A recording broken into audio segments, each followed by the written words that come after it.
5 years after committing to eradicate hunger, we are not on track to reach our goals by 2030. Chronic hunger is up by 10 million people in 1 year and up by nearly 60 million in 5 years. Almost 690 million people, with numbers highest in Asia and rising fastest in Africa. If these trends continue, more than 840 million people will be hungry by 2030, with Africa overtaking Asia as the region affected most. The COVID-19 pandemic could add over 100 million people to this distressing toll.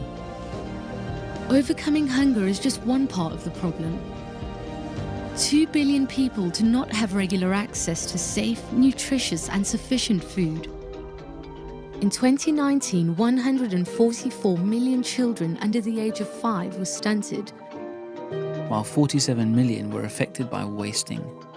We are not on track to meet our 2030 targets for child stunting, low birth weight and exclusive breastfeeding. Countries are also facing the growing burden of obesity linked to poor quality diets, with 676 million of adults obese. Around the world, many people are suffering from hunger, food insecurity and malnutrition because they cannot afford healthy diets. Even the cheapest healthy diets are out of reach for more than 3 billion people in the world. In sub-Saharan Africa and Southern Asia, around 57% of the population cannot afford nutritious food. Our current dietary patterns are also taking a heavy toll in terms of health costs and the environment. By 2030, diet-related health costs linked to mortality and non-communicable diseases could be more than $1.3 trillion a year, while diet-related costs of greenhouse gas emissions could be more than $1.7 trillion a year. As the world fights COVID-19, we cannot allow the pandemic to stop the global fight on hunger and malnutrition. To achieve a world free from hunger and malnutrition by 2030, countries must transform food systems and increase the affordability of healthy diets.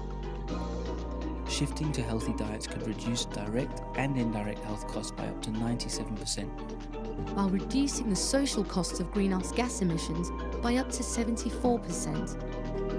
We must ensure the cost of nutritious foods comes down. If the whole world shifts towards a healthy diet, we have a real chance at ending hunger and malnutrition, once and for all. We must act now to build back better and make a difference in lives and communities everywhere.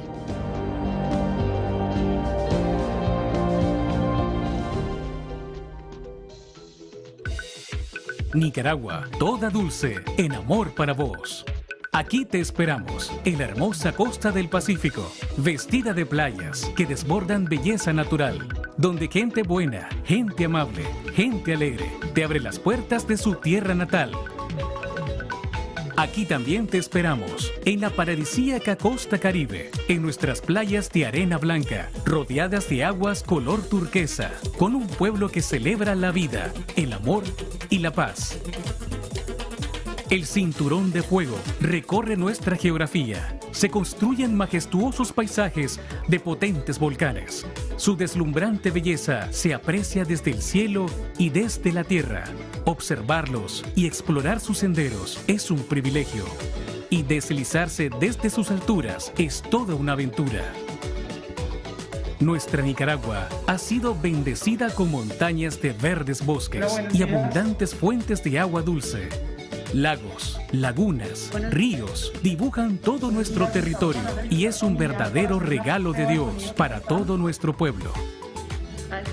La producción alimentaria no solo es nuestra principal actividad económica. En Nicaragua somos capaces de producir nuestro propio alimento porque contamos con políticas integrales de apoyo al sector productivo en todos sus niveles. Somos un pueblo creativo y trabajador, un pueblo que innova, se reinventa y emprende. El trabajo es tu digno laurel, reza nuestro himno nacional, y eso lo reafirmamos cada día en el compromiso de lucha, esfuerzo y superación de todas y todos los nicaragüenses. En Nicaragua nos sentimos orgullosos de nuestra historia, de nuestra cultura y nuestras tradiciones, y lo expresamos a través de alegres manifestaciones populares que nos reúnen a todos para celebrar y compartir, y donde siempre salen a relucir los mejores platillos de nuestra cocina, que seguramente te enamorarán al primer bocado. También nos encanta visitar nuestras antiguas ciudades coloniales. La arquitectura de León y Granada es una joya que nos pertenece a todos los nicaragüenses y su oferta turística es una de las más completas del país. Aquí son cortas las distancias. Eso nos da la oportunidad de disfrutar de los destinos de nuestra ciudad capital, Managua, que, como podrás ver, tiene mucho que ofrecer. Y trasladarnos en cuestión de horas a la playa, a la montaña o a una mágica isla habitada por 2 volcanes, localizada en las dulces aguas del lago más grande de Centroamérica. ¡Qué linda, linda es Nicaragua! ¡Bendita de mi corazón! Si hay una tierra en todo el continente, hermosa y valiente, esa es mi nación. Tierra dulce, pueblo dulce, Nicaragua toda dulce, el amor para vos. El sonido, todo está bien. Oui, pour Haïti, à l'instant, tout va bien. El bienio 2018-2019 fue rico en resultados que contribuyeron a que los 33 países miembros de la FAO avanzaran hacia los objetivos de desarrollo sostenible. Pusimos en marcha la iniciativa Mano a Mano en Haití y en su marco, 6 países están construyendo estrategias de desarrollo para sus territorios rezagados. Hola, probando, ¿nos escuchan? La Alianza para la Eliminación de la Pobreza Rural creó un índice de pobreza multidimensional rural que fue aplicado en Colombia, Perú y México. Sí, tenemos dos personas que van a entrar en nuestro equipo de comunicación. Y las agencias de cooperación internacional para el desarrollo de Ecuador. España capacitaron a 271 legisladores de los frentes parlamentarios contra el hambre. República Dominicana, Colombia, El Salvador, México, y de Ecuador Paraguay, les escuchamos Perú, bien. República Perfecto. Dominicana Que nos y puedan Uruguay poner aprobaron leyes para erradicar el hambre. Pantalla. Los programas de alimentación escolar mejoraron la nutrición de 285,000 niños y niñas en 13 países con el apoyo del Programa de Cooperación Internacional Brasil-FAO. 6 departamentos de Colombia mejoraron sus sistemas de abastecimiento de alimentos para volverlos más eficientes, favoreciendo a 10 millones de personas. Costa Rica, El Salvador, Guatemala, Honduras, Panamá y República Dominicana crearon el Sistema de Información y Monitoreo de Mercados Agropecuarios. El proyecto de acceso al mercado agrícola de Surinam revitalizó los mercados del país mediante la comercialización de productos no tradicionales. Las Bahamas desarrollaron un sistema de producción agroecológica de pequeños rumiantes para mejorar el sector ganadero y fortalecer su seguridad alimentaria. La FAO, la OMS, el PMA y UNICEF publicaron 2 ediciones del Panorama de la Seguridad Alimentaria y Nutricional.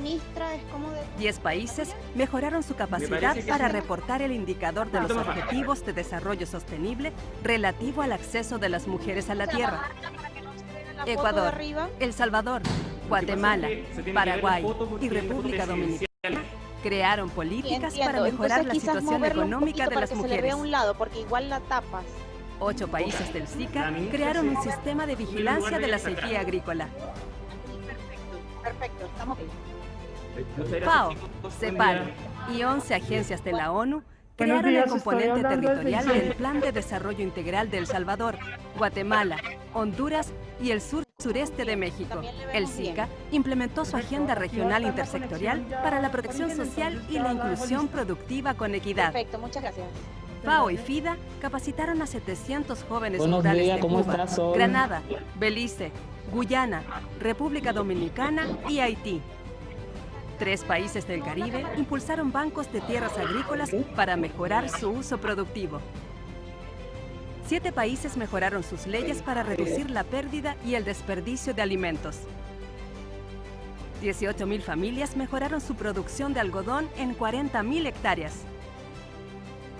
6 países enfrentaron la propagación de una enfermedad mortal para el banano.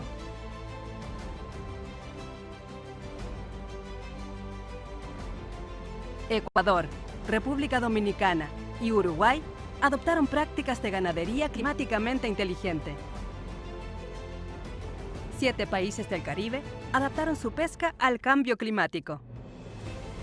La CELAC aprobó su estrategia regional para la gestión del riesgo de desastres en la agricultura. La FAO ayudó a movilizar $128 millones del Fondo Verde del Clima para 7 países y 67 millones del Fondo para el Medio Ambiente Mundial para 19 países. 9 países redujeron sus emisiones de gases producto de la deforestación y degradación forestal. La región impulsó el crecimiento azul para desarrollar de forma sostenible sus zonas marítimas. Para enfrentar la pesca ilegal, no declarada y no reglamentada, 16 países crearon estrategias nacionales. 6 se sumaron a la red de intercambio de experiencias y 2 se hicieron parte del acuerdo sobre las medidas del Estado rector del puerto. 8 países mejoraron la gestión de sus áreas protegidas en el Amazonas. 6 países combatieron la tala ilegal junto a la FAO y la Unión Europea. 10 países generaron mapas nacionales de carbón orgánico del suelo. Guyana creó un plan de acción para la administración de su tierra. Y Chile creó un sistema nacional de monitoreo de sus bosques nativos que cubre todo el país. La FAO movilizó $235 millones en contribuciones voluntarias adicionales a su presupuesto regular, 35% más que en el bienio anterior. Además, colaboró con 14 países en proyectos de inversión para el Banco Mundial, el BID, el FIDA y el Banco de Desarrollo del Caribe por $1.200 millones. Pero estos no son resultados de la FAO. Son el fruto de un trabajo mano a mano con los gobiernos de sus países miembros y con más de 900 socios a lo largo de América Latina y el Caribe. Por eso, todos podemos estar orgullosos. En el próximo bienio, vamos por más.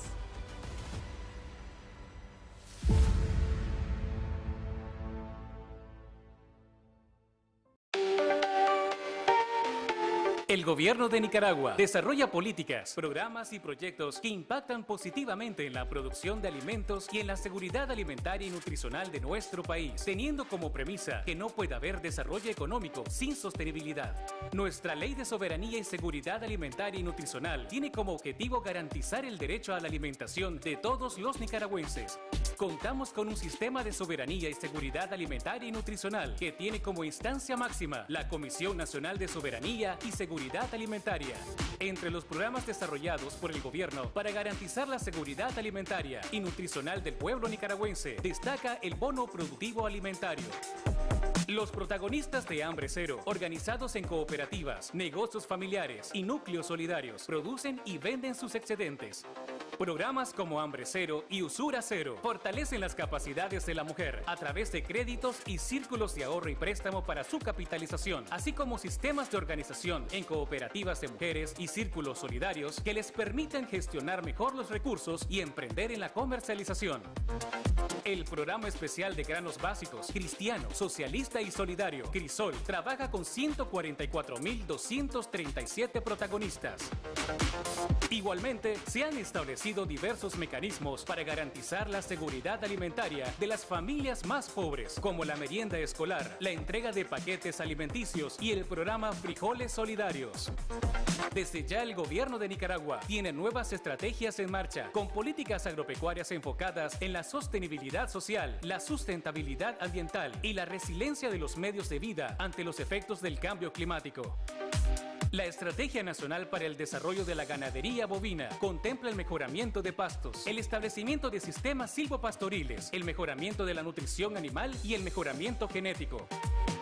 Con este modelo de producción ganadera, esperamos aumentar la productividad, reducir la emisión de gases de efecto invernadero y propiciar el aumento de la biodiversidad.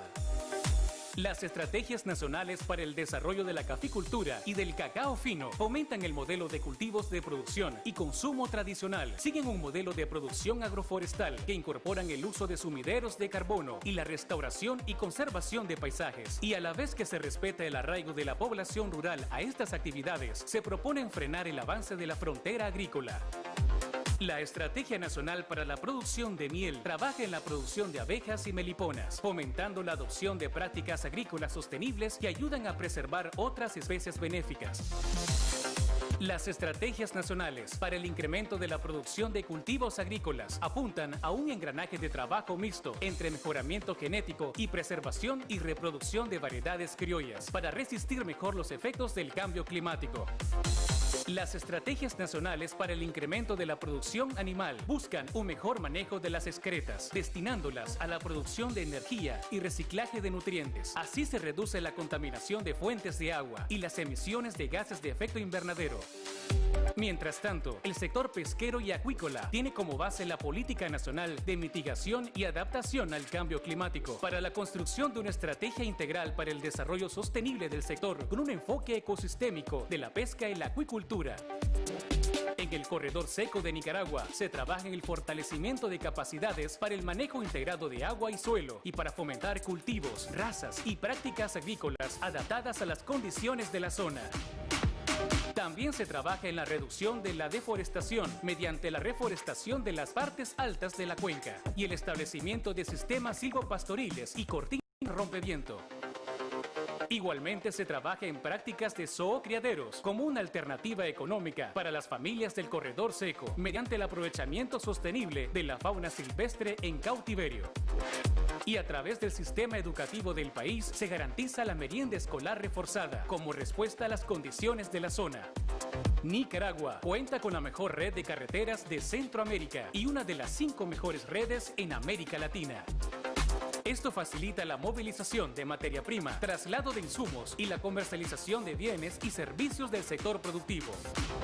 El trabajo coordinado entre Policía Nacional, Ejército de Nicaragua, en conjunto con otras instituciones del Estado y la participación activa de la comunidad hace de nuestro país el más seguro de Centroamérica. Esto, que es reconocido por el PNUD, propicia un clima de paz, seguridad, tranquilidad y estabilidad en beneficio de todas las familias nicaragüenses y en beneficio de todos los sectores productivos que dinamizan la economía de nuestro país.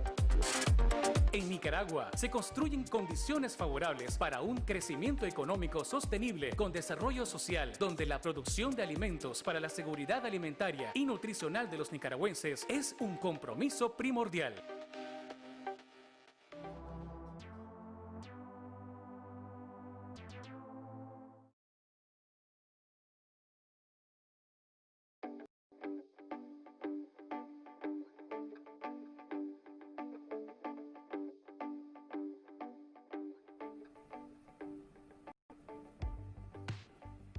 Essa parceria ela foi feita em função do acordo da FAO com o IBA, com a ABC, de criar um protótipo de colheita para pequenos agricultores.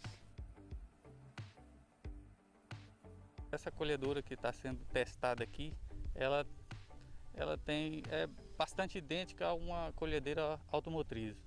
Porém, algumas diferenças por se tratar de um equipamento que está tracionado por um trator, para ficar perfeita para o trabalho no campo. E nós, através da Abrapa, da MIPA, tivemos a condição e a honra de ter esse equipamento para ser colocado à disposição dos produtores, um modelo que está sendo ajustado às nossas condições de lavoura, às nossas condições de solo. E aqui nós estamos numa área de algodão de sequeiro. Existem algodões com maior produtividade, um algodão que vai ser preparado para essa colheita mecanizada. Em comparação com uma colhedora automotriz, a eficiência dela é a mesma coisa. Então, não precisa mudar muita coisa na eficiência de colheita, e sim nas questões mecânicas para receber o algodão. Todo mundo sabe que hoje o mundo está em crise. Tá? O consumo de fibras naturais caiu muito o consumo, os preços estão caindo e o produtor precisa ficar na atividade agrícola. Quando os preços estão baixos, o produtor tem que procurar reduzir esses custos. E a colheita manual, ela significa até 50% do custo de produção. A gente pode reduzir isso em 10% e gerar mais empregos ainda para a região.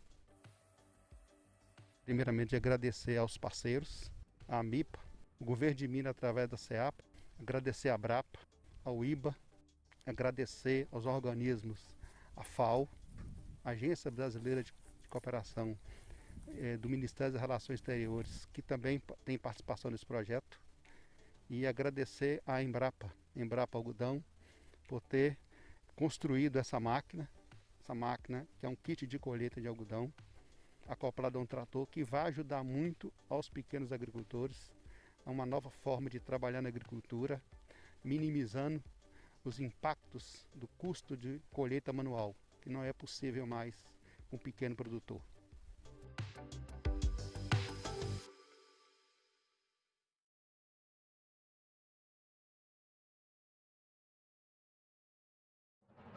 Imagina un lugar en el centro de América. Un hermoso paraíso de paisajes increíbles. Imagina sentir que cuando estés acá, hay todo un mundo alrededor tuyo. Para respirar profundamente y luego perder el aliento. Ahora, imagina a su gente. Personas llenas de historias que te reciben con el corazón y los brazos abiertos. Nicaragua es como su gente, sus lagos y sus volcanes.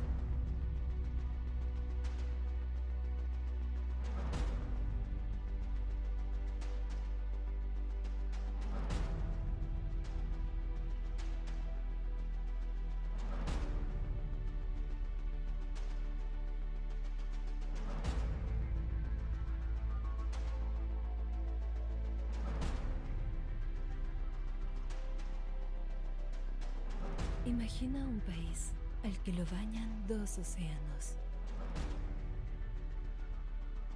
Un lugar forjado por su historia, su geografía y su gente. Imagina que puedes viajar después de esta pequeña pausa para volvernos a encontrar. La naturaleza, paisajes, playas, volcanes y nuestros monumentos no irán a ninguna parte, esperando el mejor momento para que puedas vivirlos.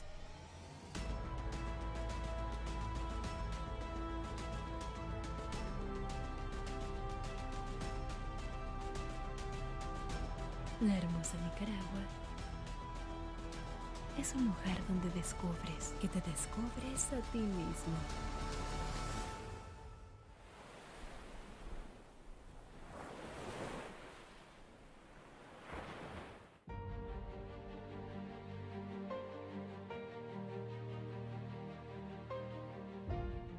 En América Latina y el Caribe, 62 millones de personas viven en inseguridad alimentaria severa.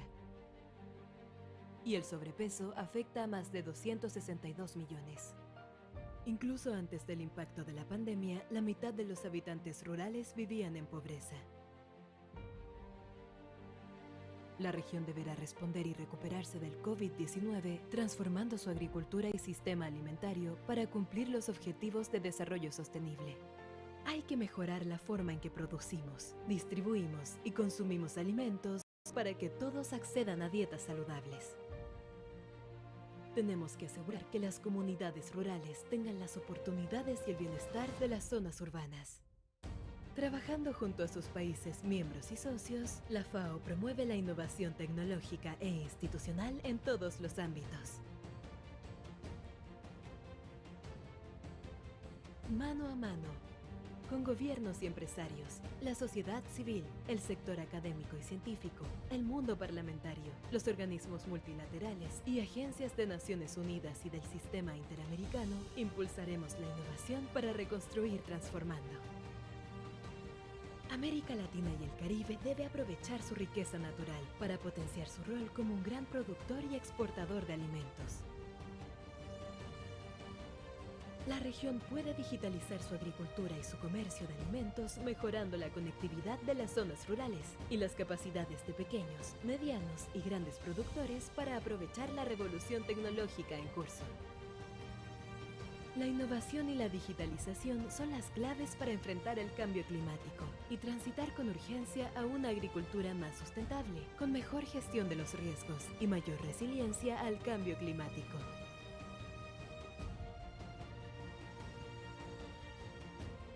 Una agricultura capaz de producir sin desperdiciar una gota de agua. La innovación permitirá generar más ingresos y mejores empleos en las cadenas alimentarias. Con aplicaciones digitales podemos acercar a productores y consumidores, reduciendo el desperdicio de alimentos y la huella ambiental de la agricultura.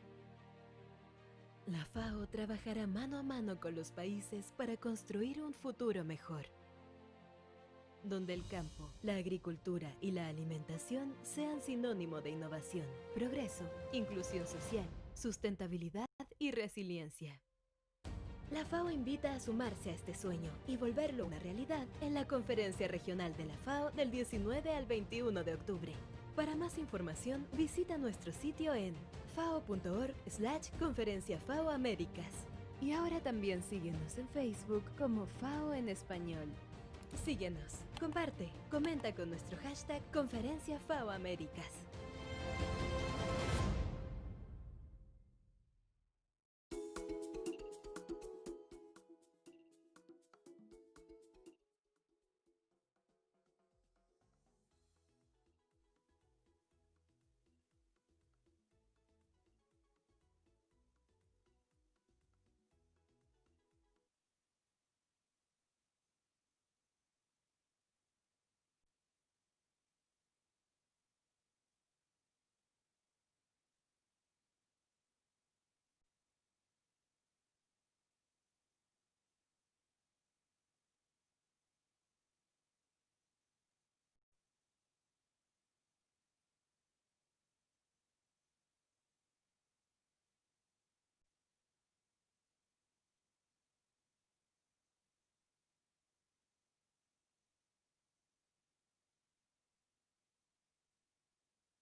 Hello, Cape Town.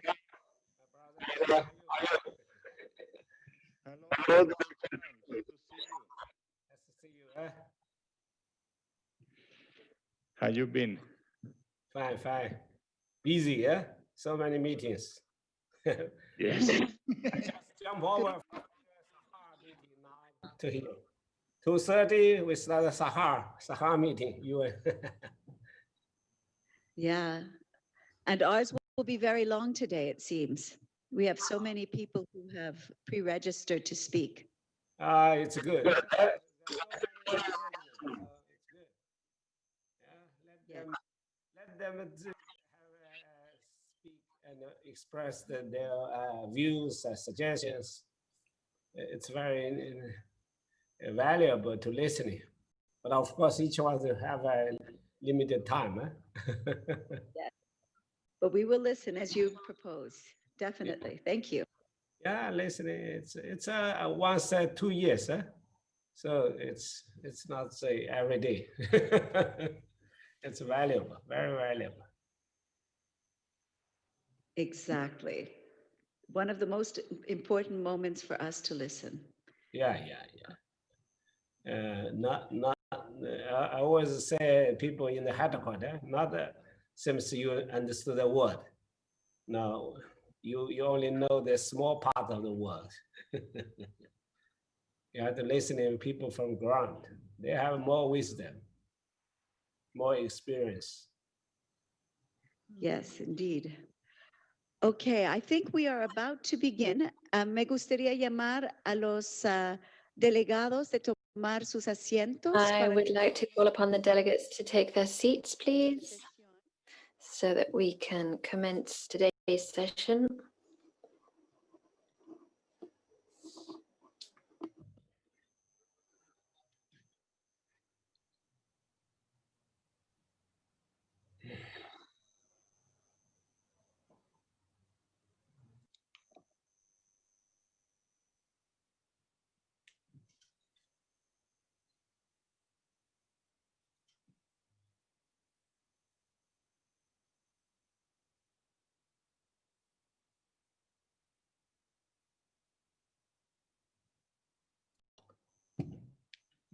Ok, presidente, podemos empezar cuando usted esté Chair, listo. we can commence whenever you are ready. Good morning, we are ready.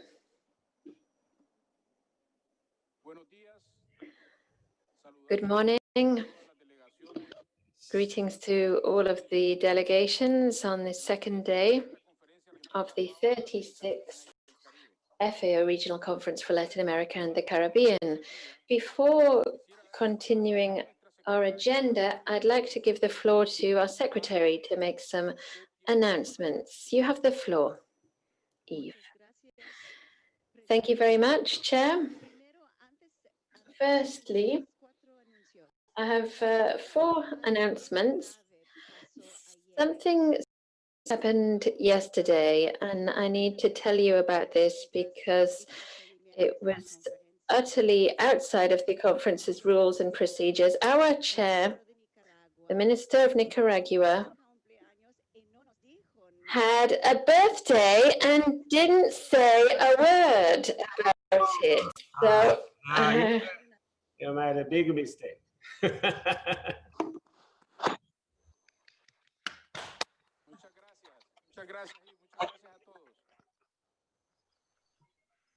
Very much, everybody. Happy birthday, Chair. Thank you, Eve.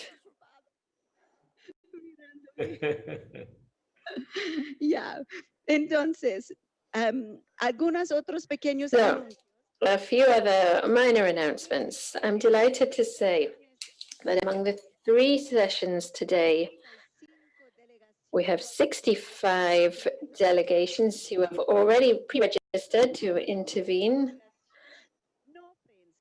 not counting delegations that will raise their hands that haven't pre-registered. Now, this is certainly a sign of the conference's success, but it's also a challenge for us when it comes to time management. And it may put us back at least 3 hours, according to our estimate. So we have to be very strict with time. If we took just 1 minute extra, or if we took 1 minute off all of our interventions, we could save an hour. So our proposal is to be even more disciplined with time today, and we will certainly be ringing our little time bell a bit more vigorously today. Now, just to remind you again, I'm going to put this up on the screen. Local time in Managua is 7 a.m. in Santiago, it's 10 a.m. and in Rome, it's 3 p.m.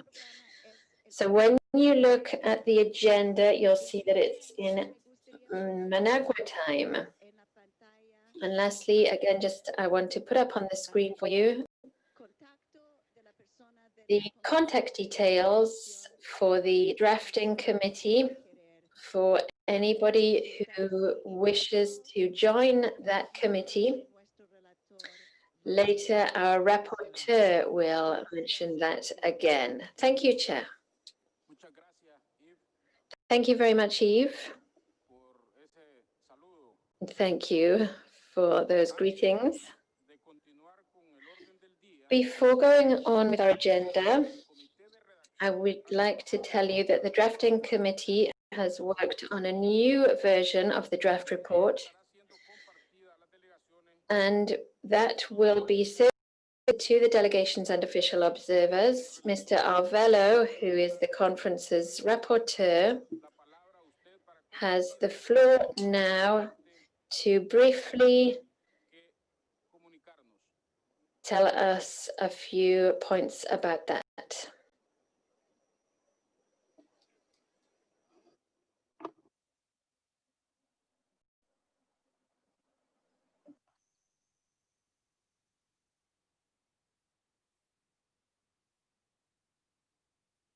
Mario no se escucha. Mario, we're not hearing you.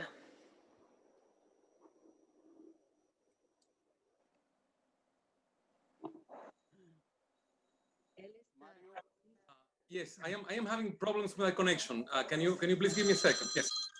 Yes, we can hear you.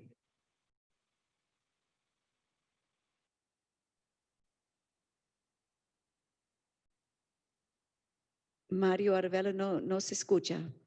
We can't hear Mario Arvelo for the moment.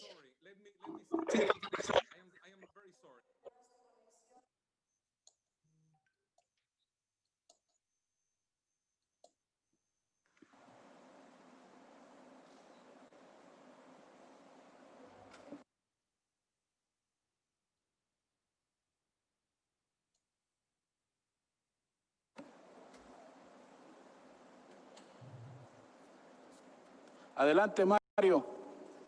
Go ahead, Mario.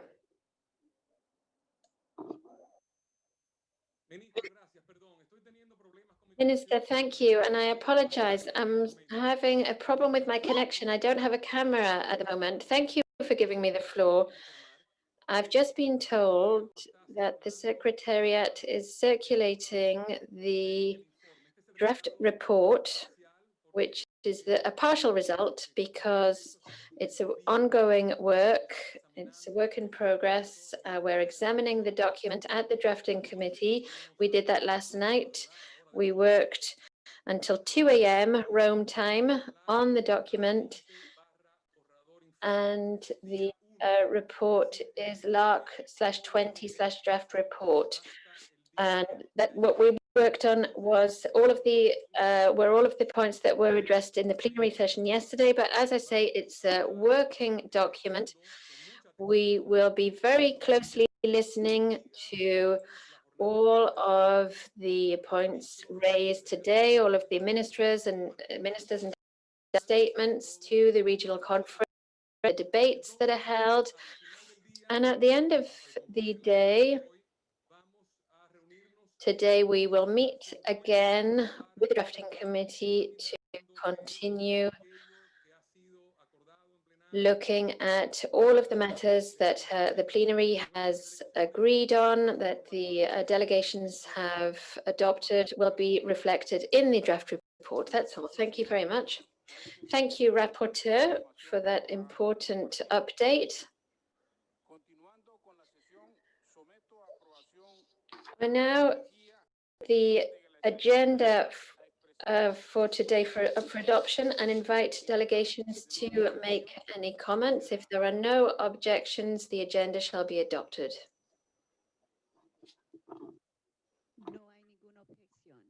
There are no objections. Chair. Thank you, Madam Secretary. In accordance with the agenda, we shall now examine transforming food systems for healthy diets for all. And this is document 2 of the FAO Regional Conference for Latin America and the Caribbean 2020. There will be a video and a summary of countries' written comments on this, presented by João Intini, an FAO policy official in food systems. Mr. Intini, you have the floor.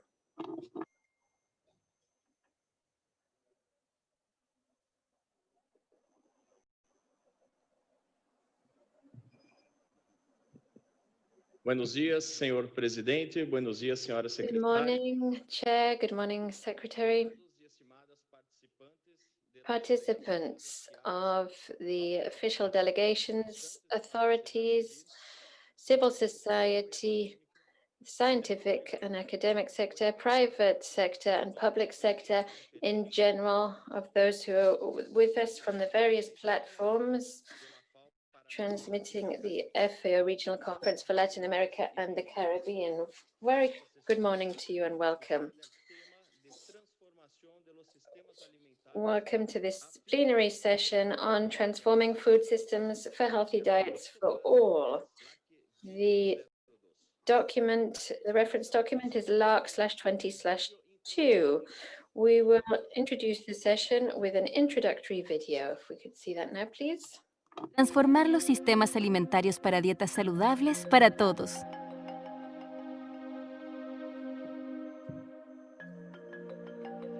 América Latina y el Caribe vive una rápida transición nutricional. Entre 2000 y 2014, el hambre se redujo en un 50%, pero ha vuelto a aumentar en más de 13 millones de personas a partir de entonces.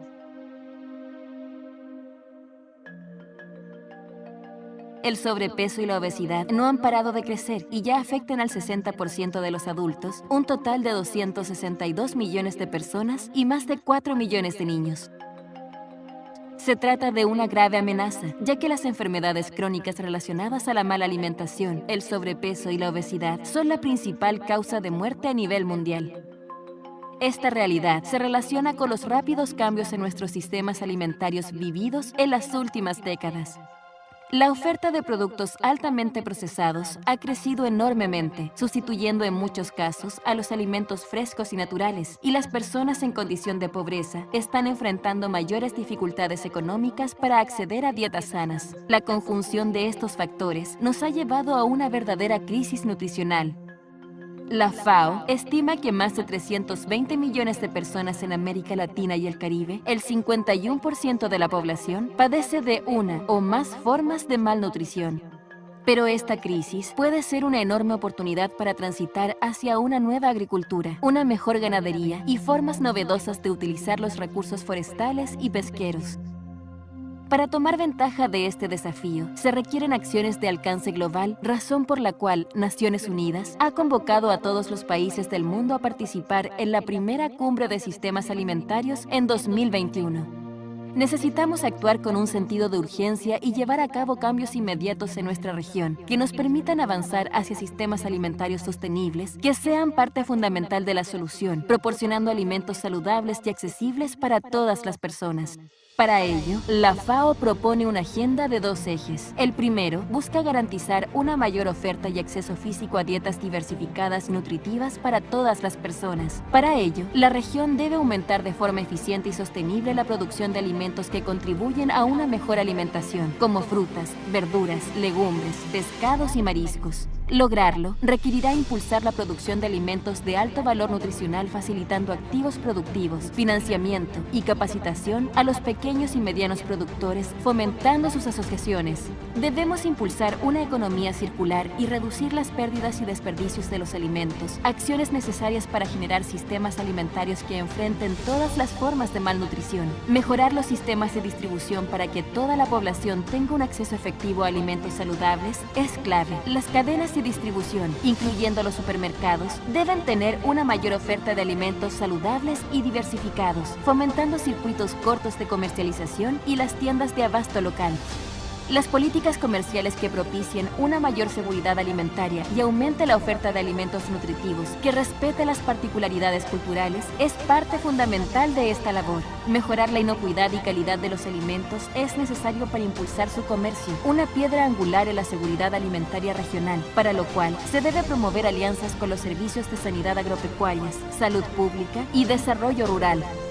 El segundo gran eje del programa de la FAO busca facilitar el acceso económico a los alimentos, mejorar la información y los hábitos de consumo para promover dietas saludables. Para ello, se requieren políticas fiscales y sociales que faciliten el acceso a dietas saludables, ya que hoy 96 millones de personas no cuentan con un ingreso para acceder siquiera a una canasta básica de alimentos. Regular la promoción, publicidad, información y etiquetados de los alimentos es clave para empoderar a los consumidores y advertir sobre aquellos productos con exceso de azúcar, grasas o sal. La región debe impulsar medidas que desincentiven la promoción y venta de estos productos y que estimulen hábitos de consumo saludables mediante la educación alimentaria y la alimentación escolar.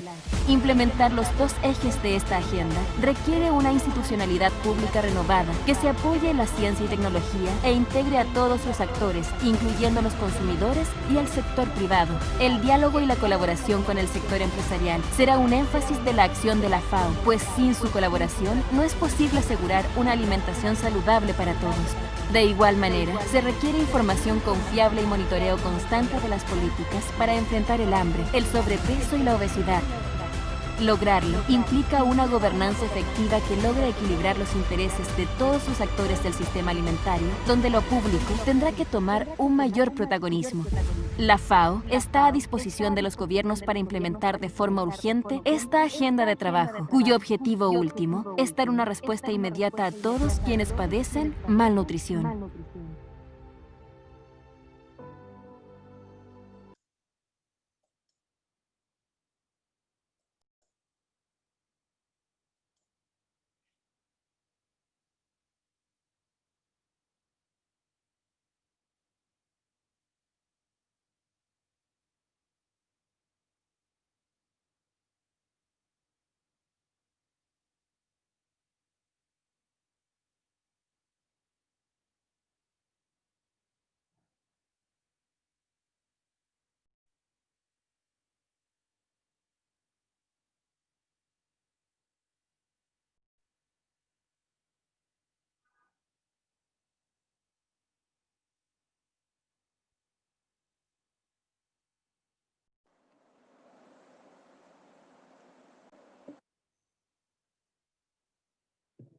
Pedimos a Roma de sacar el video de la pantalla, por favor.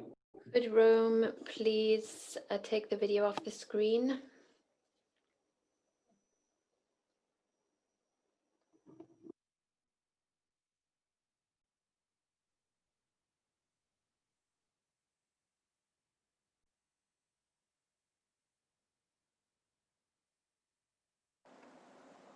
Estamos con un pequeño problema técnico que We're tenemos having que... a little technical glitch here. We need to get the video off the screen to continue.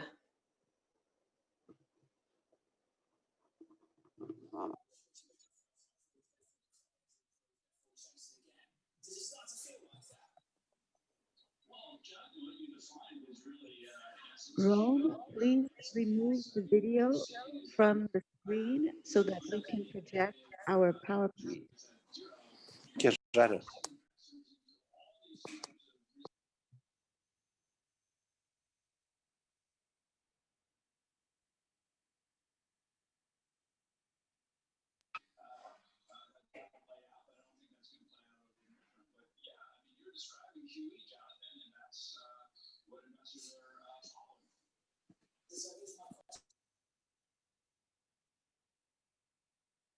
Rome, can we please have the power to share PowerPoints from here?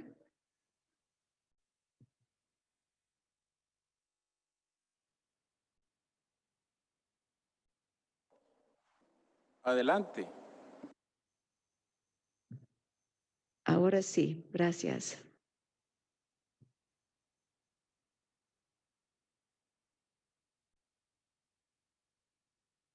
Graças a todos.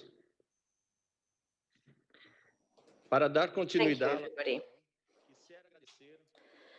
To continue, I would like to thank the member states for their comments, as well as consultations from civil society and the scientific and academic sector, which certainly strengthen the idea of transforming sustainable agri-food systems, making them available to the whole population, taking into account local capacities, diversity and realities, and the needs of each country, particularly in the post-COVID-19 scenario. Countries have also shown widespread support to drafting of policies on food and nutrition for the development of sustainable, efficient agri-food systems. There's also a clear message to extend dialogues and agreements between public and private sectors to achieve such policies. They've also stated that the following issues should be strengthened: tackling food loss and waste, promoting healthy food, measures and regulations to promote healthy diets, focusing on school meals, generating data, statistics, and information systems, short chains and alternative circuits for trade, support for urban and peri-urban agriculture, inclusion of young people, women, and indigenous peoples. Our prior interpretation suggests that FAO's work in the region through transforming agri-food systems must also consider the following: trade practices based on multilateral rules, public policies on food and nutrition that tackle all forms of malnutrition, production of safe and nutritional food, extending investment and greater cooperation between public and private sectors to create employment and recover the economy, research and innovation in technology in the digital sphere, trade inclusion of family farming, cooperatives, and small and medium-sized companies. All of the above is underpinned by research and evidence-based. Ladies and gentlemen, these are the main observations received on the Transforming Food Systems for Healthy Diets for All document. Thank you very much. Gracias. Thank you, Mr. Intini. Continuing with this session, we fully agree with the Secretariat's initial proposal.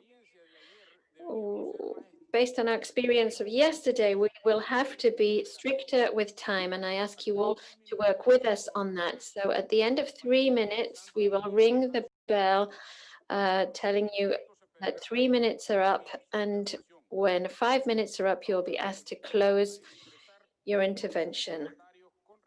I now invite you to make your comments on the items that have just been presented. As yesterday, we will start with the delegations that pre-registered and continue with those who request the floor by virtually raising their hand, followed by observers. The initial order will be as follows. Firstly, we will hear from Her Excellency Maria Alejandra Muñoz Seminario, Vice President of the Republic of Ecuador. You have the floor, Your Excellency.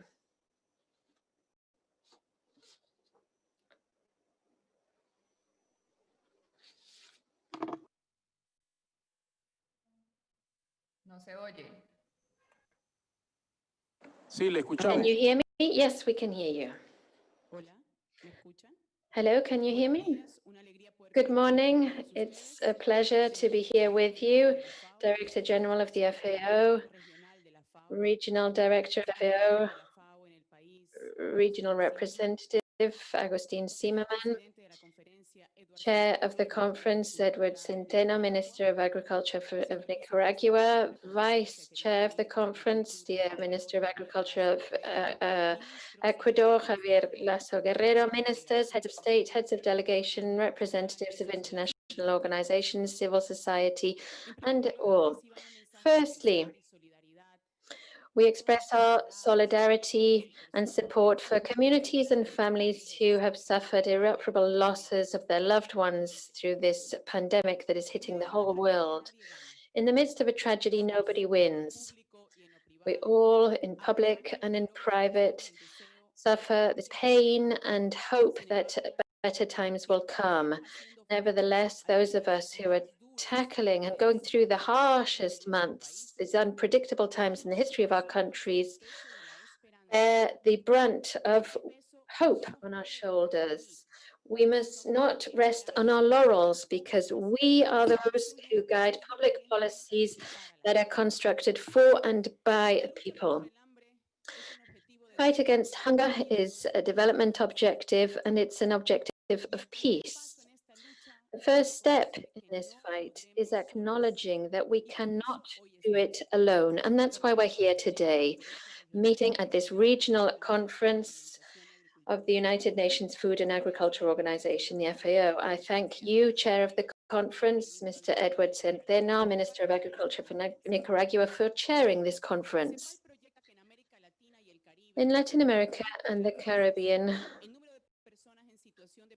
the number of people in poverty will increase by 45 million people, 28.5 million people more in extreme poverty as a result of this crisis, with the risk of food insecurity. But crises don't just come through actions, but rather through reactions. And today, in the context of Latin America having at least 25% of coronavirus cases in the world, it is essential that our reaction be impeccable.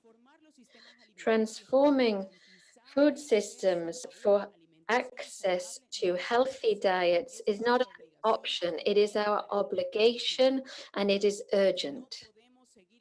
We cannot continue to coexist with hunger, overweight, and chronic child malnutrition. Not just because it's injustice, but because we can't allow ourselves that luxury. Social and productive fabric has been so hard hit with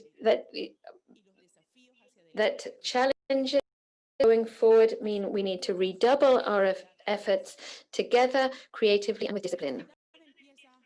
Inequality starts very early on in life, from children in their mother's womb who don't have the right social benefits, to those who are born and in their early years of life don't get access to healthy food, education, or good quality health care, and those who are condemned to a life of poverty and exclusion before they're even 5 years of age.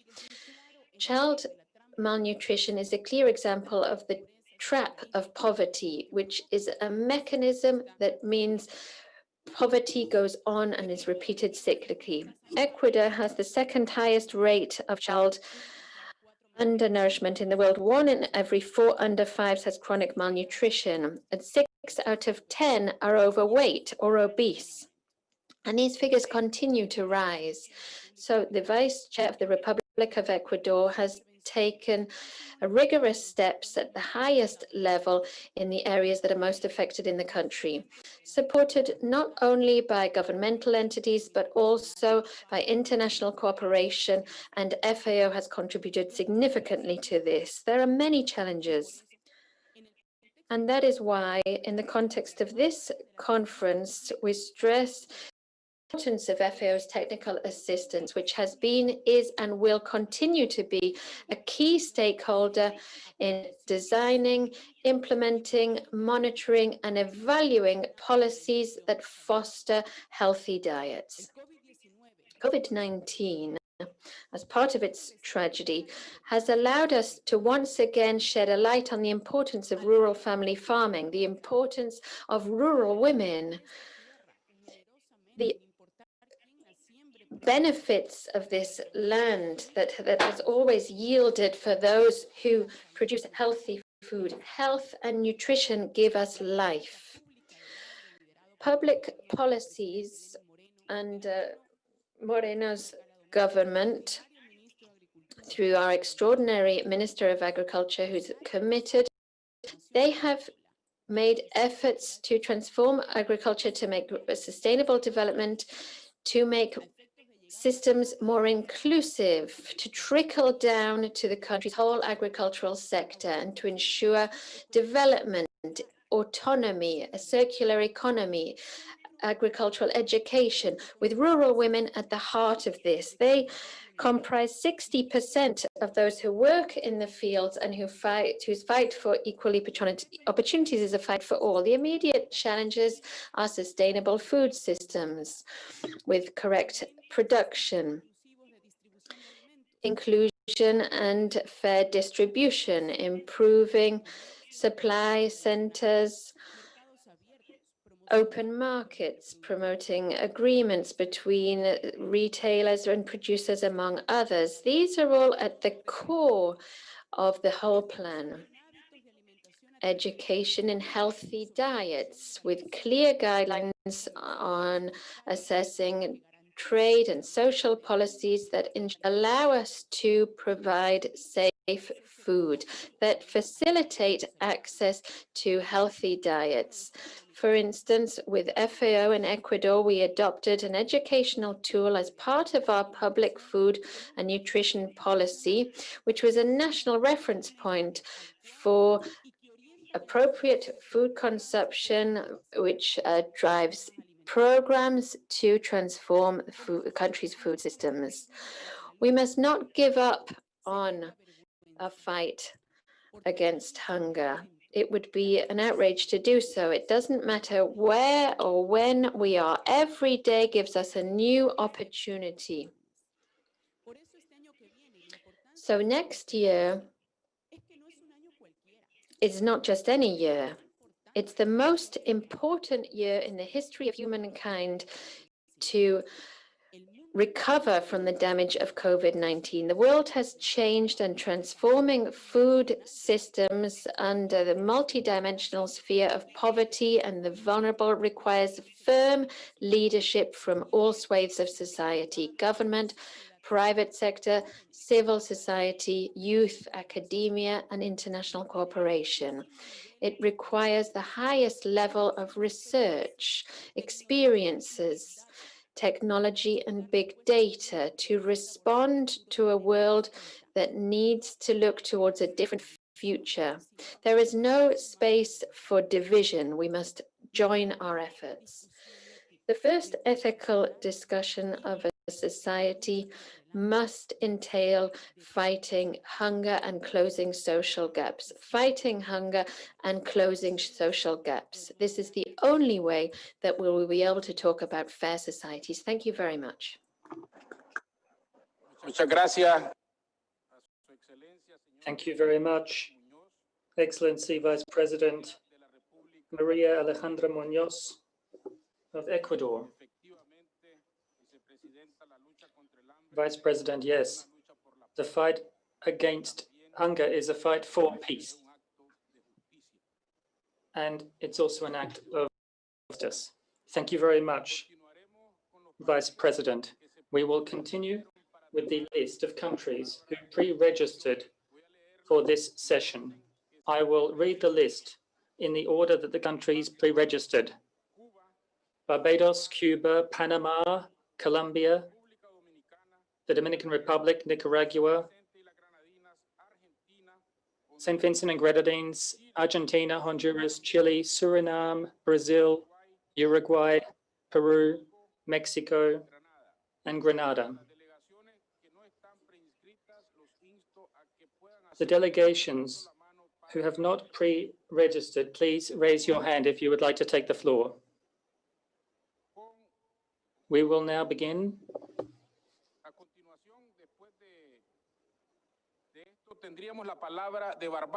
with Barbados. And I remind delegates that there are a maximum of 5 minutes for each intervention. Barbados, you have the floor. Thank you, Director General, honorable ministers, distinguished ladies and gentlemen. I thank you for this opportunity to participate in this conference and would like to extend my gratitude on behalf of the people of Barbados to Nicaragua for hosting us on this virtual conference. I'm speaking to you against the background of some staggering statistics that we must all confront.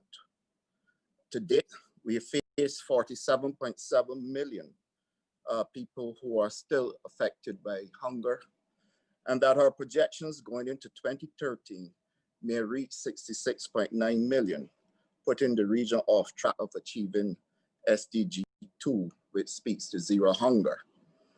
To my mind, this information is enough to make us all pause. We must pause and reflect on how we can reposition ourselves in order for us to transform our food systems to provide healthy diets for our people. To my mind, a lot has been done thus far, and I wish to congratulate the FAO, our regional coordinator, Dr. Renata Clark, and the office in Barbados for the work that is currently being done. However, it would be remiss of me if I did not speak to the challenges that confront our region, and equally the challenges that confront Barbados, in order for us to be able to address meaningfully issues that relate to food systems to provide healthy diets.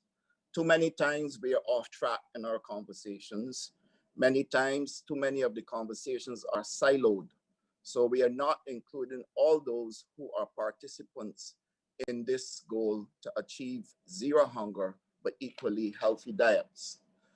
The countries in the region must first come together, and we must also recognize deeply the importance of South-South cooperation if we are to speak to Latin America and the Caribbean in one voice. We must equally acknowledge the fact that too many of our systems and our conversations are focused away from what the heterogeneous nature of the region is, and that we must underscore and seek to understand. It is against that backdrop that I say to you that oftentimes we have to recognize the importance of small island developing states in all of our conversations in order for us to then drill down to what is important to each one and how the diverse conversations must take place. In Barbados, we have acknowledged long ago that for us to achieve food security, we must put a number of measures in place. And the government of Barbados, through a broad scope under the Farmers Empowerment and Enfranchisement Drive, which acronym is FEED and is deliberately designed that way, seeks to help us to encourage young people into farming so that we will not only continue what is important in terms of achieving food security, but that equally as we transition from those who were involved in traditional farming, we move to a system where technology is now embraced in farming, and that we get to an area where we can, one, address a number of things that may confront us through climate change.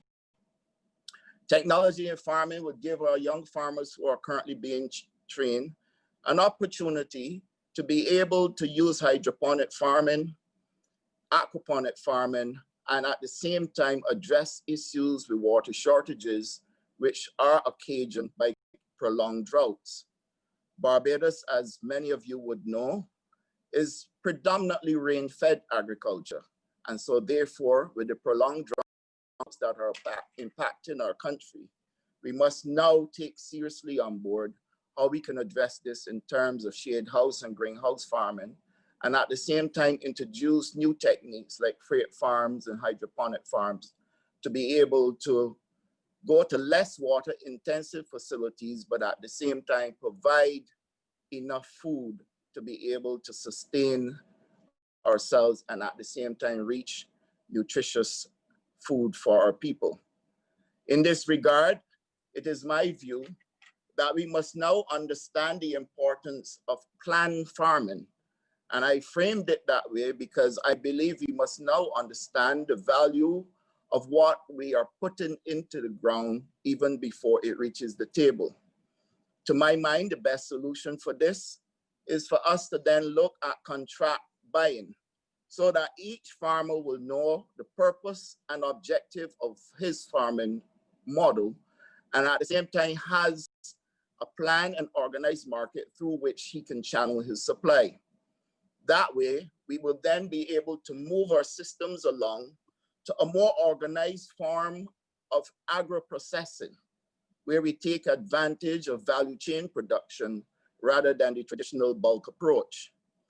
By so doing, it would mean greater emphasis will have to be placed on the support that is coming from the FAO, and greater emphasis must also be placed on how we coordinate with the FAO in achieving a number of these objectives. We have submitted a report.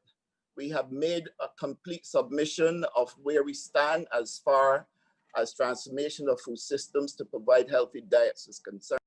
And I would like, therefore, to state that we recognize our submission and be able to work from this so that we can achieve these objectives. I'm grateful to the FAO and I'm grateful to you to participate. I'm obliged to you. Thank you. Muchas gracias, Barbados. Thank you very much, Barbados. Cuba has the floor. Very good morning, very good afternoon to you all. In Cuba, the state has been implementing policies that show our will to guarantee food security.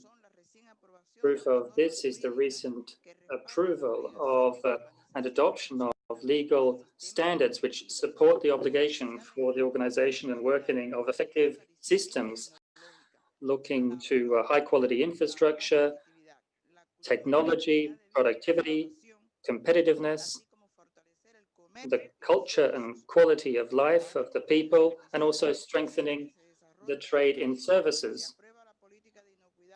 We have adopted a policy on food safety to guarantee the safety of food along the food chain with a focus on education and food safety and on nutritious food to protect the health of the population. And we look at making sure that consumers have trust that the food they are eating is safe. The state's plan for food sovereignty and nutritional education has been approved, and it includes guidelines from the state for the management of local agri-food systems, which are sovereign and sustainable. There is a focus on actors in the value chain, consumers as well. We have strategies in place, and we also promote education in relation to nutrition. Cuba has a national system for standards, a national system for control measures in relation to food, and we also have a national codex committee which includes actors throughout the food chain, and we have a constant process of updating and strengthening our programs faced against various new challenges at the international, regional, national, and local levels. However, it's unacceptable that there are coercive unilateral measures and economic sanctions which pose an obstacle to full realization of our plans. We agree in general with the recommendations. However, we insist on the fact that the Latin America and Caribbean region needs to be a region which produces enough food for everyone so that we can eliminate hunger and poverty by 2030. Before 2030, we need to have the cooperation of FAO to promote the public policies that we have to strengthen our capacities and to ensure that we can have high quality and safe food, which contributes to food security and nutrition, eliminating malnutrition and discrimination in all its forms. We need to ensure the full realization of the right to food. Cuba has been working to ensure that everyone has enough safe food to eat. We have some practices that need to be changed, but we also need to keep those practices which have been working. We call for donors to increase their financial resources that they donate to the FAO program, taking into account the multilateral cooperation solidarity principles with shared responsibilities, shared but differentiated responsibilities. Thank you, Cuba. Panama, you have the floor.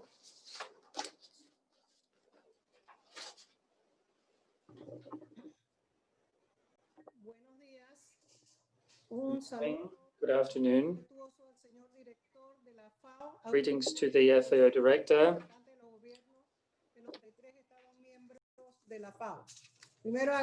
Representatives of governments, we'd like to say thank you for inviting Panama to take part in this meeting. We would like to start by mentioning a situation in relation to this issue. The multidimensional situation when it comes to child poverty is quite high at the moment.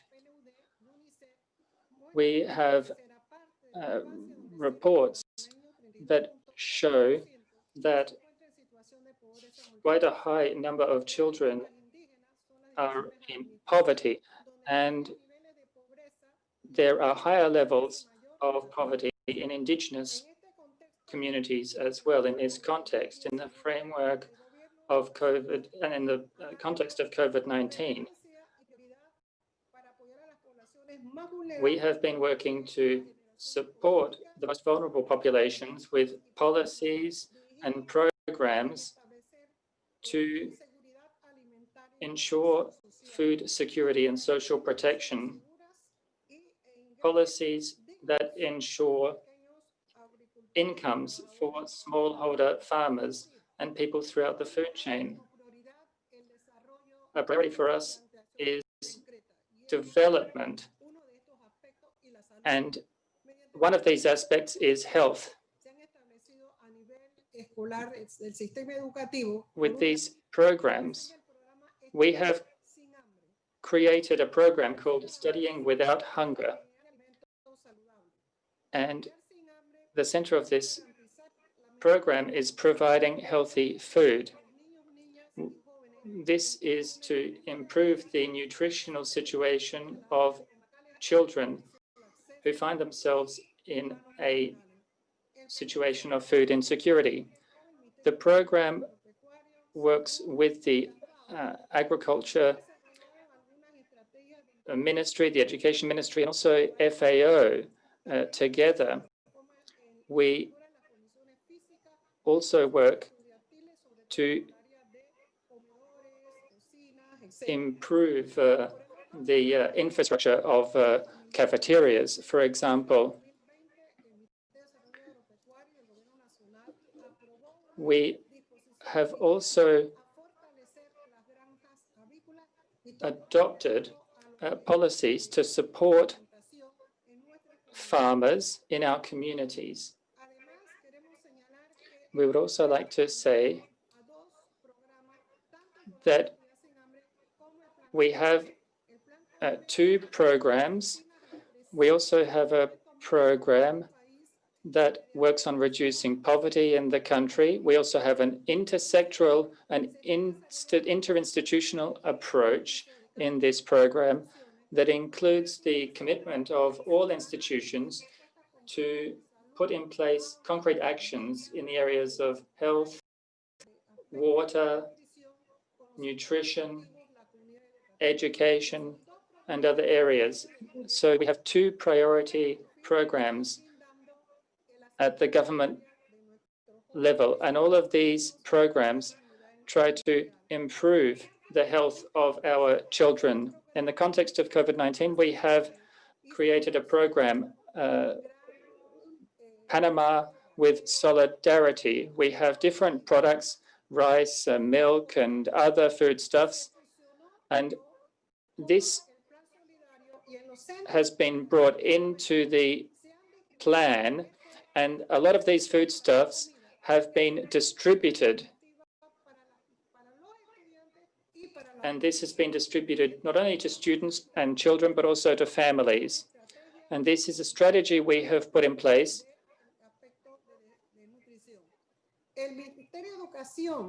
In the area of education, based on the situation we're going through at the moment with COVID-19, we have developed a strategy in the framework of the government's plan.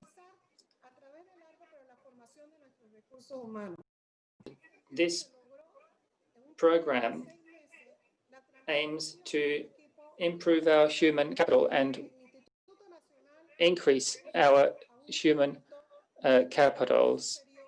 capacities.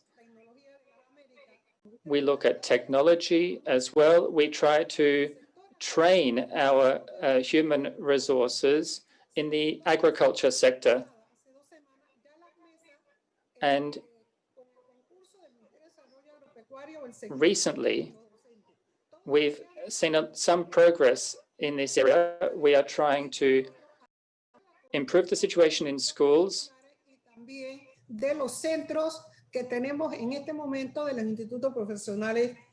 and also other higher educational establishments. With these comments, we'd like to say that we have a national priority in our country, which is health, and we focus on the right to education, but linked to the right to education is also the right to health for children. So we've been focusing on that. And we'd like to say that we public policies with all of these initiatives, and these programs are in place because we don't know how long COVID-19 is going to be with us for. So these programs help us to work with many sectors to have integrated policies.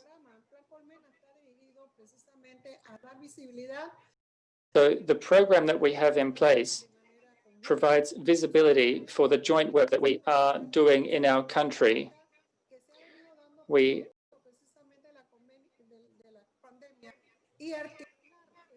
are also making efforts and bringing the efforts of many actors together with those of the state to ensure social development and development in the agriculture sector. We are evaluating the impact of poverty as well.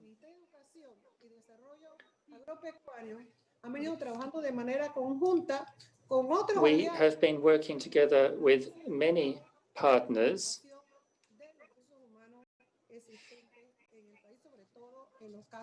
especially in the area of human resources and training of human resources.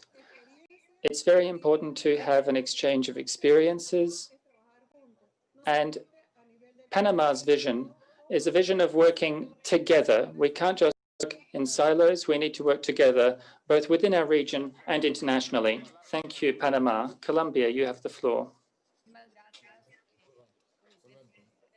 Thank you.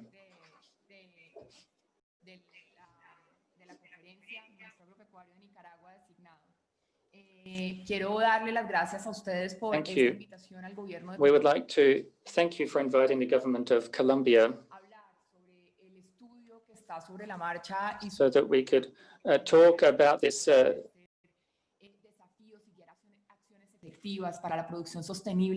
subject, and so that we could talk about the interventions in the area of food policy, so with a focus on the human right to food.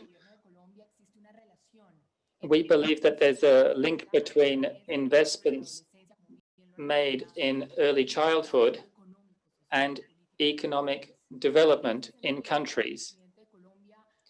The president of Colombia launched a big alliance for nutrition, and this focuses on early childhood nutrition and investment in this. So we understand that nutrition is one of the essential factors when it comes to the development of people, because it increases their ability to learn. We also look at eating habits, food habits, and we focus on that in the early childhood phase. This also goes to muscle growth in children, not only in increasing their learning capacities. We have programs helping school children at a very young age to have access to good, nutritious food. It's been shown that children with poor nutrition end up having 23% lower incomes later on in life. So there is a direct link between economic, social, and political development in our country and the nutrition of children. As UNICEF says, for every dollar invested in nutrition, there is a gain of $18 economically in each country. We need to make sure that we're looking at the human rights approach to food. We have education, we have access to food, and availability of food. They are the three main aspects here. This is very important when it comes to achieving SDG 2. We need to have clean water. We need to look at SDG 9. We need to reduce inequalities. That's SDG 10.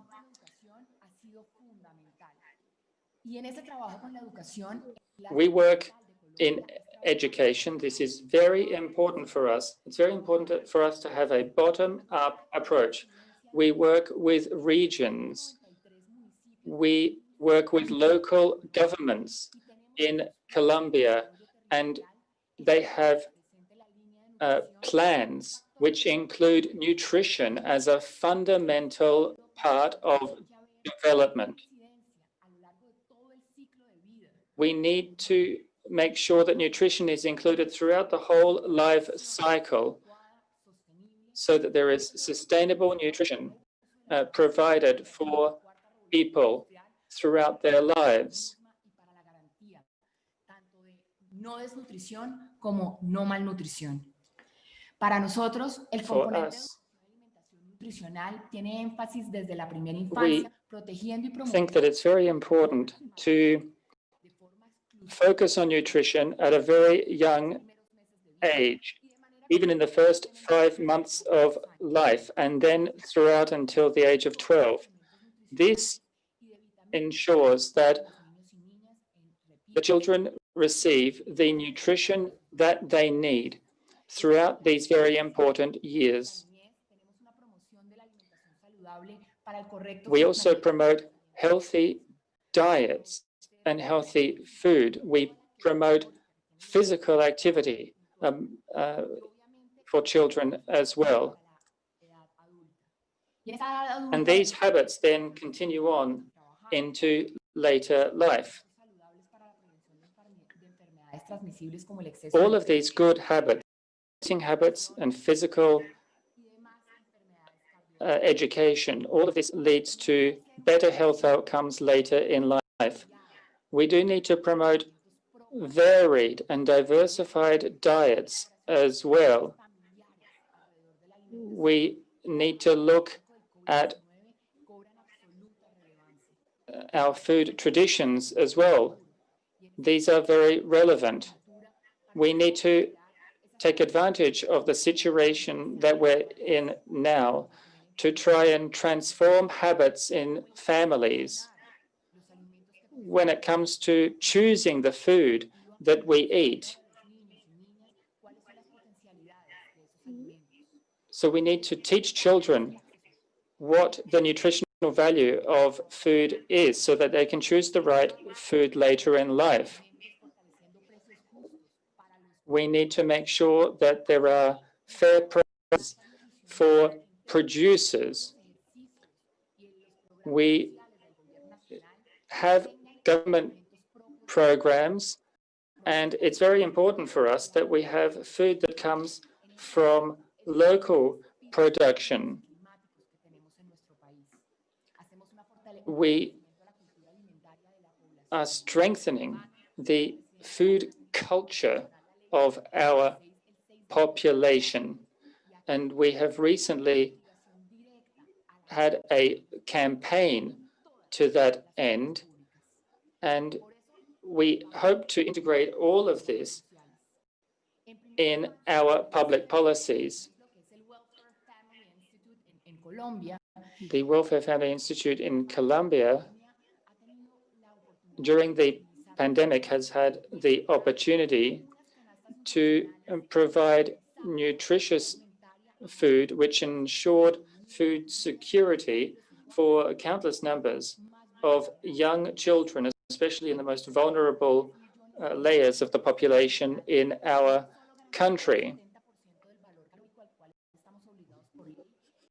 It doesn't only guarantee the 70% of the calorie intake that we are obliged by law to provide, it also provides well beyond that. We have also been working to commit to promoting nutrition, especially when it comes to children who are most vulnerable. We have been providing many food baskets as well, with very nutritious food in these baskets. And finally, I need to mention the availability of food. Now, we promote food production methods that take into account agroecology. For example, we promote policies which ensure fair prices for producers. We also work hand in hand with the agri-food industry. We highlight the important role of the food system And something which is very important, we recognize the role of women in sustainable food systems. Their role is key when it comes to reducing food loss and waste and ensuring varied diets. We'd like to say that Colombia has made progress, and we are putting in place public policies using government tools to ensure sustainable food systems, ensuring food systems which provide for the right to food to be enjoyed. We also ensure that food waste and loss is reduced. We also focus on ensuring that food supply is maintained and that people have access to food. We have campaigns and actions that focus on the food habits of people in our communities based on sustainable food systems. Thank you very much.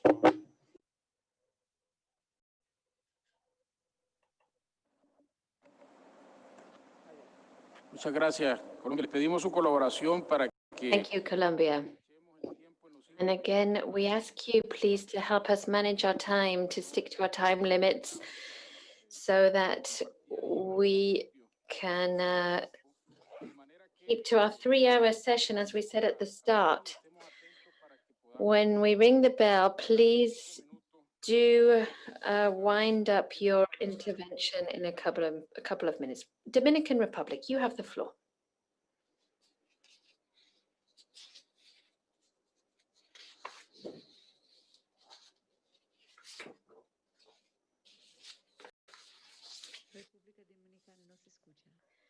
Dominican Republic, we cannot hear you.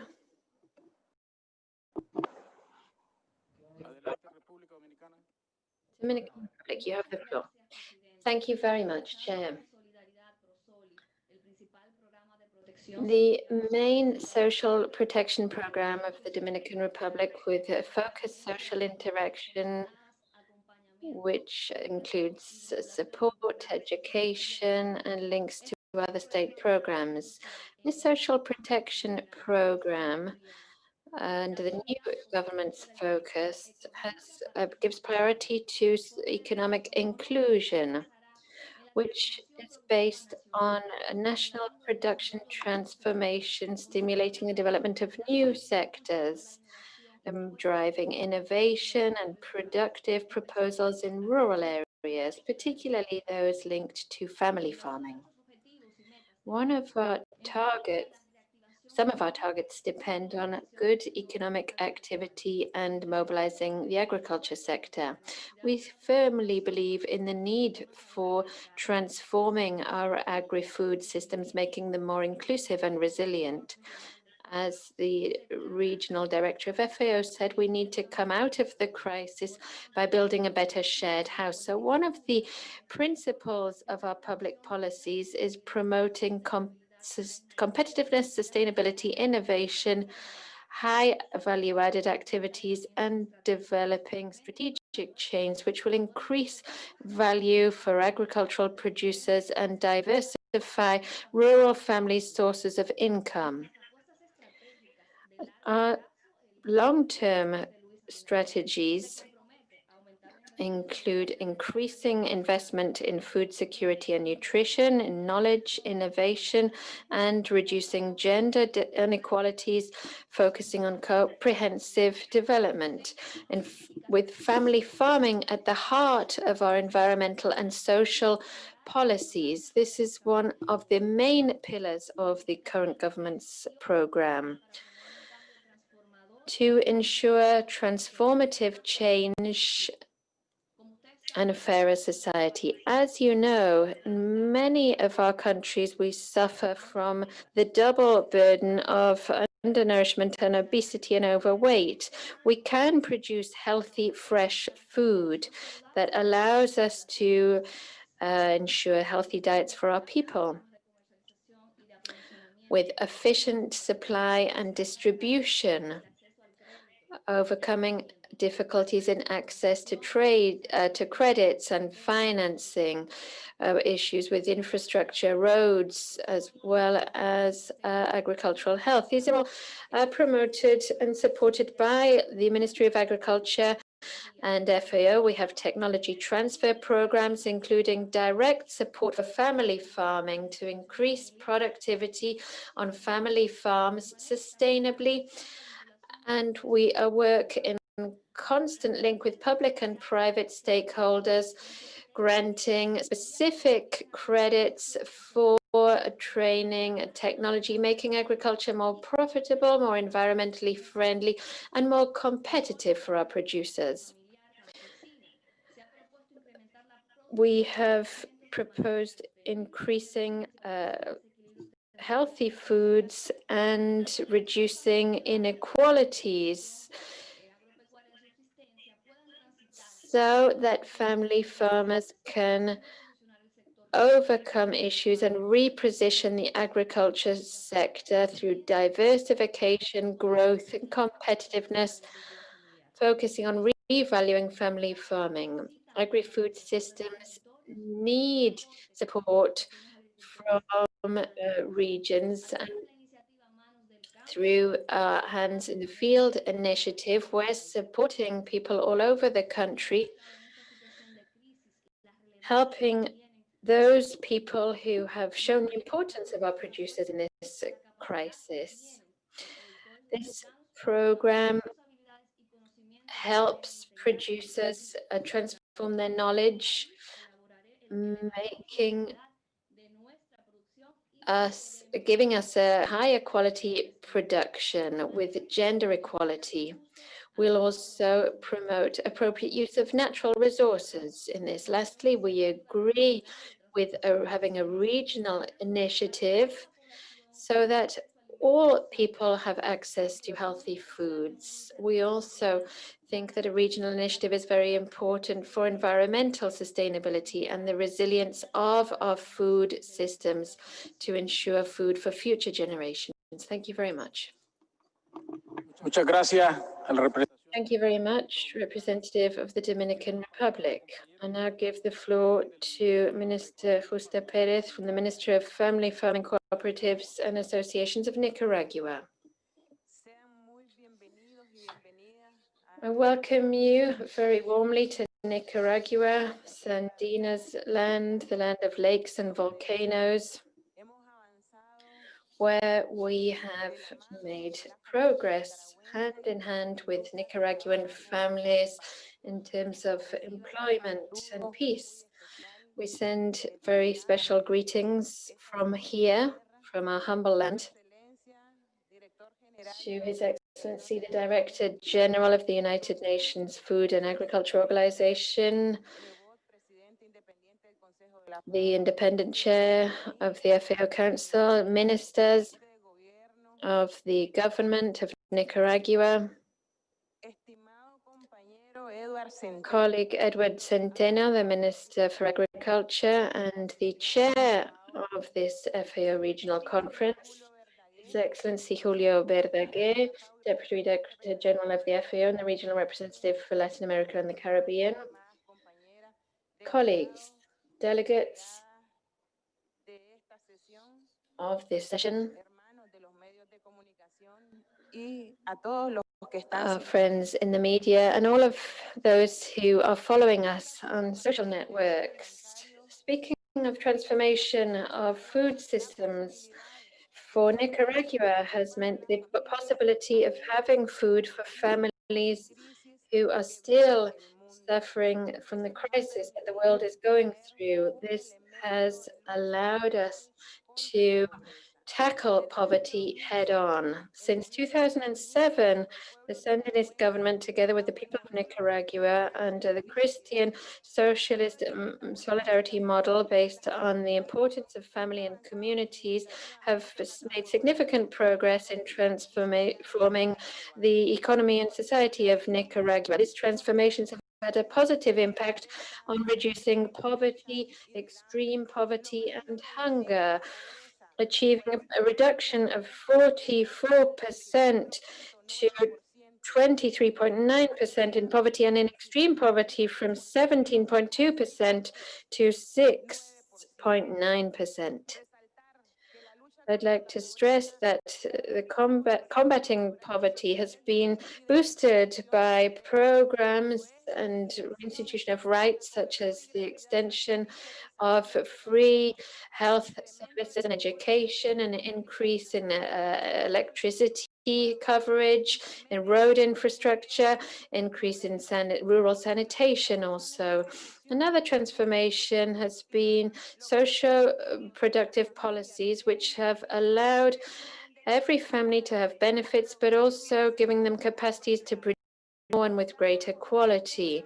We have a national production and trade system that structures the work of the government's institutions linked to agricultural production, ensuring institutional coordination in support of the protagonists, in this case, small and medium-sized producers and entrepreneurs. We have a national production, trade, and sales plan with productive entities, which involves clearly defined measures from primary production, processing, and value adding, and a short circuit strategy, which have brought producers and consumers closer together, yielding the possibility of ensuring food at low prices. We also have trade fairs and farmers markets in every town in our country, ensuring supply and availability of foods for all families. In 2012, the Ministry of the Family Economy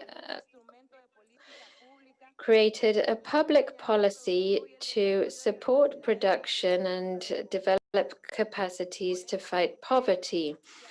This ministry has managed to help smallholder farmers who have seen a sustained increase of 5% in the last 3 years. We've also supported independent workers in the urban sector, together with smallholder farmers, comprise 42% of the country's GDP. We also have programs for food security and nutrition, which have directly reached 1.5 million families. In detail, we have flagship programs such as the Zero Hunger program, which has trained over 200,000 rural women in associations, saving millions as a fund to continue their type of production and entrepreneurship. From 2007 to 2016, the government invested 2.6 million in this program, and the protagonists generated economic dynamic of many millions also. This program has shown that investments in smallholder farmers, particularly women, is absolutely the right strategy. The Zero Hunger program has trained over 800,000 women in urban sectors in over 40,000 groups who've received over 500,000 microloans with accessible interest rates. With healthy programs also, we have programs for fruits and vegetables growing in small spaces. We there have over 325,000 family allotments, a program that generates over 200 million cordobas yearly, of which 150 million are earmarked for improving healthy diets, and 50 million as a surplus is being used to generate income. We have loans programs, so-called CRISOL programs, which have been given to thousands of families, allowing them access to inputs, to cultivate basic crops. We have from 2007 to September 2020, we capitalized 33,000 families organized in 8,000 groups, giving them 850 million Cordobas.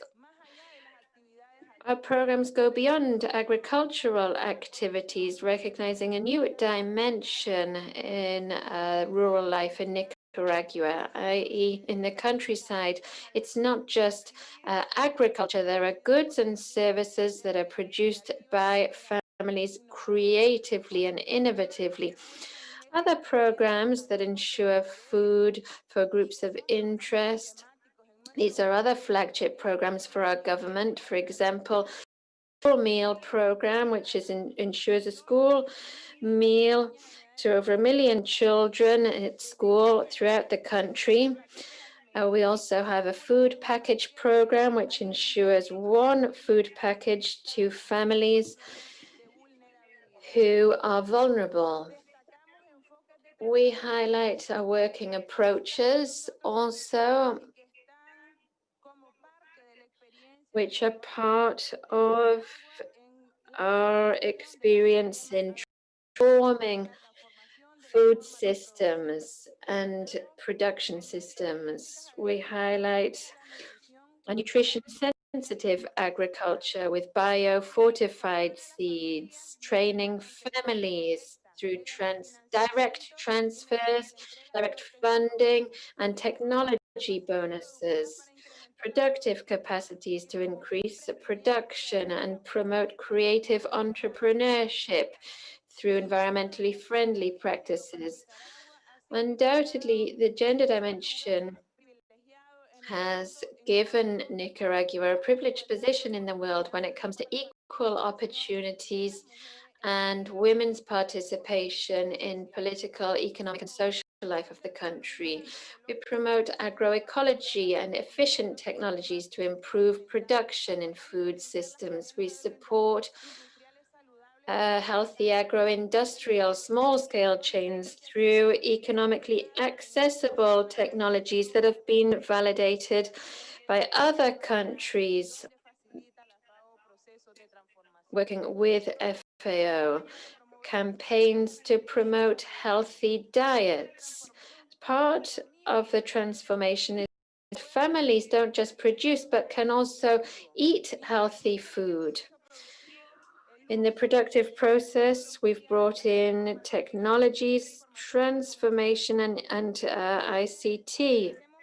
Also, we wish to thank FAO once again for supporting us as a facilitator of transformational processes for agri-food systems, making them more efficient and better adapted to the needs of our people. Thank you. Thank you. Argentina, you have the floor.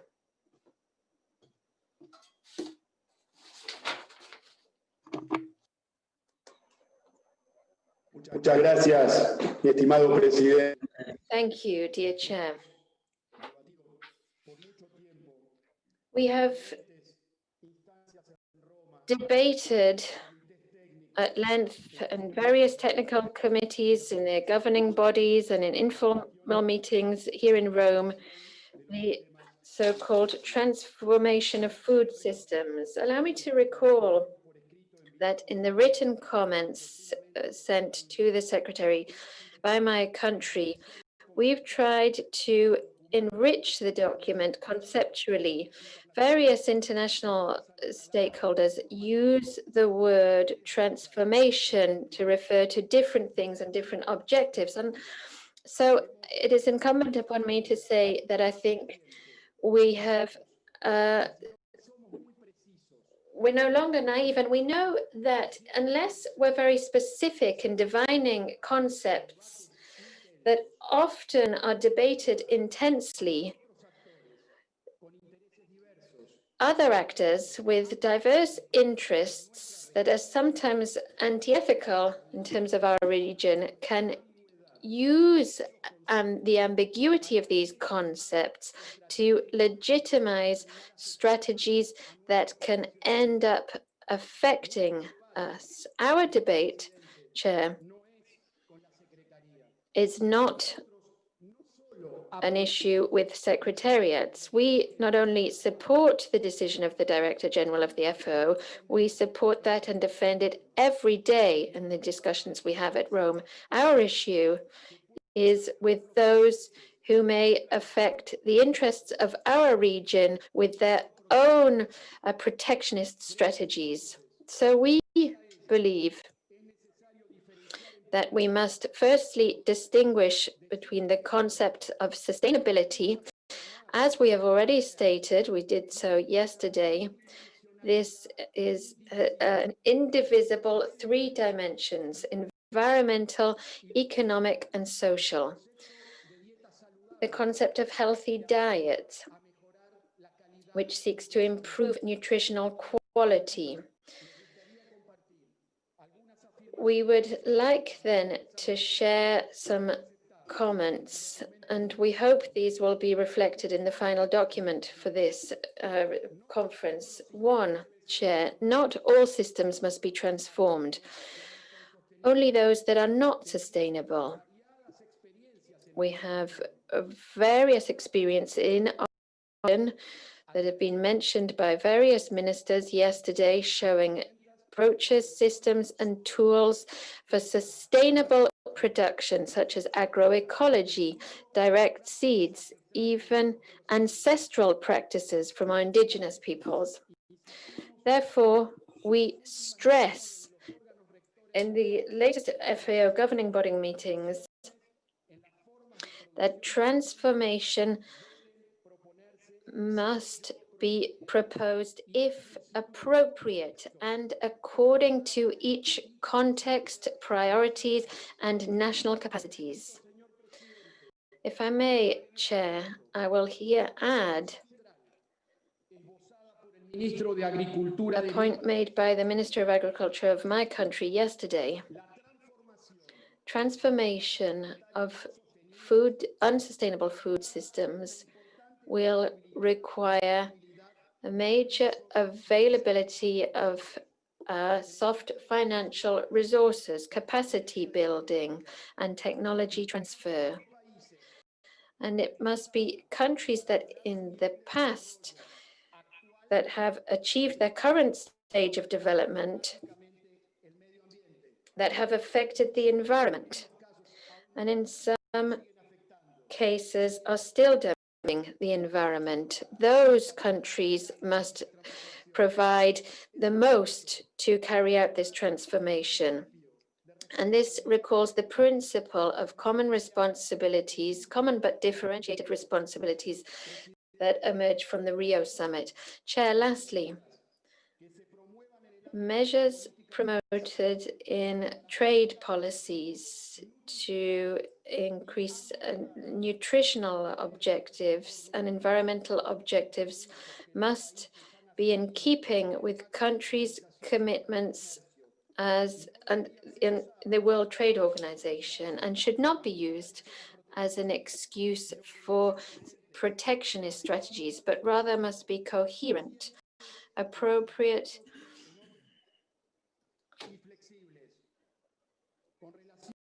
with regard to promoting short chains to foster sustainable food systems and healthy diets. I'd like to recall that beyond these being one of the instruments that countries use, there is no scientific consensus or evidence that length of chain is decisive for sustainability and nutrition. On the contrary, numerous studies quoted by the World Trade Organization have shown that imported products might have even lower environmental burden than products produced locally.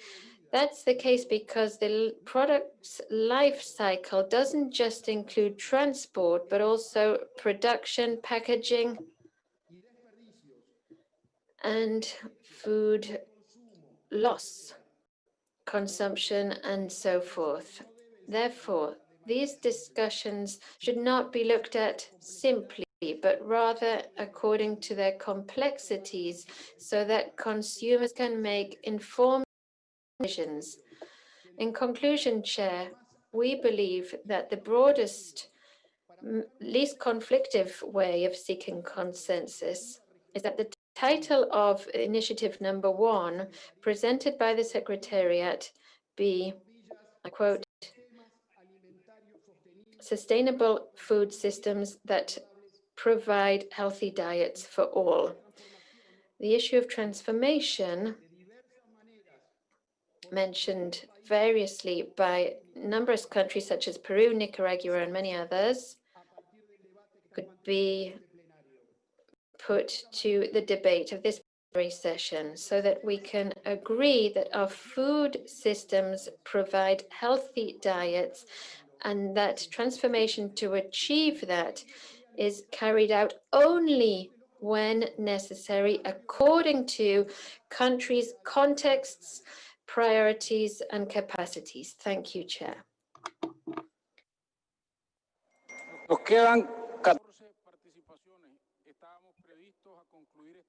I have 14 more interventions, and I do once again ask you please to stick to your times. I ask Madam Secretary, when 5 minutes is up, please notify us and tell the person over their allotted time. Thank you very much. The representative of Honduras has the floor. Good morning, good afternoon, and good evening to everyone. A special greeting to Dr. Chu Dong-yu. Special greeting to the Regional Director, Mr. Verdaguer, representatives of governments. For the government of Honduras, this is a very important moment for us to participate in this meeting together with all other members in this regional conference of FAO. In recent years, especially since 2018, our country has been implementing policies and strategies in relation to food security, and we have been aligning our strategy with our country's commitment in international organizations, and we are focusing our strategies and programs on helping the most vulnerable people in our country. It's very important to make sure that we can align our efforts so that we can make progress together. We have, using methodologies put in place and suggested by FAO in studies that we have put in place in our country, this methodology has allowed us to look at the investments that our country has been making in food security over the past 8 years in each of the 8 institutions that deal with food security in our country. It's very important for us to have the necessary support so that we can continue to make progress in the area of food security. The government of Honduras has implemented a program called the Partnership for the Dry Corridor, and this covers about half of our surface area as a country, and we're helping many, many families that find themselves in a situation of food insecurity. And we are also harnessing cooperation at the national, regional, and international levels. These efforts that we have been making have been helping families. We have also prioritized the school feeding program. We'd like to thank FAO for its support here. We have been putting in place a strategy which is adapted to our national context. We are currently reaching over 1 million school children. They are receiving healthy meals through this program. They are getting these meals thanks to the production from local producers, local farmers.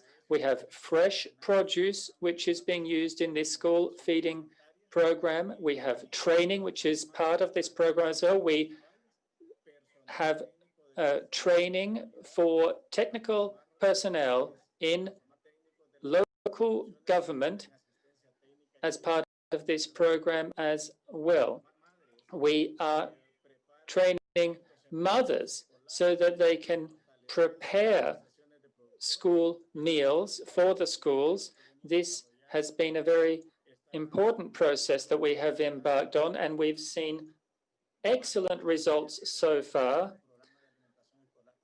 And it's wonderful that we've been able to reach such a large number of school children. We have guidelines now. We have a manual that assists local authorities when it comes to investment in the area of food security. It's important to make sure that investments can be made with legal and administrative backing. And it's very important, first and foremost, to make sure that investment is made in the most vulnerable areas first. And there are many of those vulnerable areas. That's very important. We have also developed a training program process linked to the food chain. We have been able to train many people. We have also been able to put in place training in universities as well. But not only in universities, also down at the local level. And we have people from universities who have been involved in training people at the local level. We agree with everything that has been proposed to transform food systems, and we need to highlight the issue of education when it comes to nutrition. It's very important. The issue of food and nutrition education needs to be highlighted. More visibility needs to be provided for this very fundamental aspect. We need to make sure that this education exists throughout all levels of our population, so that information reaches everyone in our country, so that we can make the right decisions. Our countries have the right tools, but they're not always implemented in the right way. So we need to make sure that we can train people. We need to have training using the experiences that we have gained. And we need to really, once again, I focus on this, we really need to highlight the importance of education in the area of food and nutrition. I'd like to thank you once again for having invited us to participate in this conference. We thank Honduras. At the moment, Eve Crowley, the secretary of this conference, has asked for the floor. Secretary, you have the floor. Thank you very much. The interpreters are finding it a bit difficult at the moment. If you have statements that you have prepared in advance, please send the statements to FAO-interpretation at FAO.org. FAO-interpretation@FAO.org.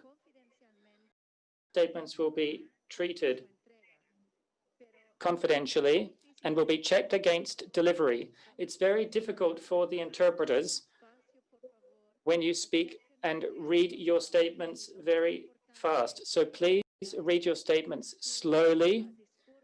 Please make your statements speaking close to the microphone. And if you could please send your written statements to the Secretariat, to the FAO interpretation group, that would be very much appreciated. Thank you very much. Thank you very much, Secretary.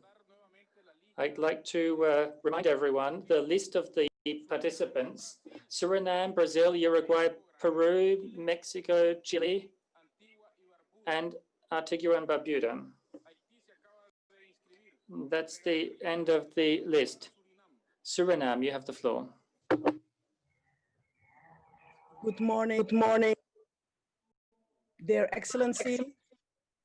Good morning and congratulations to the FAO for hosting LARC36, and congratulations to the government and people of Nicaragua as host. Suriname joins with the rest of the CARICOM member states and all the countries of the Latin American and the Caribbean in supporting regional initiatives which focus on transforming food systems for healthy diets for all. This is imperative since agriculture in Suriname is a key sector of the economy, with its contribution to be estimated at 12%. Agriculture counts for 10% of total export earnings and employing approximately 70% of the total labor force. Rice and bananas are the main crops, followed by fish and shrimps, and then vegetables and fruits.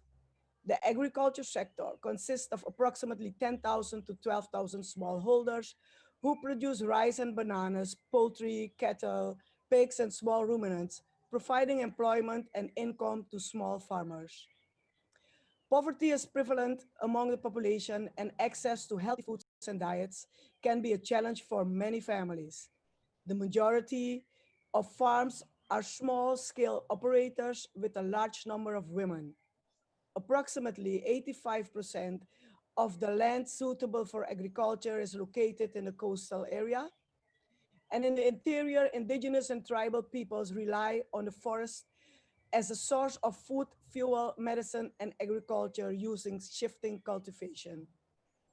Agriculture productivity in Suriname is low since the system of production and food processing are highly traditional. Technology and innovation, including digitization, are required urgently to create the transformation of the food system, which will allow for the sustainable production of food, ensure food and nutrition security, and sustainability of export and livelihoods. The support of FAO is tremendous in this regard, and efforts are currently placed on value chain development and food safety. We welcome the support of the FAO and other development partners, other UN agencies in collaboration with the CARICOM Secretariat and South-South Cooperation to assist us to transform the food system in Suriname. We support the approach of the FAO, working with all the countries in tandem to ensure food security for the region. Suriname is ready to play its part in helping to transform its food system that will make them more resilient, inclusive, and sustainable to all its people and to the region. The government of Suriname fully supports the work of the FAO in the country and in the region and endorses the regional initiatives. Thank you for allowing us to address the audience.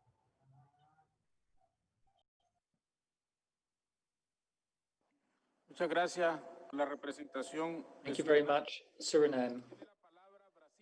Brazil, you have the floor. Buenos días. Represento el Ministerio de la Ciudadanía. I am representing Brazil, promoting the right to food and healthy food and guaranteeing food and nutrition security requires solid governance. with legal tools and standards. Brazil has developed this sort of governance, which includes the possibility of having public policies guided towards minimizing situations of vulnerability at the social and food level, guaranteeing access to water and food.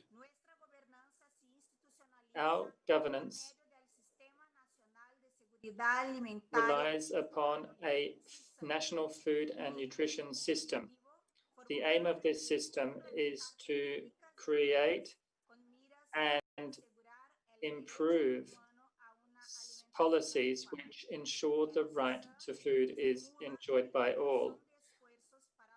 This includes including the efforts of all to ensure food security, and it focuses on intersectoral work between governments, civil society, and the private sector in various areas of action.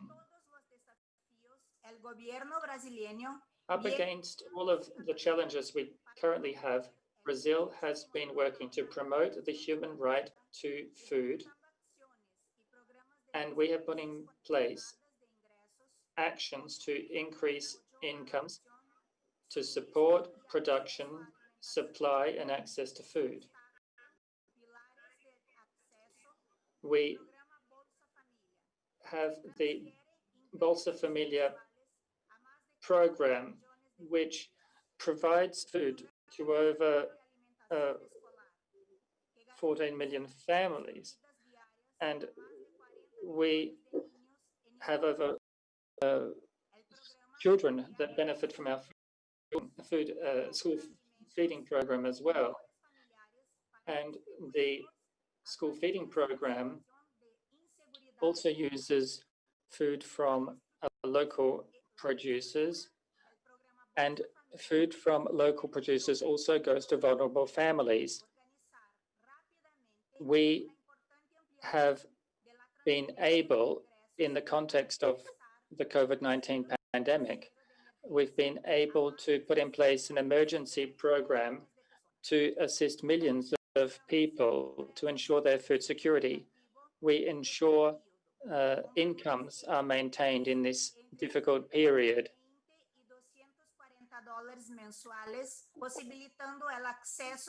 We have been able to ensure access to food for many beneficiaries. We have new challenges linked to hunger. We have obesity and overweight. This is linked to malnutrition. These are linked to the consumption of food throughout the food chain. There is a need for actions and policies to ensure food security and to ensure the protection of the right to food, contributing to attaining SDG 2 with a view to ending hunger, improving nutrition, and promoting sustainable agriculture. In this context, we need to consider technical assistance programs. In addition to other programs, we need to ensure access. We need to do this by strengthening policies. We need to look at the procurement of safe and healthy food. We need to understand the social dynamics that play a role in the consumption of food. When it comes to consumption, we need to understand the right that people have to choose which food that they eat. We need to also look at food labeling. We have to look at the regulation of school canteens as well. We'd like to say that policies need to focus on the need to strengthen existing public policies, and we need to strengthen institutional capacities within the state, and we need to promote new initiatives to face the current situation. in order to guarantee sustainable food systems that promote food security. The government of Brazil has partnered with other countries as well in joint efforts to ensure food security throughout the world. Thank you very much. Thank you very much, Brazil. Uruguay, you have the floor.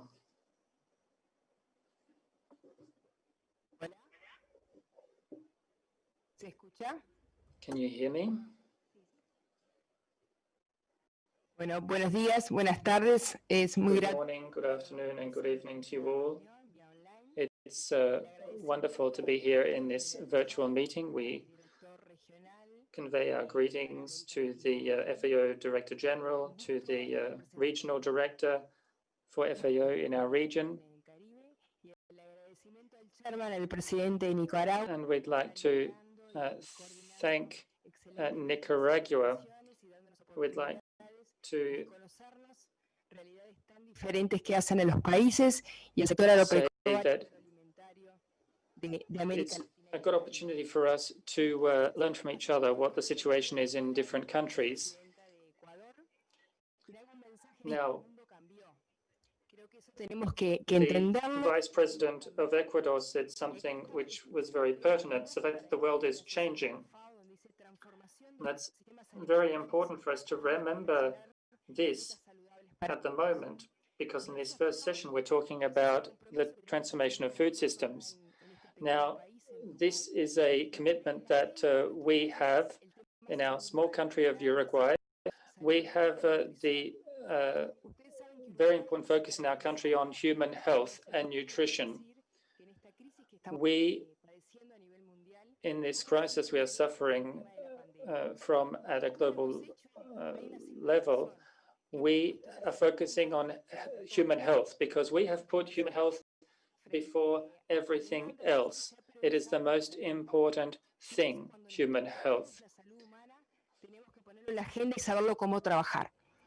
And when we all understand that human health is the most important thing, then we can all move forward together and work together. We have been able to ensure that our food systems have been able to continue to function properly during this COVID-19 pandemic. We have been Uruguay, ustedes saben, si bien somos un país exportador, have been working on production. A lot of our production comes from family farming. We are an exporting country, but we do have a responsibility when it comes to our consumers. Entonces, the consumers in our own country, but also all the consumers in other countries who consume products that come from Uruguay. It's very important in this context to put the issue of human health on the table. Now, we have a scarcity of resources at the moment in our country, so it's very important that we work very smartly. We need to work with organizations like FAO. We need to be able to work with our ministries. We need to be able to work on identifying threats that exist, and we need to have a better understanding of what's actually happening at the consumer level. We have the 6 actions from FAO. We agree with these actions. We think we need to be very supportive of these actions. We are going to collaborate along these lines, and we are going to engage in dialogue and especially with education. We would like education to be included this. We ask this of FAO. We'd like FAO to take note of this particular request so that we can continue to work and move forward together. Now, the world has changed, as the Vice President of Ecuador said, and we need to understand the challenges that exist. We need to work together in a participatory way. Today, we're having a virtual meeting online.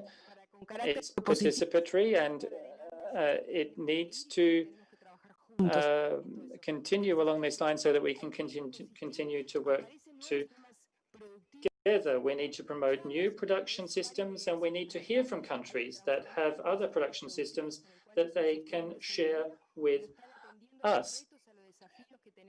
And it's very important for us to exchange knowledge on the challenges that exist in our various countries. Uruguay, it's very important for us that we produce and also consume healthy food. I would also like to say that our agriculture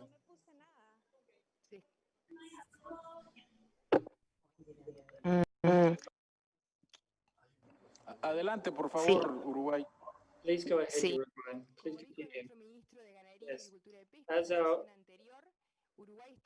Livestock, Agriculture and Fisheries Minister said, we're not only focusing on sustainable agriculture, we're also looking at regenerative agriculture. And we have a concept which has been used, and I would like to mention it here. It's the concept of building back better. I think we do have a wonderful opportunity now to build back better in this world which has changed greatly. It's very important for us to continue to work on this. In our countries, we are often seen as passive countries in our region. We need to be much more proactive. It's very important for the agriculture sector in our countries. Thank you very much. Thank you very much, Uruguay. Chile, you have the floor. A todos y a todas, señor presidente. A very good day to everyone. Food is a fundamental part of the health of populations and for sustainable development. That's why it's important that food and nutrition policies focus on social protection systems and that they include a focus on sustainable food systems to ensure sustainable diets for everyone. FAO's role supporting countries has been fundamental for the development process in our countries and in the region. Given the challenges in relation to attaining the SDGs, it is an honor to participate in this virtual conference to define policies and priorities for our region. Rural populations, women, and people with low levels of education are very largely affected by issues related to overweight and obesity. A lot of these people lose their jobs and incomes. A recent study in relation to the effect of COVID-19 measured food security and concluded that in our country, 2 in every 10 households experienced problems when it came to food in recent months. In Chile, we have promoted public policies to eradicate malnutrition. In 2013, we adopted the law 20,670, which created a secretariat to deal with this issue. The secretariat undertakes studies and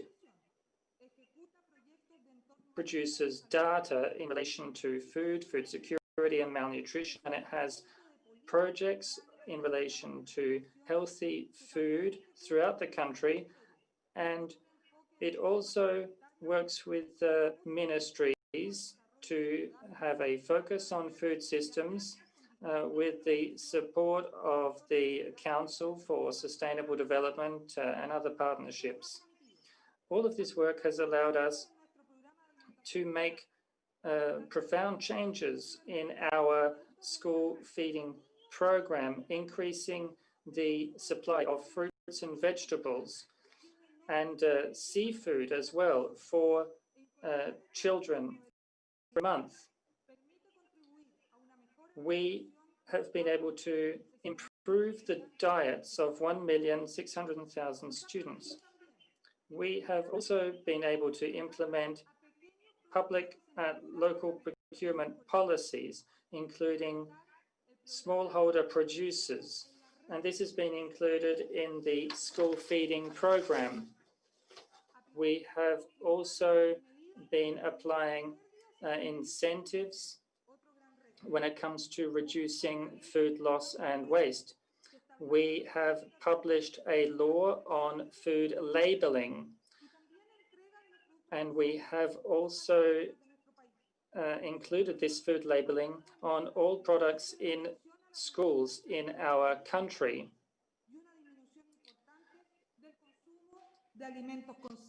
And we have seen a reduction, quite a significant reduction, in the consumption of foods with these labels on them. We have been able to reduce the consumption of foods which are high in sugars, and thus we have been able to contribute to food security, and we've been able to ensure that the whole population has access to safe and healthy food.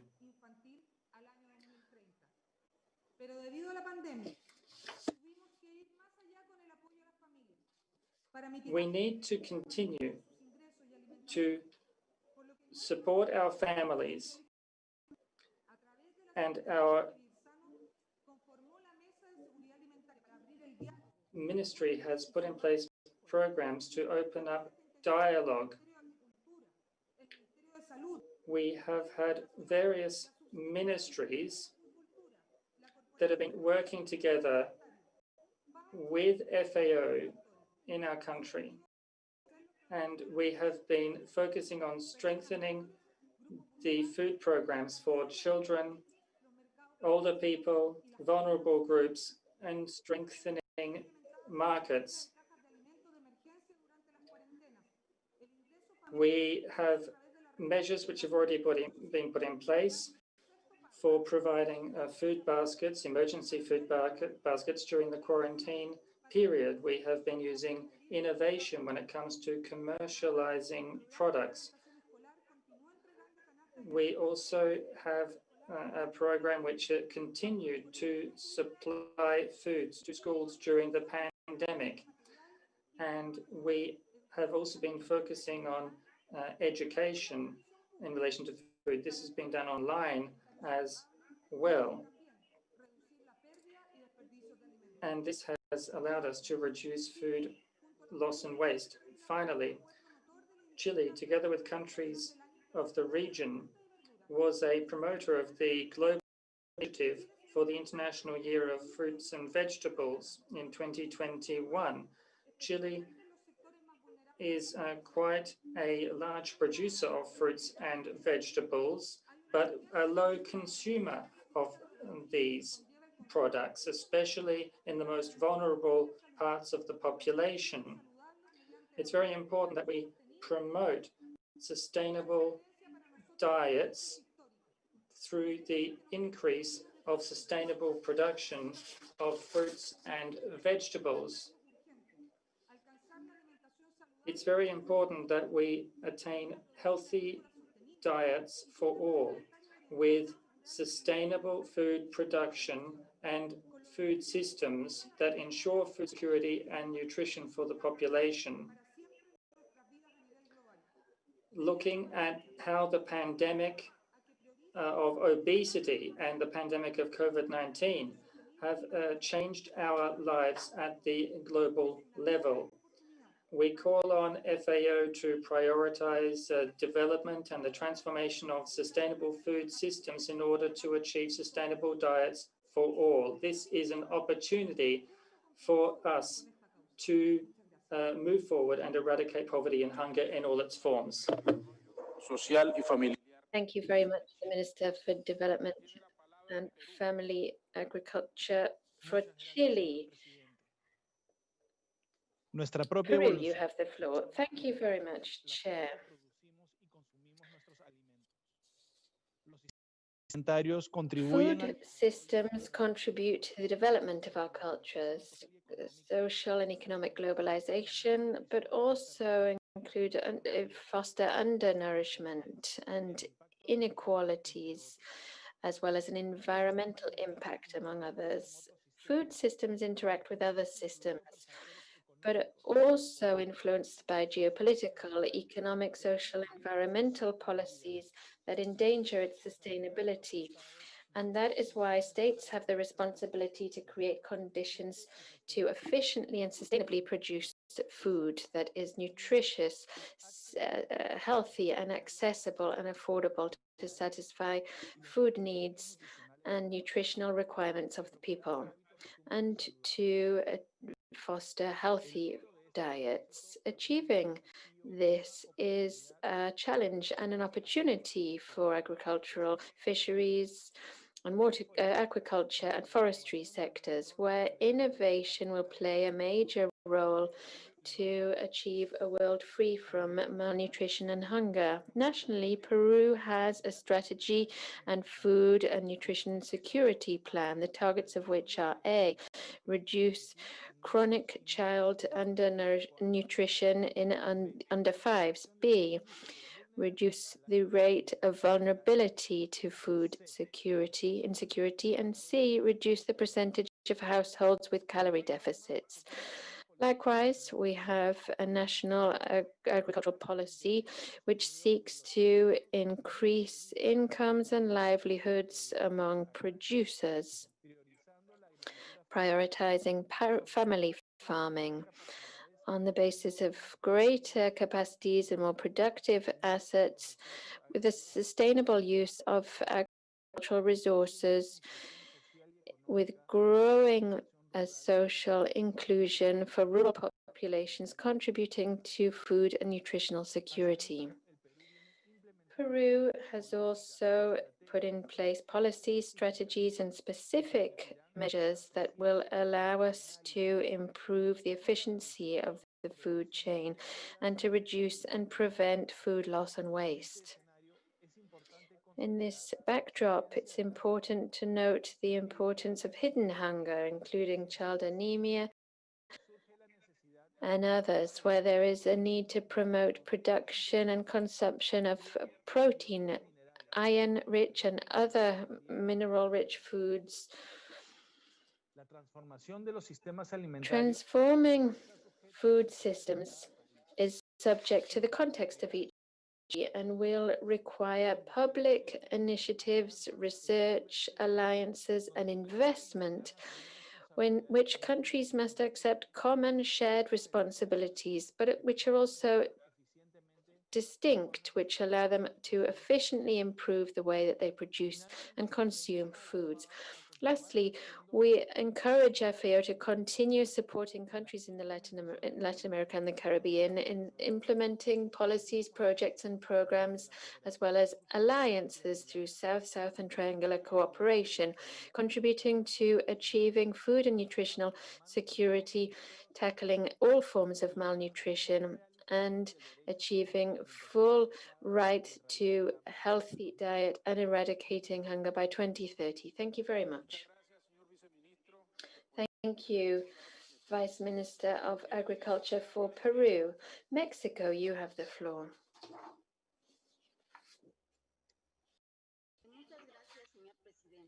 Thank you, Chair. We share the content of the document presented by the Secretariat on this item. Indeed, realizing the right to adequate food and health is a demand for our peoples and a condition for human development in our region. We need to focus more on overweight and obesity, seeking better nutrition through the right micronutrients. My delegation endorses the statement on the concept of transforming food systems for healthy diets, as this is a concept that Mexico has been working on, which drives the need to improve the way in which people eat.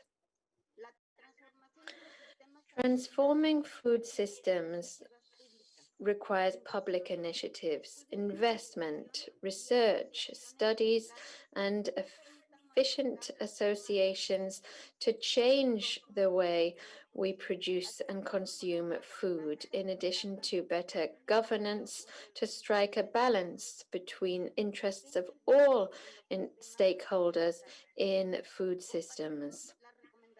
We support the FAO's recommendations, including achieving zero hunger and the 2030 Agenda for Sustainable Development and SDG 2, transforming food systems to ensure access to healthy food for 42.5 million people who go hungry and over 200 million people who are overweight in the region. We ask FAO for its support to improve better data collection and to collect statistics to feed into policies that would tackle all forms of malnutrition using a focus based on healthy, sustainable food systems that foster healthy diets and better nutrition. We call upon FAO to support designing, implementing, monitoring, and policies and instruments that foster healthy diets for all through the aspects set out in the document, and to promote public policies that contribute to food security. It's important to ensure dialogue between public and private sectors in coordination with governments, seeking to reach agreements and innovative solutions that will allow us to ensure sustainable food systems. We urge FAO to mobilize resources to support countries in the region in drawing up innovative policies that allow them to achieve healthy food and to monitor and assess results and contribute to science and technology in this area. In Mexico, we've carried out specific measures looking at the quality of food, such as the Secretariat of Health since 2012 signed an agreement for voluntary reduction of salt in bread with the bread industry and the catering industry to avoid too much salt use. The government of Mexico currently has in place a series of measures that we'd like to share with you.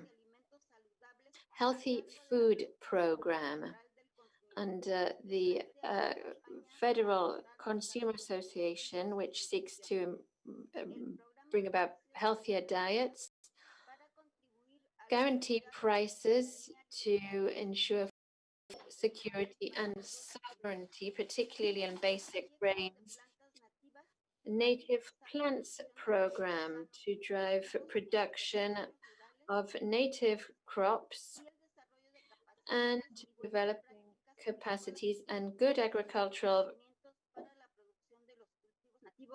practices based on knowledge of production of native, regional, and traditional crops, maintaining and fostering DICONSA, which is the biggest network of supply for Latin America and the Caribbean, which operates through a system of shops and milk and dairy shops in low-income areas. New labeling for food, which came into effect in October 2020, to ensure that fat, salt, and sugar content were more visible. Various companies have opted to change their products.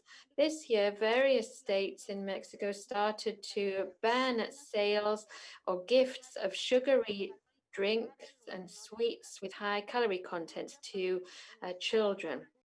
Also, in the Senate, there was an initiative to reform the general law of children and adolescents' rights, under which authorities will earmark resources to ensure sufficient quality food for children and adolescents.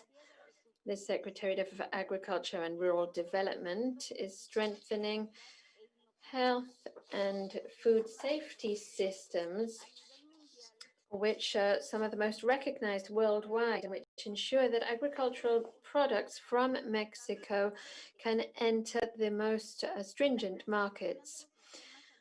Transforming food systems, as FAO proposes, can contribute to raising nutritional quality of food as well as to reducing prices. It's also important that we design a monitoring system to detect unjustified rises that prevent people from harnessing these innovations. We need to reduce the cost of nutritional healthy foods and to make these available to our populations, as well as to drive prevention of post-harvest losses and food waste. It's irrational that we have food waste given the needs of so many people. We need FAO's support to promote food systems that are in keeping with agroclimate and cultural conditions of most marginalized rural areas, to help them overcome their food and nutrition problems, as well as to generating new employment and income options in those communities.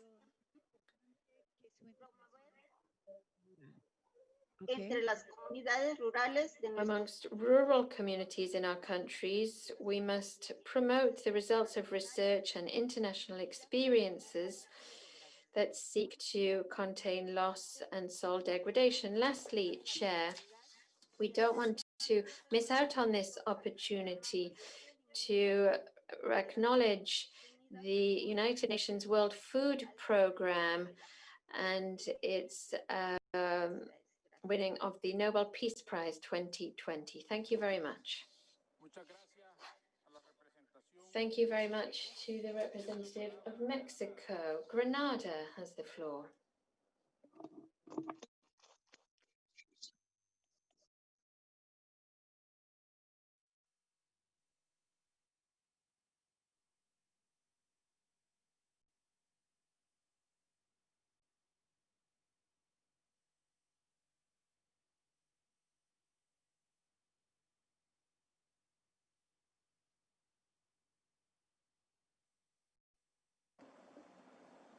Adelante, Granada.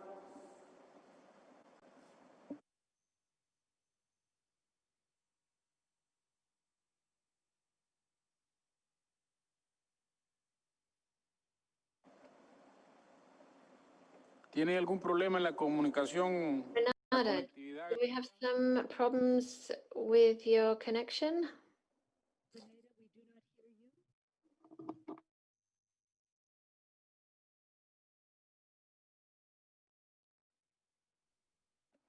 Grenada?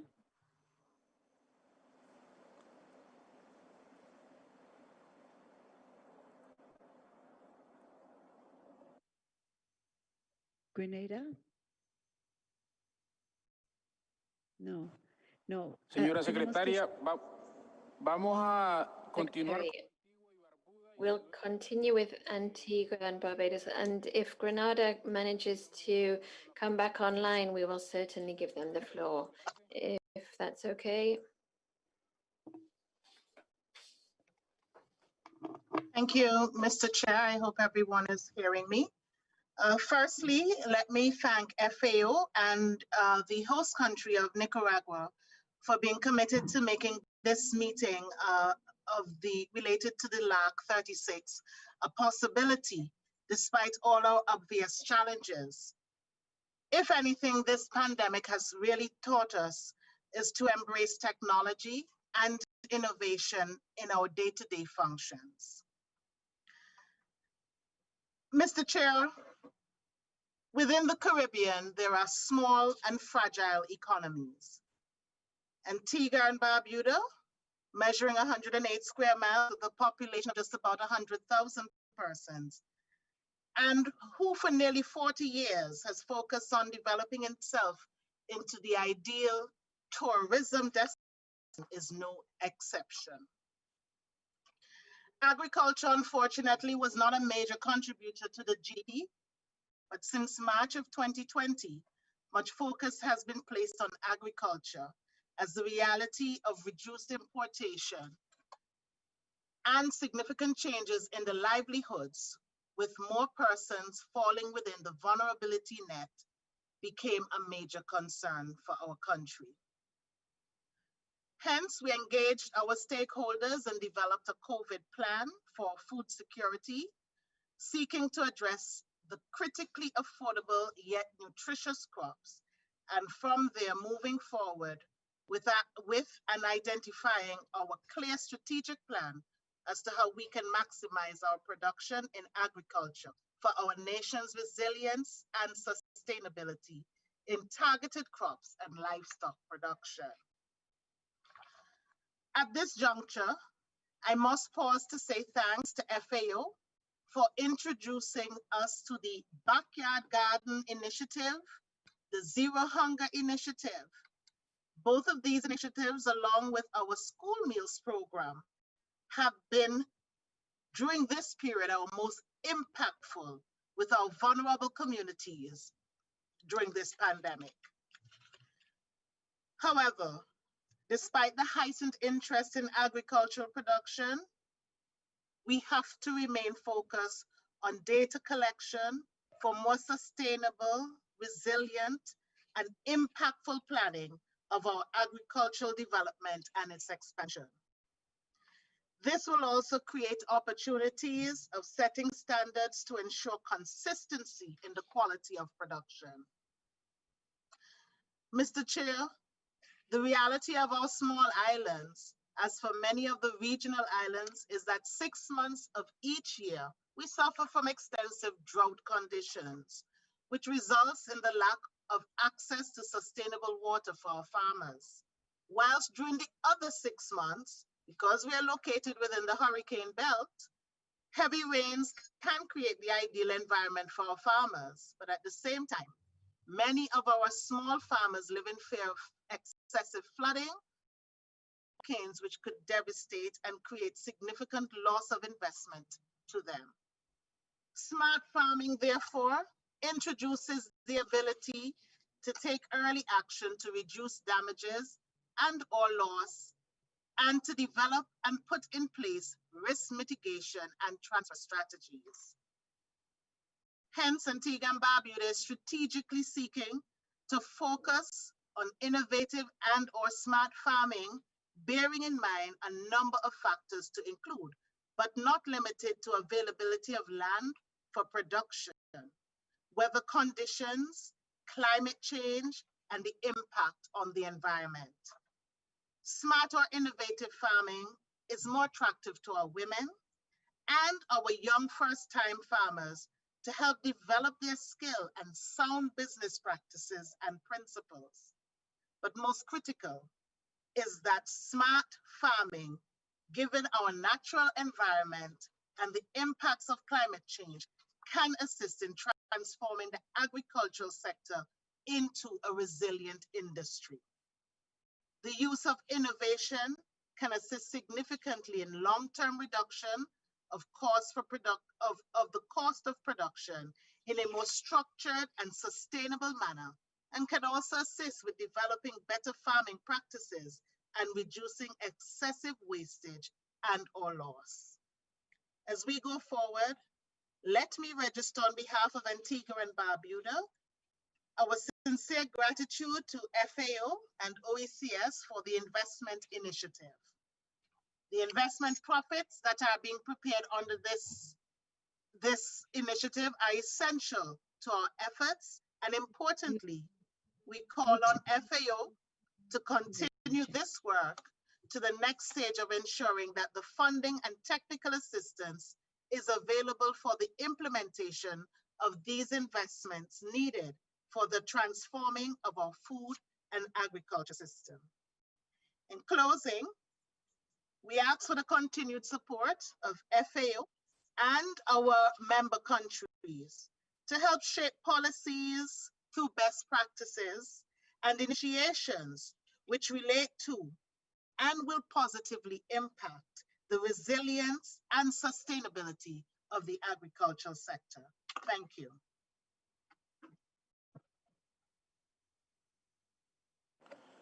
Muchas gracias, señora Samantha Marshall, ministra Thank you, Madam Samantha Marshall, Minister for Agriculture and Fisheries for Antigua and Barbuda.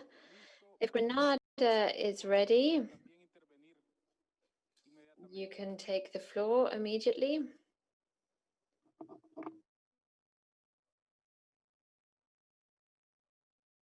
Adelante, Granada. You have the floor. Good morning. Good morning. Adelante.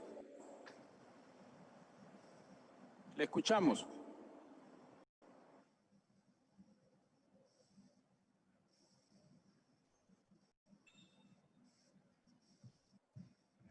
Grenada, we heard you loud and clear.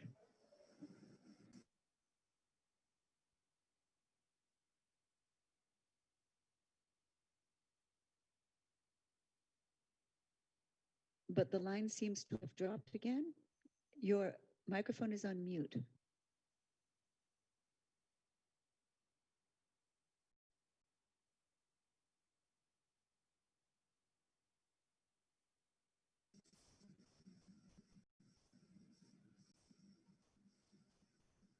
Good morning. Yes, we hear you. Yes, that is Permanent Secretary Elvis Moran here. On behalf of the minister, can we have about 30 minutes because he had to address an emergency. That is Grenada. Claro, claro que sí, con mucho gusto. Of course, certainly. I give the floor to Haiti.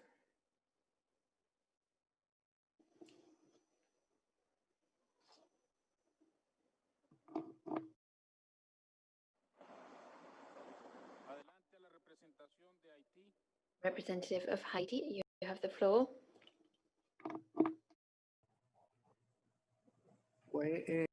Aussi le porte-parole de Haïti, il est absent pour quelques The minutes. spokesperson for Haiti has had to leave the meeting for a moment. Could we please have a few moments?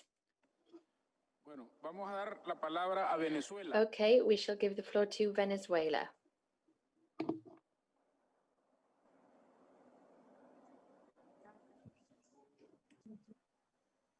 Buenos días, buenas tardes, buenas noches.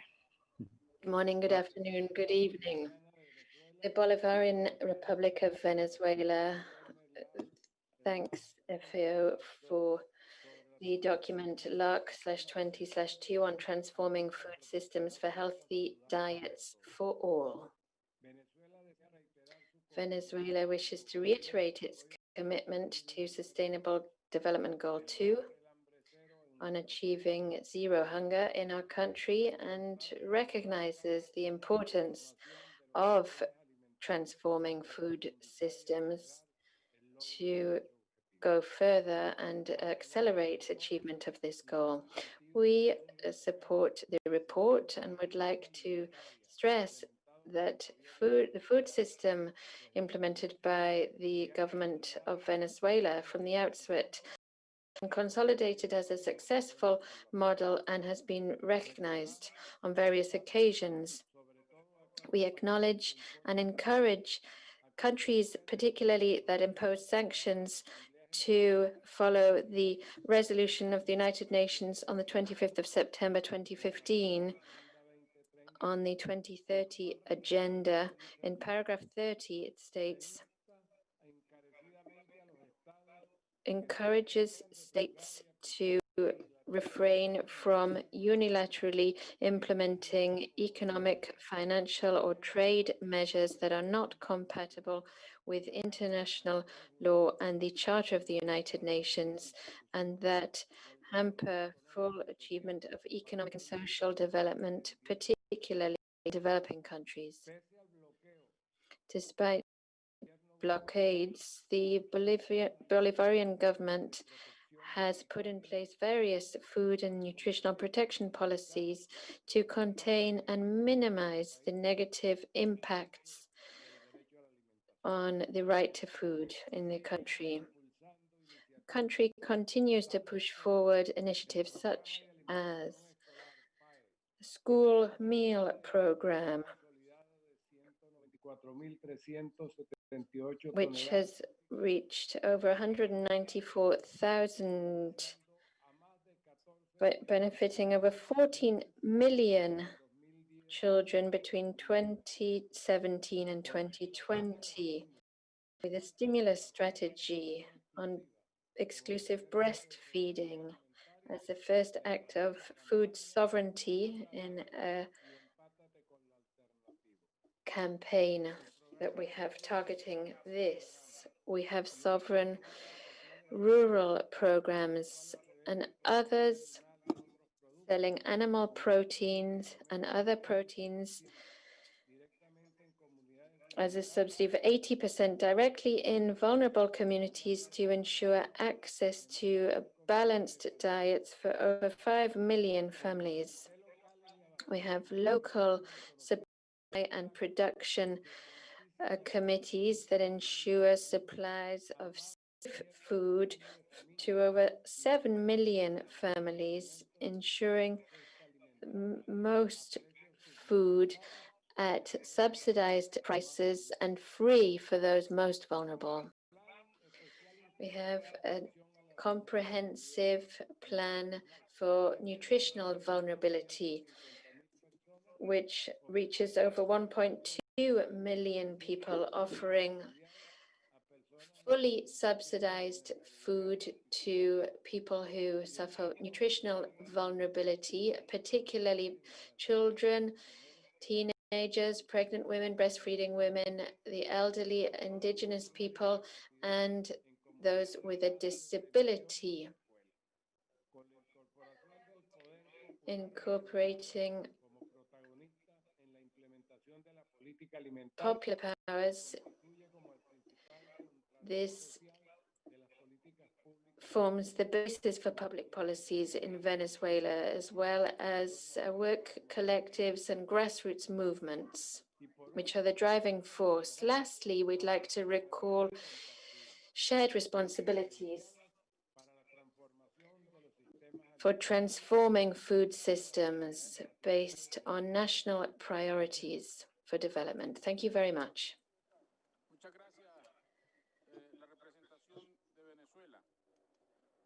Thank you, Venezuela.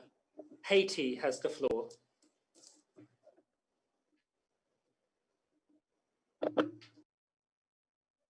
Adelante, Haití.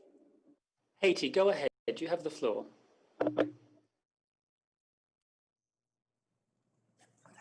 Bonjour. Hello. Tenons à saluer le directeur de la Greet the Director General of FAO. We'd also like to extend our greetings to the chair of the regional conference and also the FAO regional director. Chair, participants, we'd like to extend our thanks for the invitation extended to the government of Haiti to take part in this meeting. Given its geographical position and its mountainous terrain,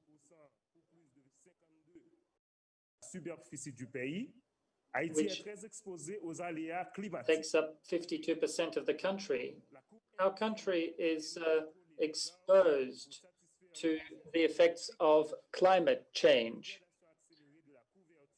We need to act to reduce deforestation. We need to look at the fact that policies are affecting our natural resources. Agriculture has experienced a reduction in productivity. Today's meeting is taking place at an historic moment, an unprecedented moment. We've got climate change and also the situation linked to the COVID-19 pandemic. That's why we need to act hand in hand together to ensure food that is safe for the population. We need to promote resilient agriculture, protecting natural resources.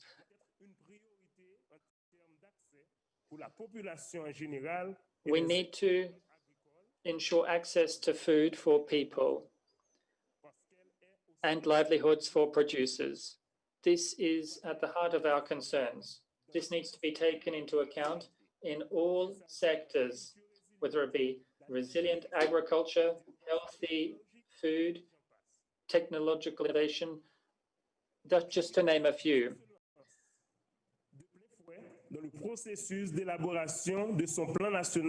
Haiti has a national adaptation plan. It's in place. It's going to play a very important role in the implementation of our nationally determined contribution. Haiti has been mainstreaming the issue of climate change mitigation in our development plan and in our development planning at the national level, and we've been able to consolidate the economy, and we've adopted a strategic and consistent approach when it comes to the fight against climate change. The plan of action for the environment in our country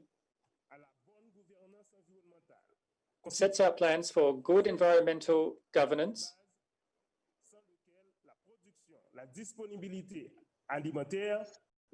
ensuring that access to food is ensured.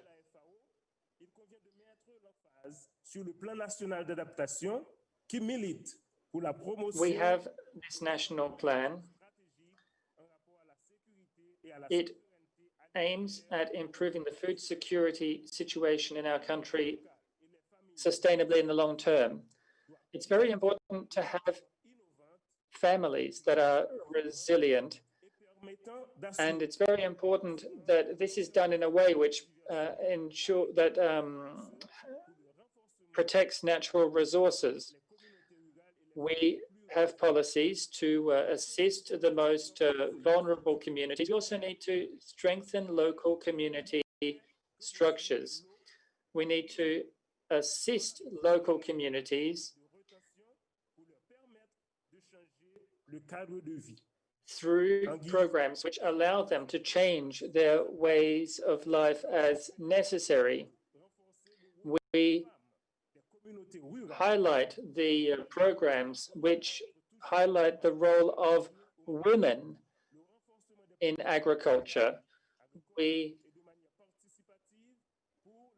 are strengthening our policies throughout the country in order to attain the Sustainable Development Goals. Family farming for safe and sustainable food, which is also inclusive, is one of our priorities. I would like to thank FAO once again for having allowed me to participate in this discussion. Thank you. Thank you very much to the Minister for the Environment of Haiti. Grenada has the floor.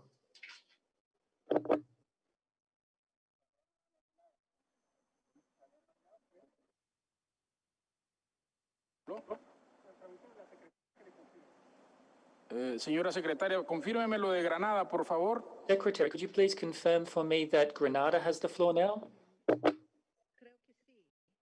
I think so, yes. Yes.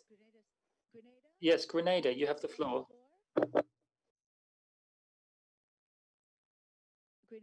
keeps on connecting and disconnecting. Conecta y desconecta. Creo que tiene algún problema. Grenada keeps connecting and then disconnecting. I think there's a problem with Grenada's connection. Grenada? Yeah, it seems. Good morning. Good morning to everyone.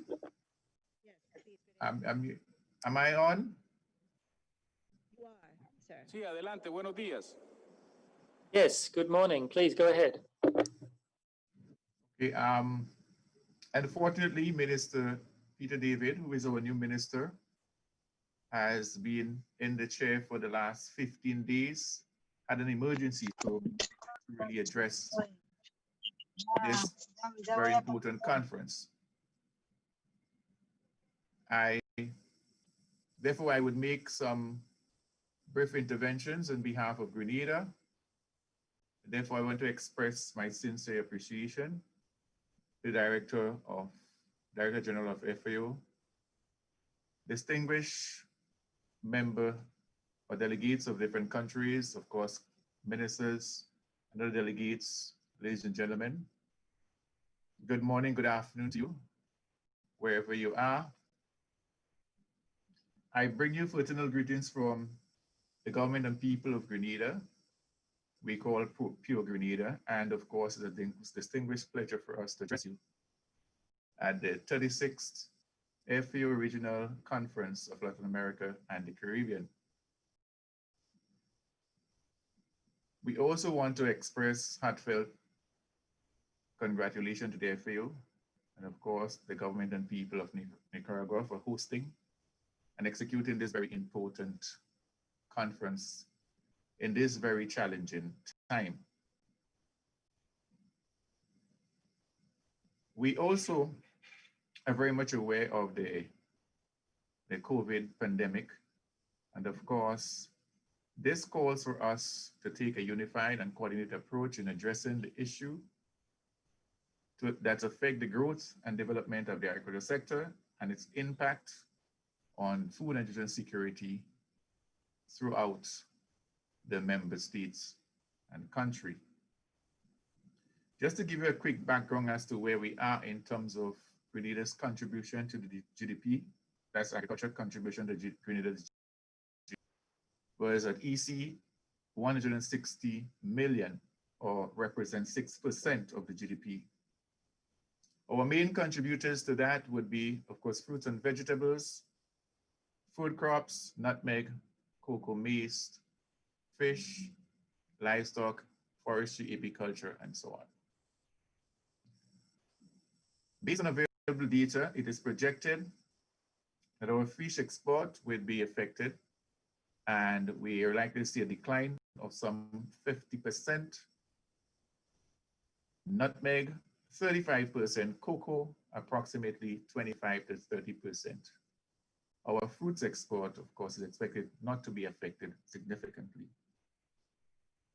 We've also witnessed some drop in the domestic market, and that is partly attributed to the fact that we're the slow economic downturn, and of course, in the tourism sector, as well as the private educational institution that is related to St. George's University.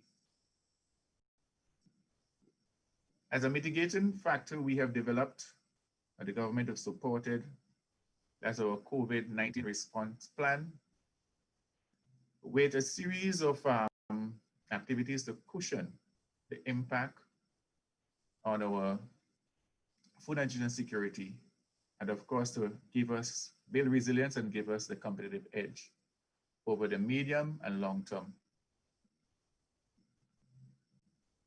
We proceed in terms of, we offered financial support, that is in the form of grants and low interest loan to the export commodity boards, that is the nutmeg and cocoa, as well as support to the marketing and national importing board and fish exporters and fisher folks. We have provided labor and other inputs, subsidiaries to farmers. Support in establishing home, gardens, and of course, vulnerable household, backyard garden for vulnerable households, and setting up parish farmers market to support farmers and vendors in the marketing of their fresh produce.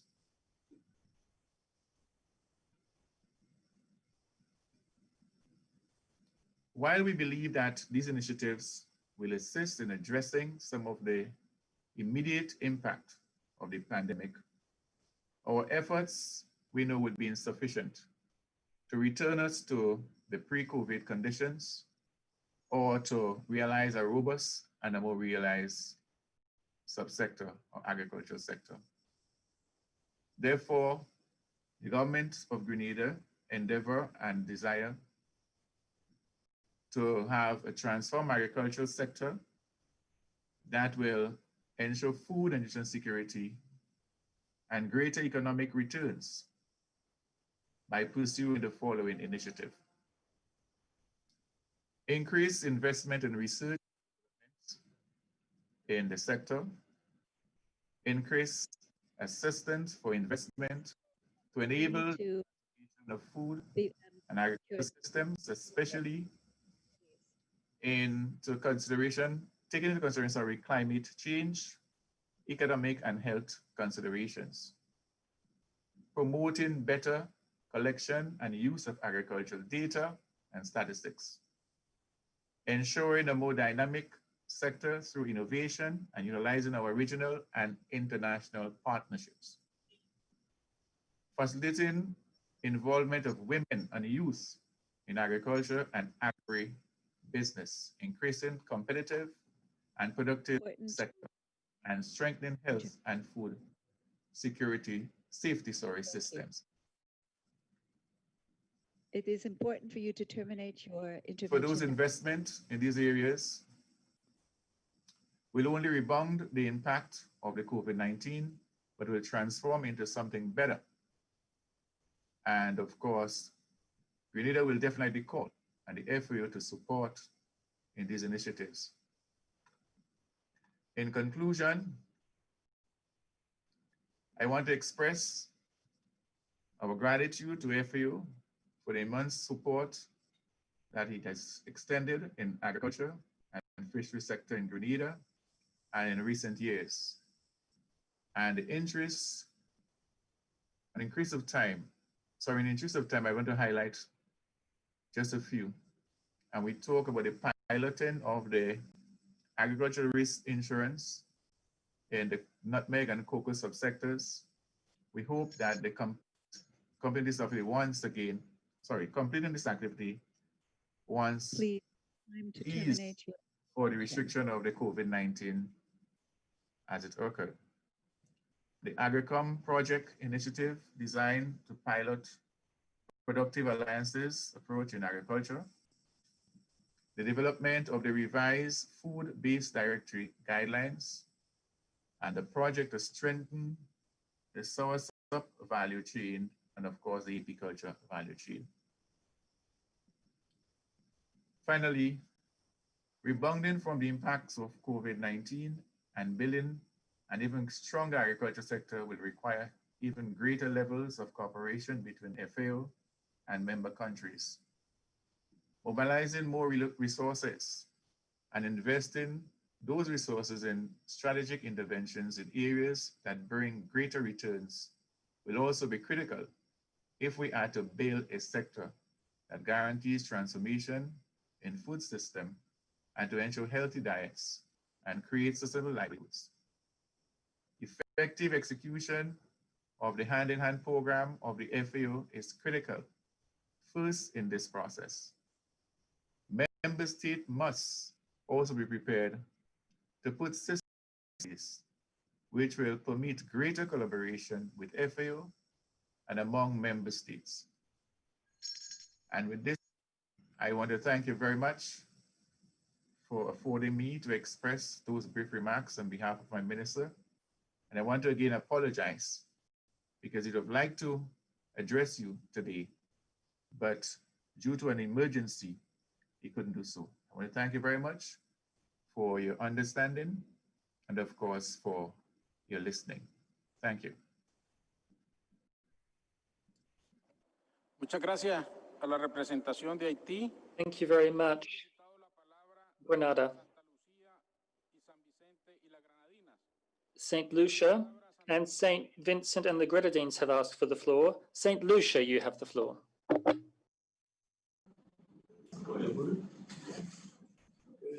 Good morning, Mr. Chair. On behalf of the government of St. Lucia, the Minister for Agriculture, the Department of Agriculture extends its appreciation and commendation to the FAO for the hosting of this 30th conference and the important work being undertaken in St. Lucia, the OECS, Latin America, and the Caribbean. And we would like to specifically thank Nicaragua for hosting this conference.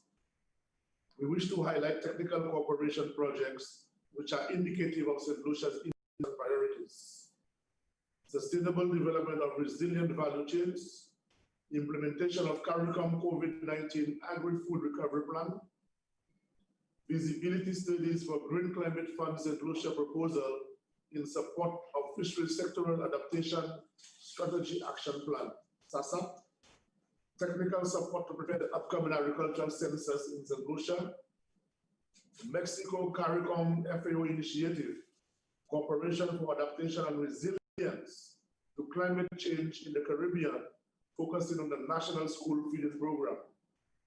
We further want to highlight the work being done on the OECS FAO investment initiative for food and agricultural sector transformation. This work is very important to the OECS, and it is essential that the financial resources and technical assistance be mobilized to implement the investment initiatives being developed. I am referring to the investment initiative that is being led by Dr. Dipford for the OECS and FAO. The financing of the investment profiles is critical to the transformation of the food and agricultural sector in the OECS. Project implementation and completion is a key indicator for success, and the sub-region is plagued with low rates of implementation, and therefore the role of the regional sub-office will be ever more critical in the project preparation, monitoring, supervision, and completion. We need a properly financed and resourced regional sub-office that is capable of responding to these unique challenges. Therefore, technical resources must be enhanced, and the role and human resource functions and positions, such as liaison officer, must be maintained for effectiveness of delivery. On an annual basis, Mr. Chair, St. Lucia for the last decade has faced hurricanes, storms, floods, and droughts, which this year has been compounded by COVID-19 and has severely impacted our food production systems and our ability to feed ourselves. So too has climate change led to the manifestation of more aggressive spread of pests and diseases, such as the black sigatoka in our bananas. Therefore, climate smart and resilient agriculture is a must for St. Lucia if we progress. Such projects such as the RICH program must feature prominently and be adequately resourced. Therefore, priority must be given to promoting good and sustainable agricultural practices and taking proactive early action to prevent loss and damage to agriculture. St. Lucia, Mr. Chair, has the unfortunate record of being amongst the nations with the highest rates of diabetes and hypertension. In that light, healthy diets and food safety are areas of major concern and of the utmost importance. Without health, Chair, no nation can prosper. And to go back to climate resilience, if we look at the present situation, in 2020 alone, we've had 27 named storms to date, Mr. Chair. And 2017, we can all remember Hurricanes Irma and Maria on September 6th and 20th, the devastating impact those hurricanes had on our sister island of Dominica, what it did to the food production systems in Dominica in 2017. We've had major droughts in St. Lucia, very long periods of droughts, very excessive rain during the rainy season, and even in the non-rainy season. There has been a lot of changes in the rain, in the intervals of rain. So therefore, climate change is very, very devastating on the food production systems in St. Lucia. And therefore our needs are one, climate smart agricultural systems, and we're looking at protected agricultural systems, Mr. Chair. We're looking at water capture and distribution systems. We're looking for assistance in revolutionizing the use of energy in our agricultural production. We're looking for assistance in research and development. Also, assistance in crop insurance, fishers insurance, and livestock insurance. And finally, Mr. Chair, we're looking for major assistance from FAO at the Youth in Agriculture projects. So once again, St. Lucia would like to thank FAO for hosting this conference, and want to thank FAO for the collaboration, the support, the efforts to St. Lucia over the years, and we look forward to continue a very strong working relationship with FAO for the good of our people in St. Lucia. I thank you, Mr. Chair. Agradecemos al señor Harold Stanislas, Ministro de Agricultura. Thank you very much indeed, St. Lucia. St. Vincent and the Grenadines has the floor. St. Vincent and the Grenadines. Good morning, Chair. Thank you very much. Over the past 6 years, St. Vincent and the Grenadines has implemented a number of initiatives which have all contributed to improving our food systems for the provision of healthy diets to our population and for those visiting. In recent times, the focus has been on improving the diets of vulnerable groups, and in particular, those in the primary schools, primary school students. We have partnered with the FAO and Brazil for technical and financial assistance regarding these initiatives. Although we have also raised funds in support. And at this point, I'd like to thank FAO and the Brazilian government for the investments to date, the ability to share the experiences from the Brazilian model that we have piloted. Just to mention a bit on this point, we have piloted 6 components of the Brazilian school feeding model. And we've had some really good successes, but just to note a few. We were able to improve the numbers or the quantity of servings of vegetables by 100%. So there's a significant improvement in terms of the consumption of vegetables among primary school students. We have been able to develop schools' menus, recipes, and serving sizes, which were all shaped by the results of a nutritional study, which was part of that pilot. The menu, which has been developed, is currently being used by the Zero Hunger Trust Fund, which is a local initiative, and it has now gone from piloting from 3 schools to 10 schools. And of course, we're now able to use the school gardens, which were developed at those 3 pilots, as teaching tools, as pedagogical tools for teaching of various other subjects in schools. The improvement of the infrastructure is also critical, and that have led to being able to deliver better meals and more effective environment. Another initiative which has been implemented locally has been the Zero Hunger Trust Fund, which was an initiative driven by the Parliamentary Front for Hunger. This trust fund is a mechanism that generates finances by levying 1% on all mobile calls. And as such, we were able to generate monies which we're able now to support holistic programs for primary school students, including guaranteeing 1 free meal for those students. The program has also provided food vouchers for dependent elderly persons, 80 years and older. All right. In recent months, during the COVID pandemic, the government has redirected resources to provide production and marketing support and to ensure that these vulnerable groups continue to receive or access foods that are important for their nutrition. And in so doing, a number of community stakeholders were engaged. The churches, civic organizations, and so on were involved in ensuring that we identify the correct, the target group, and to ensure that they receive the quantities of items, foods that are critical for their own nutrition.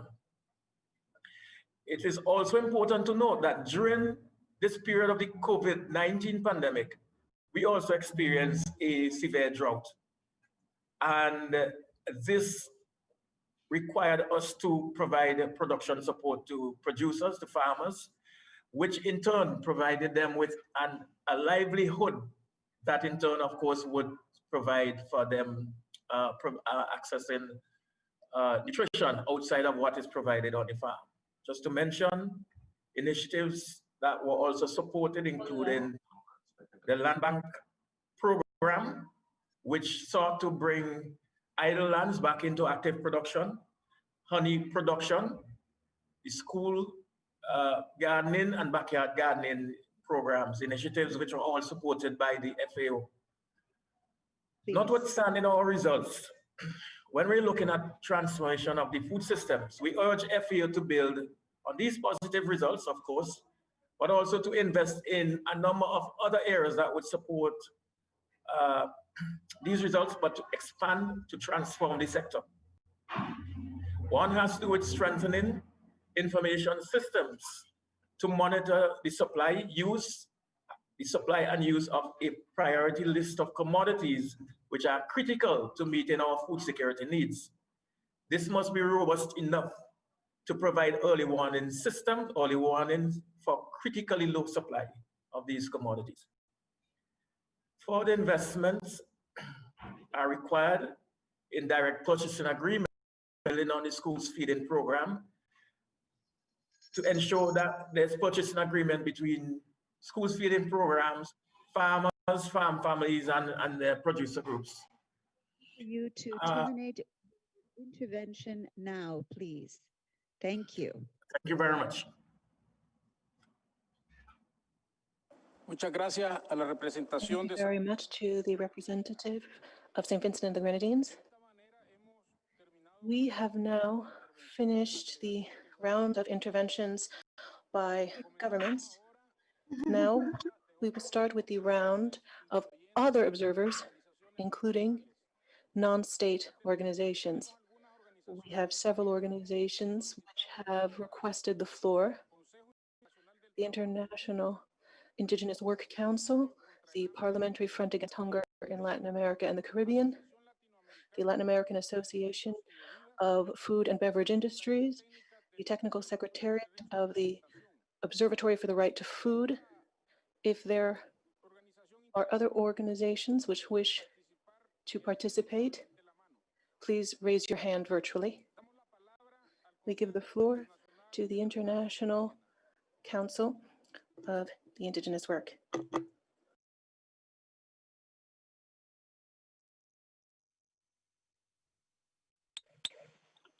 Good morning, good afternoon, and good evening to all of the delegations and representatives of governments in our region.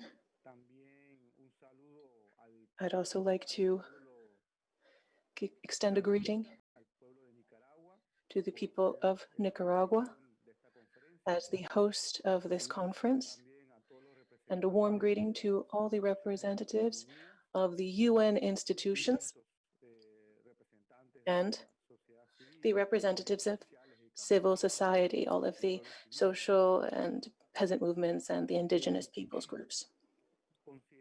Given that the pandemic has deeply affected family farming among peasants, as well as small-scale fishery, indigenous peoples,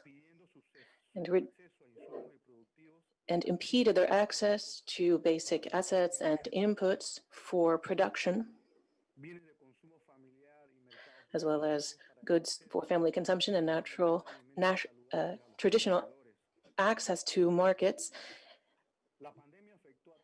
the pandemic has affected all sectors, and it has highlighted our interdependence. It has taught us that the health and well-being of others affects all of us, that none of us is safe unless we are all safe. That is why we feel that it is very important to strengthen the social participation in all decision-making processes on health and the promotion of the well-being of farmers, including peasant small-scale farmers, rural workers, Afro-descendant people, indigenous people, fishers, including small-scale fishers, consumers, men, women, young people, people with disabilities. It is important to ensure free, prior, and informed consent as a collective human right. It must be observed and all decision-making processes that could impact indigenous people and local communities. We consider it very important to strengthen international cooperation processes for development, as well as the role of UN agencies and the facilitating mechanisms for the participation of civil society in dialogue and policy-making spaces to promote the recovery and transformation of healthy food systems and help us move towards a new model of development based on equity, equality, justice, care, and protection of Mother Earth, as well as international solidarity. We must ensure in all decision-making processes that the empowerment of women is taken into account, including women family farmers. We must support initiatives to help indigenous women and young people when it comes to their work to protect their communities, whether protecting them in terms of traditional mechanisms for their own communities. We feel it's important to have political programs which aim to restore natural spaces and ecosystems like forests, which are affected by extractive industries. We also consider it important to build a right to grow healthy food that recognizes the contribution of ecosystems, of ancestral ecosystems, to achieve the transformation of food systems based on healthy diets provided by sustainable agriculture, which is resilient against climate change. It's very important that the FAO be able to support us in protecting traditional knowledge and encourage synergies between the work of the FAO and the UN conventions on chemical products. A mechanism for sustained interaction between communities, indigenous farming, peasant farming, small farmers, where they can exchange innovative ways to have pesticide-free farming, and as well as innovations in the area of the use of fresh water.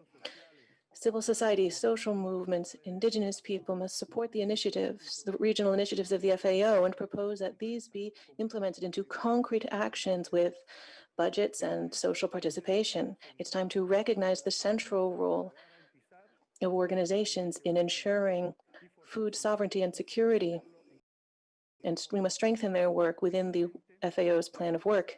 Finally, it is necessary to make it clear in the regional initiatives that there is a commitment to and implementation of the UN's action plan for the decade of family farming, the Declaration of the Rights of Peasants, and the voluntary guidelines on good governance of fisheries and forests. Thank you. Muchas gracias. You, to the representative of the International Council. I now give the Parliamentary Front Against Hunger in Latin America and the Caribbean. Thank you very much, Mr. Chair. It's an honor to be able to speak to you. Once again, I am Rayo Flores from Guatemala, and I have the honor of coordinating the parliamentary fronts against hunger in Latin America and the Caribbean. When we talk about transformation of food systems in order to ensure healthy diets for all, that leads us to a very deep-seated reflection. This session of the Latin America and the Caribbean Regional Conference leads us to think about what we can do to have a more just, inclusive, and sustainable region. Many of our countries have very deep-seated historical economic inequalities. To make our countries free of malnutrition and hunger and ensure that no one remains behind, we need to examine the situation. The current situation with the pandemic is, of course, very complicated. We see now that there is a crisis which could become even worse due to COVID. We could be facing an even more serious situation, and it will probably be very difficult to achieve the SDGs, particularly SDGs regarding zero hunger. And the figures on malnutrition are much worse in certain countries, even ones that have fully committed to the 2030 agenda. When it comes to Latin America and the Caribbean, hunger has increased over the past 5 years, reaching an extraordinary number of people, millions of people, according to most recent figures, and it's truly alarming to see how hunger has increased. And those figures don't even show the impact of the pandemic in Latin America and the Caribbean, as well as in the world as a whole. It doesn't show the impact on GDP and the impact that we will see in terms of malnutrition, poverty, and unemployment. The situation is extremely concerning. There are many people who do not have enough resources to access food, and they will be deeply affected by this, and they may need to make a shift to cheaper diets, which are often not healthy or not nutritious, and that will, of course, in turn increase problems of overweight and obesity. Clearly, there will be, as a result of this, even more health problems that we will have to deal with. In this context, the Parliamentary Front is convinced that legislation is a powerful tool. It can implement actions and incentives regarding contributions to more healthy and sustainable and inclusive food systems, and this in turn will benefit human health and the health of the planet. So this parliamentary network that we have has supported collaborative work with the objectives of civil society, academia, private companies, a number of draft legislation. We've already tried to foster healthy diets, for example, and increasing consumers' access to information. Consumers have a right to be informed. Regulations on advertising to young children, encouraging healthy diets and environments in schools. Other measures that we have seen in this network include fighting to ensuring the right to adequate food at a very high level, including enshrining it in constitutions. We continue to work to strengthen and protect family farming, as well as local markets, free access to markets. And one of the key areas we have worked in is ensuring that there is good access to fruit and vegetables, which are so important for nutrition. In some of these statements, Mr. Chair, distinguished ministers, I believe it was the statement from Uruguay, if I'm not mistaken, but there was a mention of putting people at the heart of all the other topics. In this crisis, it is very important to think about human beings as the pillar of society in its relation with food and health. Also, when it comes to food loss and waste, within these parliamentary fronts, we have made efforts to counter food loss and waste. The idea of not throwing away food, which could be used to help human beings and ensure healthy diets. We have worked to strengthen institutional frameworks to coordinate these efforts, and we have worked to increase budgets that aim to achieve SDG 2 by raising awareness about the fact that this food is key if we want to overcome the challenges we will face in the area of food and nutrition. With all of these important advances in the region and in the world, we recognize the global character of the challenges we face in making food systems more sustainable. We need policies from states, and I want to ask this conference to support this so that parliaments are also present at the next UN conference on food systems, which will be held on the conference on food systems, which will take place in 2021. We ask that the report include the idea of mobilizing capacities and knowledge and efforts to have effective collaboration with parliamentary fronts against hunger, as well as civil society, the private sector, academia, so that we can have better results. Likewise, we'd like to congratulate the ministers who are present here. We'd like to thank the FAO once again, as well as the collaboration from Spain and from Mexico, for giving us this opportunity to be able to address this conference and share our vision with the representatives from so many different countries. Thank you. Coordinator of the Parliamentary Front Against Hunger. Now I give the floor to the Latin American Association of Food and Beverage Industries. Good morning. The entire food system represented by the private sector, which the FAO has invented through a group of organizations which represent Latin America and the Caribbean. One of the elements which are cross-cutting in the proposals analyzed today has to do with ensuring changes, having information, a new point of view, and new policies. This is a factor which is analyzed by the private sector. So we thank the FAO for giving us the opportunity to share our view in this very important forum. First of all, it's important to clarify a misconception which we often hear around related to the private sector. We're not against regulation. It's necessary, in fact, for the security of everybody involved. As the private sector, we are always willing to participate in dialogue, particularly when we want to have a positive impact on key aspects for human well-being. That's the case with healthy food. Regardless, for us to be able to progress and move forward with efficient proposals, we need to request normative frameworks based on some concepts that we respectfully ask be reflected in the report on the work being done this week. These fundamental principles which characterize an effective legislative framework are robust evidence, scientific evidence, transparent and inclusive construction, best regulatory practices of countries, coherence with international agreements to avoid unnecessary barriers to trade, which can harm supply chains, and ensuring evaluation of efficiency and effectiveness with clear, reliable, and verifiable parameters. And above all, this must be developed with scientific and institutional qualified and representative participation. Governments and regulators need to, when they do not base themselves on these principles, they're not only moving away from the purpose of this, they are also undermining in a certain way the full respect of the rule of law.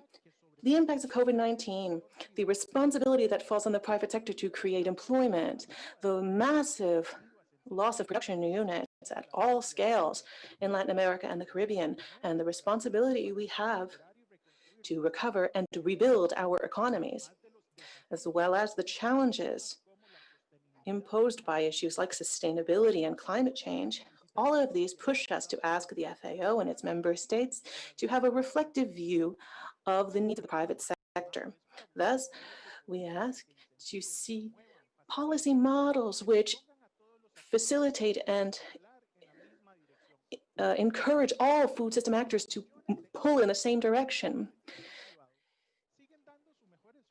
The FAO and the private sector continues to make great efforts to ensure market supply. More than ever, we need policies that have the appropriate focus. Let's talk about competitiveness and productivity rather than restrictions. Let's talk about incentives and innovation and technology rather than taxes to make certain types of food more expensive. Let's talk about education and knowledge rather than mechanisms which create fear about certain groups of foods. Let's talk about employment and reduction of poverty to ensure access. This is a challenge which is far from impossible. If we practice transparent and inclusive dialogue with the private sector is anxious to participate in dialogue in spaces that FAO, regulators, and governments maintain active with various operators of the food system. We thank the FAO for its work, and we encourage it to achieve best possible results in balancing the needs of different actors. If we want to have a different way of thinking, we need to have dialogue and participation, and we have to build alliances and partnerships everywhere. If we do the same thing as before, we'll have the same results as before. I think this can be applied to a number of things. Thank you very much. Thank you.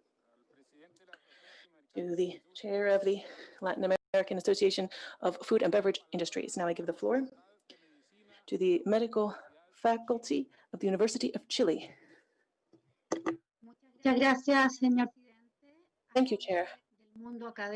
On behalf of academia,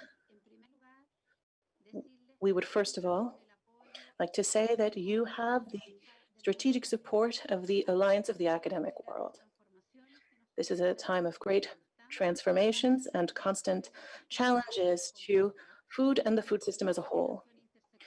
This makes intersectorial cooperation key. Academia is ready and willing to work together. In recent decades, there has been the triple pandemic of overweight and obesity and climate change, which leads to, as well as malnutrition, which leads to harm to human development and health, and which puts public health in danger. And of course, now we're facing another pandemic, COVID-19, with its devastating health and food and economic impacts. Due to its socioeconomic and other particular factors, Latin America and the Caribbean is one of the most vulnerable regions to these pandemics, and we feel there are a number of key aspects to improve food systems. First, small-scale food producers, including farmers and fishers, consumers, and food and supply chains. It's important that we create networks and resilient and sustainable ecosystems and territories and produce healthy and sustainable foods. New enterprises must meet the needs of consumers, but they also need to be environmentally friendly and when it comes to individual people, ensuring access and availability of minimally processed healthy food, ensuring healthy diets with a reduction in consumption of ultra-processed food so that we can combat the triple burden of bad food, and so that we can combat as well food security, including the worsening of food insecurity due to COVID-19. This requires great intersectorial cooperation and public policies and structural policies which address the different aspects of this burden of disease in order to achieve sustainable changes. We have to put on the table topics like managing food loss and waste, healthy diets, vulnerable populations, regulation of front-of-pack labeling and advertisement, tax measures, and other measures which will allow us to ensure that we have healthier food environments. Academia is a strategic partner in creating and confirming knowledge with a collaborative focus at all levels of developing and implementing public policies. And we are ready and willing to continue helping as much as we can. Thank you. Thank you to the representative of the medical faculty of the University of Chile. That is the end of the list of interventions. Thank you to everyone for your participation in discussing this very important topic. These statements have shown the importance of this topic.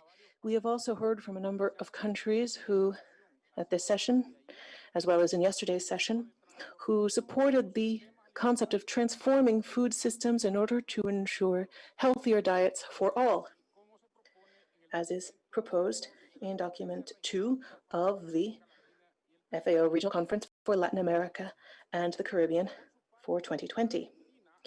Argentina has made an alternative proposal, and I would like to ask the rapporteur to please carry out the necessary consultations between delegations in order to build a consensus on this topic, so that it will reflect the positions of the countries who have addressed this topic.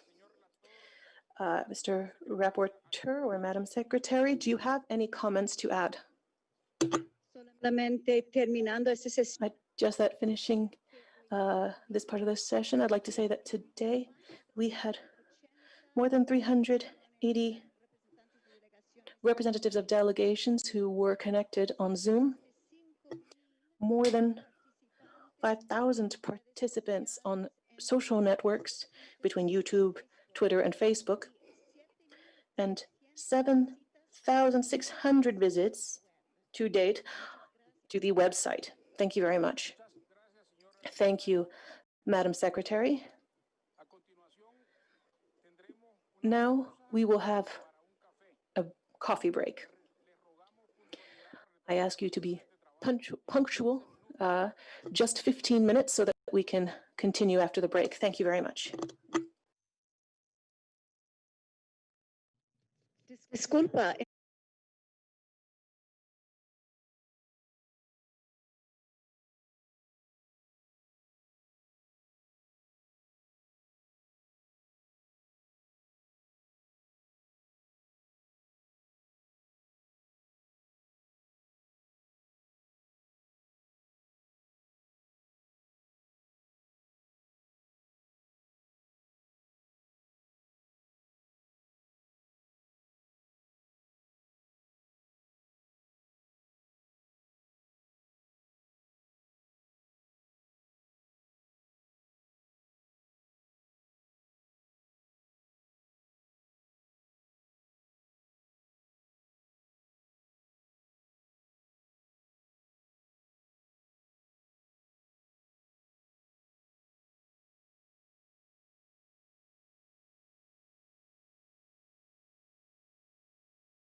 Sus lagos y sus volcanes.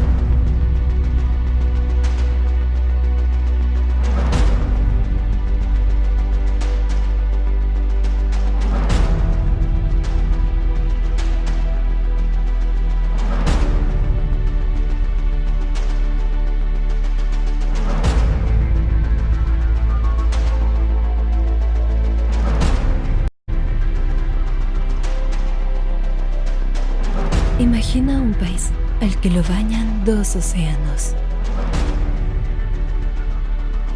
Un lugar forjado por su historia, su geografía y su gente. Imagina que puedes viajar después de esta pequeña pausa para volvernos a encontrar. La naturaleza, paisajes, playas, volcanes y nuestros monumentos no irán a ninguna parte, esperando el mejor momento para que puedas vivirlos.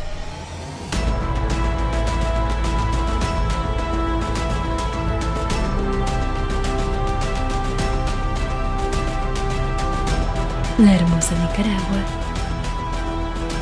es un lugar donde descubres que te descubres a ti mismo.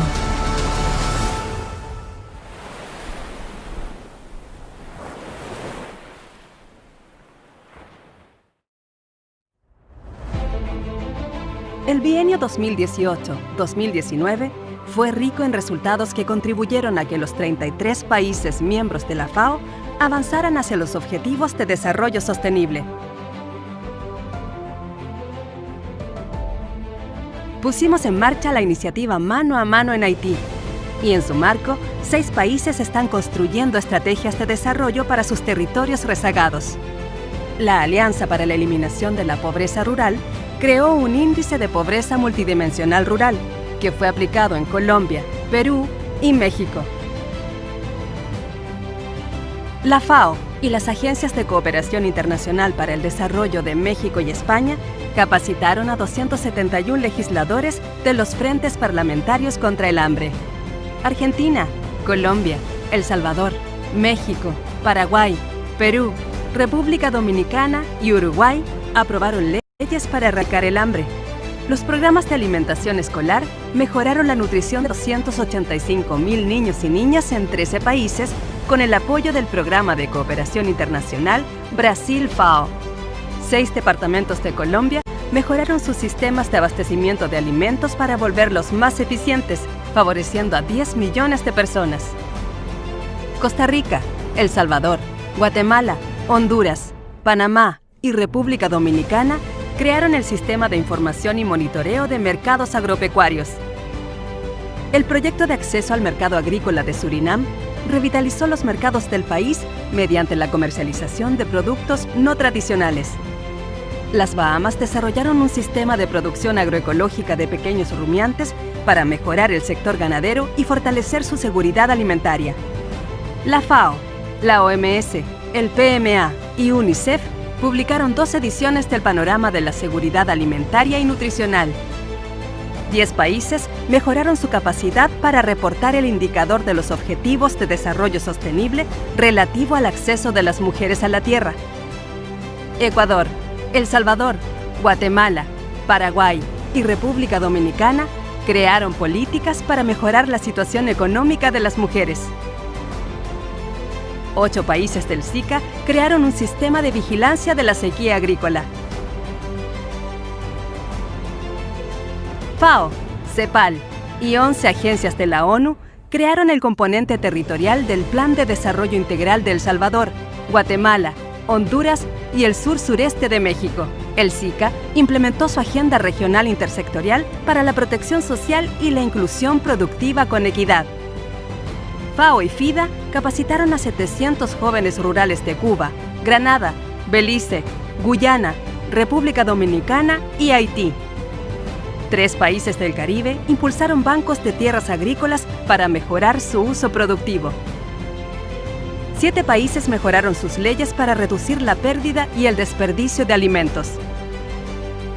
18,000 familias mejoraron su producción de algodón en 40,000 hectáreas. 6 países enfrentaron la propagación de una enfermedad mortal para el banano.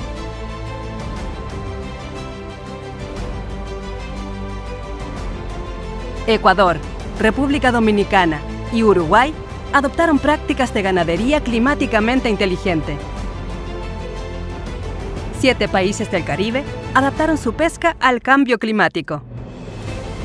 La CELAC aprobó su estrategia regional para la gestión del riesgo de desastres en la agricultura. La FAO ayudó a movilizar $128 millones del Fondo Verde del Clima para 7 países y 67 millones del Fondo para el Medio Ambiente Mundial para 19 países. 9 países redujeron sus emisiones de gases producto de la deforestación y degradación forestal. La región impulsó el crecimiento azul para desarrollar de forma sostenible sus zonas marítimas. Para enfrentar la pesca ilegal, no declarada y no reglamentada, 16 países crearon estrategias nacionales. 6 se sumaron a la red de intercambio de experiencias y 2 se hicieron parte del acuerdo sobre las medidas del Estado rector del puerto. 8 países mejoraron la gestión de sus áreas protegidas en el Amazonas.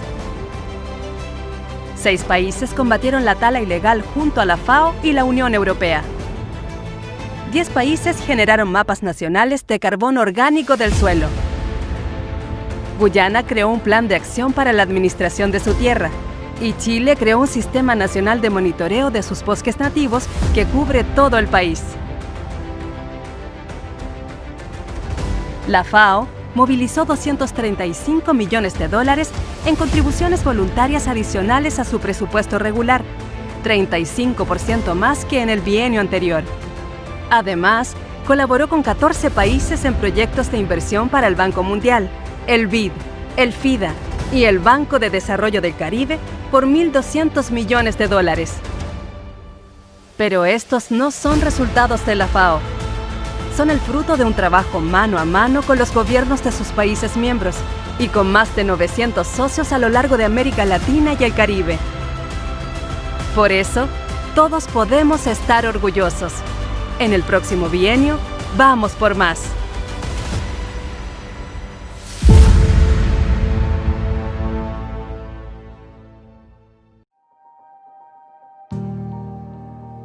We are facing a global fight to address one of the biggest challenges of our time.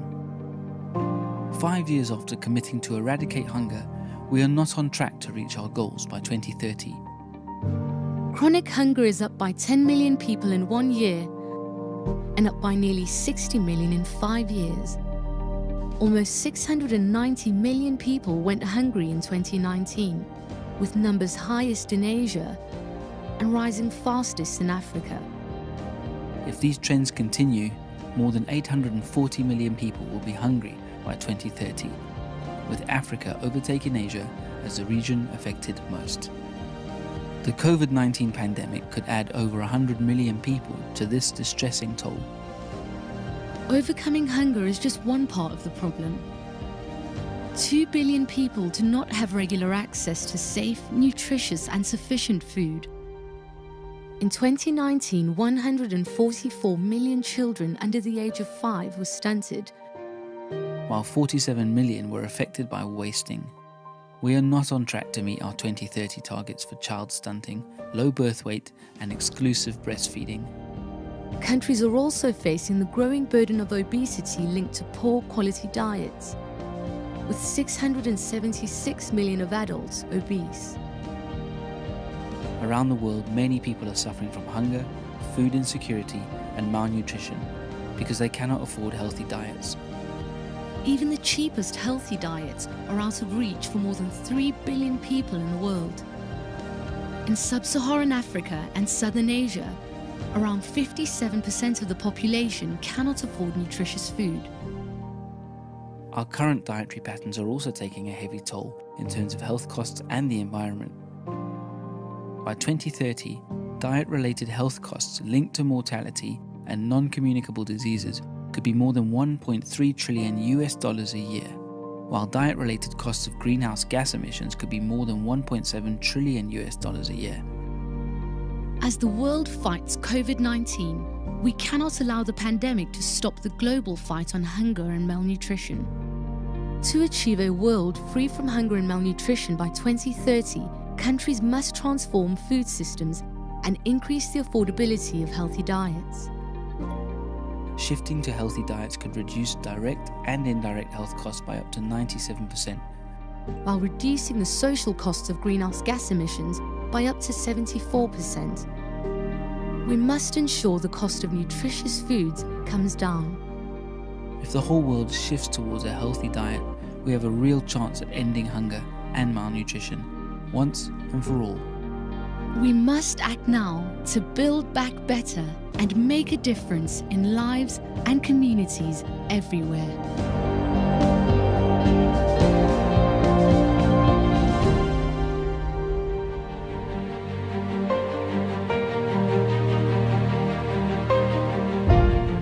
En América Latina y el Caribe, 62 millones de personas viven en inseguridad alimentaria severa. Y el sobrepeso afecta a más de 262 millones. Incluso antes del impacto de la pandemia, la mitad de los habitantes rurales vivían en pobreza. La región deberá responder y recuperarse del COVID-19, transformando su agricultura y sistema alimentario para cumplir los objetivos de desarrollo sostenible. Hay que mejorar la forma en que producimos, distribuimos y consumimos alimentos para que todos accedan a dietas saludables. Tenemos que asegurar que las comunidades rurales tengan las oportunidades y el bienestar de las zonas urbanas. Trabajando junto a sus países miembros y socios, la FAO promueve la innovación tecnológica e institucional en todos los ámbitos. Mano a mano, con gobiernos y empresarios, la sociedad civil, el sector académico y científico, el mundo parlamentario, los organismos multilaterales y agencias de Naciones Unidas y del Sistema Interamericano, impulsaremos la innovación para reconstruir transformando. América Latina y el Caribe debe aprovechar su riqueza natural para potenciar su rol como un gran productor y exportador de alimentos. La región puede digitalizar su agricultura y su comercio de alimentos mejorando la conectividad de las zonas rurales y las capacidades de pequeños, medianos y grandes productores para aprovechar la revolución tecnológica en curso. La innovación y la digitalización son las claves para enfrentar el cambio climático y transitar con urgencia a una agricultura más sustentable, con mejor gestión de los riesgos y mayor resiliencia al cambio climático.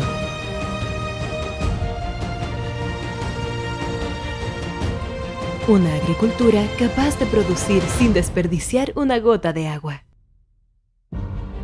La innovación permitirá generar más ingresos y mejores empleos en las cadenas alimentarias. Con aplicaciones digitales podemos acercar a productores y consumidores, reduciendo el desperdicio de alimentos y la huella ambiental de la agricultura. La FAO trabajará mano a mano con los países para construir un futuro mejor, donde el campo, la agricultura y la alimentación sean sinónimo de innovación, progreso, inclusión social, sustentabilidad y resiliencia. La FAO invita a sumarse a este sueño y volverlo una realidad en la Conferencia Regional de la FAO del 19 al 21 de octubre. Para más información, visita nuestro sitio en fao.org/Conferencia FAO Américas. Y ahora también síguenos en Facebook como FAO en Español. Síguenos, comparte, comenta con nuestro hashtag Conferencia FAO Américas.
3. We're going to have an introductory video and the colleagues will set this up for us now. Rurales prósperas e inclusivas. El desarrollo de América Latina y el Caribe requiere territorios rurales prósperos e incluyentes. Hoy existen zonas rurales muy dinámicas en la región, con empleos de calidad y mercados versátiles, pero también hay otras donde predomina la pobreza y el hambre. Esta realidad es totalmente inaceptable. Cambiarla requiere acciones urgentes como las que propone la iniciativa Mano a Mano de la FAO, que se basa en la premisa de que para que nadie se quede atrás, es necesario que todos avancemos juntos. La manera de lograrlo es generar las condiciones para que los países y territorios que gozan de mayor prosperidad le den la mano a los que permanecen rezagados. Avanzando mano a mano, podemos emparejar la cancha para todos y crear un mundo rural realmente innovador, con ciencia y tecnología digital de punta, preparado para enfrentar los desafíos del siglo XXI. Porque no podemos seguir postergando lo rural. Allí se producen alimentos para más de 800 millones de personas, el 14% de los cultivos del mundo y más de un cuarto de la carne vacuna. Allí se alberga gran parte de la biodiversidad global, el agua dulce y los bosques naturales del planeta. De las zonas rurales de América Latina y el Caribe surge más del 20% de sus exportaciones y el 20% del empleo total. La mitad de la energía de la región proviene de territorios rurales, los cuales son también destinos turísticos para millones y proveen servicios ecosistémicos de los que dependen las ciudades. Y sin embargo, a pesar de toda esta riqueza, la pobreza afecta a 1 de cada 2 habitantes rurales y 1 de cada 5 vive en pobreza extrema. Muchos territorios rurales enfrentan severos déficits de infraestructura y servicios, tienen baja cobertura en los programas de protección social y padecen situaciones de inseguridad, violencia y actividades económicas ilegales. Los sectores agrícolas y los sistemas alimentarios de las zonas rurales absorben gran parte de los impactos de las amenazas naturales, emergencias y desastres cada vez más frecuentes e intensas debido al cambio climático. La inseguridad alimentaria, la extrema pobreza, la falta de oportunidades, los shocks climáticos y la violencia que afecta a ciertas zonas están aumentando la presión migratoria. Pero junto a los territorios rezagados, existen otros que generan miles de millones de dólares en exportaciones de alimentos que llegan a todo el planeta. Por eso se necesitan políticas públicas diferenciadas para apoyar el desarrollo de todos los territorios. Para ello, la FAO propone una agenda de 5 ejes que busca impulsar una gran transformación rural. El primero es apoyar el aumento de la inversión en bienes públicos y privados, fortalecer los derechos de propiedad para el acceso seguro a la tierra, extender la cobertura y la calidad de los servicios rurales y dotar de mejor información al sector agropecuario. Todo ello es clave para volver más eficiente y sostenible al sector agrícola, disminuir sus impactos ambientales e impulsar su desarrollo sostenible. El segundo eje es ampliar la protección social en el medio rural, vinculándola con las políticas y programas de inclusión productiva. El tercer eje es impulsar la gestión sostenible de los recursos naturales, que son manejados por agricultores familiares, afrodescendientes y mujeres rurales,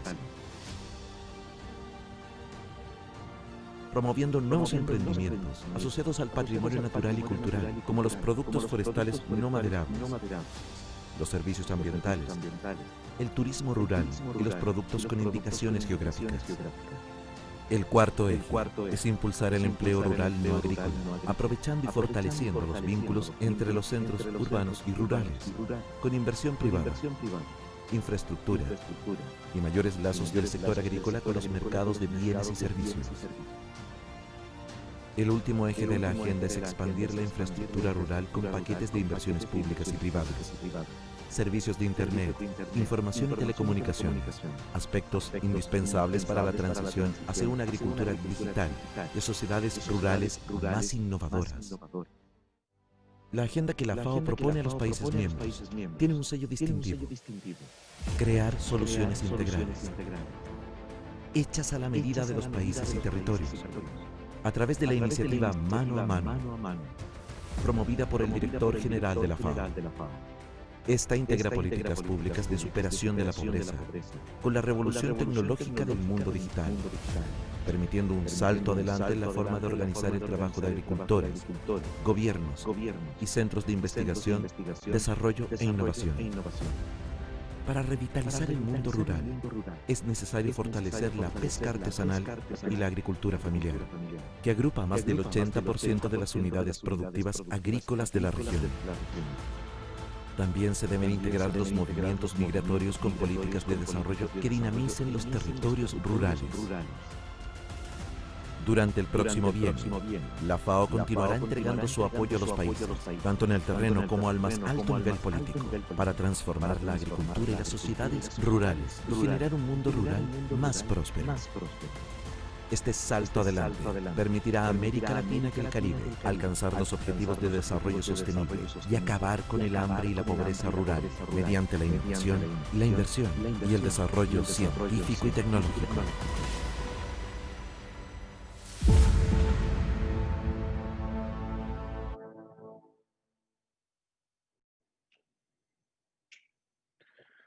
Muchas gracias. Thank you very much. Well, to continue with the session, I'd like to start by thanking the contributions by 22 delegations who sent us their documents, with their comments by documents. According to the documents and the comments we received, the countries do back up the idea that the rural sector of the region must be a key actor as a way to achieve SDGs 1 and 2, particularly in the global scenario post-COVID. The countries also showed considerable backing to the hand-in-hand initiative from FAO, which shows that we are going in the right direction under the leadership of our Director General, Dr. Chu Dongyu. They also indicate that they would like to see greater emphasis placed on reactivating the economy and investments in the countryside, support to family agriculture, fishing and agriculture, digital and technological innovation, links between social protection and economic inclusion, creating rural jobs, empowering rural women and rural youth.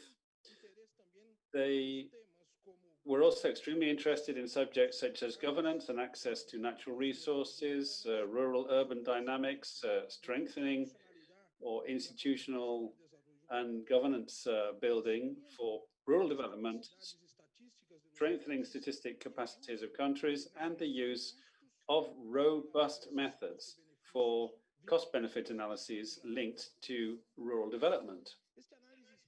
This prior analysis suggests to us that FAO's work in the region, particularly through the hand-in-hand initiative, should be flexible and guided by the needs of the member countries of FAO on a territorial level to stimulate cooperation between governments, between the public and private sectors, and between different levels of government, helping to mobilize resources. It also suggests that they could further underscore the role of public and private investments in the rural world for economic reactivation and social inclusion. They also suggested we could underscore the role of technological innovation in agriculture, food systems, and the rural population in general. And finally, they suggest that we should include that FAO should develop its cooperation work and technical assistance guided by the country programming frameworks for and the specific needs and demands of member nations. So, Chairman, Secretary, with this brief presentation, I'd like to wish you an excellent plenary session, and I look forward to hearing your comments. Thank you very much indeed to each and every one of you for being with us today. Thank you very much indeed, Mr. Bedushi. I'd now like to invite you to make your comments on contributions to this subject. Each delegation will have a maximum 5 minutes. After 4 minutes, we will ring a little bell to say that the time is running out, and we'll ask you to be closing up your presentation. We thank you all in advance for your cooperation. The delegations that have registered to speak are as follows: Guyana, Colombia, Dominican Republic, Nicaragua, Saint Vincent, Argentina, Chile, Suriname, Ecuador, Brazil, Bahamas, Bolivia, Uruguay, Peru, and Mexico. So I'd like to start by giving the floor to the representation from Guyana. Thank you.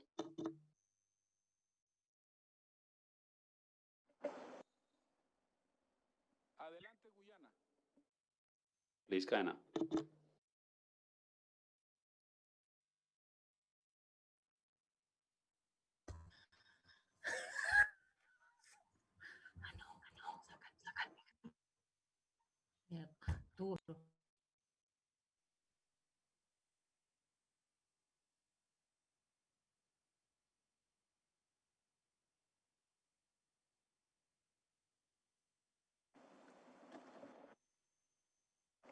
Le escuchamos, Guyana. Adelante.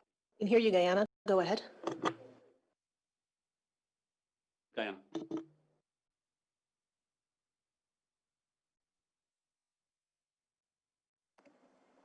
Bueno, continuamos con Colombia y posteriormente una vez. Colombia, and then once Guyana has connected, we'll give Guyana the floor. Colombia, go ahead.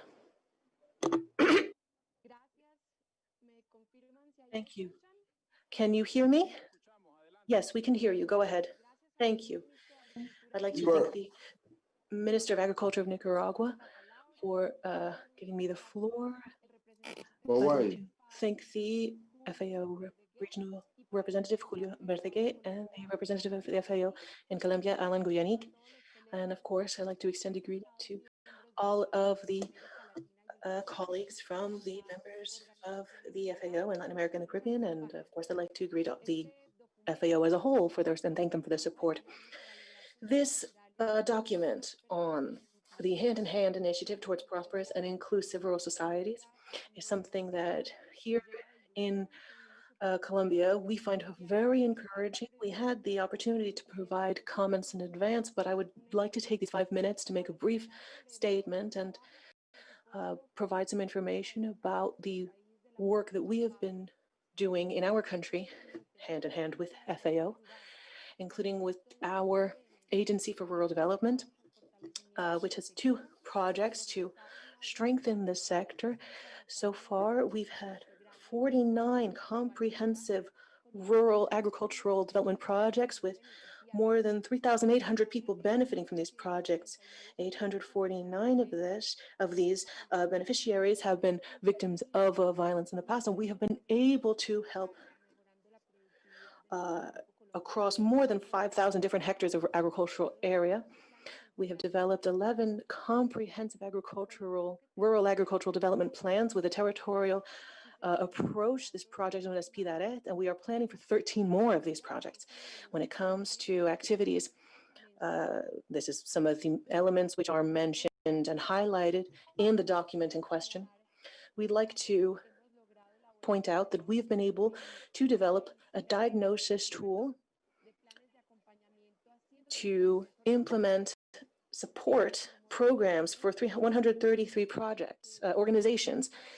These are projects through our national agency, and it helps producers in isolated areas, and specifically this financial assistance goes to producers' organizations. When it comes to financial support and technical support for the agricultural sector, we have been able, with the help of the FAO, to reach more than 9,000 different farmers, and that is why the proposals and the reflections that are part of Hand in Hand are very closely linked to the initiatives that we are continuing, and this will help us to reach even more people in the future.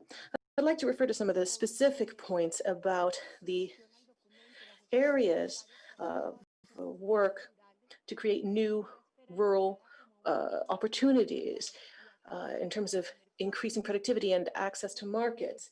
This is one of the main areas where we want to increase our work. It's one of the fundamental challenges for rural development in our country. And when it comes to increasing productivity, we understand it's something that we can do through the technical assistance and official financial support for the agricultural sector.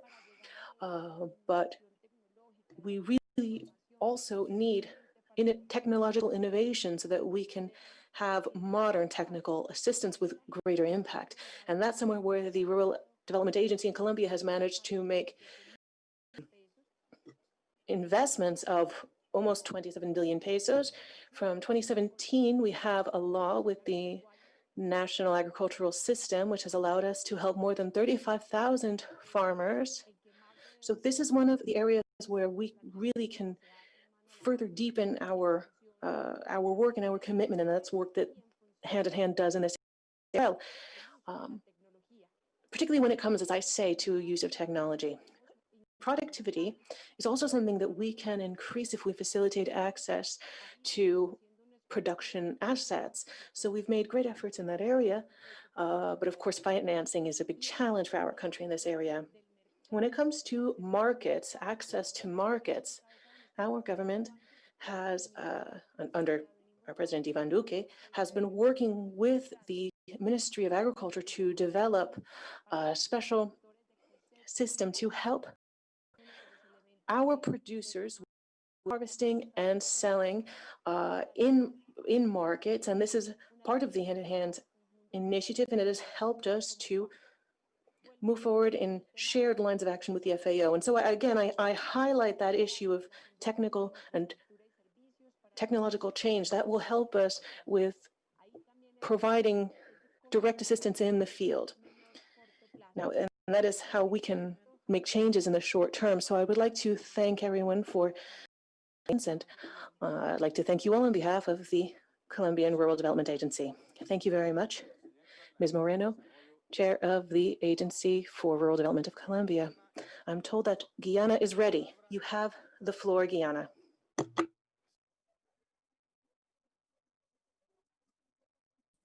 Thank you very much, Mr. Director General of the FAO, Minister of Agriculture in Nicaragua, Minister of Agriculture and your delegation in Latin America and the Caribbean, representatives of the Latin America and Caribbean country, delegation from United Nations, intergovernmental and civil society organizations, the private sector, and academia. Ladies and gentlemen, on behalf of the government of Guyana, I am pleased to speak on Hand in Hand toward prosperous and inclusive rural societies initiatives. Please allow me first to thank the government of Nicaragua and the United Nations Food and Agriculture Organization team for their efforts to make this conference successful. The government of Guyana lauded the FAO's Hand in Hand initiatives, which promotes the goal of achieving the SDGs, especially 1 and 2.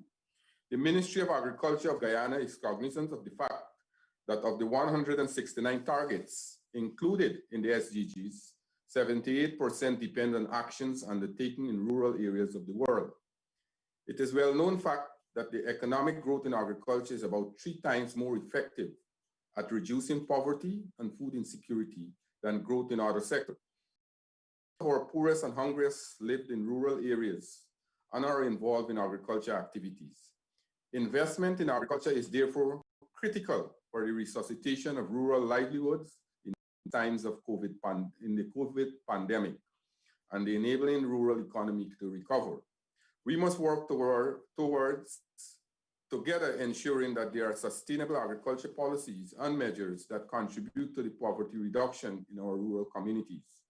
Therefore, improving farmers' livelihood in rural areas and diversifying the rural economies through the enhanced competitiveness of the agriculture sector is a priority of the Ministry of Agriculture in Guyana. This requires work assiduously with the public sector private sectors and international organizations to implement programs that will increase agriculture productivity and income of farmers, not forgetting South-South cooperation and integration as an essential tool for strengthening alliances in the country of Latin America and the Caribbean. In order to make informed policy decisions for prosperous and inclusive rural communities, improving agriculture and rural statistics is a priority of the government of Guyana. The Ministry of Agriculture of Guyana is therefore committed to working with the FAO to prepare a strategic plan for agriculture and rural statistics. The FAO support to the Ministry of Agriculture to prepare national strategy integrating the SDGs in its national agriculture planning will aid the promotion of working hand in hand towards prosperous and inclusive rural society in Guyana. In Guyana, Agriculture Month is observed in October this year. Our team is investing in agriculture for poverty reduction and sustainable development. One of the key components to strengthening the rural development agenda is the strengthening of budgets for inclusive and sustainable rural development. Investment in the development of public goods, such as agriculture mechanization, innovation, infrastructure, technical assistance, and access to farm-to-market in rural areas is important for development. Realistically, it is not feasible for a government budget to sufficiently finance all projects necessary. Therefore, increased investment through enhanced international cooperation with organizations such as the FAO are welcome. However, we are aware that funding from international organizations has its limitations, and therefore private investment and public partnerships are encouraged to increase the coverage of public goods and services, particularly in rural communities. Some of the measures we have begun are creating an enabling business environment for private sector by reducing burdensome taxes and other budgetary support. Additionally, we are strengthening our alliances with private sector. We have started internally to have created open dialogue with the FAO support. We intend to widen this to the Caribbean and Latin American countries to support exportable products to your countries. The sugar industry poverty reduction. The government of Guyana recognized the importance the sugar industry played. The sugar industry in Guyana, which was once the largest employer of agriculture workers, however, the livelihood of over 7,000 Guyanese sugar workers were affected by the closure of 4 sugar estates in the past 5 years by the previous government. However, as a poverty alleviation measure, our government, the PPP civic government of Guyana, has committed to investing in the sugar industry, reopening the closed sugar estate, bringing in the industry to break-even point, and creating many socio-economic benefits for the thousands of persons that will be reemployed. Further, the Ministry of Agriculture agrees with the FAO that the vision of the agriculture sector as a general rate of employment must be expanded to involve related value-added sector in food production, processing, rural services, and market access, and that these should be supported by policies that stimulate the growth through innovation and investment. In closing, the Ministry of Agriculture of Guyana supports the recommendation of the 36th session of the regional conference and look forward to continue working with the FAO to develop sustainable rural communities that will help to achieve the SDGs through policies that will eradicate hunger and extreme poverty. Thank you very much.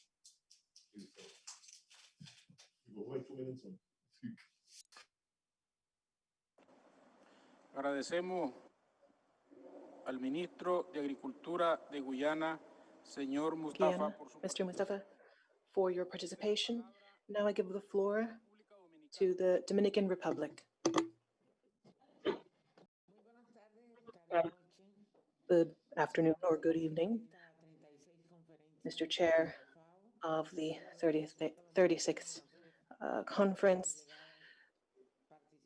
members of the FAO, all participants and delegations. Thank you for giving us this opportunity to participate in this conference. Efficient, effective, and inclusive sustainable development is only possible through sustainable development. If there's non-inclusive rural development, we will see problems in urban areas, lack of water, overcrowding, sanitation problems. Seeking participation of all actors is absolutely necessary and it's urgent. It will be simpler to do when we have greater efficiency in this process. Now, allowing participation to be done purely spontaneously would be a very slow process and very chaotic, which could be disrupted. So inclusion of civil society is extremely necessary, as is developing policies and strengthening governance. First of all subsidies to small-scale farmers and financing and specific donations need to be subject to certification, registration, and safety conditions in specific timeframes. Social food assistance programs in schools, such as low-cost cafeterias or programs, have been carried out, and they have taken into account the concept of a diet which has appropriate nutritional content and an appropriate economic cost, and which has been developed locally and is always being developed within the territory.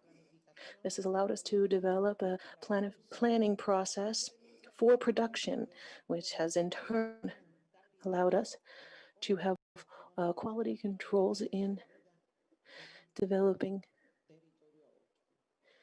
the work we do in different territories. When it comes to selecting criteria in developing the menus for diets and school feeding programs, we must take into account regionalization and territoriality in looking for low-cost supply, safe processes, and participation of family farming programs. In addition, drawing up this diet, these food feeding systems in schools needs to make sure we're not sacrificing quality to quantity. It needs to take into account the criteria of productivity as well.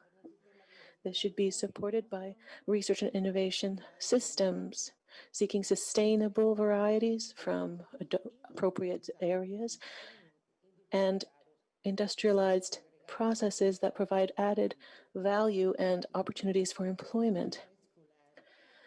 School feeding programs not only provide a productive market for millions of households, they're also an opportunity for training and education about consumption of food with higher nutritional value.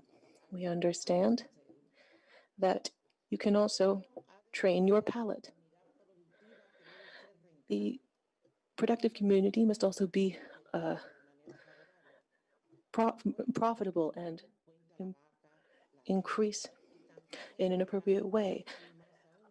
We have to look at the production and the market, and another important point is policies for inclusion and support. This makes it clear that it's not just a matter for the Ministry of Agriculture or the Ministry of Education or of the Environment. It's an integrated, comprehensive, interinstitutional process, bringing together the community and its organizations so that they plan a way forward in a way that is sustainable, predictable, and has potential for growth. Today, more than ever, in the current context of economic recovery and transformation, we feel it is extremely necessary to have initiatives that protect environmental sustainability and resilience. Territory is not only made up of agriculture, it's made up of everything, housing, people, the landscape, everything. And empowering its inhabitants needs to be based on concepts that include them in training and education. We need to promote the landscape in agricultural practices. As part of these practices, we should incentivize keeping proper accounts, having protection of cultural and environmental aspects across the region, in every aspect, from crops to housing. We need to look at rural living as a way to have sustainability for the territory, creation of employment, and a source of market access so that young people and women can have an opportunity to participate in aligning this process in each territory. With the empowered generational handover, we will have not only food security, but also a productive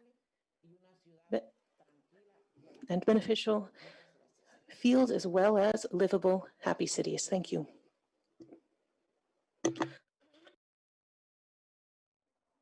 Agradecemos. Thank the Vice Minister of Agriculture of the Dominican Republic, Ms. Miriam Urban.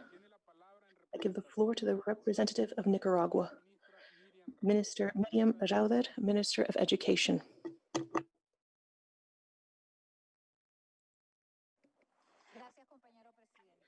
Thank you, Chair.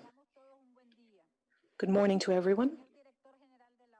Director General of the FAO, representative of the FAO of Latin America and the Caribbean, Mr. Paul Okim, Minister and Private Secretary of National Policies of the Presidency of the Republic and head of our delegation, Mr. Edward Centeno, Chair of this 36th Regional Conference of the FAO for Latin America and the Caribbean, and Minister of Agriculture, Mr. Ivanlio Ayala, representative of the FAO Nicaragua, brothers and sisters, ministers, the education community of Nicaragua welcomes all the 33 delegations that are participating in this conference today. We welcome the opportunity to share with you, in a very brief manner, the topic that we are discussing today, the National Program for School Nutrition. We'd like to begin with a positive statement, a fundamental statement, and a challenging statement. Education is the tool par excellence to achieve human, productive, economic, and social development. And it is fundamental to create important changes in this region. Our government, since 2007, through the Ministry of Education, has been developing a comprehensive school nutrition program as part of the general budget of our country, which guarantees budgetary chapters to ensure that in the school environment we have 100% coverage.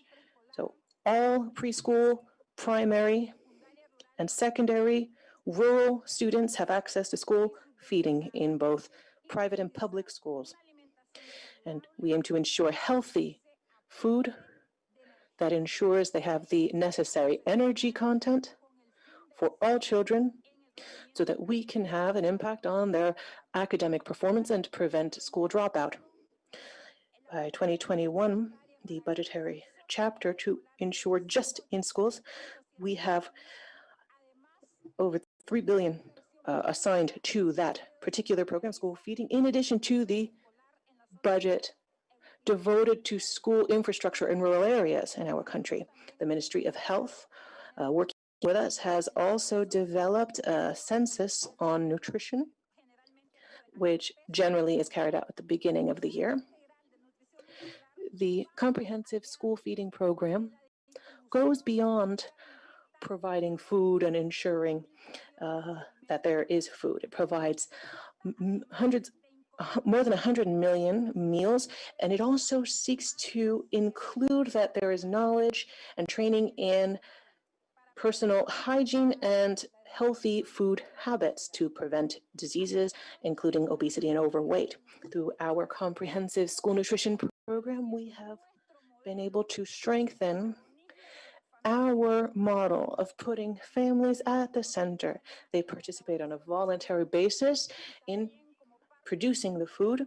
And as part of this program, we have also included in our national educational curriculum the topic of school gardens as a pedagogical instrument to ensure that there is a practice of growing food and vegetables as a complementary aspect to the school environment, making this possible in schools, in communities, and in families. Our fundamental challenge is to continue growing the implementation of these school gardens in such a way that for our government, It is a commitment to continue ensuring that the school environment provides healthy food and diets, which naturally respects the food culture of our country, with the goal of impacting the nutritional state of our school children.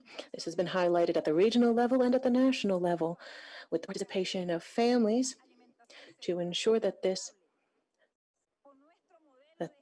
feeding program provides healthy and nutritional diets.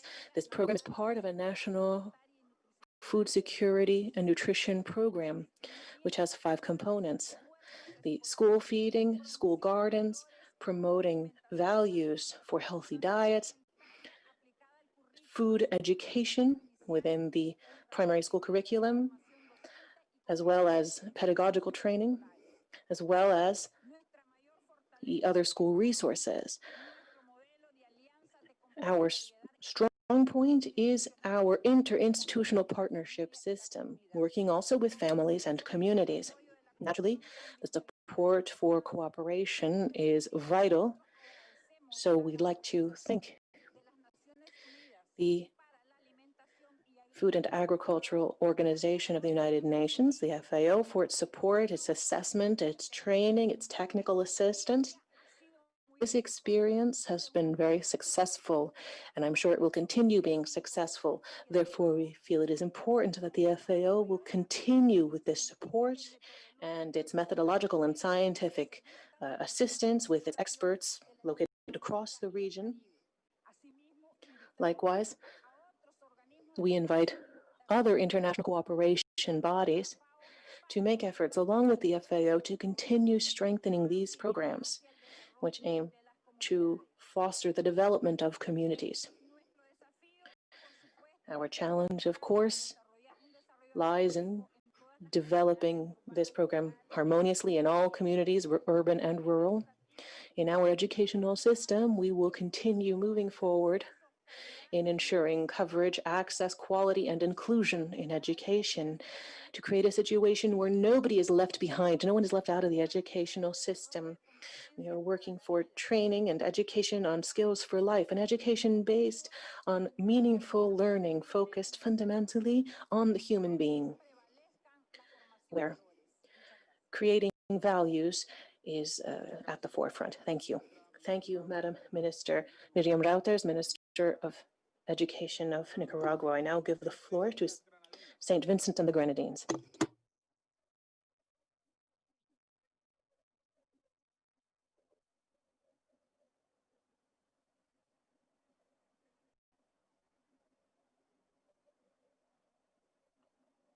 Adelante la representación. Representation of St. Vincent and the Grenadines, you have the floor.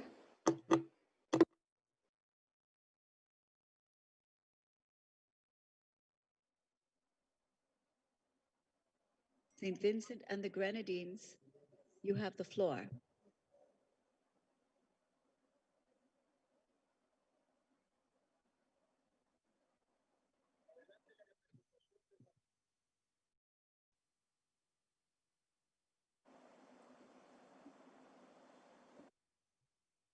St. Vincent and the Grenadines.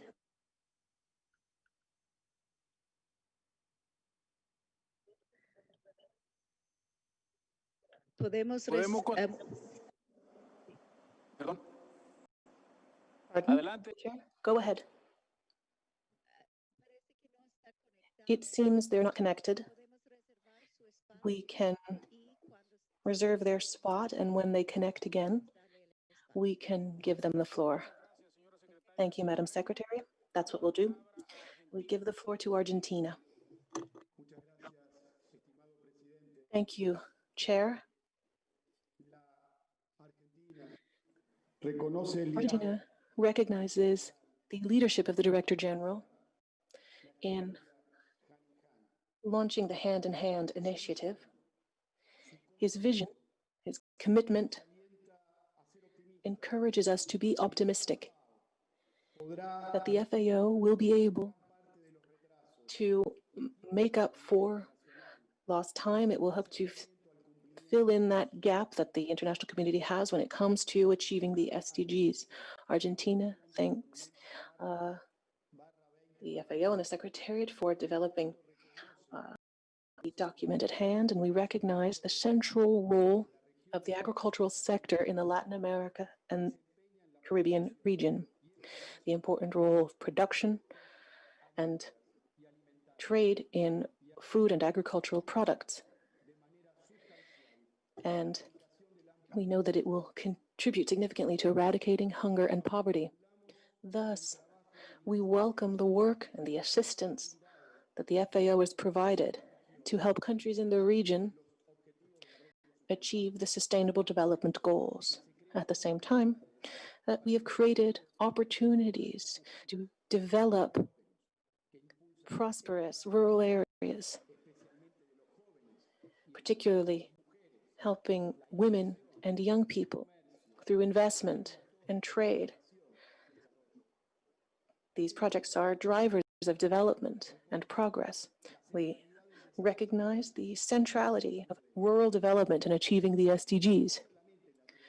It's key not only in it creating new opportunities for rural populations, but also to increase investment. Thus, the end goal of policies and projects and programs for rural areas must be achieving sustainable food systems that are inclusive as well in rural areas of the region, and the support of the FAO in this area can contribute to improving technical quality, efficiency, and the effectiveness of policies, encouraging South-South cooperation mechanisms, partnerships with the private sector and civil society, scientific concepts, technology, and innovation, and strong mobilization of resources. As was quite clear in the previous two meetings of the FAO Council, our region needs to be considered as part of the initiative, as a beneficiary and as a donor when possible. It is necessary to recall what was said in the SOFI report 2020, said that Latin America and the Caribbean are the region with the fastest growing increases in food insecurity. In 2014, food insecurity was roughly 22.9%. In 2019, it rose to 31.7%. In just 5 years, there was a startling increase in food insecurity, and that was before the pandemic. Finally, Mr. Chair, we request that the scope of the hand-in-hand initiative be extended to more regions, more countries in the region, not based on income level. The populations are suffering from serious conditions of malnutrition and food insecurity. This puts at risk the achievement of SDGs 1 and 2, particularly, not exclusively, as a consequence of the COVID-19 pandemic. Thank you, Chair. Muchas gracias al embajador permanente. Much indeed, Governance Ambassador to FAO, Carlos Chene. Now I'd like to give the floor to the representative of Chile. Go ahead.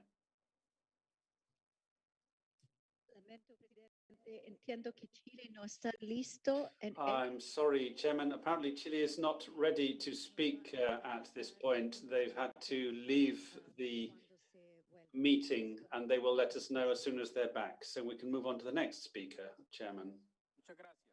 Thank you. Let's continue with Suriname now. Suriname, go ahead.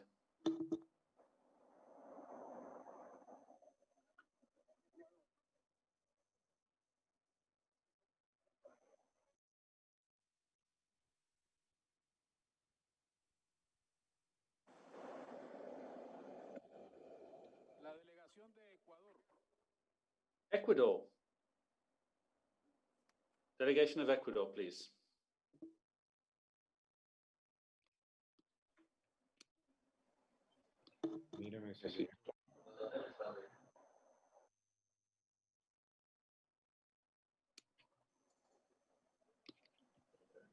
Adelante, Ecuador. Go ahead, Ecuador. Señor presidente de la Conferencia Regional de FAO. Chairman of the FAO Regional Conference, ladies and gentlemen, ministers, heads of delegations, representatives of international bodies, civil society, ladies and gentlemen, it's a great honor to speak to you to talk about the hand-in-hand document initiative, to talk about making rural societies more inclusive. Now, the hand-in-hand initiative under the framework of the National Farming Plan is drawing up and rolling out strategies for public-private partnerships to foster developments in critical regions, to improve farming conditions in our country. These strategies are part of mechanisms between the central and local governments in order to improve the agricultural conditions through accessibility to basic services, fostering production chains and value chains, water, and technifying the parcel or plot system to get through to the productive units and improve these and have a better and more adequate use of resources, access to internet in remote areas and rural areas, in order for farmers to be able to have access to knowledge. I'm afraid sound has been lost.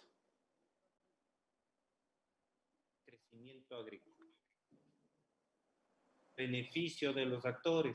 Resumes. In benefit of the actors from the different farming productive chains around the country, to build up a cooperative approach, to increase loans to farmers, technology transfer to the producers so that they can improve their productivity and their efficiency on the markets. However, we do need a large-scale amendment. We need practical reforms, investments from public and private sectors to help to develop national capacities and increase production. So the information from the list of populations and areas that are productive needs to be updated so that we can attract public and private investment and link up donors with international donors to help to bring about increasing production through investments, institutions, agriculture societies, companies, energy inputs, roads, sanitation, irrigation, all of this to help the farming sector. And finally, it's very important to underscore the progress that we can see has been made thanks to the hand-in-hand initiative, and make a recommendation for the strategies for middle to low income countries like Ecuador. We need to spread knowledge, we need to have technology transfers and open new opportunities for the country. Thank you very much for your attention. Thank you. Deputy Minister for Development of Rural Development, Mr. Eddie Bensates from Ecuador. Now I'd like to give the floor to St. Vincent and the Grenadines. Go ahead.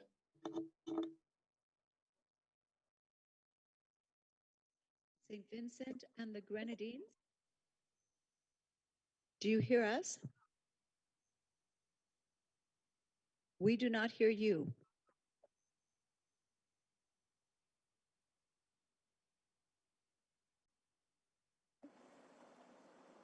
St. Vincent and the Grenadines.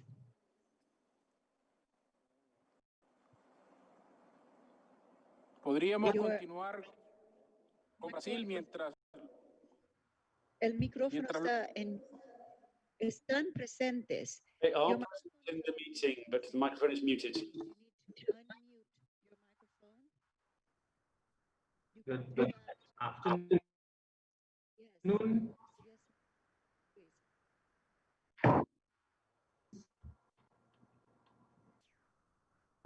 Please proceed, St. Vincent and the Grenadines. Thank you, Chair. The St. Vincent and the Grenadines would like to express its support for the hand-in-hand initiative that is being proposed and the recommendations therein. We see this as an initiative which can aid the country in addressing a number of capacity issues which are pertinent to our growth and development, but which also builds on initiatives previously explained, particularly on the issue of zeroing hunger and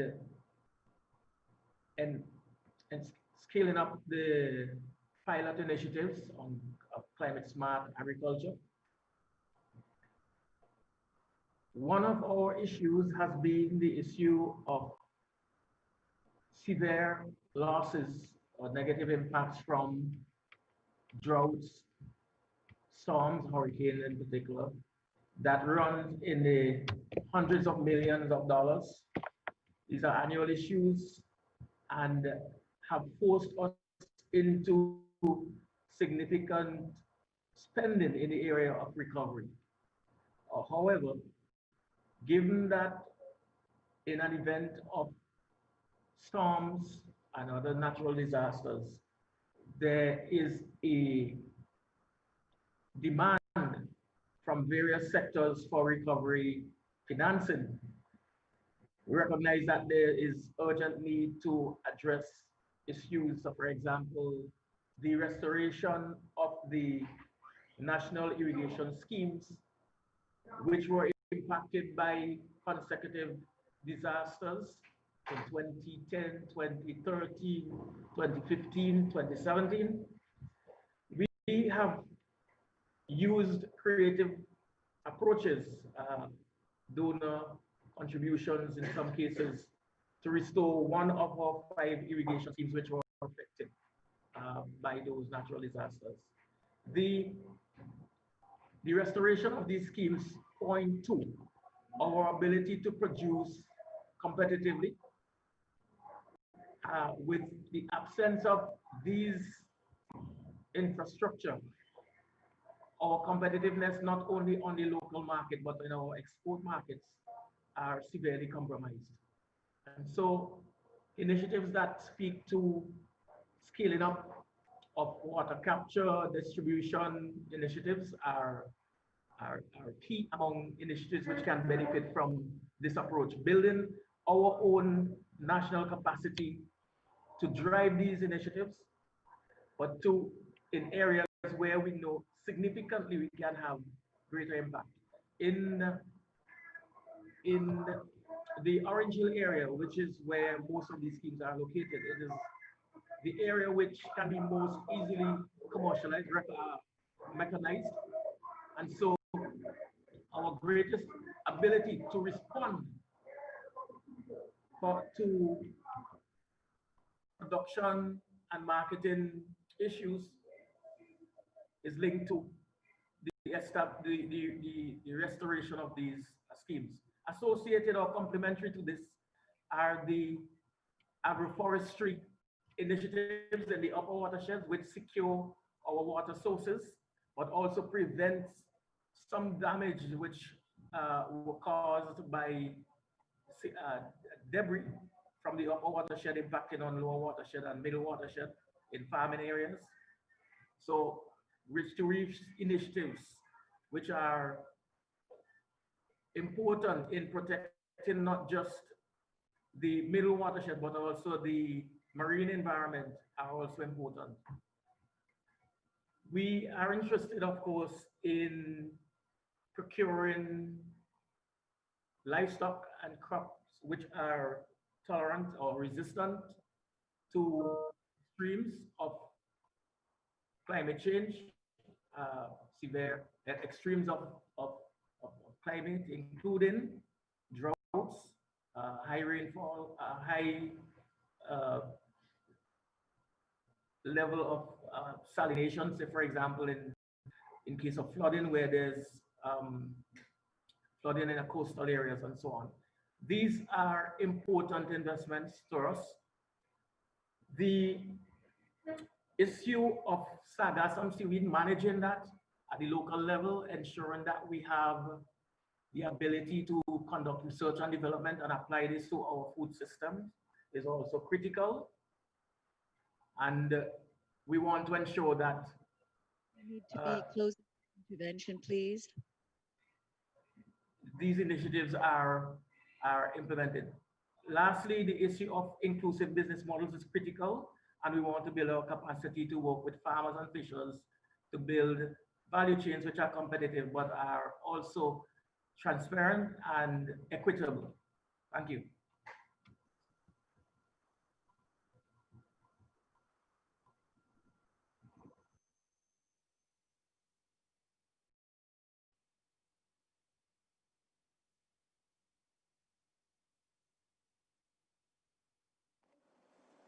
Muchas gracias.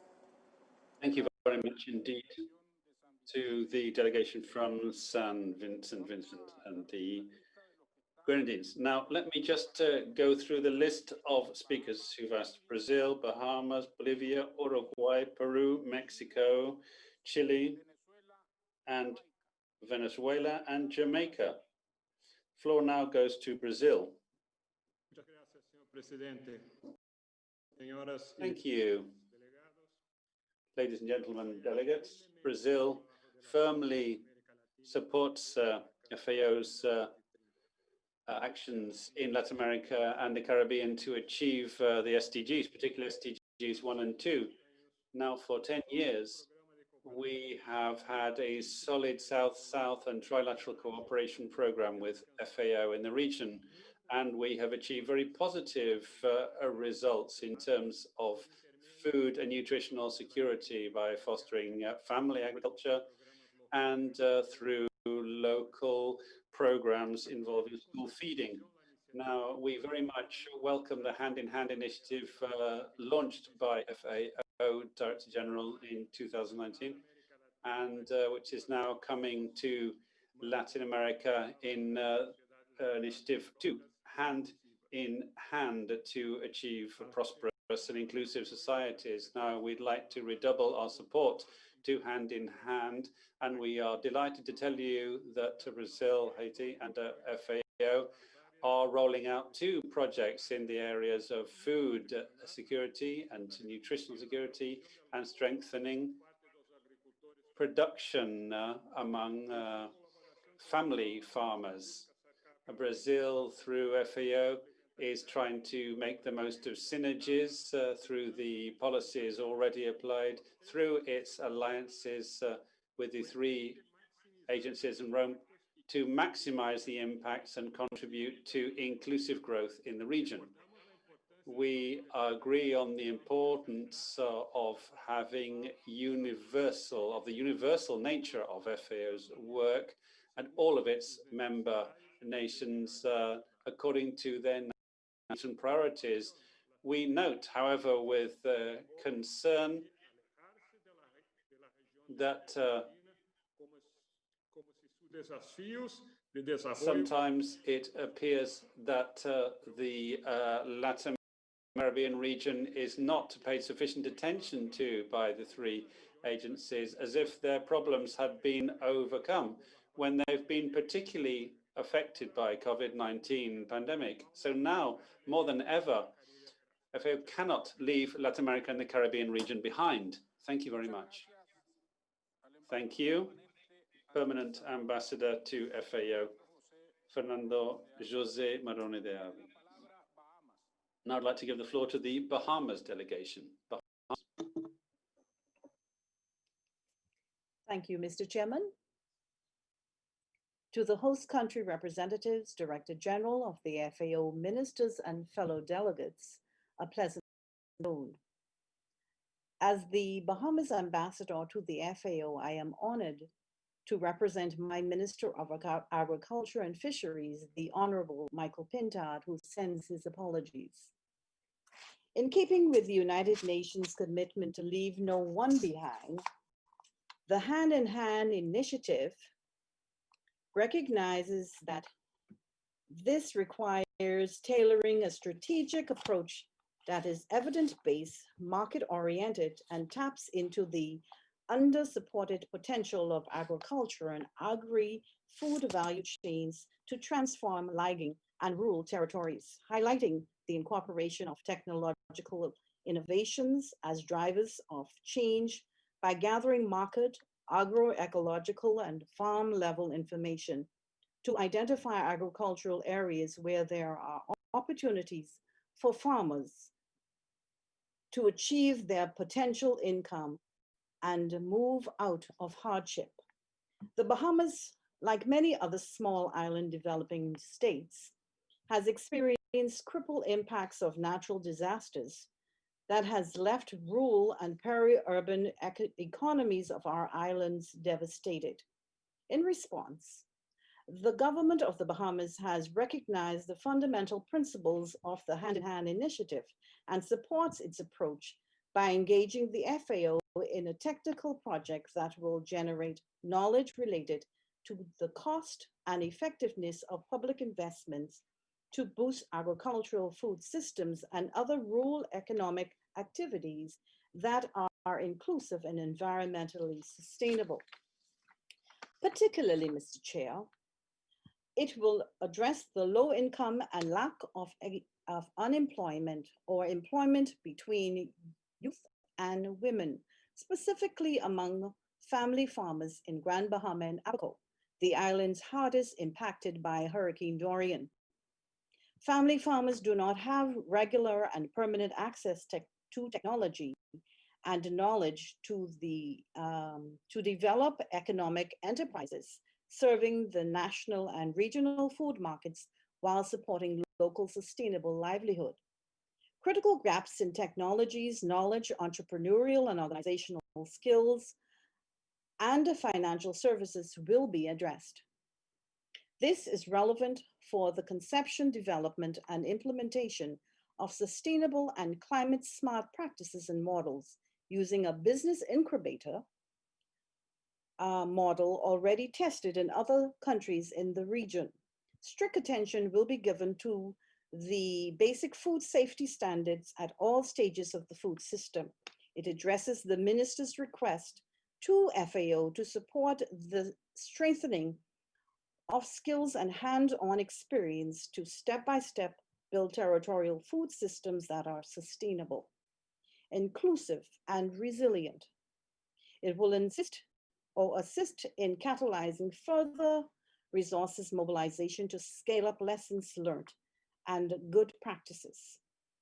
It is of the hope that with the support of this project, Bahamas can constitute a model for other SIDS settings that setting the tone on embracing innovative models for food systems transformation while implementing the Hand in Hand initiative. The government has an ambitious plan to achieve its sustainable development goals targeted for 2030.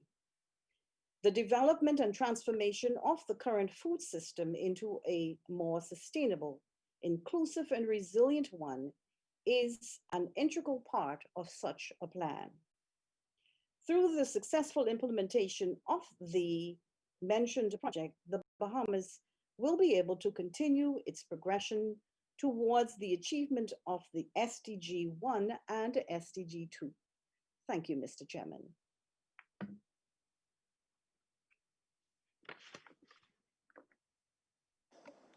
Muchas gracias, señora Berna Grant, embajadora permanente ante FAO. Tiene la palabra Bolivia. The floor now goes to Bolivia.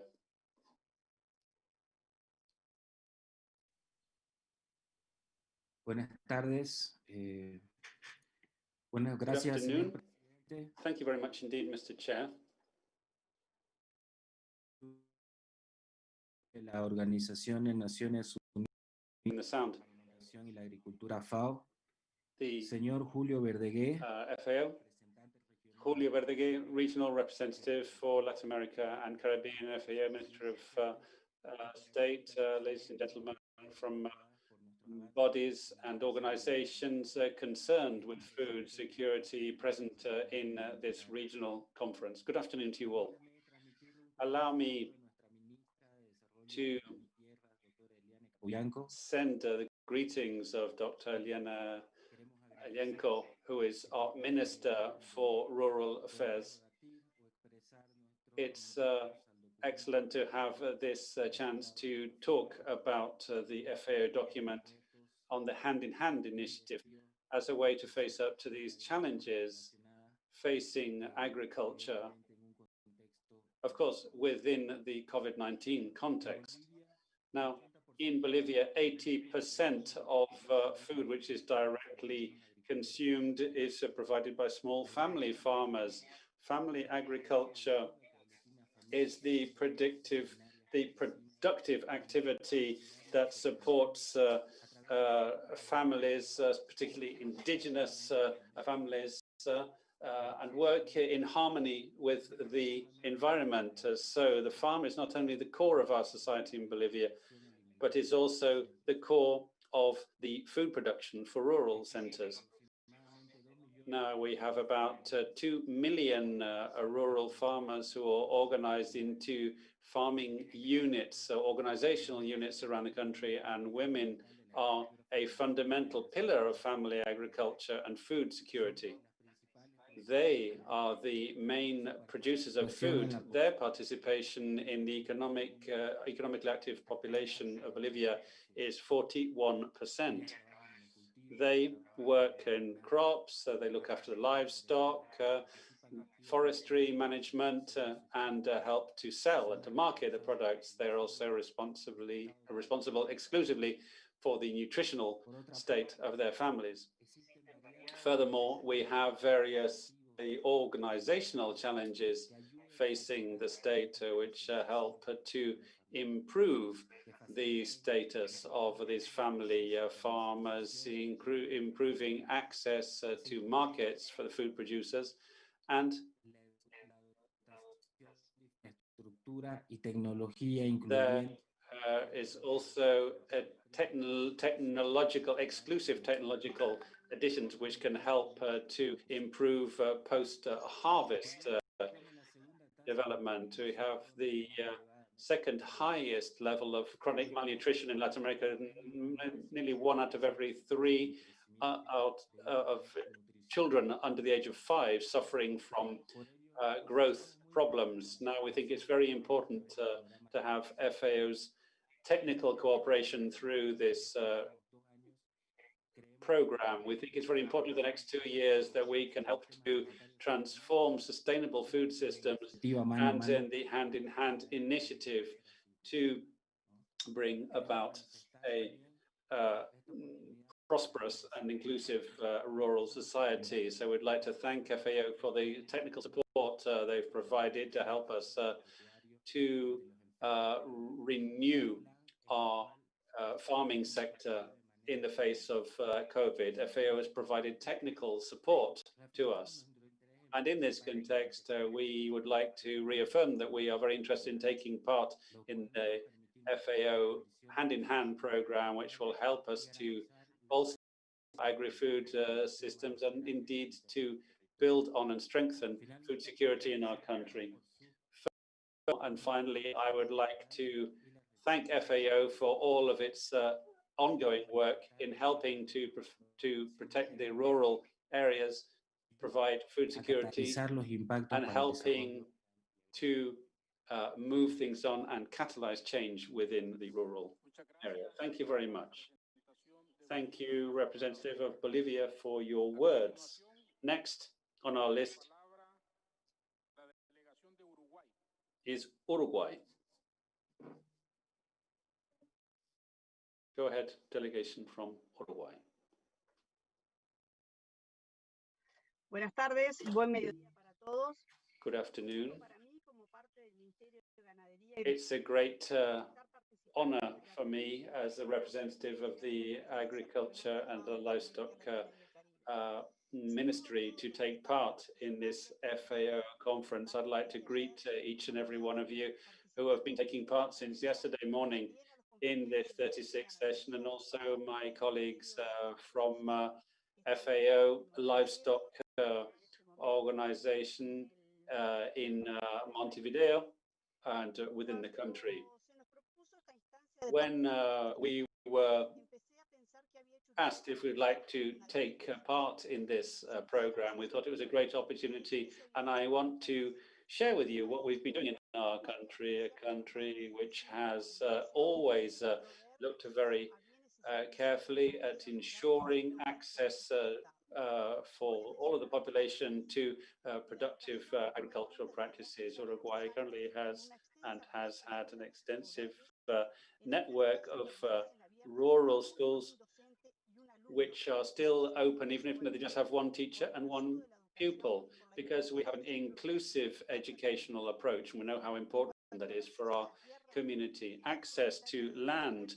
The state owns a lot of the land, and this is leased out to the people who work it, so they can set up their farms. About 600,000 hectares are covered by this leaseholding scheme, and they contribute very much to the country's economy. Now, the movement to help to do away with unsanitary conditions in housing across the country has helped to build thousands of houses for people. It's a fantastic tool, and we're incredibly proud of it. The rural area has seen a large number of people migrating into small towns and cities because they're looking for better services, and we find that's very worrying.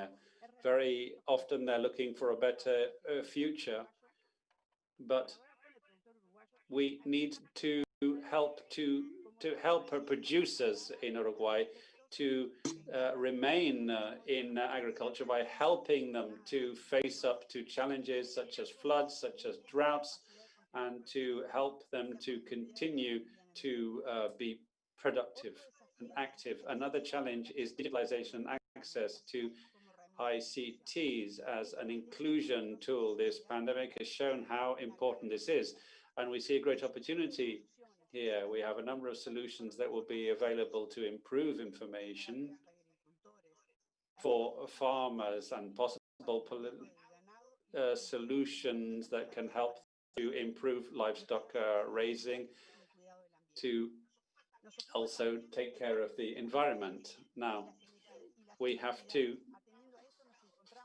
try and deal with the gender gap and gender inequality. Uruguay has a large amount of natural resources, allowing it to produce food for 30 million people. But people are most important. Sustainability has to do with the renewal from one generation to another, and young people need the chance to develop.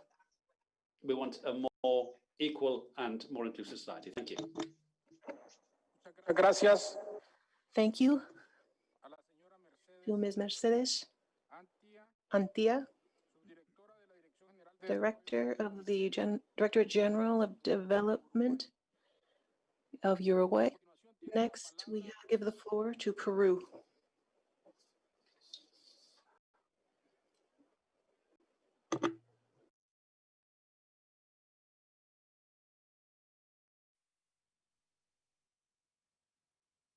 Este modelo permitirá mejorar la eficiencia y los efectos de las políticas. This model will allow us to increase the effectiveness and efficiency of policies, programs, and projects which aim to promote social, productive, sustainable, and inclusive transformation of rural populations.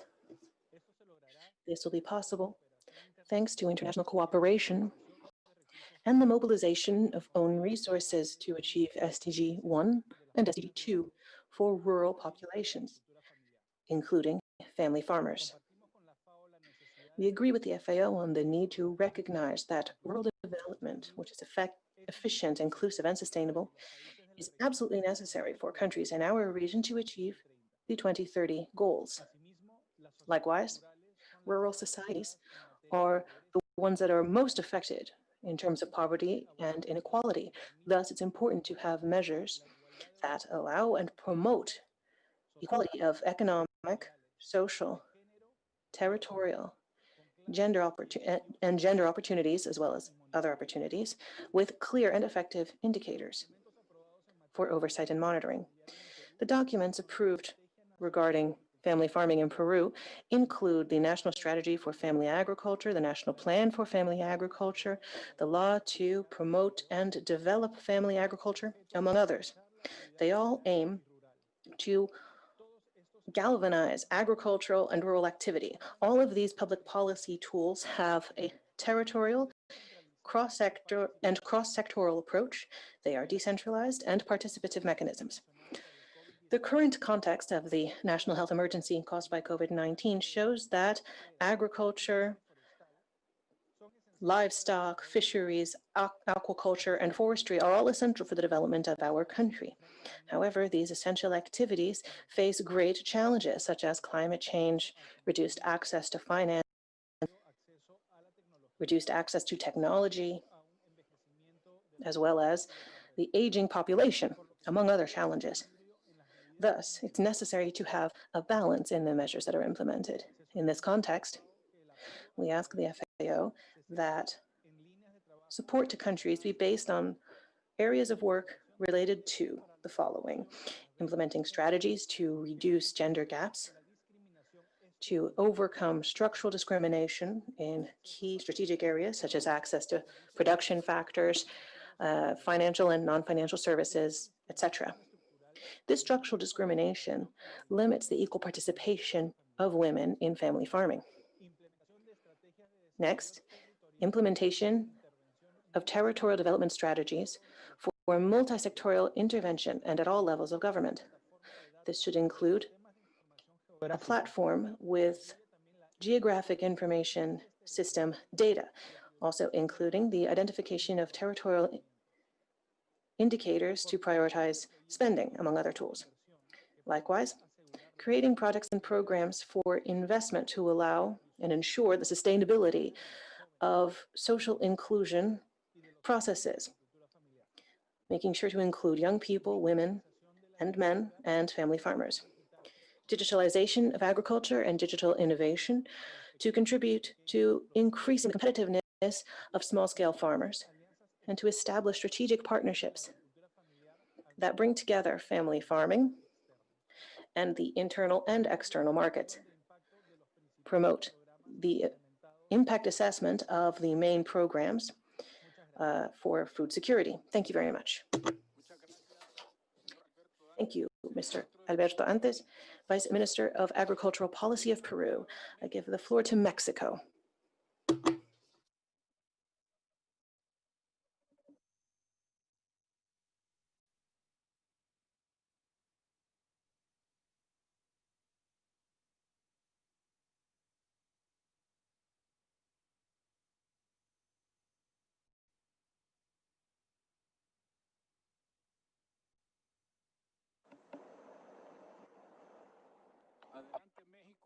Go ahead, Mexico.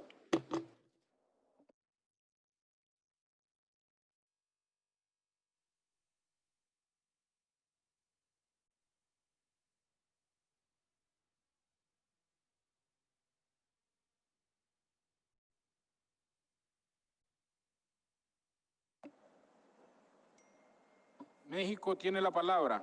Mexico has the floor.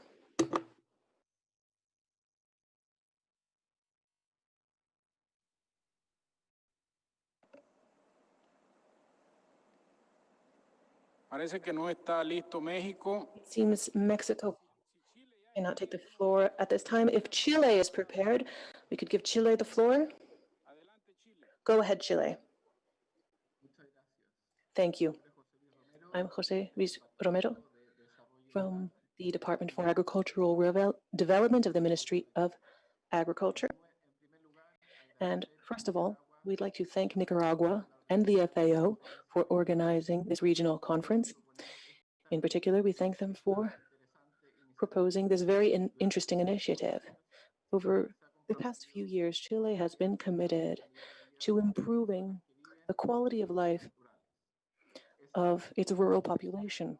Thus, this year, we launched the National Policy for Rural Development, which coordinates the work of 14 different programs and departments to change the paradigm of rural life in our country. We recognize the value and opportunity for a future that is sustainable with greater equality and territorial development. This proposal, launched by FAO, addresses the challenge of carrying out large-scale rural development programs, including a dynamic of inclusive growth. This is in line with the new vision proposed by our policy, which I just mentioned.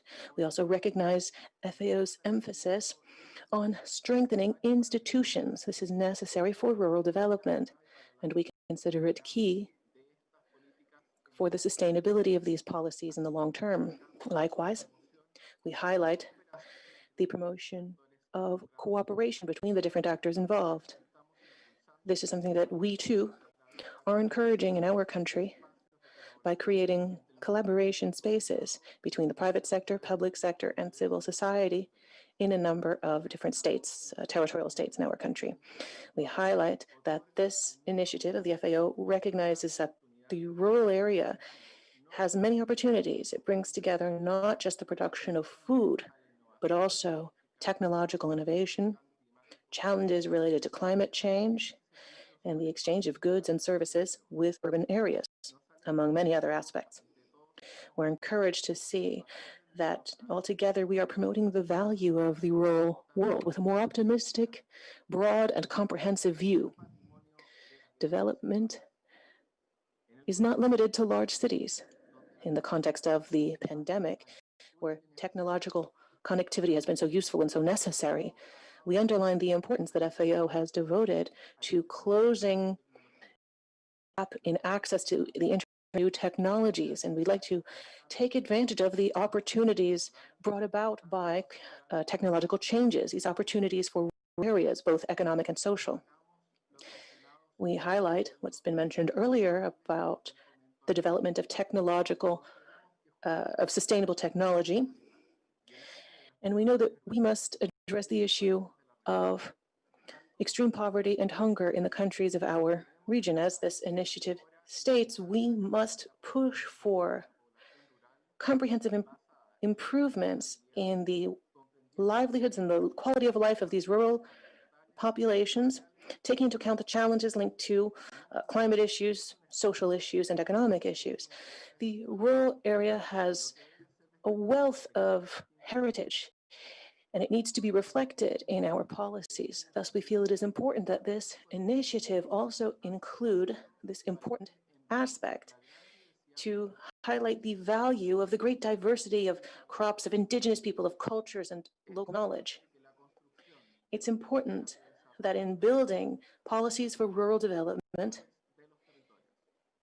actors on the ground be involved in highly inclusive and participative processes. Thus, we think it's relevant that the implementation of this initiative in the different countries of our region must include spaces for dialogue and for hearing the voices of the inhabitants, as well as local organizations, so that the actions will be more pertinent and more effective, considering the needs of rural populations, understanding their histories, their landscapes, and their cultures.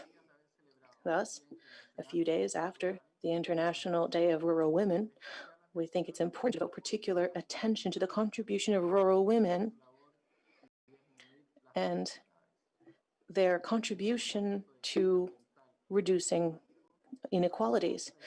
In the context of climate change, we welcome the inclusion of resilience to natural disasters in the initiative, particularly because our countries are constantly exposed to these threats, and rural territories often have fewer tools to recover from these climate events. It's also important to recognize that coastal communities, where there is small-scale fishery and aquaculture on a small scale, also face a great deal of isolation and poverty, lack of access to trade and supply chains and the ability to ensure food safety. This limits their economic development.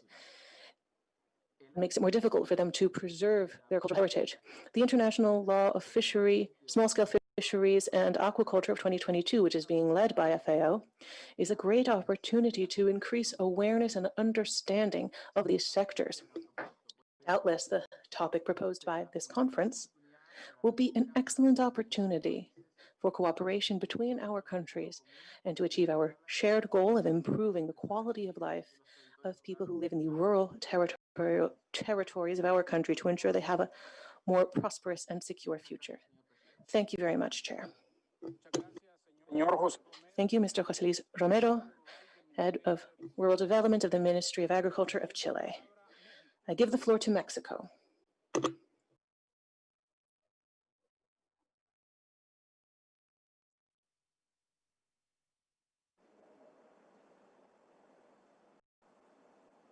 México, su micrófono está apagado, por favor.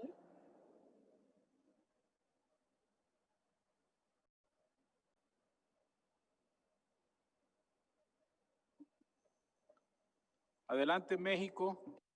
Go.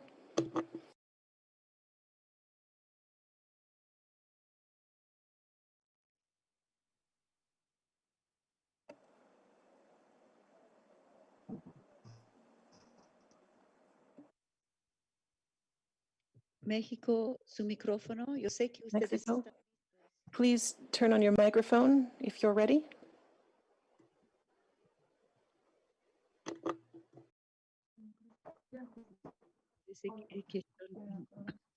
México. Muy buenas. México, muy buenas tardes.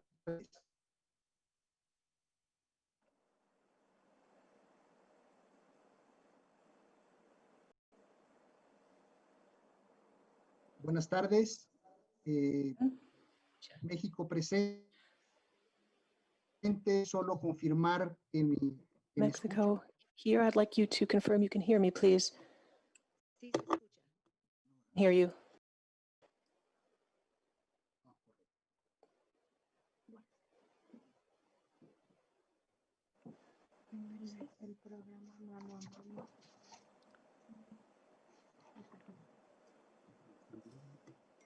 Adelante, México. Go ahead, Mexico.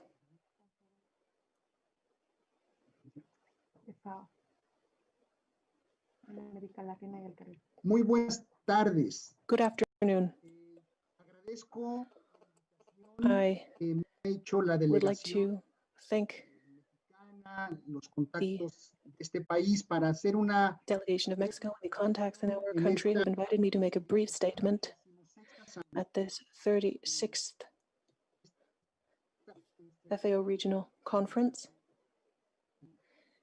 The interpreters apologize, the connection is very poor.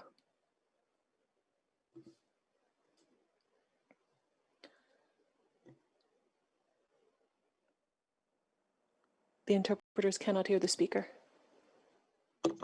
de Estado en este país.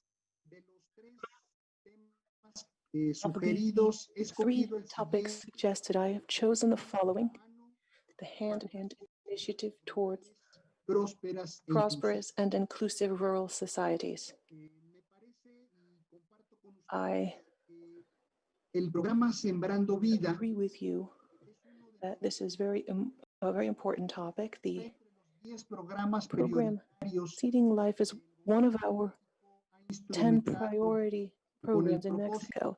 It has been created to address the problem of poverty, marginalization, exclusion of many sectors. This problem, Seeding Life, aims to promote the economy of rural areas. Many of the inhabitants of rural areas have been excluded from economic life in our country. This program also seeks to address the socio-environmental crisis our country is experiencing. And in this, we seek an alternative to develop improvements in rural areas in Mexico. I would like to focus this brief statement on a strategy of the Seeding Life program, which seeks to address the problems at hand. I think it's worth sharing with you that this program has helped more than 4,300 rural inhabitants, and with these beneficiaries, we are launching an agroforestry project to cover 1.7 million hectares of land. We are already close to finishing up the second year of work, and to date, in the agroforestry model, we have in the different parcels of land roughly 1 billion trees that we have already planted, and our goal for next year is to have 1 trillion living trees planted in these land plots with the rural beneficiaries of our program, and we hope to carry out a support process for awareness raising about the agroforestry model across these 1.7 million hectares that I mentioned. Within all of this, I'd like to highlight a fun strategy of the program, which has allowed us to bring together many different components. The components of the program are operationalized through a strategy we call peasant learning communities. These peasant learning communities are at the heart of the program. They're made up of roughly 25 rural inhabitants. They have a community meeting several times a week. Currently, we have a bit more than 17,000 of these peasant learning communities. They bring together. The interpreter apologizes. We missed things because of the connection problems. These communities make the components of this program viable.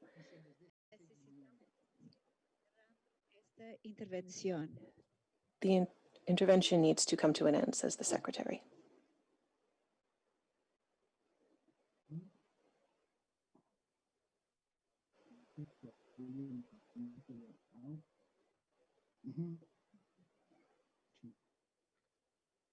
This agroforestry model is fully in line with the guidelines and priorities established by the FAO, which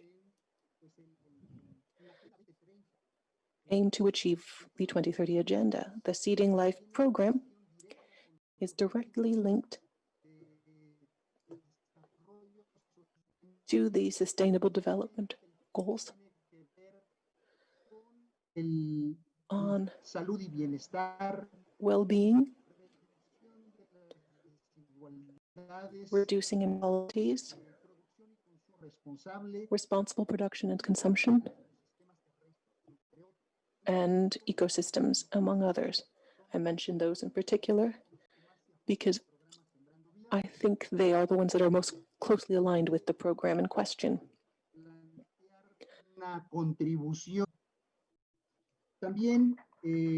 So this program contributes to the 2030 agenda. Also, we are working under different agreements and conventions like the Global Biodiversity Framework transformador hacia el which 2050. aims to achieve transformation by 2050, which has to do with the use and management of agricultural processes. So this program, as I say, is in line with the FAO priorities, and I would like to highlight the contributions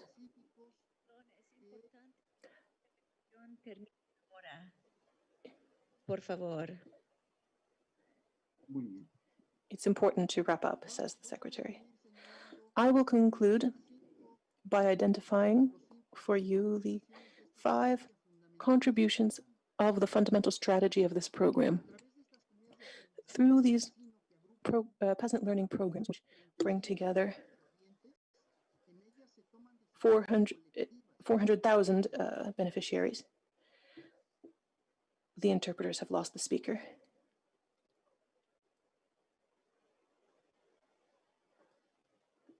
The interpreters cannot hear the speaker.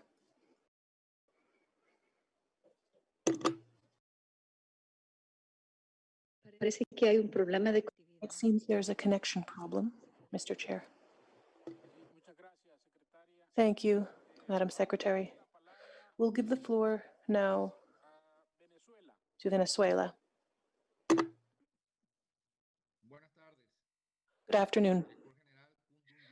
Director General Chu Dong-yu, ministries, host country, members of the FAO, particularly the representatives of Venezuela, distinguished ministers and representatives of participating countries at this regional conference, brother countries. Allow me to share a deeply Bolivarian greeting from a people that not just doesn't just resist, but insists on its emancipation, its economic, cultural, and political freedoms. We have wanted to participate in this conference, highlighting our particular concern. We recognize that a sector which we consider a priority and which is very promising for our country and the region as a whole. I am, of course, referring to rural society and the need to make rural societies prosperous, inclusive spaces, places for hope and enjoyment and well-being, and of course, responsible life in balance with the Pachamama, the Mother Earth. Given the current context and given the situation, our historic situation in the 20th century, we've seen that our agricultural sector has been hard hit by history. Agriculture has been characterized by low levels of technology, particularly because it has been restricted by very specific and determined limitations linked to the national market.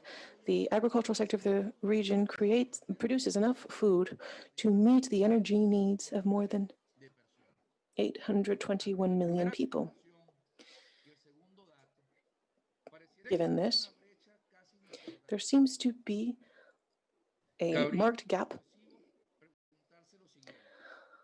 in this sector. And so we should ask ourselves, how is it that an agriculture which is very needed, how can this agriculture, through technological support and incentives, how can we help it to meet the needs of our region? And the answer has been expressed by a number of speakers already: small-scale family farming. Many of the speakers have already addressed this. More than 80% of agricultural production in our region comes from small-scale family farming, even though the land area covered by this small-scale family farming does not have high levels of technology. But it's its resilience, its conscience, its determination, its productivity, the implementation of ancestral techniques and innovative techniques, to name just a few principles: permaculture and agroecology. Despite this, and this aspects that could be very encouraging, in concrete terms, it's not enough of the large scale of activities involved in agriculture, including, of course, the primary sector. There are deep-seated inequalities in the distribution of wealth. In our country, in our region, there is greater poverty in rural households, households that depend on agriculture. This should serve as a warning, and it raises another question, distinguished participants. How can we make our agriculture not just productive and efficient, but also attractive, profitable, and capable of helping our rural families leave poverty behind?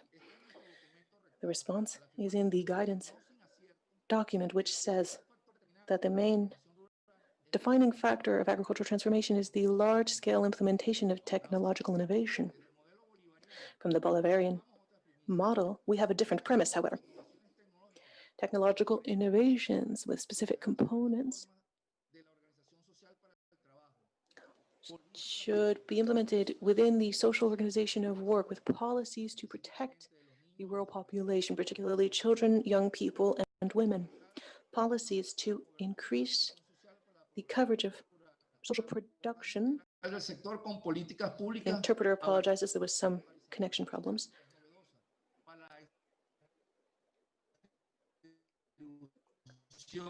The speaker is breaking up. Rural women play a key role in this changing context, which comes from the outside, but which we can also change. The speaker is breaking up, the interpreters apologize. Great challenges. Changing to a post-oil, post-pandemic economy. Agriculture will play a key role. It is, of course, at the very top of our agenda. Thus, the National Plan for 2019 through 2027 states that agriculture is a singular activity which is necessary for all states in order to create well-being and social happiness. To make this possible, we need joint efforts. We need to learn from the accumulated experiences of other countries so that we can achieve effective, sustainable, and inclusive rural development, which will involve increasing technical capacities and making our policies more efficient and effective. We must create, starting now, dynamics and parallel agendas which will continue to function, where the FAO, with its capacity to create momentum, will work for a reality full of prosperity and hope, without hunger, without poverty, fully aligned with the needs of the people and with the markets. And this is our reaction to the document. One hand washes the other, and they both wash the face. That is why we ask the participants, and we ask everyone to cease any aggressions that cause countries not to be able to carry out rural development. Security here in our country relies on our brother governments to help us in achieving rural development. The speaker apologizes for going over time. Back to you, Mr. Chair. Thank you very much, Mr. Faiz Cascasén, Minister of Agricultural Development and Land of Venezuela. Now I'd like to give the floor to Jamaica.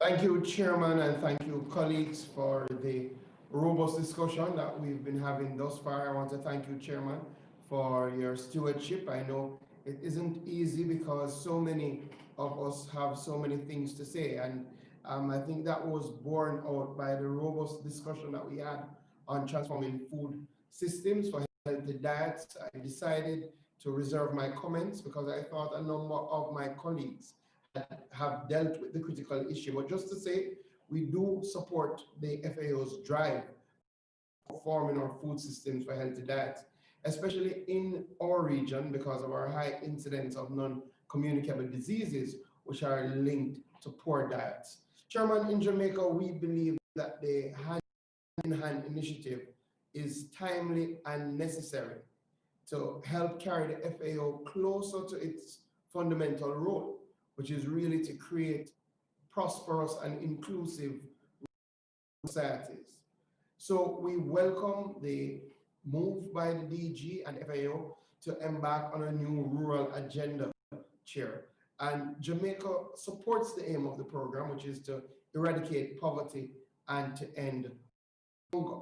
But more so, we support the approach, which is evidence-based and country-owned, and we commend the FAO on taking this approach.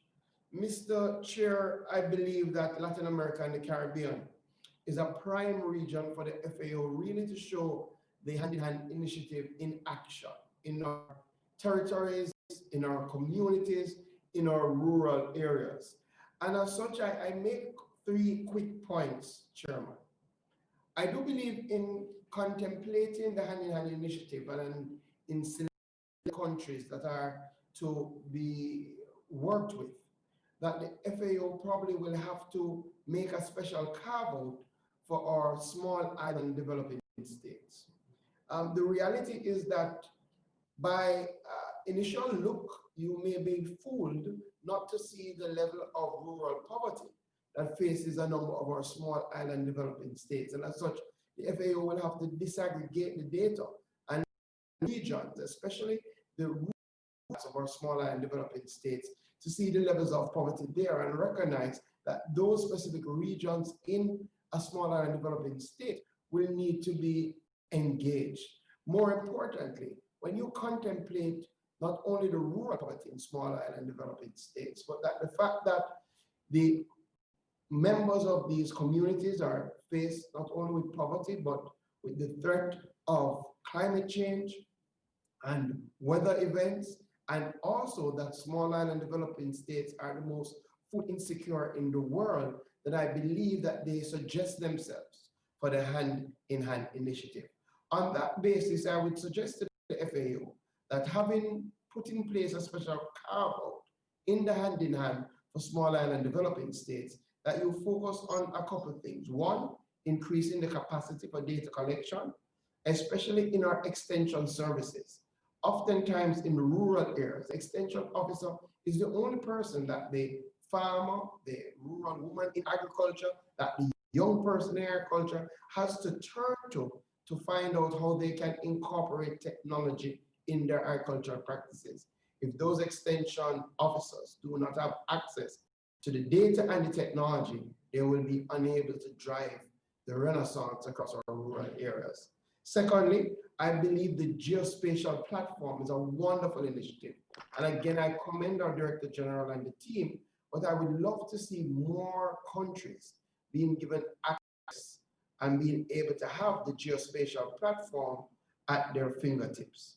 Finally, I believe the strongest part of the hand-in-hand initiative is the matchmaking aspects, where the FAO uses its network, its good resources of people to generate interest from the private sector, from international donors, to partner with projects in the region. I believe the hand-in-hand initiative should be used to select projects from our small island developing states, that the matchmaking services are then utilized to bring in donor funding. One such project I can think of right here in Jamaica is how do we treat with storage and post-harvest facilities, especially in light of COVID-19. And I would end on the COVID-19 part. The hand-in-hand initiative is data-driven, evidence-based. I think we will have to really look at some of the countries, because COVID-19 has given a new reality and has made rural poverty even a problem in small island developing states. I thank you, colleagues, for your patience. I thank you, Chair, for your leadership.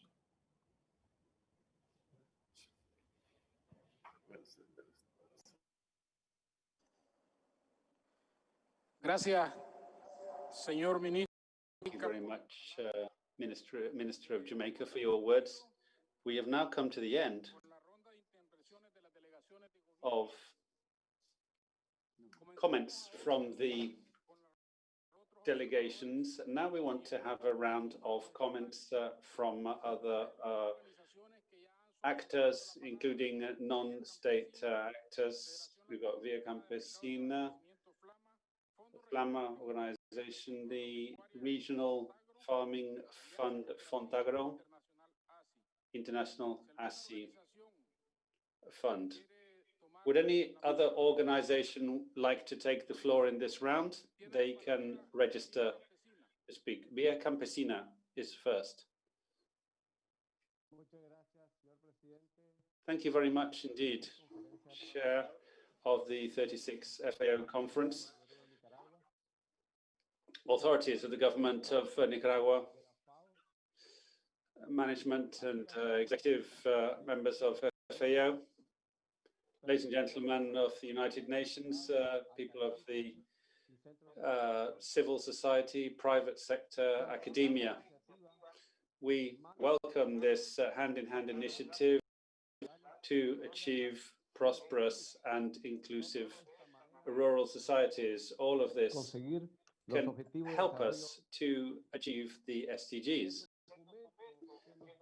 The document that we were delivered, that we were presented by FAO, is, in our opinion, lacking the idea of basic services for the field, education, electrical power, drinking water, and roads. But it's also fundamental to build peace in a number of countries and to stop violence and insecurity among people. We are concerned by the neoliberal wave, which is a setback to implementation of rural development the way it is set out in this document. Therefore, we are grateful to be included in this document that we are currently developing. Now, this document goes along with a civil society document that we are drafting called Returning to the Countryside, to make the countryside a more inhabitable space, to be given a lot of priority for those of us providing accessible and healthy foods, giving a central role to women, young people, original peoples, and the people of African descent. And finally, there are very important elements that have already been worked on by FAO and some progressive governments, in which we must try to guarantee that this hand-in-hand initiative for sustainable societies should recover the following elements, very fundamental: the action plans of the decade of family farming, to give priority to that document that was approved by the UN. Secondly, call for this declaration of peasant rights,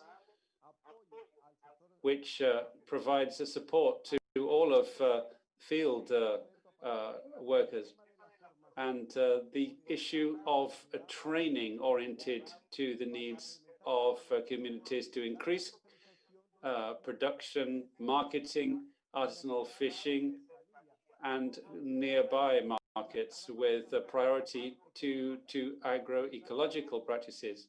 And finally, to give support to the guidelines, guidelines for land holding. And we thank all of the governments and FAO for their support and giving us the privilege, allowing us the privilege of being here for the first virtual event that's been held throughout Latin America for the 36th FAO conference. And finally, thank you very much indeed, and it's been a pleasure to take part in this very stimulating debate on this document. Thank you very much indeed, Faustino Torres, on behalf of Via Campesina, now the Latin American Federation for Supply Markets, FLAMA. Thank you very much indeed, Chairman. I would like to greet everybody that is involved in this very important conference. Now, apart from the FAO recommendations, from the private sector, we have thought it necessary to contribute certain elements to look more closely at the reality of these sectors. Therefore, our reflections around 2 points. First of all, let's build more integrated policies to support rural development, the effects of COVID-19, and all of the links of the production chain have been devastating. We know there is a need to act because this affects so many people that are affected, particularly by exclusion and poverty as a result of the pandemic. Now, primary production and the different jobs involved do require policies that can help to formalize primary production to bring about prosperity in the field. And this can be achieved by bridging educational, technological, financial, and administrative gaps.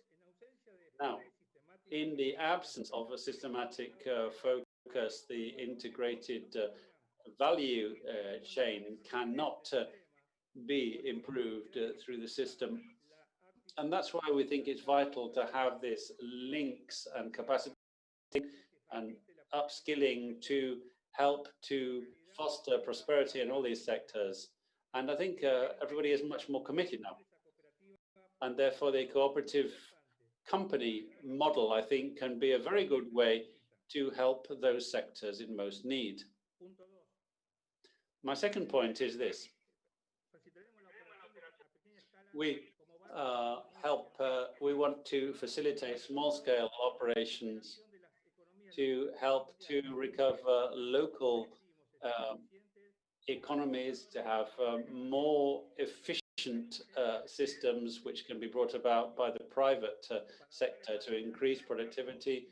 In the field, we want to have small-scale incentives promoting policies that can be clearly applied and have the correct technical qualifications.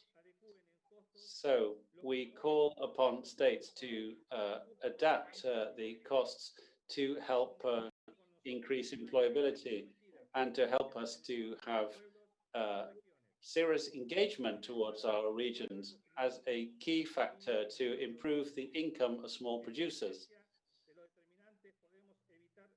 I think that way we can avoid unlooked for results by stopping the over-regulation of sectors or over-taxation, and of course avoiding the growth in informal working conditions. So we want to have strengthening of systems of public and private dialogue, such as FAO is helping to foster. Now, we need to build on these programs to help to meet the needs of each of the components of the food chain. We are convinced that with this positive approach, we can help to link up governments, institutions, and all of these bodies. And this has already been achieved in many countries. And finally, Chair, on behalf of the private sector, I would like to express our thanks and recognition to the thousands of small producers who have helped to bring about a new situation and provide economic and human resources to continue to supply and feed our inhabitants. And I would like to thank all of those who are helping to supply the production that we need. And I'd like to thank you very much indeed for all of your help. Thank you, Raúl Igutot, General Secretary General of the Latin American Supply Markets, FLAMA.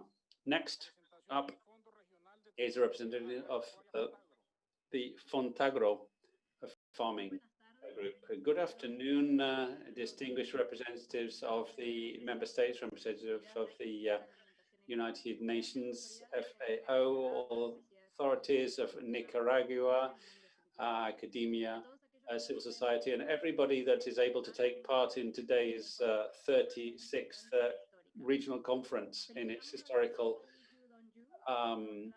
virtual format, we'd like to thank, of course, Director General Q Dong-yu and all of the members helping to set this up, and everything that's been done by the delegation, well, from Fontagra, which is the regional fund for agricultural development for Latin America and the Caribbean. We have provided a series of inputs for you.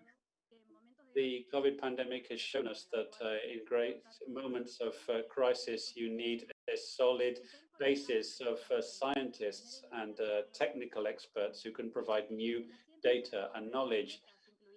The 169 targets of the SDGs at 68% depends on what we achieve in the rural areas, and that's why it's so important that we use science, technology, and innovation to achieve these goals. We all know the strengths of our region. We've seen this at the start in the video that was shown, but we want once again to highlight the importance of the farming sector in the building the gross domestic product of our countries, and how important it is to generate wealth and also bring up the level of training and knowledge, and to have healthier and more efficient food. But we know that things are very diverse across the board. There are different areas, and there are many different traditions, whether they're administrative or technological, religious, cultural, and so on. And we have to look at each case in a hand-in-hand approach. What can science contribute to this? We'll bring a lot of knowledge and know-how through technology and innovation that can help sustainable handling of natural resources, increase production with different factors, efficiency, sustainability, and resilience in farms, and all the way through the value chain, having harmless and healthy food, also using renewable technologies and new energy sources, and harnessing digitalization, new technologies which can create new jobs, particularly for young people and women, to have a low emission food production sources. We know that we have these extreme weather conditions. We have increasing droughts and floods, pests and plant and animal disease, and we need new technicians who are well trained and can work in all of these countries. And therefore we need people really to be aware in all countries of the system and the necessity of having a lot of investment in the education system, and also financial coordination with other agencies and with the private sector. In Latin America, academia through research in farming plays a key role, particularly the networks which can stretch out and spread out to in hospitable areas of the country, and there bring the information, bring the technology, because there is great potential there to build up on the basis of science and technology with scientific knowledge. And that's how this committee, academia, research, and FAO, and financing of the private sector all together can work to help to bridge this financing gap. We need to improve general infrastructures, particularly in terms of connectivity, create and foster development poles, schools and universities, research centers, and improve legal frameworks and multi-actor frameworks to complement their strengths, so they can hand in hand achieve all sorts of developments with transfer of knowledge. Co-working with different groups within universities are generating these scientific development poles and helping to push forward research for the rural world. And finally, we call on FAO to provide greater help for institutional coordination and mobilizing resources along with the private sector to be more effective way of achieving and attaining the SDGs. And that's what we all need. Much has already been done. And there's still a great deal to be done, and we need to work hand in hand along with you to develop a new academic and scientific link up to the rest.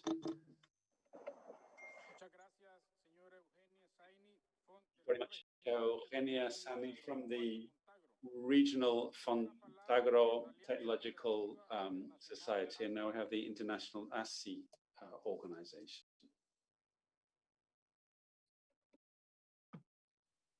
Muchas gracias, señor presidente. Thank you very much indeed, Chair. Thank you, Representative and Director Julio Verdeguer.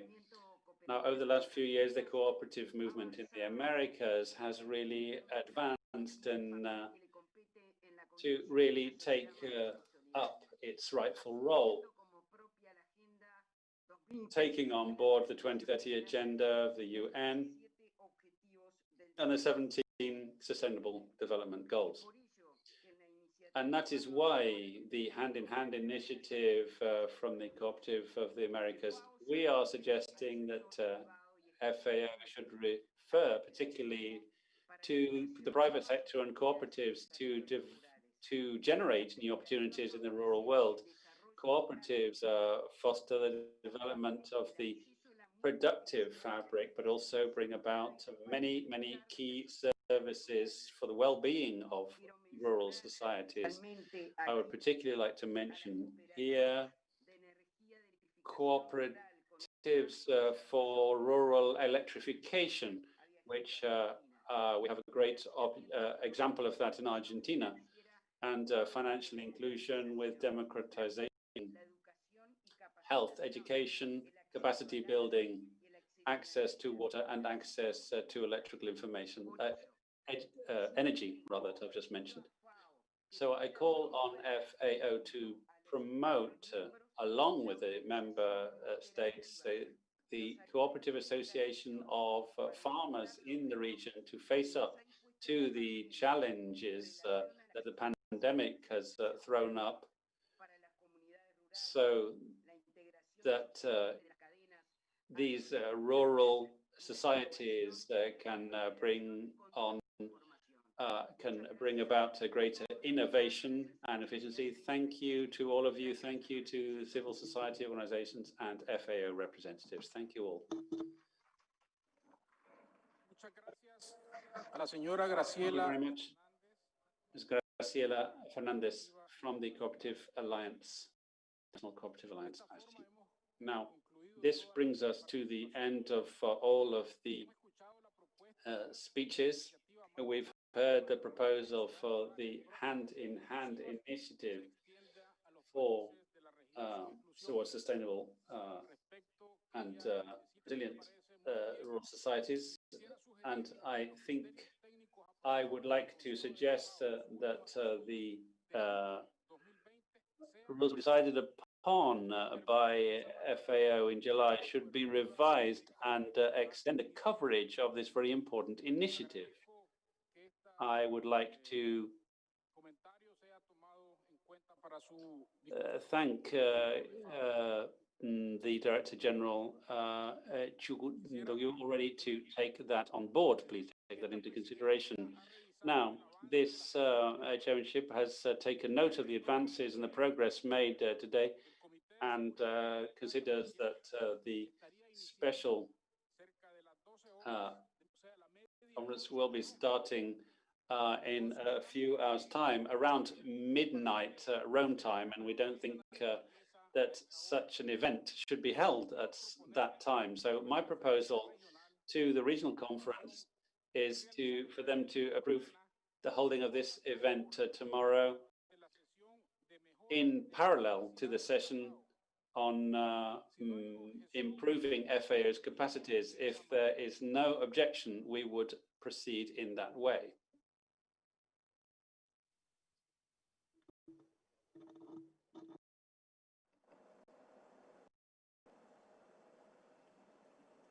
Al parecer no hay ninguna objeción y se daría. There is no objection, so I can consider that to be approved.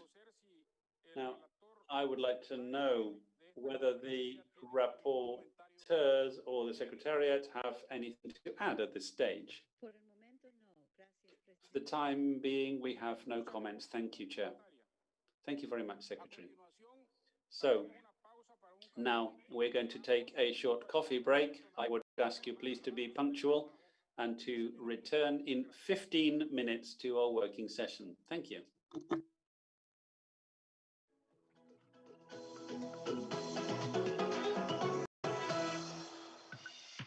Nicaragua, toda dulce, en amor para vos. Aquí te esperamos en la hermosa costa del Pacífico, vestida de playas que desbordan belleza natural, donde gente buena, gente amable, gente alegre, te abre las puertas de su tierra natal. Aquí también te esperamos, en la paradisíaca costa caribe, en nuestras playas de arena blanca, rodeadas de aguas color turquesa, con un pueblo que celebra la vida, el amor y la paz. El cinturón de fuego recorre nuestra geografía. Se construyen majestuosos paisajes de potentes volcanes. Su deslumbrante belleza se aprecia desde el cielo y desde la tierra.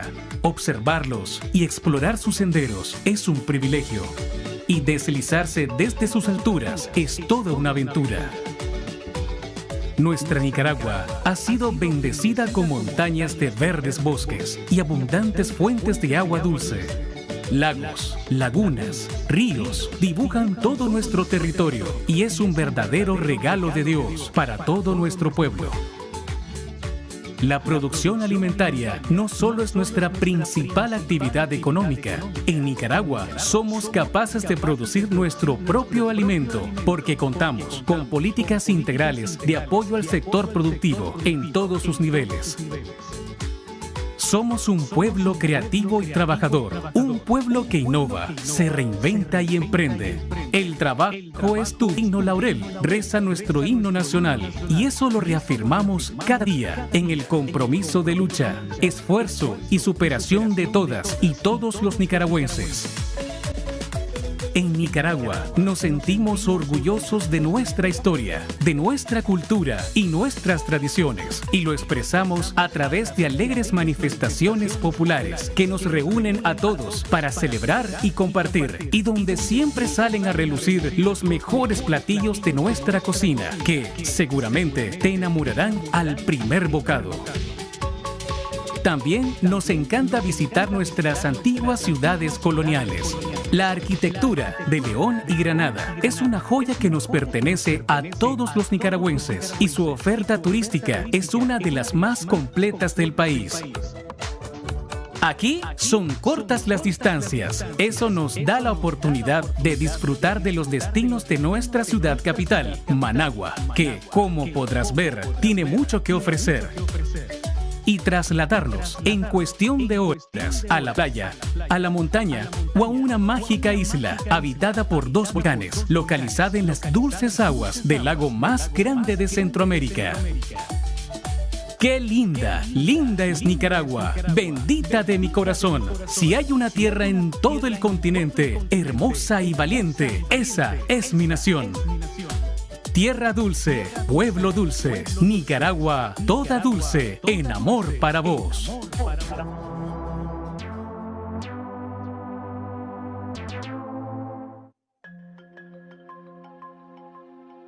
Transformar los sistemas alimentarios para dietas saludables para todos.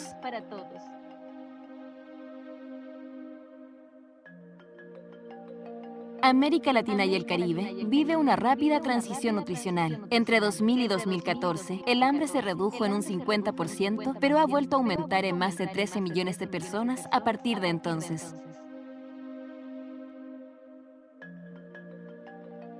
El sobrepeso y la obesidad no han parado de crecer y ya afectan al 60% de los adultos, un total de 262 millones de personas y más de 4 millones de niños.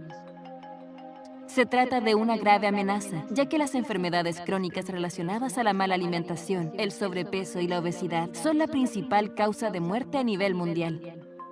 Esta realidad se relaciona con los rápidos cambios en nuestros sistemas alimentarios vividos en las últimas décadas. La oferta de productos altamente procesados ha crecido enormemente, sustituyendo en muchos casos a los alimentos frescos y naturales, y las personas en condición de pobreza están enfrentando mayores dificultades económicas para acceder a dietas sanas. La conjunción de estos factores nos ha llevado a una verdadera crisis nutricional. La FAO estima que más de 320 millones de personas en América Latina y el Caribe, el 51% de la población, padece de una o más formas de malnutrición. Pero esta crisis puede ser una enorme oportunidad para transitar hacia una nueva agricultura, una mejor ganadería y formas novedosas de utilizar los recursos forestales y pesqueros.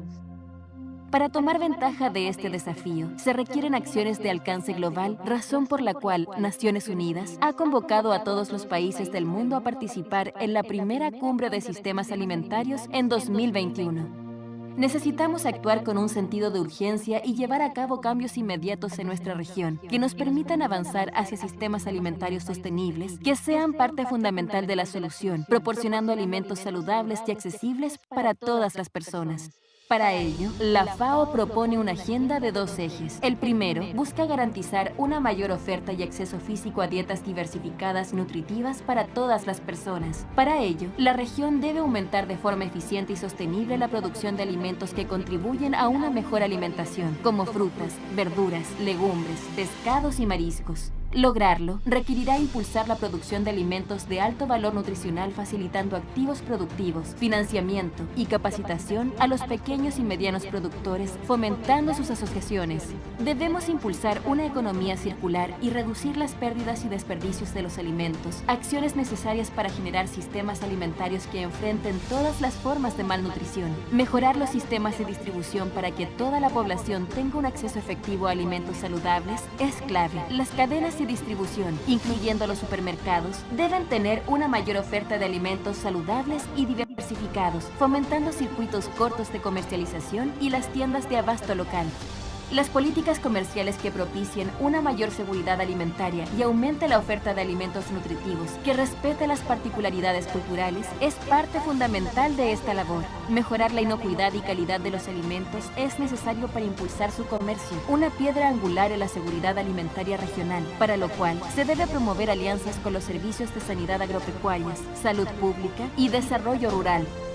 El segundo gran eje del programa de la FAO busca facilitar el acceso económico a los alimentos, mejorar la información y los hábitos de consumo para promover dietas saludables. Para ello, se requieren políticas fiscales y sociales que faciliten el acceso a dietas saludables, ya que hoy 96 millones de personas no cuentan con un ingreso para acceder siquiera a una canasta básica de alimentos. Regular la promoción, publicidad, información y etiquetados de los alimentos es clave para empoderar a los consumidores y advertir sobre aquellos productos con exceso de azúcar, grasas o sal. La región debe impulsar medidas que desincentiven la promoción y venta de estos productos y que estimulen hábitos de consumo saludables mediante la educación alimentaria y la alimentación escolar.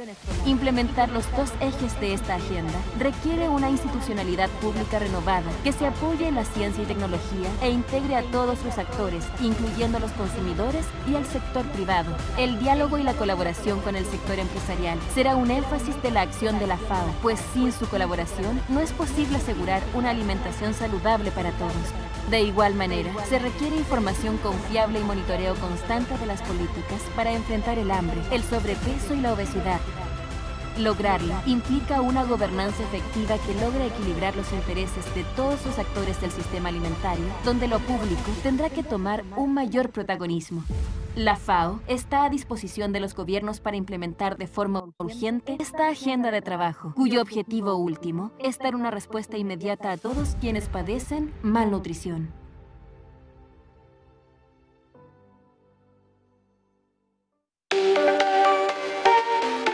El gobierno de Nicaragua desarrolla políticas, programas y proyectos que impactan positivamente en la producción de alimentos y en la seguridad alimentaria y nutricional de nuestro país, teniendo como premisa que no puede haber desarrollo económico sin sostenibilidad. Nuestra Ley de Soberanía y Seguridad Alimentaria y Nutricional tiene como objetivo garantizar el derecho a la alimentación de todos los nicaragüenses. Contamos con un sistema de soberanía y seguridad alimentaria y nutricional que tiene como instancia máxima la Comisión Nacional de Soberanía y Seguridad Alimentaria. Entre los programas desarrollados por el gobierno para garantizar la seguridad alimentaria y nutricional del pueblo nicaragüense, destaca el Bono Productivo Alimentario. Los protagonistas de Hambre Cero, organizados en cooperativas, negocios familiares y núcleos solidarios, producen y venden sus excedentes. Programas como Hambre Cero y Usura Cero fortalecen las capacidades de la mujer a través de créditos y círculos de ahorro y préstamo para su capitalización, así como sistemas de organización en cooperativas de mujeres y círculos solidarios que les permiten gestionar mejor los recursos y emprender en la comercialización. El Programa Especial de Granos Básicos, Cristiano, Socialista y Solidario, Crisol, trabaja con 144.237 protagonistas. Igualmente, se han establecido diversos mecanismos para garantizar la seguridad alimentaria de las familias más pobres, como la merienda escolar, la entrega de paquetes alimenticios y el programa Frijoles Solidarios. Desde ya el gobierno de Nicaragua tiene nuevas estrategias en marcha, con políticas agropecuarias enfocadas en la sostenibilidad social, la sustentabilidad ambiental y la resiliencia de los medios de vida ante los efectos del cambio climático. La Estrategia Nacional para el Desarrollo de la Ganadería Bovina contempla el mejoramiento de pastos, el establecimiento de sistemas silvopastoriles, el mejoramiento de la nutrición animal y el mejoramiento genético. Con este modelo de producción ganadera, esperamos aumentar la productividad, reducir la emisión de gases de efecto invernadero y propiciar el aumento de la biodiversidad. Las estrategias nacionales para el desarrollo de la caficultura y del cacao fino fomentan el modelo de cultivos de producción y consumo tradicional. Siguen un modelo de producción agroforestal que incorporan el uso de sumideros de carbono y la restauración y conservación de paisajes. Y a la vez que se respeta el arraigo de la población rural a estas actividades, se proponen frenar el avance de la frontera agrícola. La Estrategia Nacional para la Producción de Miel trabaja en la producción de abejas y meliponas, fomentando la adopción de prácticas agrícolas sostenibles que ayudan a preservar otras especies benéficas. Las estrategias nacionales para el incremento de la producción de cultivos agrícolas apuntan a un engranaje de trabajo mixto entre mejoramiento genético y preservación y reproducción de variedades criollas para resistir mejor los efectos del cambio climático. Las estrategias nacionales para el incremento de la producción animal buscan un mejor manejo de las excretas, destinándolas a la producción de energía y reciclaje de nutrientes. Así se reduce la contaminación de fuentes de agua y las emisiones de gases de efecto invernadero. Mientras tanto, el sector pesquero y acuícola tiene como base la Política Nacional de Mitigación y Adaptación al Cambio Climático para la construcción de una estrategia integral para el desarrollo sostenible del sector con un enfoque ecosistémico de la pesca y la acuicultura. En el corredor seco de Nicaragua se trabaja en el fortalecimiento de capacidades para el manejo integrado de agua y suelo y para fomentar cultivos, razas y prácticas agrícolas adaptadas a las condiciones de la zona. También se trabaja en la reducción de la deforestación mediante la reforestación de las partes altas de la cuenca y el establecimiento de sistemas silvopastoriles y cortinas rompeviento. Igualmente se trabaja en prácticas de zoocriaderos como una alternativa económica para las familias del corredor seco mediante el aprovechamiento sostenible de la fauna silvestre en cautiverio.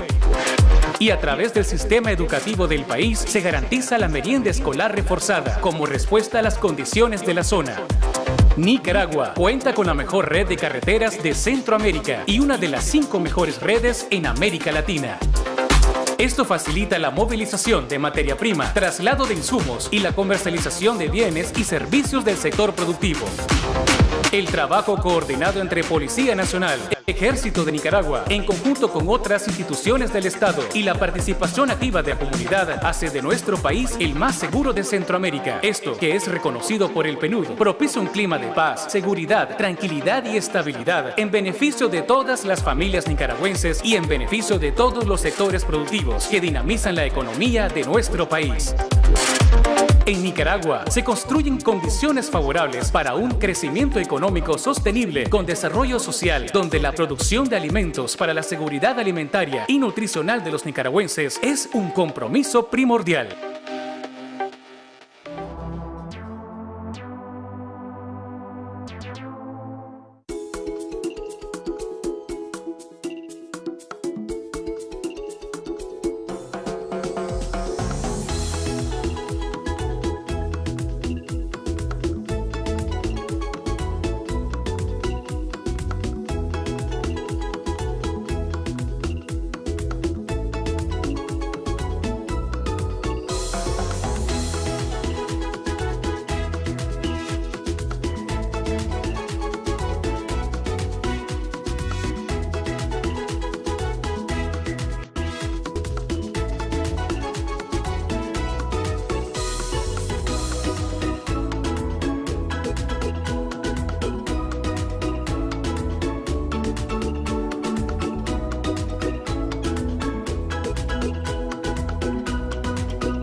Ministro, ¿usted está listo, presidente?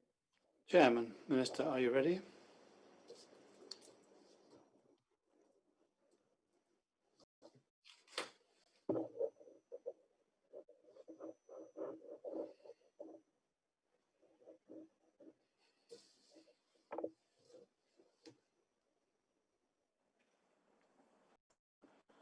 Estamos listos, señora secretaria.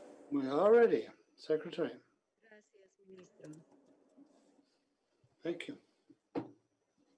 Siguiendo la orden del día, Now, pursuant to the agenda, we will now talk about sustainable and climate-resilient agriculture.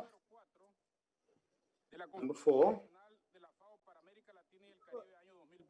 of FAO's Regional Conference for Latin America and Caribbean. The presentation on this will include a video, and a summary of the comments from countries on this document will be by Mrs. Ignacio Holmes, who is an officer in the Environment and Climate Change area of FAO. Mrs. Holmes, you have the floor. Señora Secretaria. Good afternoon, Chairman, Secretary, Ministers, members of official delegations, civil society observers, private sector, world of academia, public at large, those who are attending online.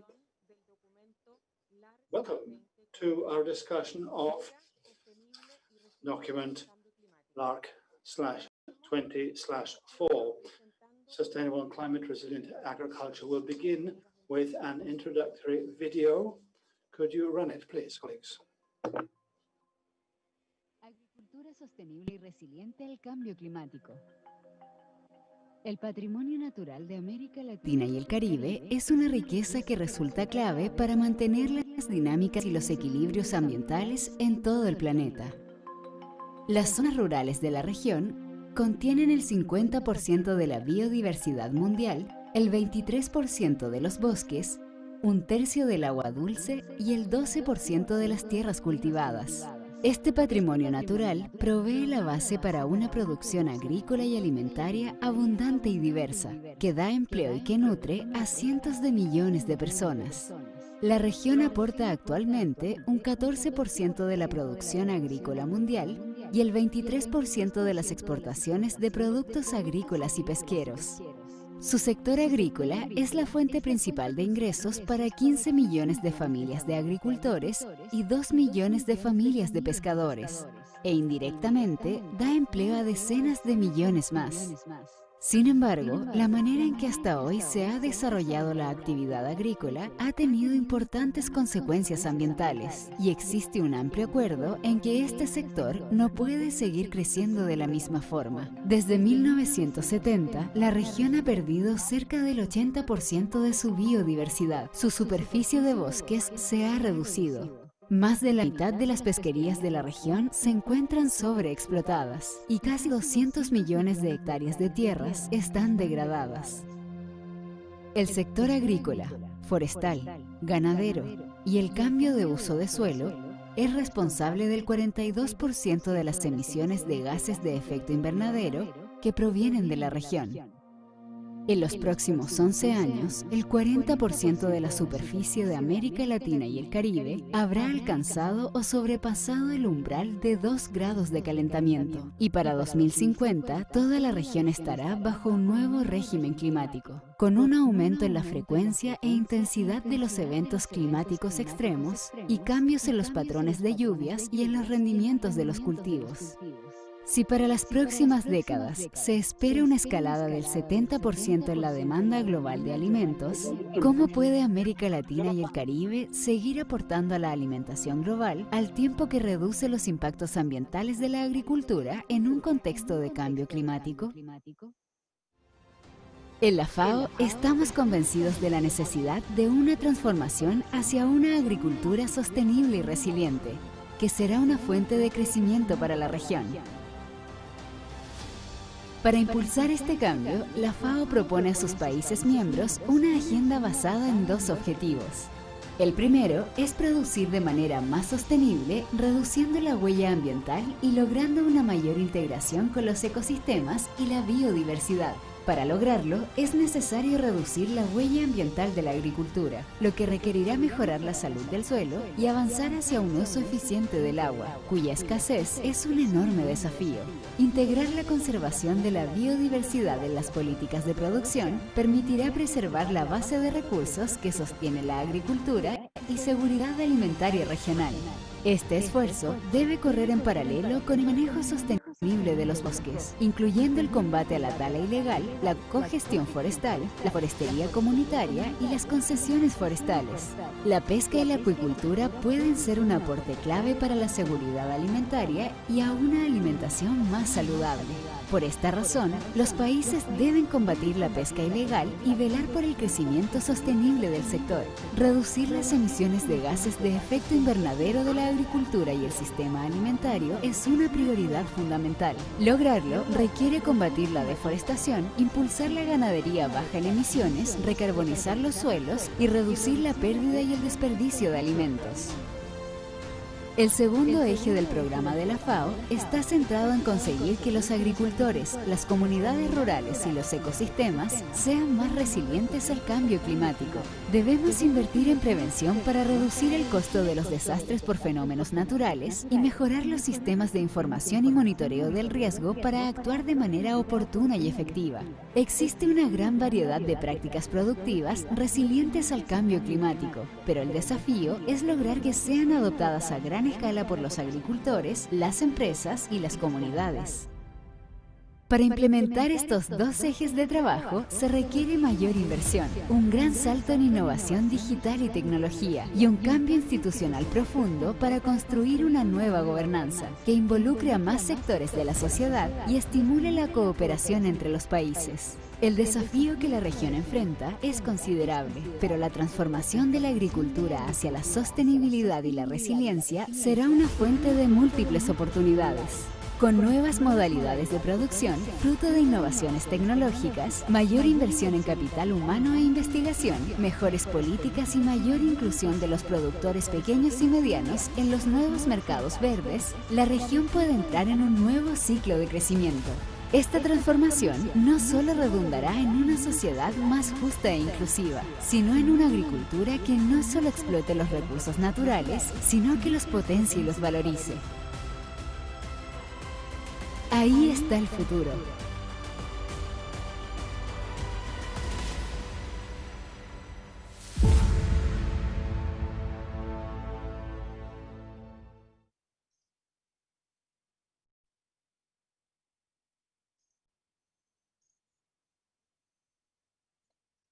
Para continuar la sesión,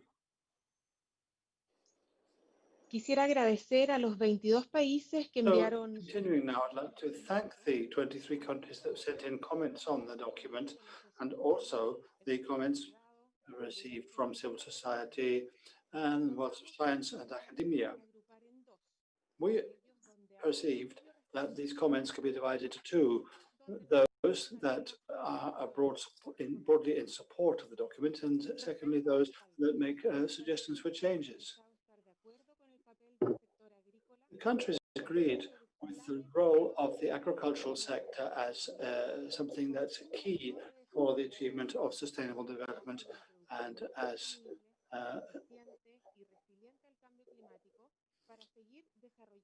plenamente el potencial there de la being a need to go on developing the role of this sector in the region so as to feed people. The second area where there was broad agreement is that we need to go on working towards techniques that will strengthen the technical work being done in areas such as adaptation and mitigation of climate change, managing natural resources, disaster risk reduction, incorporation of technological development, digitalization, training, while attaching importance to traditional knowledge. Those are areas of agreement.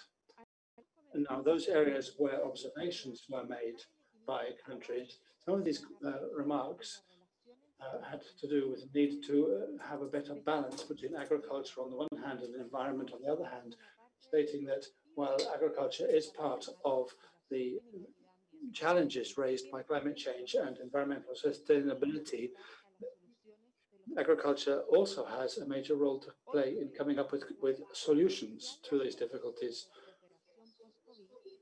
Another area where comments were made is that after COVID, we're going to be needing to catalyze public and private investments and access to international funding so that we can lead through to a resilient recovery with an eye on the long term, while always considering national priorities and situations. By way of conclusion, I'd like to express best wishes for your plenary session and thank you for your comments and participation at this conference. Thank you.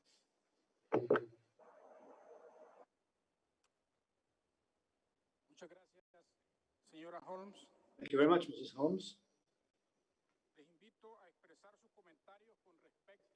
Now for observations on the matters just raised, I would invite delegations to speak. I would remind you that there will be a maximum of 5 minutes per delegation, and a bell will be rung after 4 minutes to indicate that fact.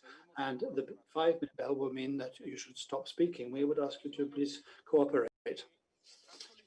Delegations which have requested the floor, I'll read the list now.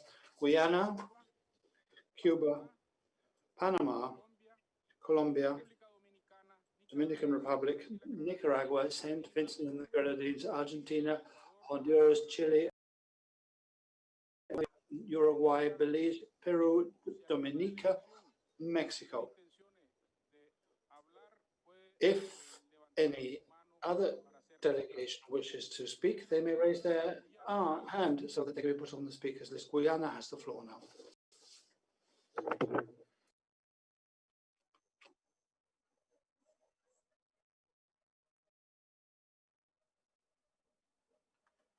Guyana has the floor.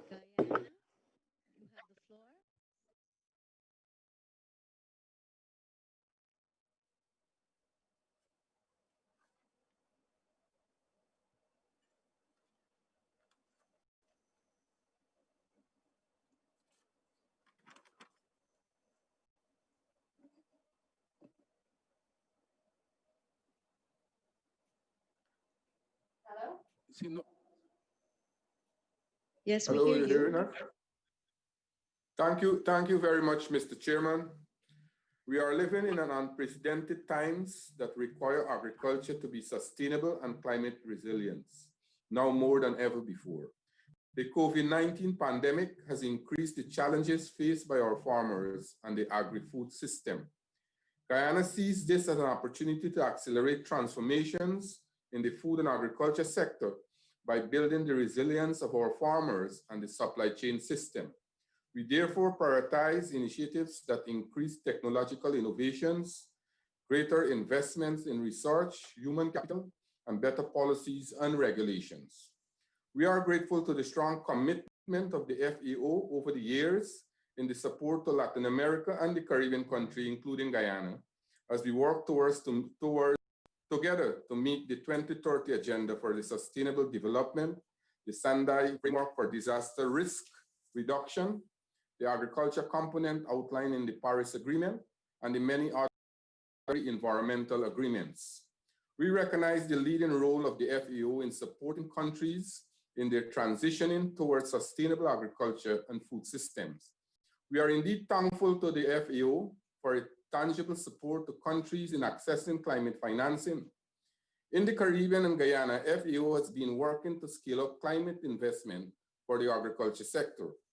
There must be much more urgency and vital importance of securing large-scale climate finances, such as the Green Climate Fund and Adaptation Fund, which can support scaling up of good agriculture practices so that they can have significant and transformational impact.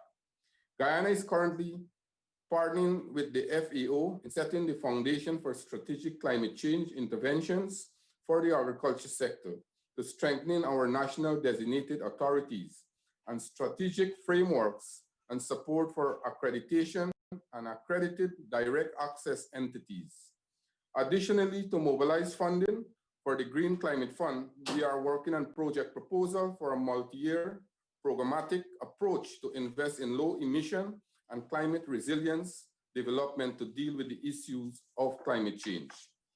With increased investments in crops with low carbon footprints sector, such as fruits and vegetables and aquaculture, Guyana envisions a transformation of the food system to include innovation and initiatives that drive changes at each stage of the production chain.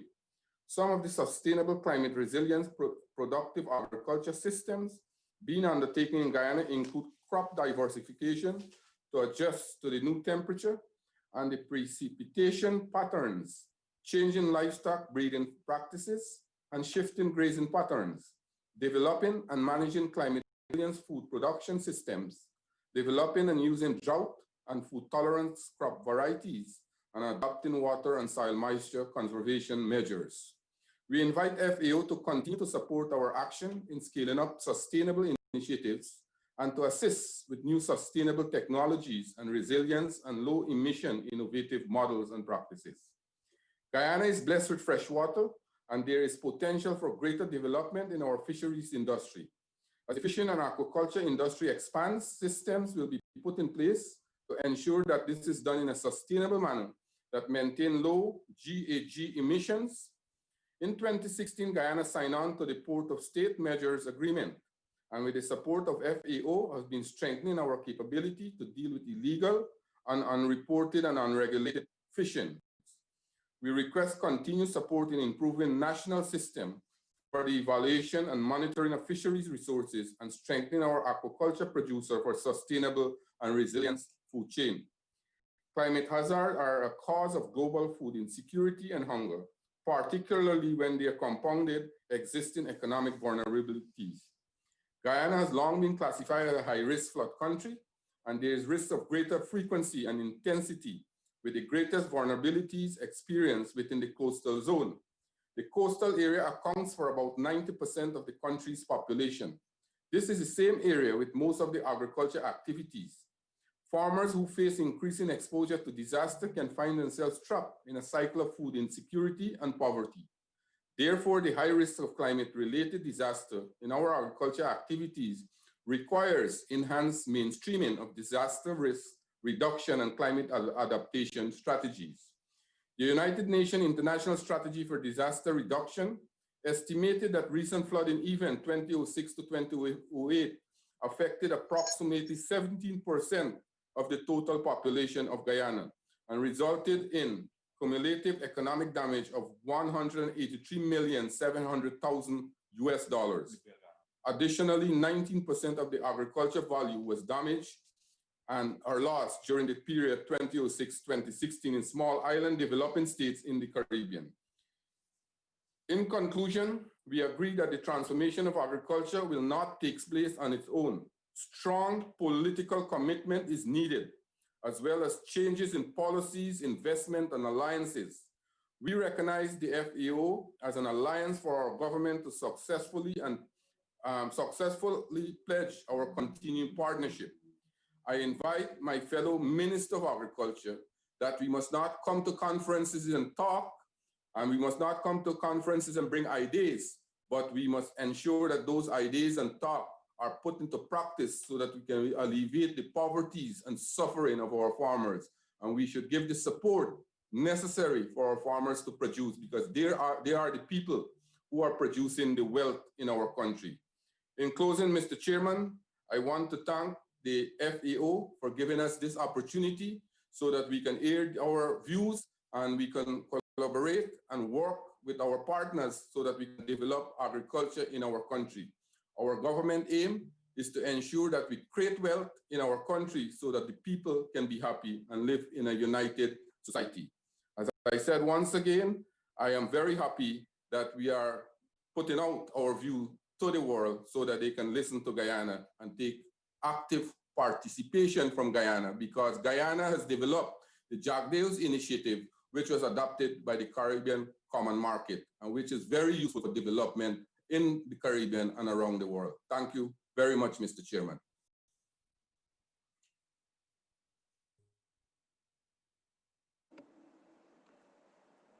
Muchas gracias al ministro. Thank you very much.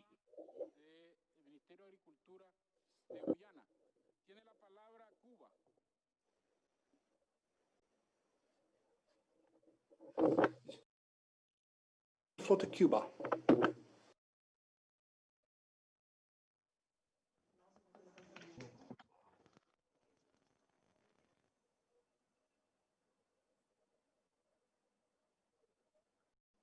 Adelante, Cuba.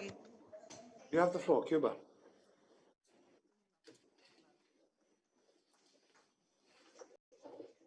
¿Se me escucha, presidente? Yes, am I audible? Chairman? Yes. Go ahead. Thank you, thank you. Greeting you from afar, we wish to thank FAO for its invitation and also thank the government of the Republic of Nicaragua for its contribution to the organization of this conference. Cuba would ratify that it agrees with the recommendations made in the document. Nonetheless, we would like to go into greater depth on the following subjects. In recent decades, as set out in the document, agriculture in Latin America and the Caribbean has been characterized by solid growth. So we feel it's very important to go on, in conjunction with FAO, fostering technical support and mobilization of resources for the developing island countries in the region, bearing in mind that within these countries, there are certain vulnerabilities in the face of the impact of climate change, not least the salination of land due to changes in sea levels and the direct impact of drought events and hydrological events, bringing about many natural disasters that are often very difficult to forecast.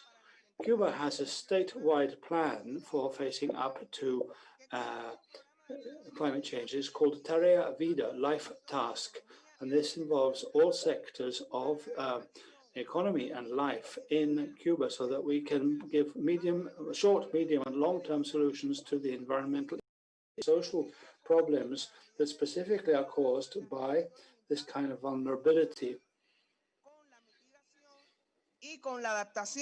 Impact, mitigation, and adaptation to climate change. We also have a strengthened civil defense system in our country, and we have enhanced our early warning systems. They make more systematic the studies on vulnerability that have generated by the scientific community in our country. We're now working on a food sovereignty and nutritional education plan for the country, involving all sectors that produce food in Cuba, as well as the relevant ministries, so as to provide technical assistance for the production of healthy, nutritional, and harmless foodstuffs in our country. This is not just the goal, it's a goal on the road to building the future so that it can be safe, sovereign, resilient, and sustainable. We have an environmental policy which in the agricultural area is largely aimed at the development of environmentally sustainable system-based agriculture incorporating adaptation and mitigation to climate change. We wish to recommend FAO support for strengthening the exchange of experiences and good practice in the following areas.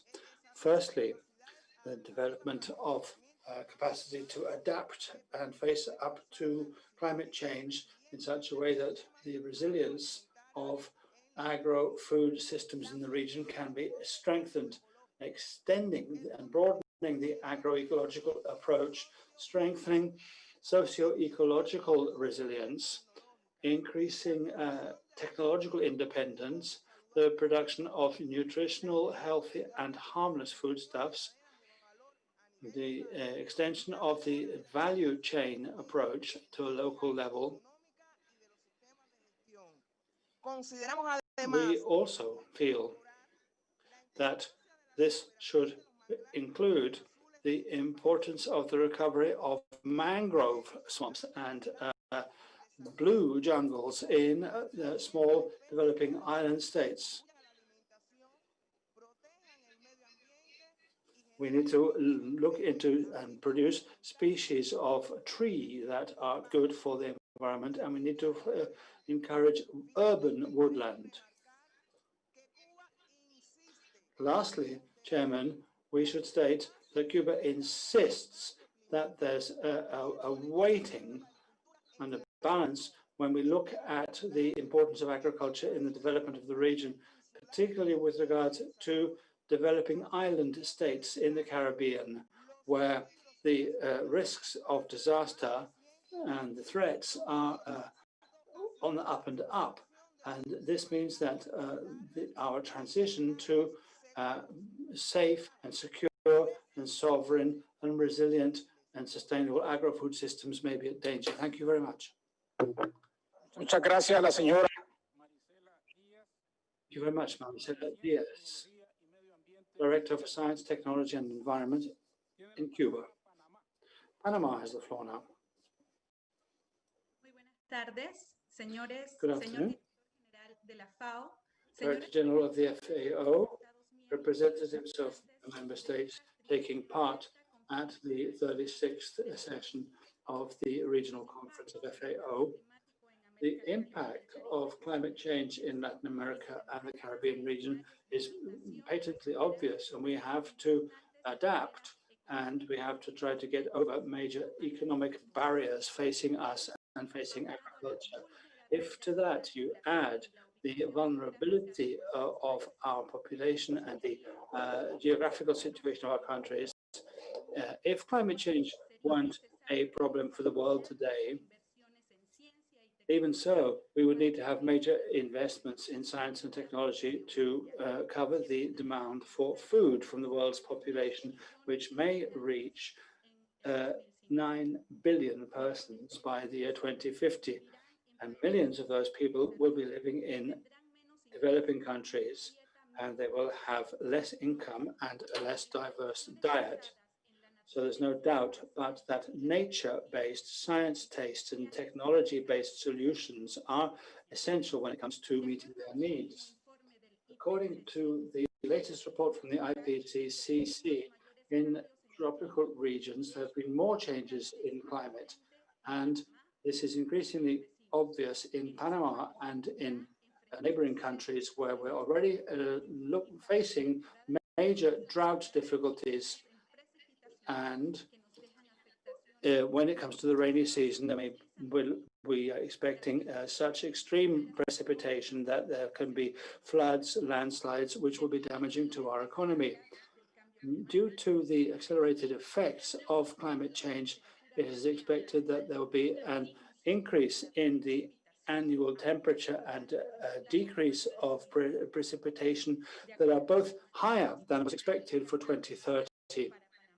According to the climate change projections for Panama, the temperature increase is expected to be between 1.5 and 3 degrees centigrade in some regions in the country. And between now and the year 2030, and on the basis of the most representative figures we have, RCP 8.5, this change in temperature will go hand in hand with changes in precipitation, and there are certain parts of the country where there will be a decrease of up to 45% in average rainfall.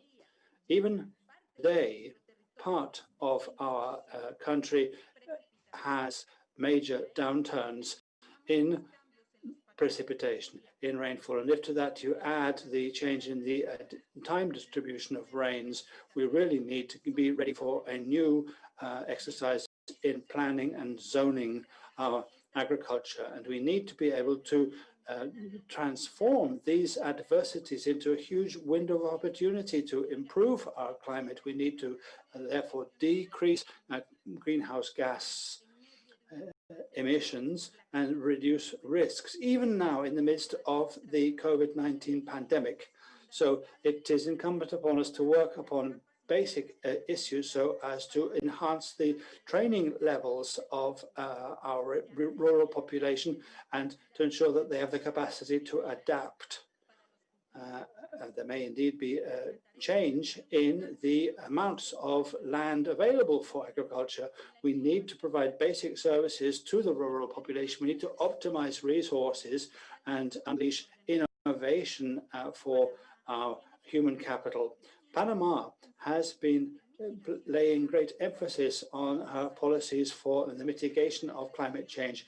We take part in the program to reduce emissions due to deforestation and so on within the UN system.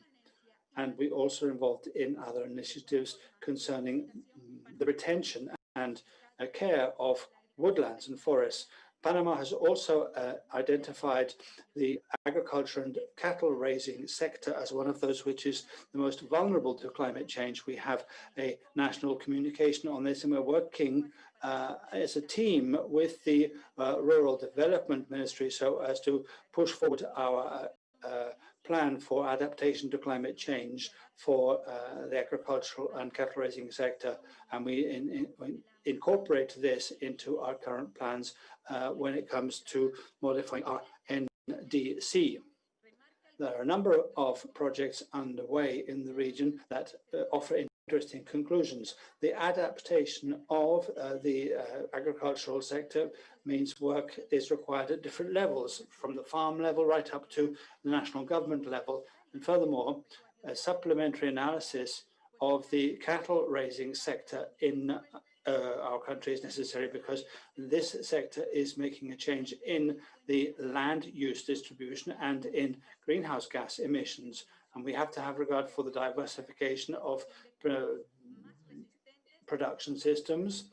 This involves more resilient species and varieties and the use of agroforestry resources to improve land quality. We need, and the due care for our water resources. We're also looking to diversify sources of income so that the rural communities are less sensitive and vulnerable.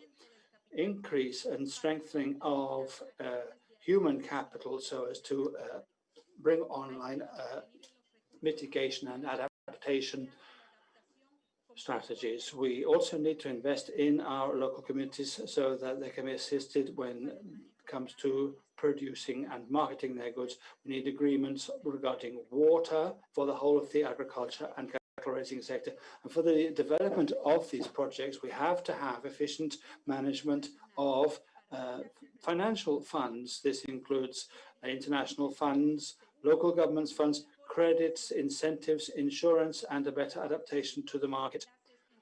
Strengthening of the links between adaptation and mitigation. RED+ actions can be beneficial both to mitigation and adaptation because they make a contribution to saving very important ecosystems for our populations. This always on condition that we face up to possible impacts on social development. We are facing an opportunity to bring about the necessary synergy between our mitigation agenda and our adaptation agenda so as to be able to conserve the important ecosystems for our agriculture and cattle raising.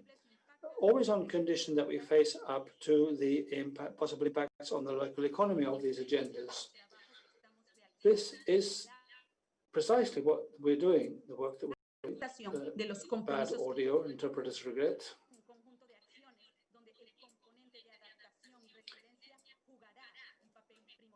There's a series of policies where mitigation and adaptation will play a prominent role in our work to face climate change. And this is obviously going to include improving our efficiency when it comes to disaster risk reduction. This, of course, with a view to benefiting the entire population. Panama would like to repeat its support for FAO when it comes to working on sustainable and climate resilient agriculture. Thank you very much and greetings from Panama.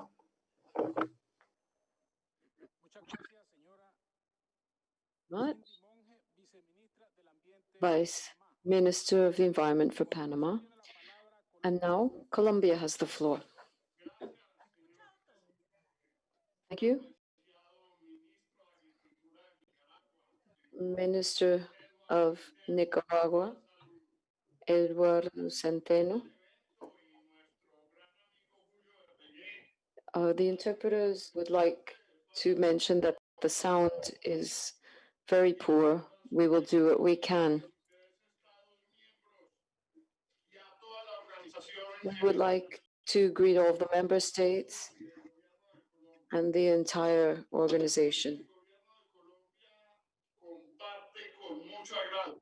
We are very pleased to see the recommendations presented in the document on sustainable and climate resilient agriculture.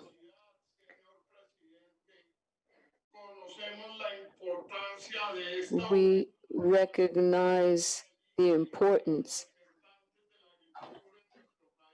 of being able to take the floor, and we believe that it's crucial for us to have a common vision on this and on transforming our agriculture and food systems in order to bring about more sustainable and resilient production. However, in order to bring about this transformation,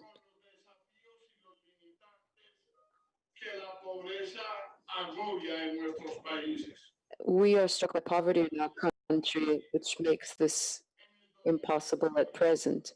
In 2018, the percentage of people living in poverty in Colombia was 19.6%.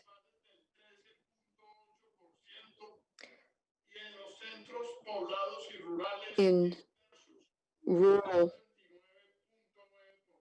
areas, it was 39.9%. So the percentage of people living in poverty in rural areas was very significant. Overall, nearly 1,100,000 people fell below the poverty line between 2016 and 2018. This is according to our National Statistics Bureau. We have multi-dimensional poverty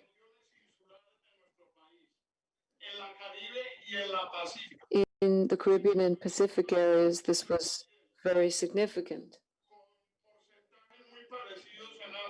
The percentages were very similar, 33% in each area. In these areas,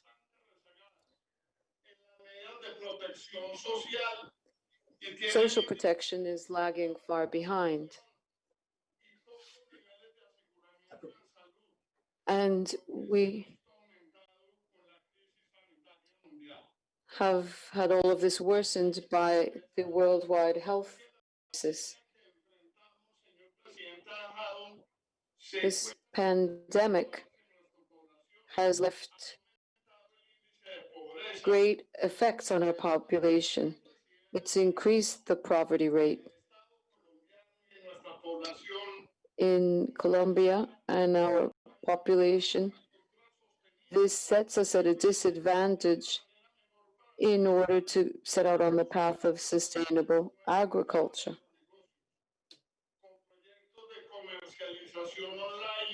We have online sales programs that have enabled us, however, to generate employment.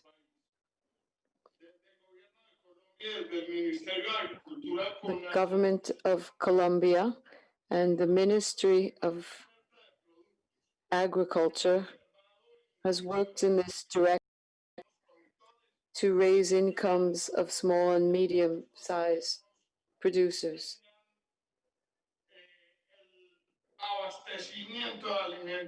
And make sure that the food supply is adequate. I would like to also highlight, Chair, that FAO has helped us with technical cooperation,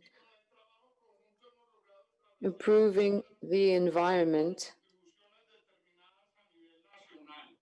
and together with FAO, we have promoted programs to offset losses. Intervención. We have established programs in 15 different departments. And to wrap up my intervention, Chair, we in forestry we have planted 175,000 hectares in the 2010-2018 period.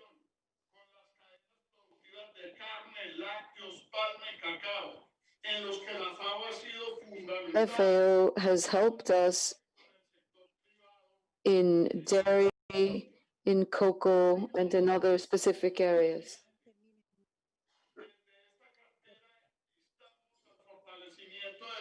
We are bolstering information and communication mechanisms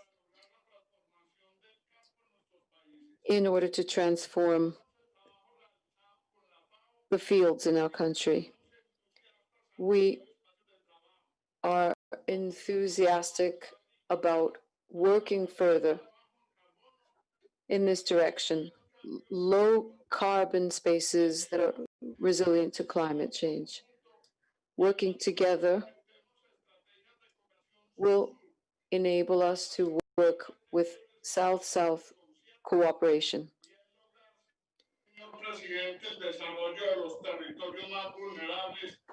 This will help the most vulnerable territories in Latin America and the Caribbean. Thank you very much. Thank you, Juan González Boteros, Vice Minister of Agricultural Affairs in Colombia. The Dominican Republic now has the floor. Thank you very much, Chair. Distinguished members of the FAO, ministers, representatives of civil society. Good day to you. The Dominican Republic is very proud of its coffee, bananas, and cocoa, as well as other products. We are the first organic cocoa producer the top producer that is in the area. And even more important than these macroeconomic figures that are positive, agriculture has a fundamental role in the Dominican Republic. It provides a livelihood for most of our population and generates jobs, as the fact that it ensures food security. Our commitments and engagements allow us to reduce the vulnerability of this sector vis-a-vis climate change. In order to bring this about, we have major tasks ahead of us: technological innovation, access of small and medium-sized producers, and improvements of the soil amongst them. And we are anxious to tackle these changes jointly in the region while we share our experiences. Weather conditions associated with climate change have hit our farming since the mid-2018. We've had a severe drought, and this has led us to significant losses in agriculture and led to devastating effects for families' economies. But this is a major challenge as well. There will be an increase in the temperature, lower rainfall, and shorter rain periods. we will also have extreme weather events, more intense rainfall.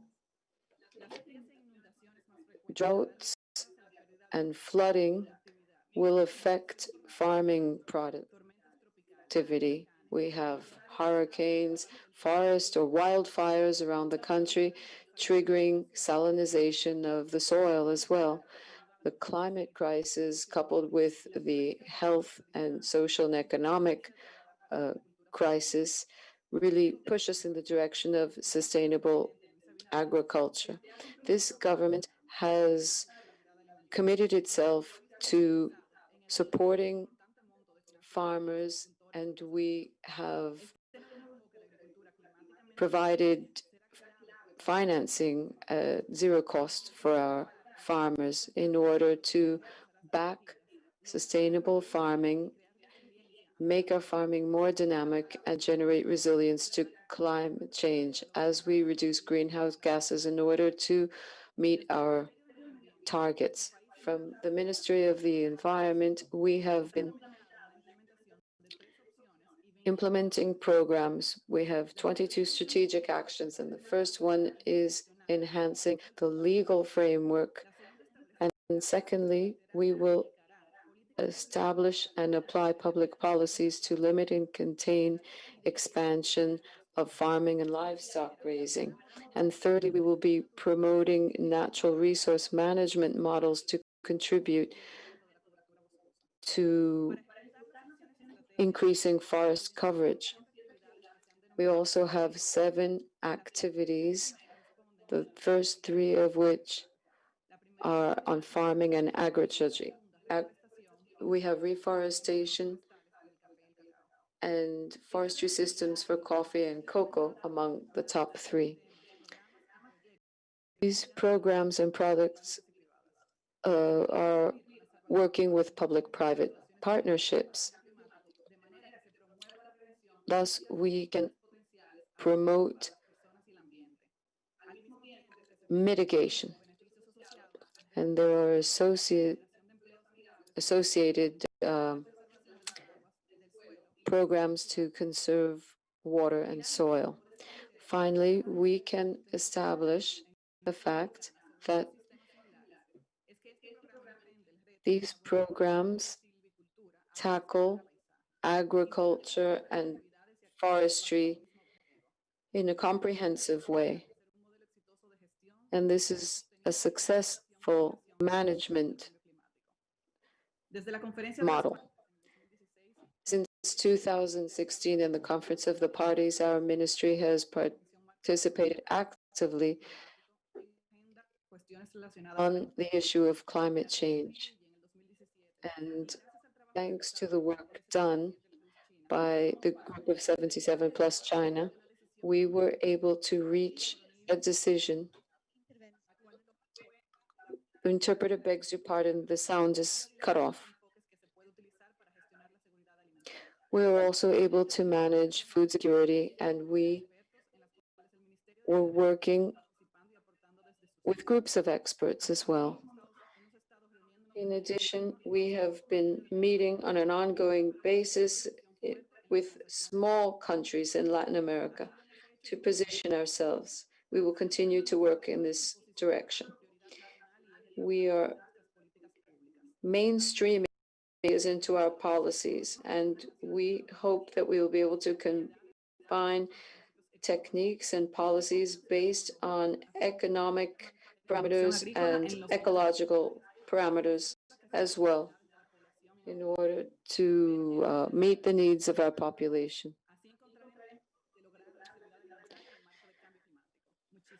Thank you very much. Thank you very much, Vice Minister of Economic Affairs and International Cooperation in the Dominican Republic.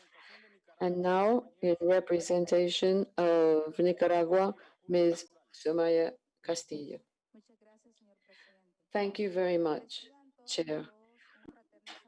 Please receive a warm welcome from our President Ortega.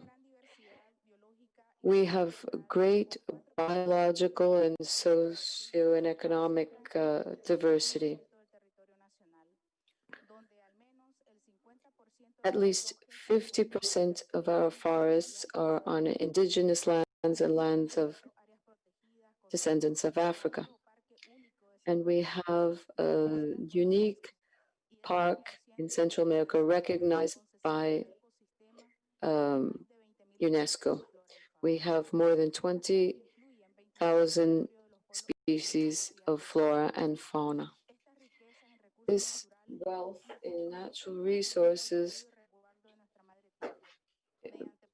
make it even more important to protect our Mother Earth.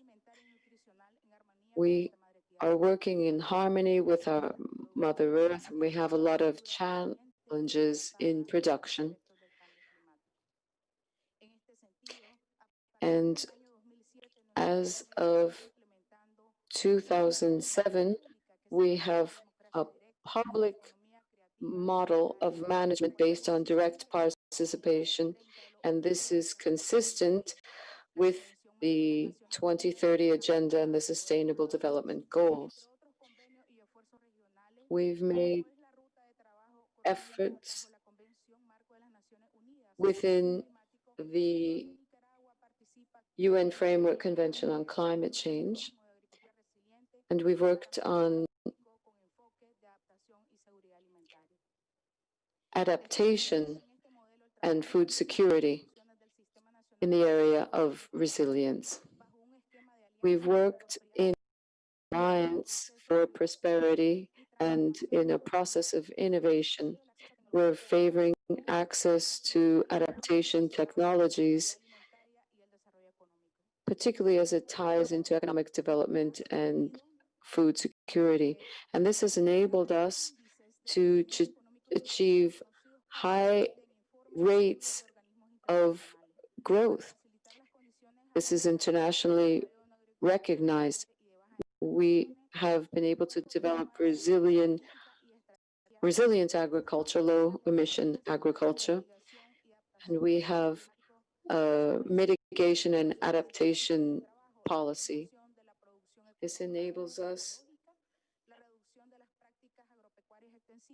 to reduce extensive farming.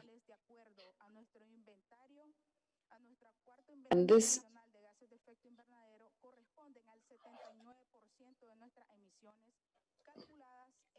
ties in to 70% of our overall emissions. With these actions, Nicaragua will continue to show its commitment nationally and internationally to continue to make efforts geared at mitigating climate change's effects and helping our most vulnerable population, although our global emissions are only 0.3% of the total. We have programs aimed at green investments, alternative economies, and generating livelihoods for our families, and FAO is one of our major allies there.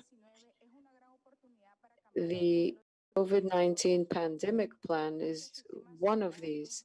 We're moving on to respective cooperation in our programs and respecting, of course, our Mother Earth.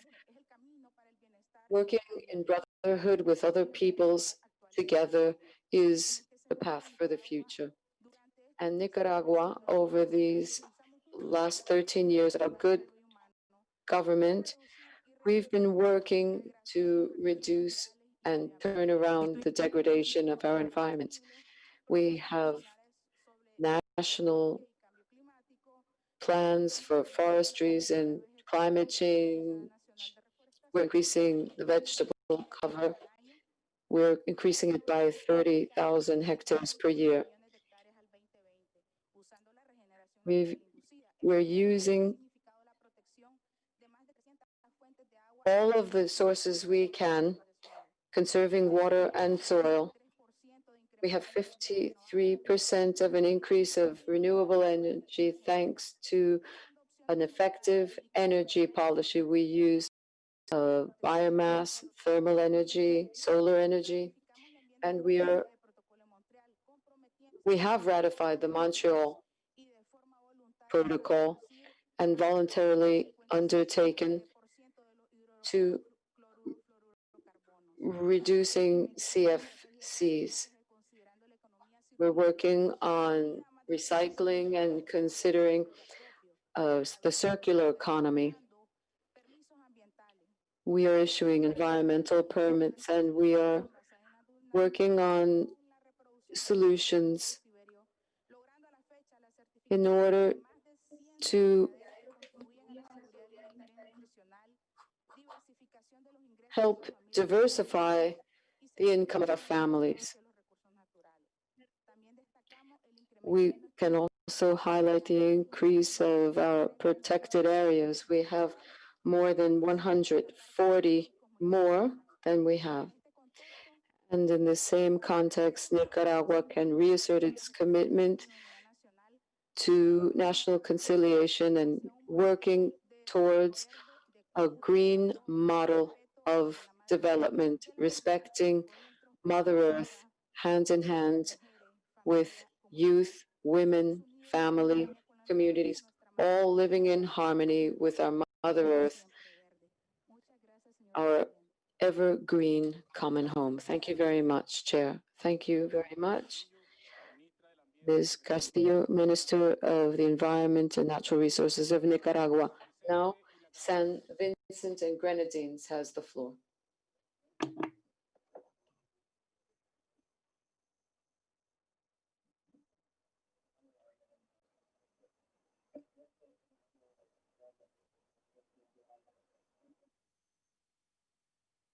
St. Vincent and the Grenadines, we do not hear you. Yes, good afternoon, Chair. Thank you very much.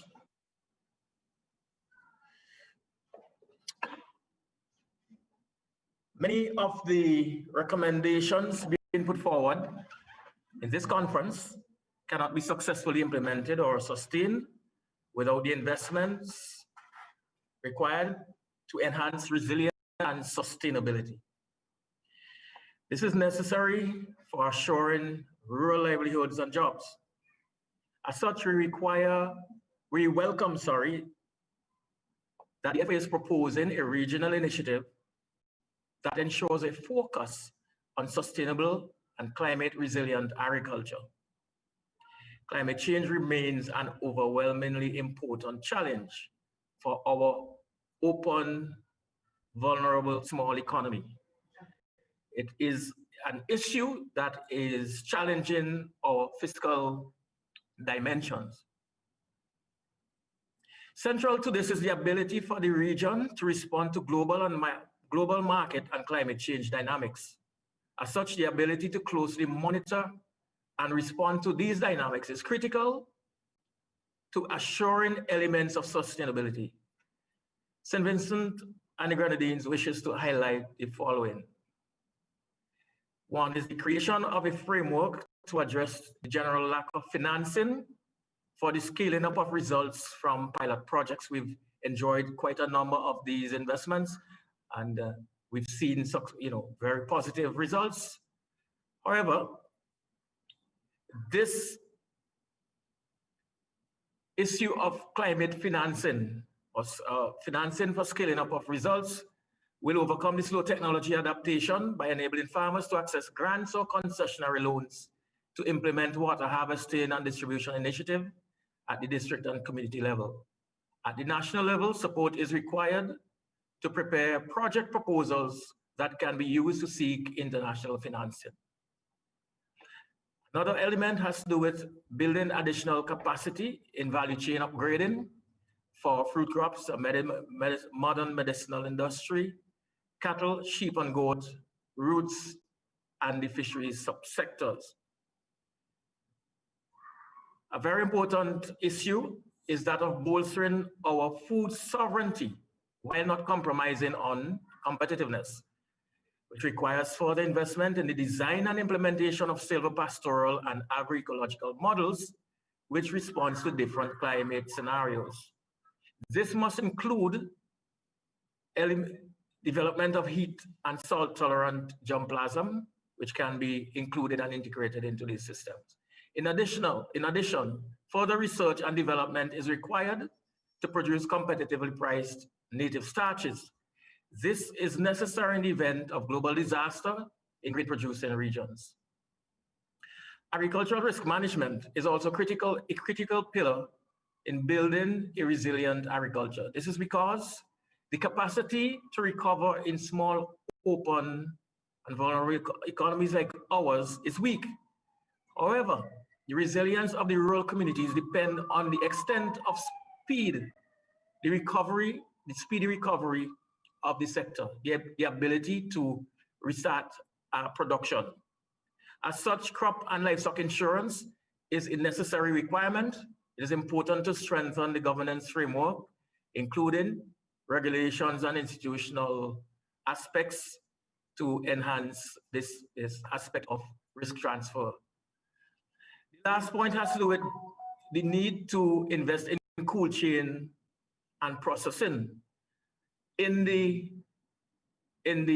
light of very high cost of energy, and we are requesting that additional research and development be placed in terms of developing solutions, applications for processing and for the cool chain aspects of our agriculture by using photovoltaic and biogas sources of energy. We think these are the critical elements for this aspect of the recommendation. So thank you, Chairman.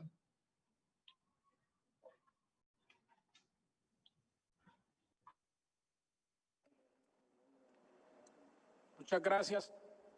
El representante de San Vicente. Thank you very much, St. Vincent and the Grenadines. Argentina now has the floor. Thank you very much, Chairman. The phenomenon of climate change raises the need to rethink the agro-food sector.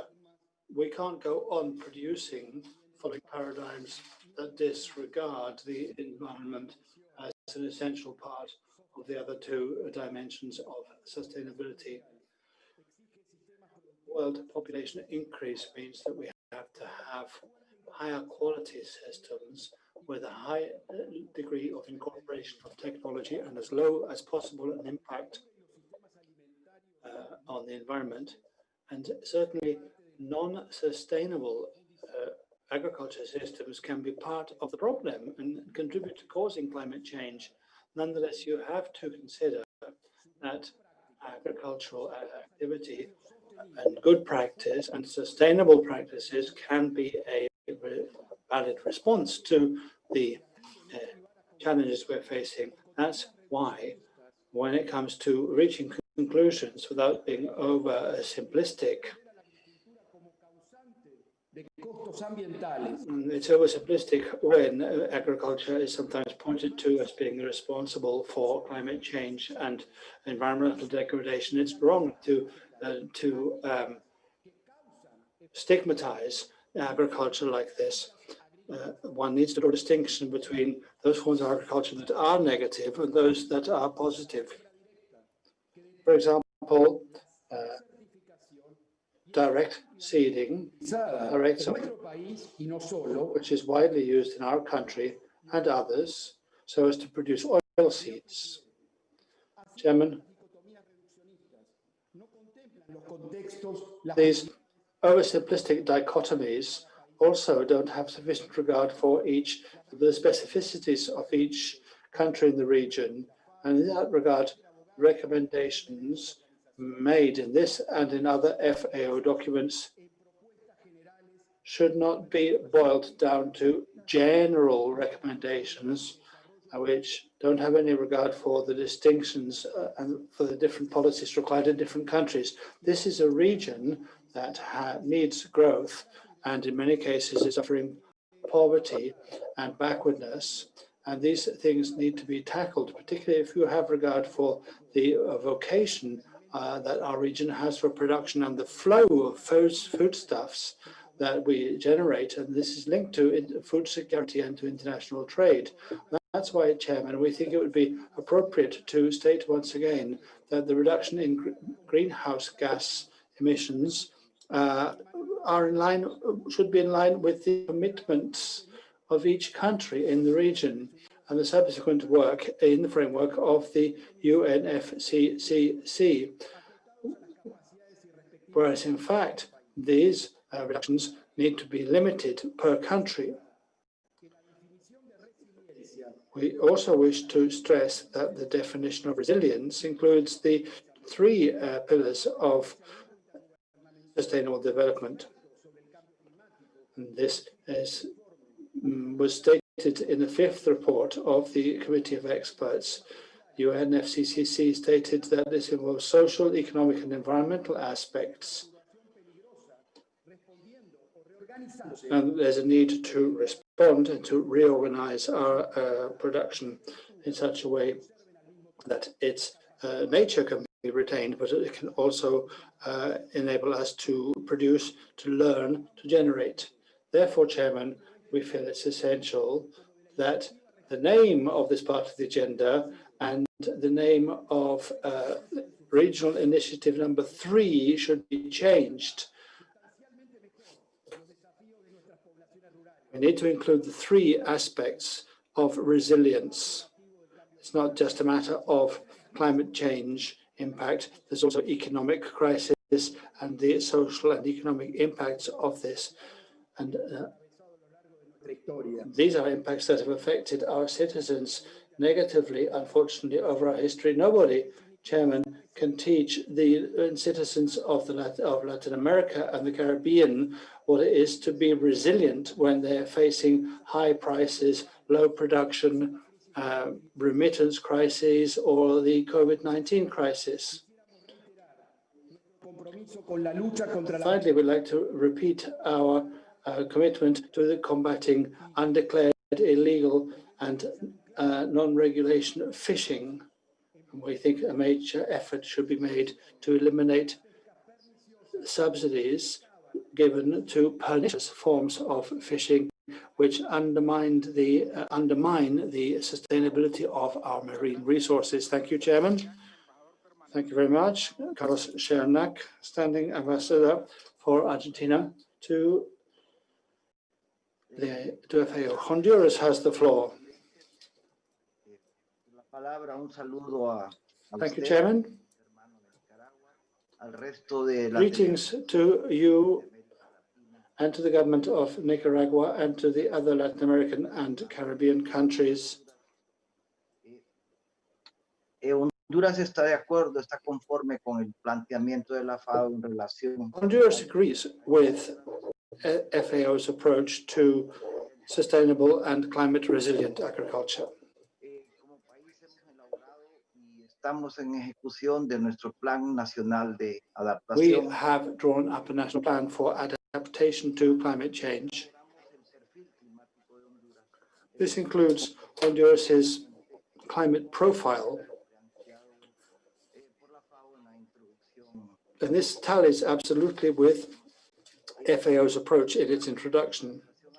Our national plan for adaptation to climate change cinco lineamientos estratégicos. Me voy a atrever a hablar. Includes 5 strategic headings, and I'm going to address those that have the most to do with sustainable and climate resilient agriculture. The first one is food and food sovereignty. Since agriculture is one of the sectors that's most seriously affected by climate change, this means that sustainable and ecological agriculture needs to be included in the ambit of those sectors that need to adapt to climate change. And there's also the matter of the right to food. We need to have healthy production of healthy food. This involves diversification of crops, land, soil quality, water resources, better circulation of seeds inter alia. This also gives us the opportunity to bring about synergies by decreasing emissions from cattle raising, land use change, fertilizers, carbon capture through silvopastoral and other models, again inter alia. And our national adaptation plan also covers the diversity of ecosystems, which is another essential heading, with an impact on the capacity of our ecosystems to generate those natural services and products. This on the basis of a community approach to management and conservation. There's also the right to conservation, the right to a healthy environment, the right to food, the right to water. But this also covers the management of protected areas, protected woodlands, management of marine ecosystems. There too, there's a synergy to be established. All of these synergies with climate change mitigation, interpreters regret the sound which they are receiving is so poor that it is impossible to understand the message correctly. Sound quality.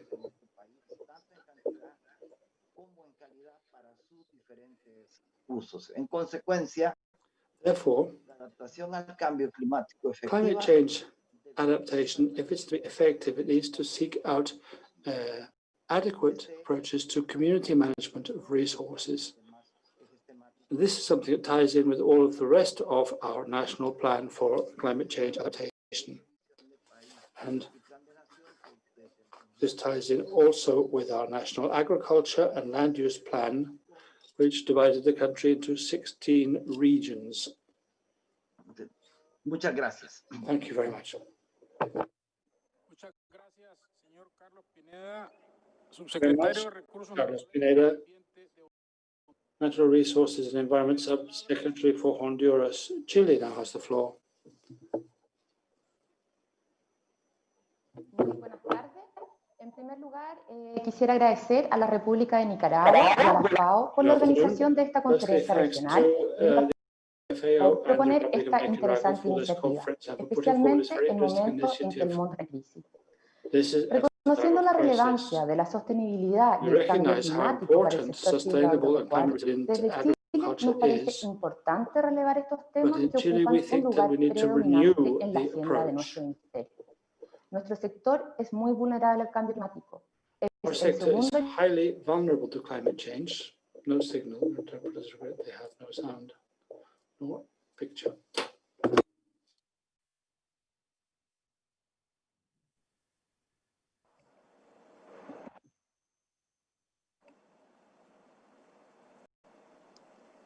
¿Aló? ¿Ahí sí?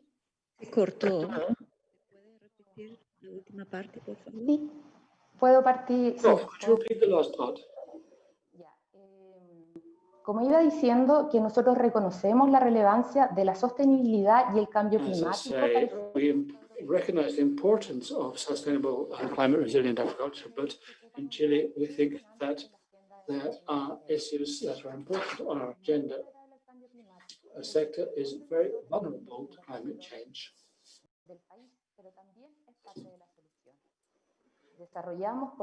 We can also be part of the solution. We develop instruments to transform our productive model towards a model that can be sustainable, resilient, low in emissions, and makes a contribution to world food security.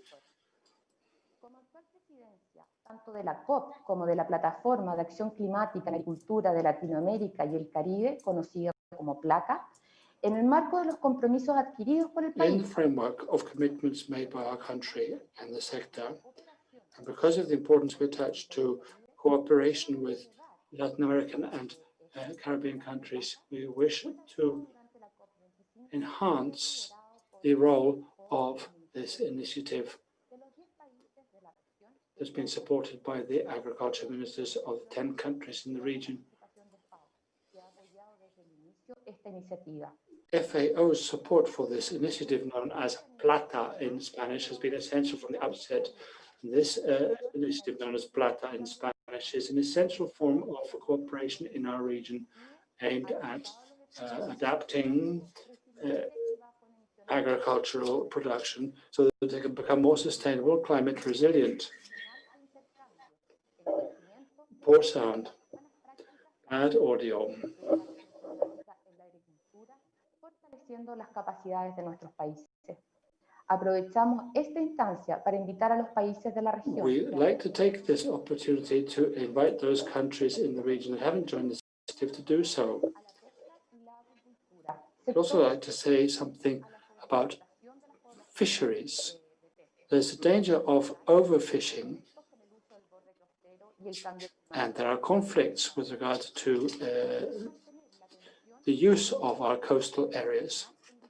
And I'd like to draw the attention of this regional conference to these difficulties. These are generally dealt with at FAO fisheries conferences, but I think we should be paying more attention to these subjects.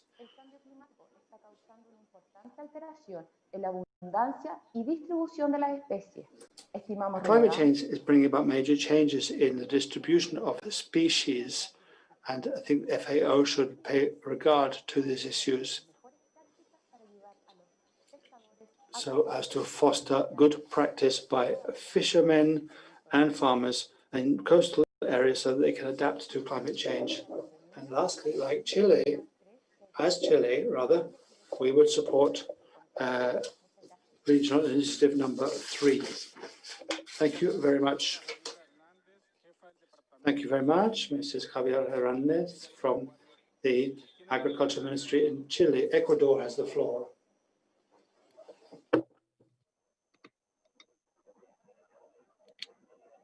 Señor Presidente de la Conferencia, jefes de General Conference, heads of delegation, representatives of international organizations, civil society, ladies and gentlemen, it's an honor to address you on the subject of sustainable and climate resilient agriculture.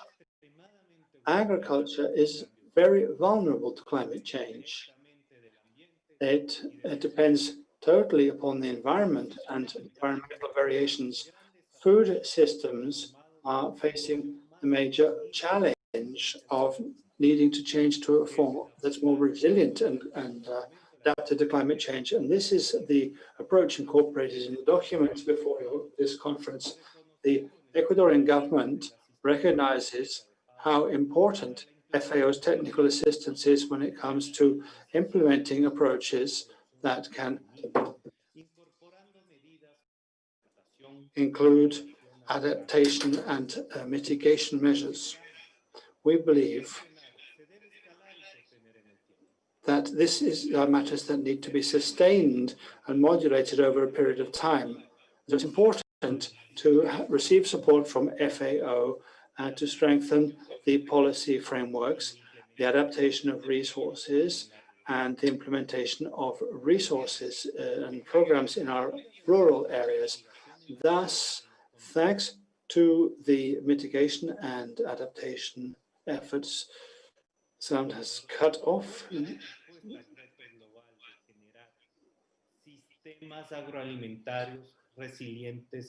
This can enable us to contribute to the creation of models that are sustainable and climate resilient.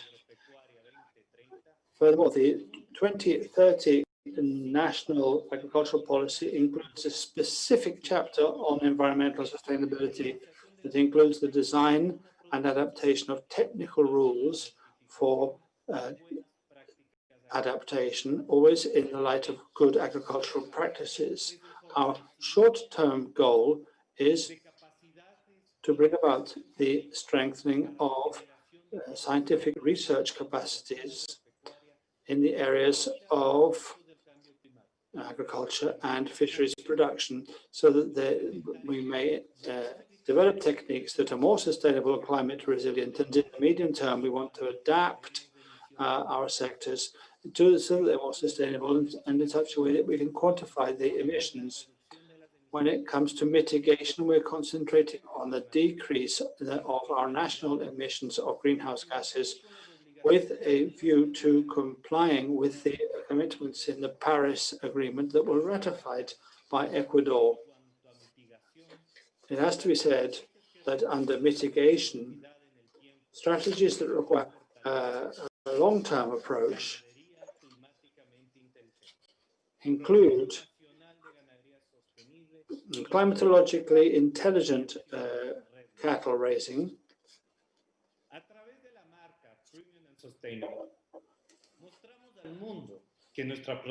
through our national sustainable brand. We are showing the world that we are producing goods that involve no exploitation of poverty, involve no pollution, and to involve a modern form of cooperatives. I would lastly repeat the words spoken by Mr. Javier Lázaro Guerrero, Minister from Ecuador. On behalf of the government of Ecuador, we support the great interest of the work that's being done, and we look forward to the upcoming FAO conference. Ecuador is waiting for you with open arms. Thank you. Thank you very much. We thank you very much for your speech, and we've taken note of Ecuador's request. Bahamas now has the floor.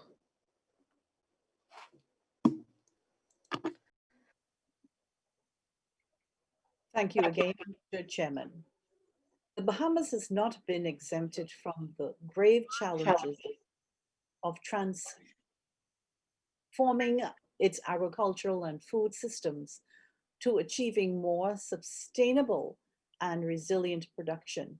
As in the case of other small island development states, Bahamian agricultural challenges include limited arable land and freshwater resources, harsh climate change impacts, inadequate food processing, limited market access, defragmented policy structures, and unhealthy consumption habits that protest the development of a sustainable food system. For a paradigm shift away from the unsustainable practices of conventional agriculture, it is vital for a transition towards holistic and inclusive food systems that use resources more efficiently and produce in a more equitable way through resilient systems, low in greenhouse gas emissions. The Bahamas is in agreement with FAO that to achieve zero hunger SDG 2, safe water and sanitation in SDG 6, responsible production and consumption SDG 12, climate action SDG 13, life below water SDG 14, and life of terrestrial ecosystem SDG 15, there is an urgent need to take an integrated approach that considers sustainable and resilient production systems. The agro-ecosystems and economics of farming communities, and an efficient enabling governing framework that adapts to new challenges. By applying ecological and social concepts and principles to the design and management of sustainable food and agricultural systems, agroecology can help guide such a transition. Agroecology focuses on the interactions between plants, animals, people, and the environment in close loops, managing these interactions according to local specific contexts, while addressing global challenges. Equally important, agroecology calls for responsible and effective governance mechanisms at different scales. from local to national to global, to support producers to transform their systems following agroecological concepts and practices. The foundations of agroecology strongly aligns with the 3 objectives outlined in the discussions document LARC34. The Bahamas is in support of agroecology and FAO's ongoing work on agroecology to strengthen sustainable and climate resilient agricultural food systems. Thank you, Mr. Chairman.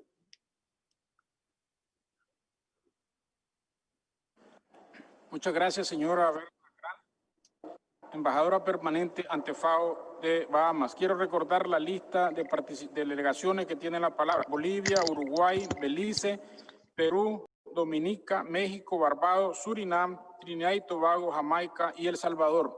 Tiene la palabra Bolivia.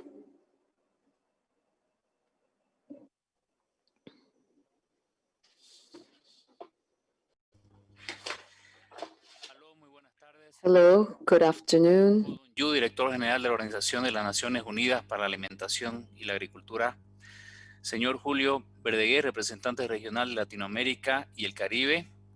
Ministro de Estado, Sociedad Civil presente, Cooperación Internacional y demás entidades preocupadas por nuestro avance de seguridad alimentaria, reciban un cordial y afectuoso saludo de Bolivia, de nuestra presidenta Yanine Áñez y nuestra ministra María Elba Pinker de Paz. A nivel mundial, Bolivia es uno de los países más vulnerables al cambio. Figura entre los 20 países con mayor riesgo climático a lo largo y se ubica en el 9º lugar entre los países más afectados por los fenómenos meteorológicos extremos.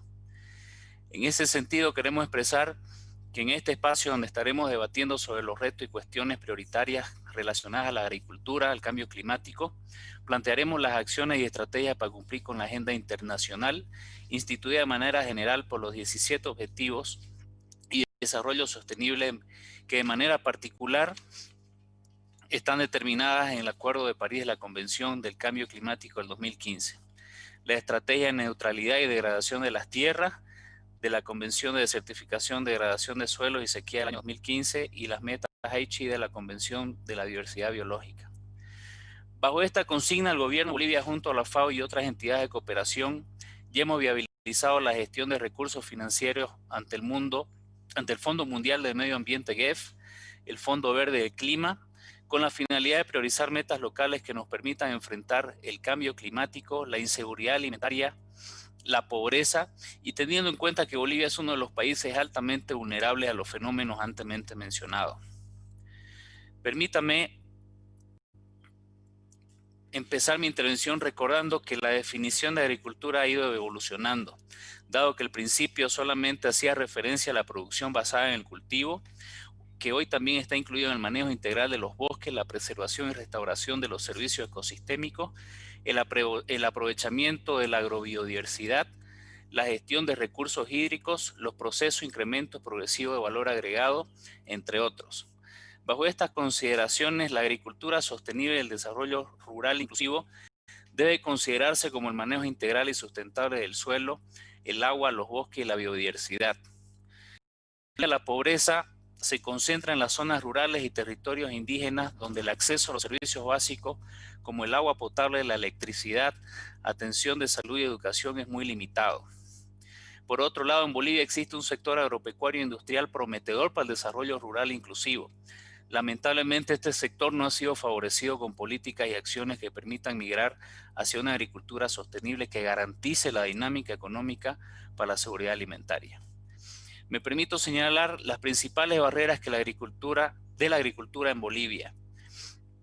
Los incendios forestales, fragilidad institucional y gestión pública desarticulada entre nivel nacional y subnacional, inseguridad jurídica de las propiedades agrarias, infraestructura adecuada, políticas estatales demasiado sectorializadas, canales de comercialización deficientes, predominio del minifundio y prácticas productivas agroalimentarias, falta de políticas que fortalezcan los actores clave de los sistemas agroalimentarios, bajo nivel de gestión y organización empresarial, inadecuada gestión y uso de los recursos naturales, degradación de los suelos y la deforestación y contaminación.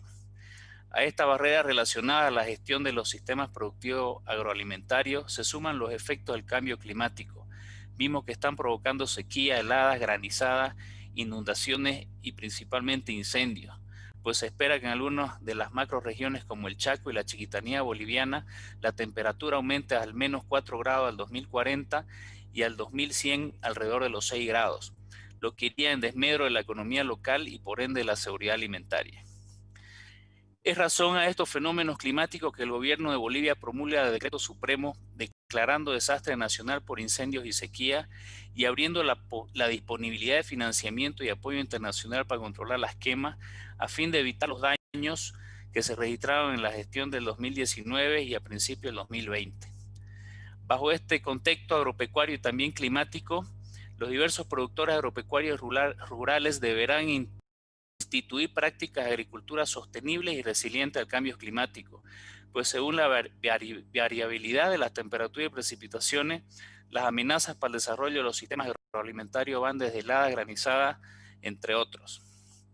Bolivia se considera que debe realizar esfuerzos justos y ambiciosos para hacer frente a los impactos del cambio climático y la seguridad alimentaria. En marco a todo lo antes mencionado, lack of food security and poverty. We are bringing together our regional efforts, and we must take the following action. I'd ask you to please cut short your intervention. We need to implement the proper properties. We need to work on the fertility of soils. We need to access direct financing. We need to preserve and restore ecosystems and biodiversity, social protection and rural development. We need to incentivize sustainable fishing, develop and bolster commercial policies, reduce the risk of disasters. And all of these priorities come hand in hand with technification, research, and they're based on local knowledge and scientific knowledge. This is all to make progress on food security, mitigation, and adaptation to climate change and reducing poverty in the context of COVID-19. Thank you very much. Now Uruguay has the floor.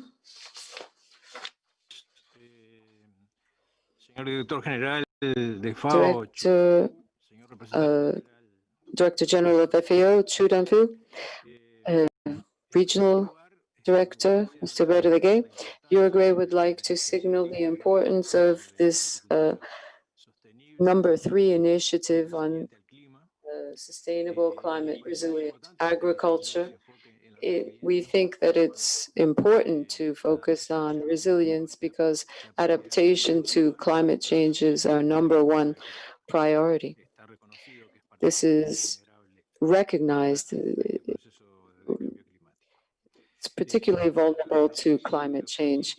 I'm not going to waste time talking about all of the things that Uruguay is doing. We do agree with the document, but we do have some suggestions for potentially improving the document. First of all, in the summary, we think that we're giving a generalized view of the region as a region that has negative impact on agriculture.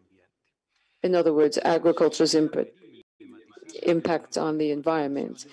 And we think that we should recognize that there are all different types of situations and systems and uses and practices.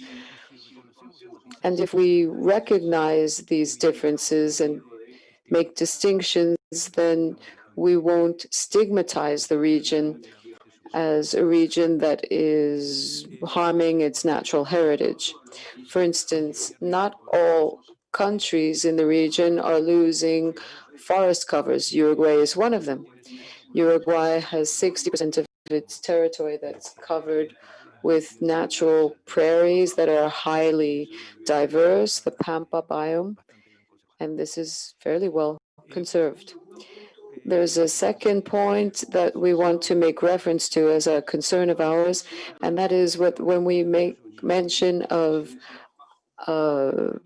low emissions. We are worried about certain specific things. Low compared to what? What are we comparing something to call it low as opposed to high? We're also not mentioning whether we're talking about gross or net emissions, and agriculture overall, according to the inventory terminology, can actually reduce greenhouse gases. Another element that we believe that the document could acknowledge in terms of emissions reductions is that these emissions are not fossil, but rather biological. There's a very significant gas, which is methane, and that has a short lifespan. And so we think this needs to be factored into mitigation policies.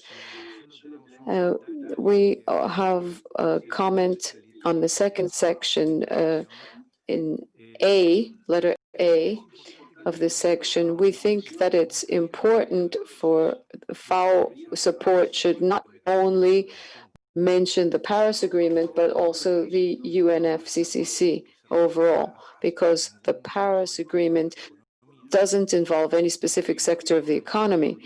But in the convention, we have, for instance, all of the issues that have to do with national plans to adapt to climate change. We have the Coronavia agenda that has significant developments. And we hope that we have significant opportunities to implement actions that have to do with the response to climate change. And in the fourth area, there is a reference to the Paris Agreement, to having us to meet reductions.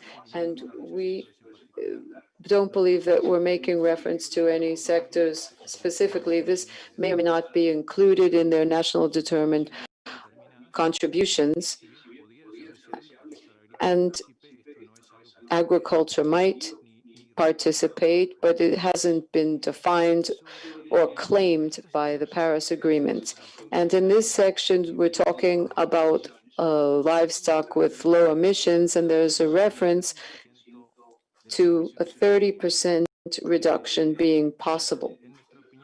In our opinion, perhaps this doesn't have to do with absolute emissions, but perhaps the intensity of emissions, in other words, per unit of product. So we're not reducing production or compromising food security. We don't believe that this can be done on an absolute basis with this order of magnitude, but we can reduce the intensity of emissions in more resilient productive systems. Also, in livestock raising, we were talking about multi-actor systems, the ILIP. FAO is supporting that, and we believe that we have an opportunity to recognize this for the global agenda. In carbonizing soils, I think this is a key area in terms of productivity, food security, and adaptations. And finally, some other suggestions. We're suggesting a more significant mention of gender, the gender dimension, and the regenerating ecological agriculture, and also the PLACA platform in and among and between Latin American, Caribbean countries. We think this cooperation in the framework of this platform is key. So having said this, I would like to thank you very much. I don't want to run over our time allotment. These are the comments that Uruguay has. Thank you very much. Muchas gracias, representante. Thank you very much to the representative of Uruguay, the suggestions for the drafting company. Belize now has the floor.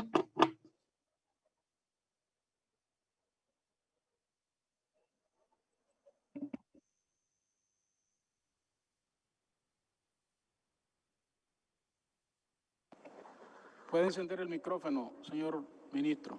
You may turn your microphone on, Minister.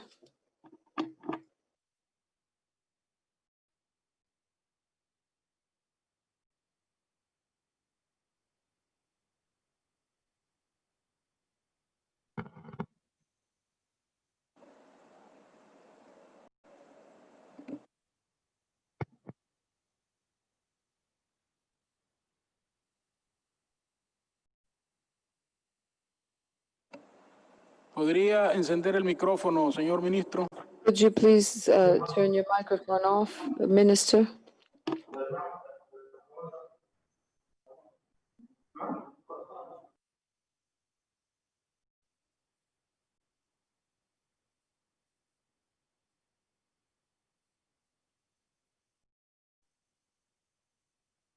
Adelante, Belice.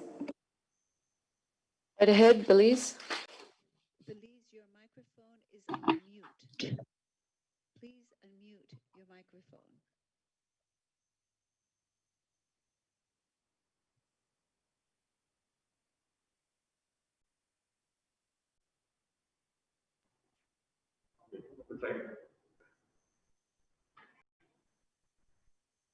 Are we good? Yes, we can hear you now. Once again, Mr. Chair, we welcome that FAO is proposing a regional initiative that ensures focus on sustainable and climate resilient agriculture. Climate change remains an overwhelming important challenge that our countries are facing today. Resilience is key, not just stability. The environmental impact on climate change is of the greatest importance. We cannot have business as usual. Climate change is not an academic exercise. It is practical and it is real. Farmers know that the weather patterns are changing. There are much longer dry periods and shorter periods of intense rains, which create floods and attendant erosion. There are also new species of insects and pests showing up. Belize is pleased to be part of the SICA movement, Central American Council of Ministers. We as a group work closely with OIRSA to ensure plant and animal health in these changing times. Bugs carry no passports and respect no borders. Therefore, it is imperative that we work together as a region to combat these emerging challenges brought on by the changes in the climate. Resilience is our ability to recover from or adjust easily to misfortune or change. This is key. Sustainability is the avoidance of the depletion of natural resources in order to maintain an ecological balance. It is equally important, but should not trump our resilience. We bear this in mind as we prepare the following comments on the paper. The Ministry of Food and Agriculture has reviewed the Sustainable and Climate Resilient Agriculture document and is generally supportive of the recommendations for the regional conference and expects that actions to follow will result in countries having practical, cost-effective, and sustainable solutions for the challenges faced by agriculture. In the section of the paper, request the FAO to provide support, we make the following comments. At point B, strengthening governance in the development of public policies, etc. The Ministry of Food and Agriculture believes that disaster resilience for small developing countries like Belize need to be adequately addressed. Successful schemes from more developed countries are seldom fully applicable to our local socio-economic and cultural environment. Therefore, our Ministry of Food and Agriculture is exploring the possibility of establishing a disaster recovery fund and crop insurance scheme. We seek technical assistance support from the World Bank.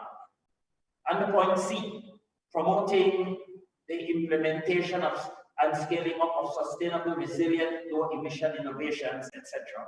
The Ministry of Economic Development is implementing a resilient rural Belize program aimed at minimizing the impacts of climate and economic events on rural small farmers, while supporting sustainable market access for their produce. The program is adopting a value market approach for the supply of consistent, high quality and competitively priced produce for Belizean consumers and eventually for export.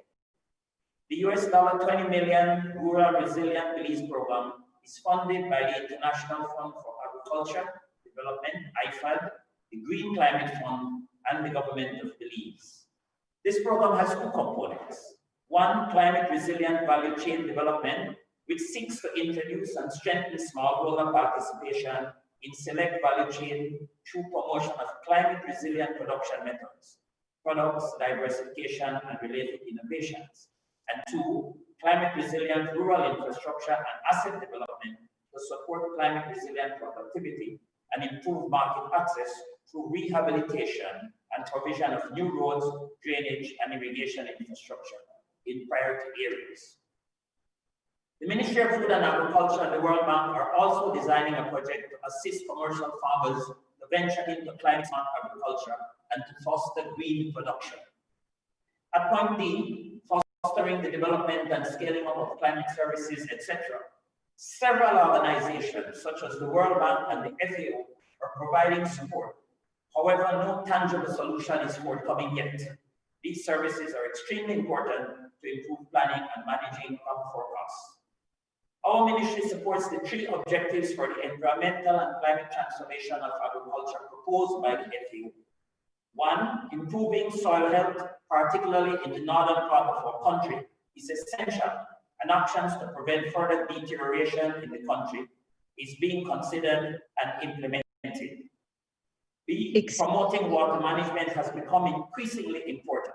Our challenge is to obtain low-cost, high-impact technologies to capture excess water during rainy periods and efficient management of irrigation systems. C, integrate biodiversity into agriculture and production and protect ecosystems.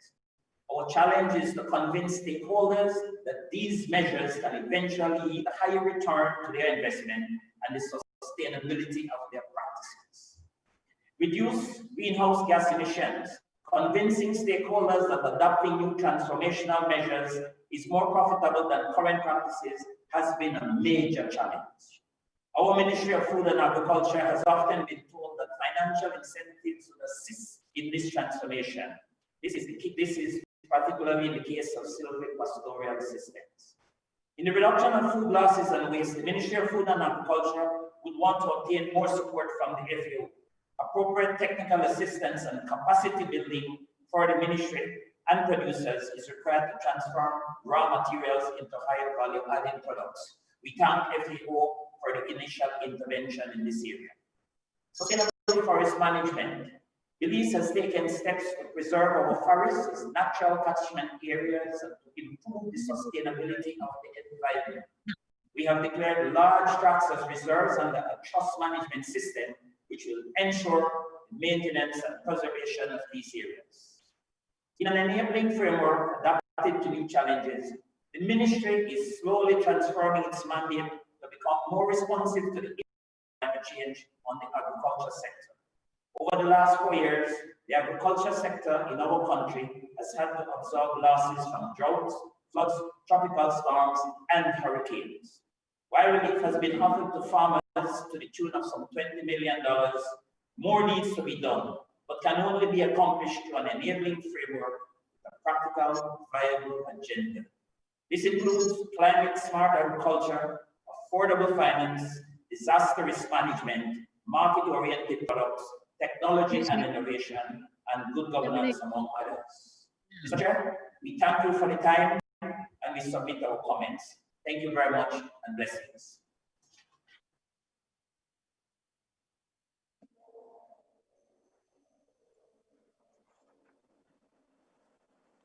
Muchas gracias, señor ministro Godwin. Thank you very much, Minister of Agriculture, Fisheries, Forestry, the Environment, Sustainable Development and Immigration from Belize.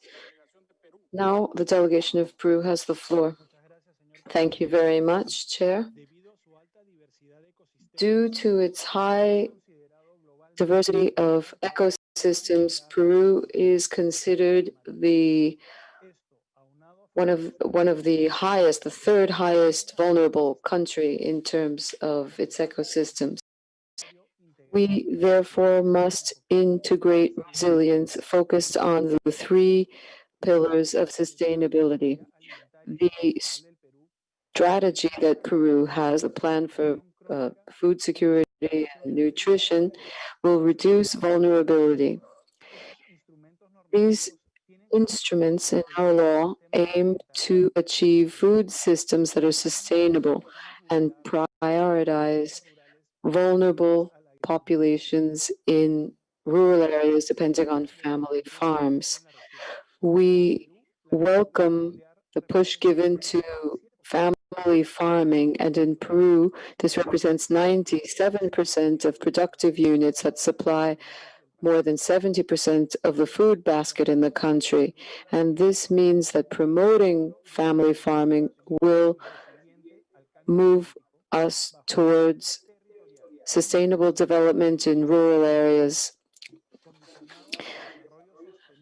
And this is, of course, something that will be enabled by access to the bank, financial systems, and technical assistance.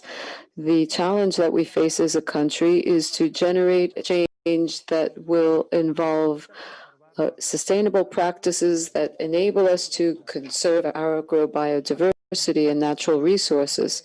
In addition, by implementing agroecological zoning and recognizing agrobiodiverse zones, as well as our implementation of the NDCs, will contribute to reducing greenhouse gases and also Peru's vulnerability in agriculture. And this will enable us to bolster our confronting COVID-19. Peru is one of the 10 countries in the world that has the greatest surface area of forests, and it's second in terms of Amazon forest.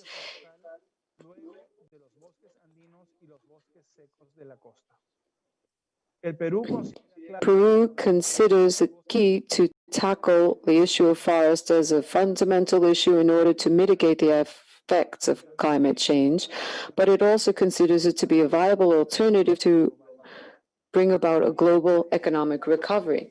And in order to do so, we need to reorientate our investment towards sustainable and resilient production. We are facing the challenge at the same time as we try to use our natural resources efficiently. Pests, diseases, and contaminating elements in our food require special attention, and it's crucial to bolster national technical capabilities. We therefore urge FAO to continue providing this necessary support. Peru and has ratified its support to the recent Blue Growth Initiative, and we're working in this direction by ratifying the agreement on port agreement measures for governing ports. Peru has taken measures that regulate conditions on the arrival and use of ports and for boats with foreign pavilions,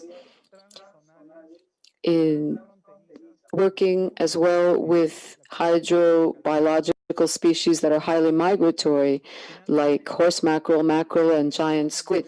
Finally, aquaculture in the region has great potential for growth both in maritime and continental environments, and we therefore request FAO's support in order to bring about more progress in our research, and this will enable us to diversify the species that we grow. Thank you very much. Muchas gracias. Thank you very much, Mr. Alberto Maura, Vice Minister of agricultural policies in Peru. Now Dominica has the floor.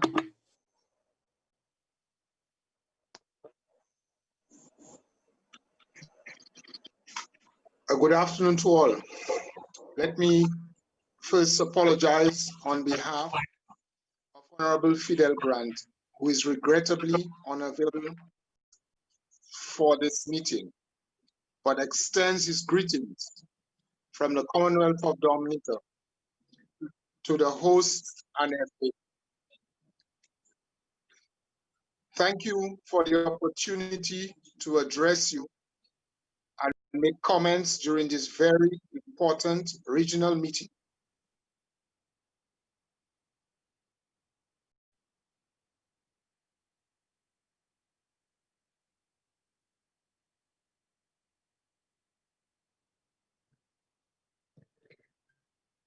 Dominica, we don't hear you.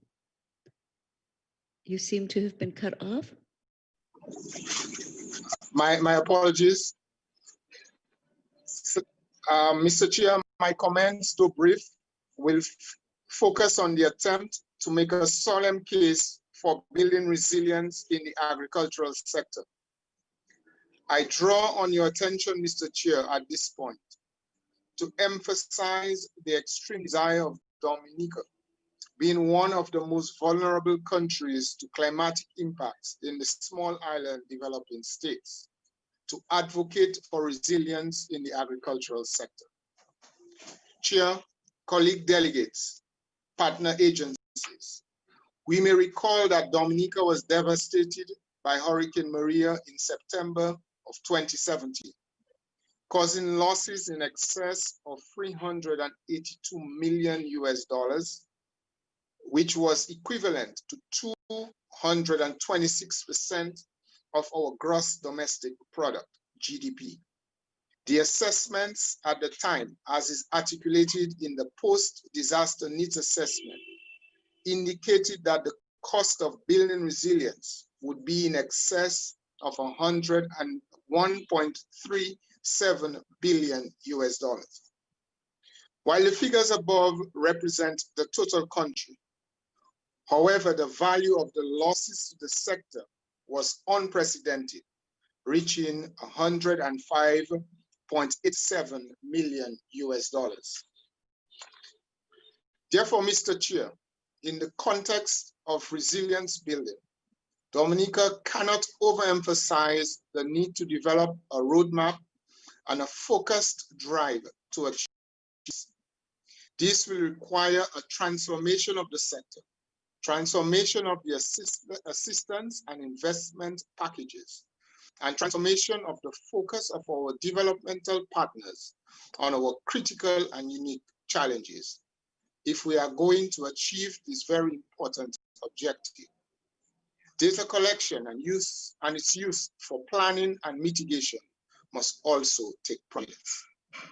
Delegates, the road to get us there will be based on a systems approach to development, based on the adoption of sustainable agricultural practices and climate change adaptation in the agricultural and food systems.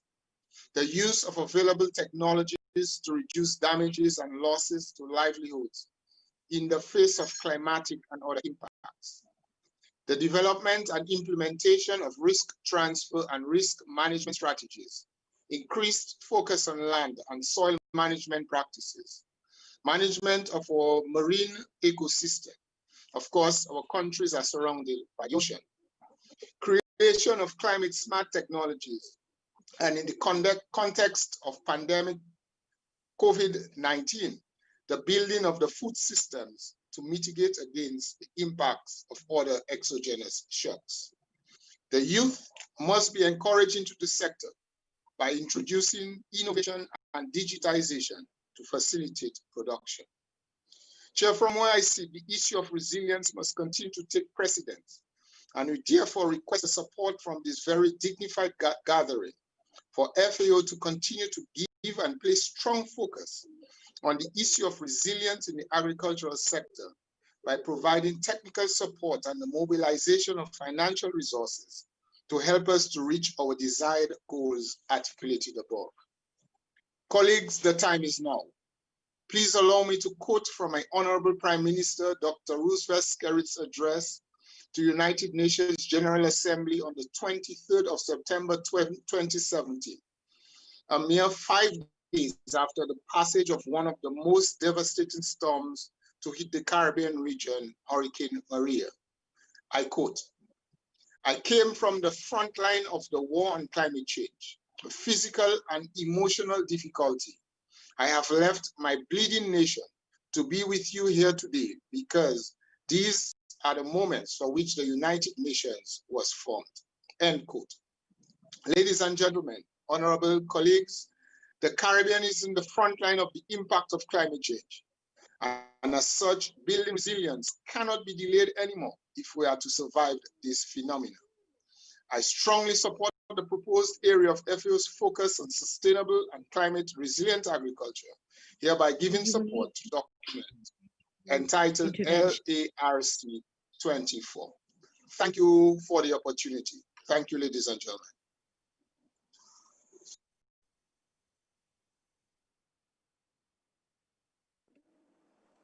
Muchas gracias, señor Reginald Thomas, secretario permanente. Thank you, Mr. Reginald Thomas,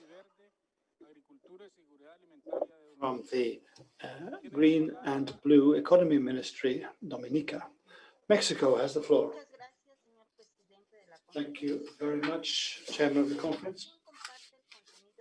My delegation agrees with the contents of the document prepared by the Secretariat, and we recognize that agriculture and fisheries and forestry production in the region is facing the great challenge of becoming resilient to climate and becoming sustainable. The impetus that Latin American countries have given to increasing their production so as to meet both internal demand and external demand has gone hand in hand with the intensive use of inputs and over-exploitation of natural resources, including soil erosion, water pollution, and a loss of biodiversity. My delegation is delighted that that FAO should be tackling the efficiency of use and management of natural resources and a greater integration between production, biodiversity, and ecosystems. More notably, we wish to applaud that strategies are being incorporated for the better sustainable use of biodiversity, for the sustainable use of agricultural production. This is something that will bring many different benefits, ranging from improving fertility of the soil, carbon capture, reduction in the incidence of pests, and the use of pollinizers, conservation of pollinizing insects, among others. We also believe that there's a need to link the various conventions, biodiversity, climate change, soil deterioration. They're all interconnected, and their actions are interconnected, but they're being run independently right now, and to link them would make for savings and synergies. We agree with the Director General that we need to have ambitious goals and to carry out specific actions. In this regard, the Agriculture Secretariat in my country has recently set up a Center for the Integration of Biodiversity into Agriculture with the support of FAO and the German Agency for International Cooperation. We've also set up an area to support attention being paid to climate change in agriculture. We believe that among the support that FAO provides for Latin American countries, we ought to include the following.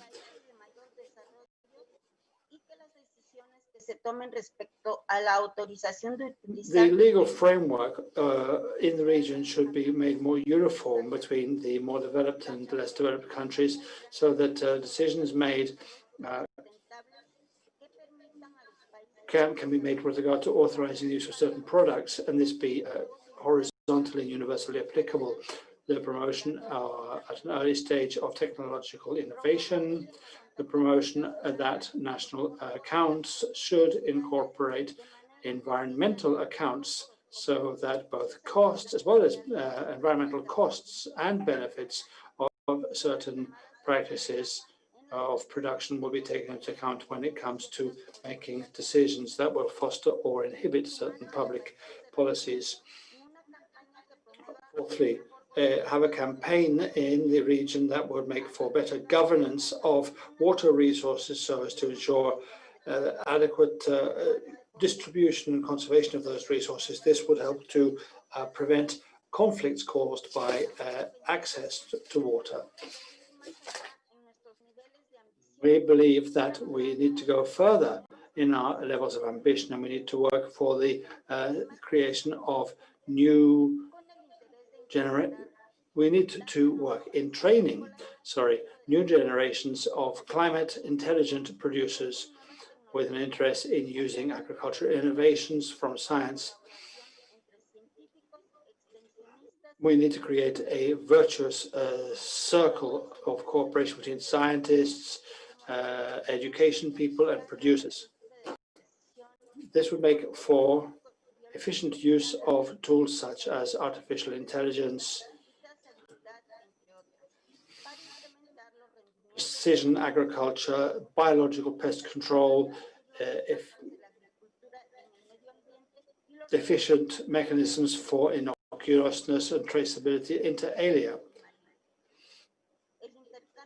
The exchange of information in public sector policies, training and strengthening and capacity building for researchers,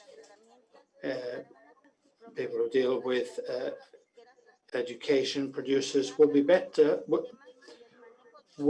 of the tools for sustainable agricultural and fisheries activities that can be environmentally friendly.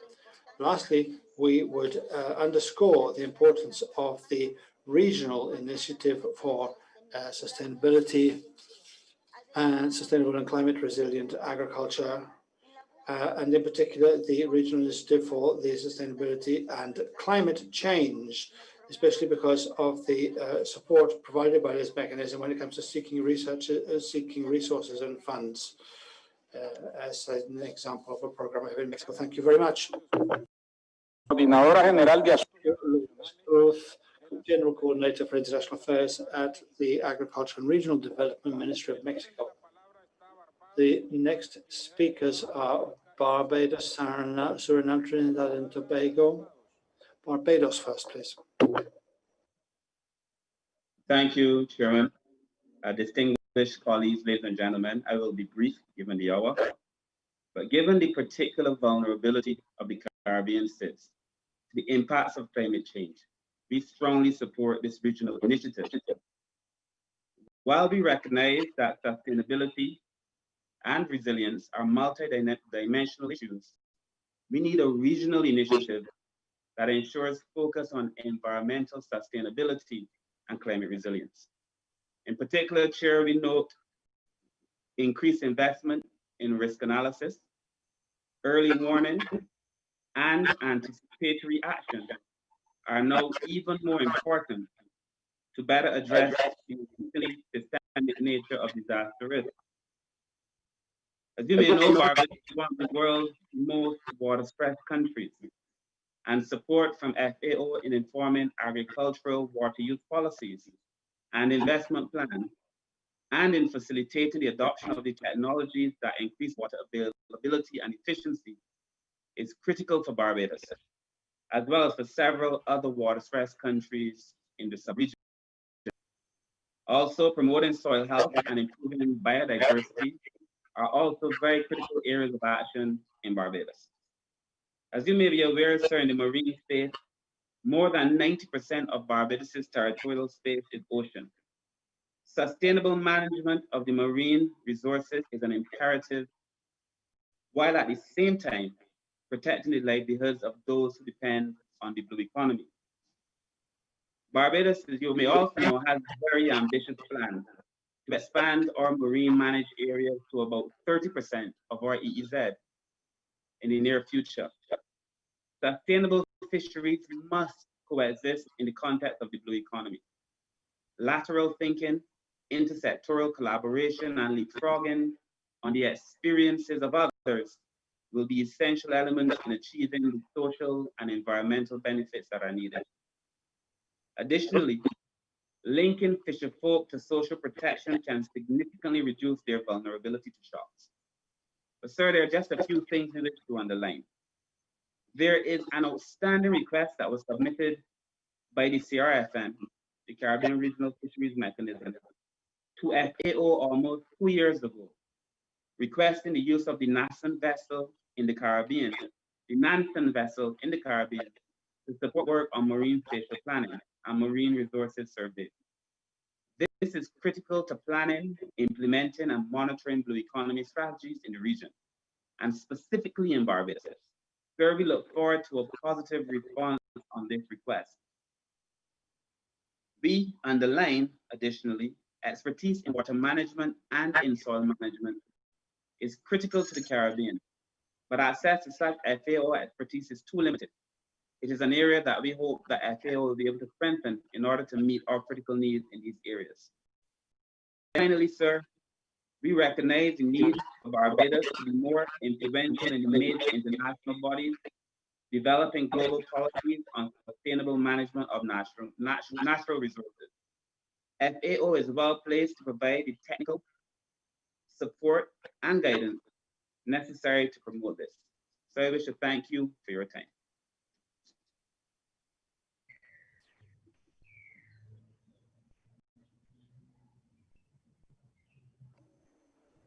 Muchas gracias. Agradecemos al señor Kirk Humphrey, ministro de... Very much, Mr. Kirk Humphrey, Minister for Marine Affairs and the Blue Economy in Barbados. Suriname has the floor, please. Thank you very much, Chair, and I will try to be as brief as possible due to the late hour. Thank you for your patience. COVID-19 has really created a new reality, and while it has brought us closer through virtual platforms, it has really taught us how to work more efficient and effectively. Suriname fully supports environmental management and protection to build resilience to climate change impact. In this regard, the government of Suriname is seeking investments to support its programs to achieve the Sustainable Development Goals and the 2030 Agenda. Partnership with the FAO, other development partners, international financial institutions, private sector, South-South cooperation will be critical in building a resilient agriculture and maintaining a green and clean ecosystem for generations to come. Suriname is a member of the HFLD nations, and Suriname's forest cover is quantified at 93%. Hence, Suriname is known as a custodian of a wide diversity of ecosystem, rich biodiversity, and a large proportion of the world's forest carbon sequestration for the benefit of all humanity. Suriname is particularly vulnerable to the impacts of climate change. The country has a small population of approximately 550,000, of which 80% lives on the country.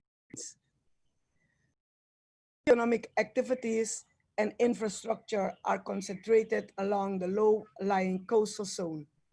The population is particularly vulnerable to the increasing frequency and severity of droughts, floods, and severe storms, and impacts on sectors such as agriculture, fisheries, as well as infrastructure. Such climate-related hazards are having increasingly adverse effects on the country. It is predicted that the future climate change impacts are likely to further exacerbate the situation. Suriname is not singular in this situation, as hurricanes and drought continue to reap havoc annually on agriculture and the economies of sister CARICOM states. Hence, a clarion call for FAO to advocate in its strategic framework for the region environmental protection and preservation and building resilience to climate change. Suriname, through its second enhanced nationally determined contribution, NDC, submitted at COP25 in Madrid, reaffirmed its commitments to maintain its highest forest cover and low deforestation and land degradation rates below 0.02%, while increasing the land area under national protection from 14% to 17%. This is consistent with some countries in our region and is fully aligned to FAO's Regional Initiative 3 as currently contextualized. Suriname's national determined contribution is aligned to the Country National Development Plan 2017-2021 and is consistent with SDG 1, 2, 13, 14, and 15, which speaks to poverty, eradication, zero hunger, climate change, life below water, and life on land. It incorporates 4 of 6 major emission sectors in Suriname for integrated climate adaptation and mitigation actions. Suriname in 2019 also finalized its National REDD+ strategy. This strategy outlines a comprehensive set of policies and measures to ensure that Suriname remains a high forest, low deforestation country with a rich biodiversity that continues to provide global ecosystem services. Achieving such level of forest and environmental preservation requires the support of FAO and international development partners. In this regard, the government of Suriname is partnering with the FAO and 4 other United Nations agencies to implement a UN joint project for sustainable forest financial system. The government of Suriname, with the assistance of the FAO, has submitted a readiness proposal to the GCF to improve the capacity of the Ministry of Agriculture and partners to enhance systems, networks, skills, and expertise in data assimilation and analysis for climate change in the agriculture sector. This intervention will contribute to the building the enabling environment to support the planning, programming, and implementation of GCF-funded activities. The government of Suriname once again fully supports the FAO to integrate in its regional strategic planning framework Regional Initiative 3, which focuses on the environment and building resilience for agriculture and food systems that are inclusive and resistant. Thank you, FAO, for the opportunity to share our view and to work together in achieving our goals. Thank you, Chair, for your leadership.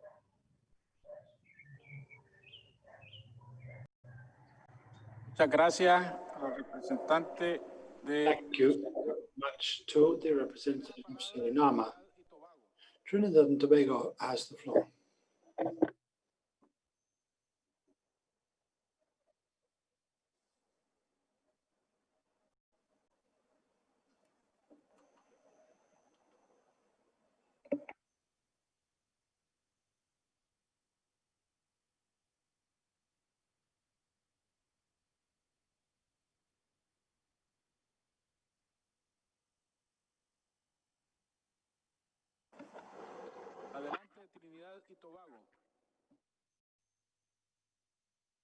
Trinidad and Tobago, you have the floor.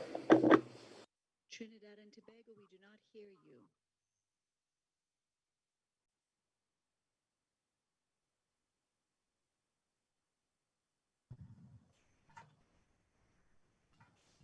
Thank you, and thank you very much. I've been following, and I think much of what I would like to say has been covered. But I want to first say, Excellencies, good afternoon and congratulations to the FAO for hosting under very difficult circumstances the LARC36. And congratulations to the government and people of Nicaragua for hosting us. As you know, Trinidad and Tobago is among the 51 small island developing states that are particularly vulnerable to the effects of climate change as a result of its developing status, the physical size, low-lying coastal areas, difficulties sometimes in accessing and managing resources and managing the pace of development, and small but rapidly growing population, which is putting increasing pressures on natural resources. Our government is now in the second consecutive term of office, having won the general elections of August 2020. I myself have been appointed Minister of Agriculture for the second term. In September 2015, at the start of our first term, government laid the National Development Strategy 2016-2030, which we call Vision 2030, in the House of Representatives and in the Senate. Vision 2030 integrates the Sustainable Development Goals and targets into the country's national performance framework. 56 national goals are presented in Vision 2030, which are progressively linked over 3- and 5-year planning horizons. In particular, Strategic Initiative 4.2 states that the government will implement sector specific strategies to advance the agenda for growth as it seeks to modernize agriculture, upgrade manufacturing, and energize services as part of the wider economic transformation program. Further, Vision 2030 recognizes that the conservation of biodiversity is critical to development of the environment, which it has placed at the center of its national development. In this context, Your Excellencies, the government of Trinidad and Tobago joined with the rest of CARICOM to fully endorse FAO's Regional Initiative 3 in its current contextual framework. The vulnerability of Trinidad and Tobago, exposed in particular during this COVID-19 period, justifies the need for the transformation of food systems to reduce its current levels of food insecurity and dependence on food import.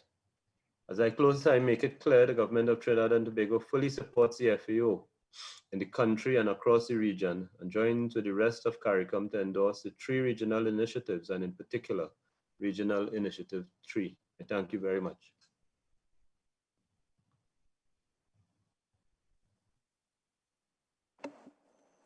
Muchas gracias, señor Clarence Lambrat, Ministro de Agua. To the Minister for Water, Fisheries and Hunting of Trinidad and Tobago. Jamaica now has the floor.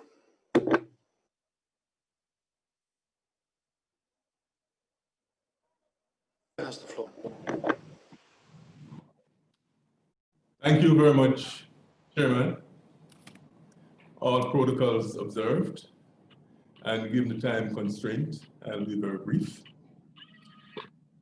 Climate change, Chairman, is an existential threat to the peoples of the Latin American and Caribbean region, and by extension, the world.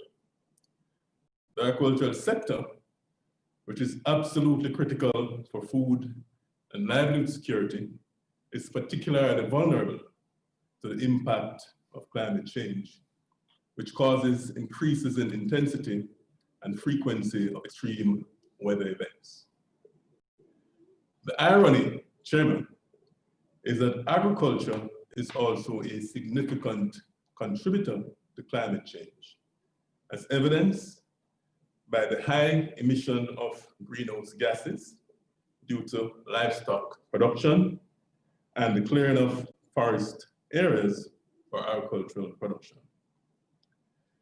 FAO's initiative, therefore, for sustainable and climate resilient agriculture is particularly important and timely, as it's clearly outlined measures that countries within the Latin American and Caribbean region can use to mitigate the impact of climate change.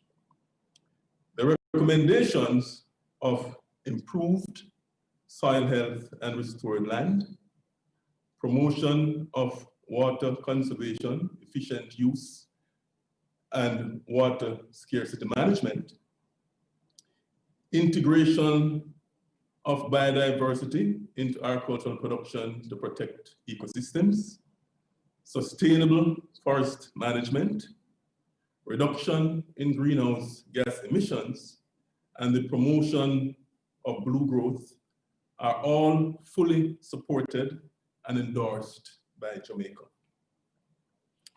Chairman, the FAO over many years has provided significant technical support to Jamaica in transforming its agriculture and food systems to achieve more sustainable and resilient production. Of particular importance is FAO's support in helping Jamaica to develop its disaster risk management plan. Other areas of support include the ongoing assistance by FAO for us to acquire GCF funding to develop a project to support vulnerable farmers, small vulnerable farmers in some of our central parishes that suffer from severe drought. They also provide support in the area of pest monitoring in another section of the island with severe weather issues such as extreme drought or flooding. FAO has also provided support in the provision of water harvesting and irrigation facilities, particularly for our school feeding program, as well as some small vulnerable farmers. The continued support from FAO to Jamaica's resilient infrastructure capacity to climate shocks, along with contributing to rural socioeconomic inclusion, sustainable use of biodiversity within crop and livestock farming, forestry, fishing, aquaculture, capacity building, and research and development in technology utilization is now more urgent than ever. Moreover, capacity building in the areas of agricultural risk management would be highly beneficial in reducing production, financial, and marketing risk, which are due to climate change. Jamaica Chairman is therefore thankful to the FAO for its generous support over many years, and will continue to work with this noble institution on this and other important issues in the foreseeable future. Thank you very much, Chairman.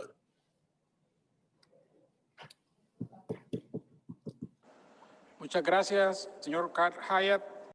Thank you very much, Mr. Kat Hyatt, Head of Planning in the Ministry of Agriculture and Fisheries in Jamaica. The delegation from El Salvador has the floor. Un saludo. Greetings to all of the participants. We would merely like to thank all of those who have drawn up the document, such a good FAO document, which is a very good summary of everything involved in climate change and its tie-in with agriculture, and convey to you that we agree with what is raised in the document, and we also agree with the interventions prior to us.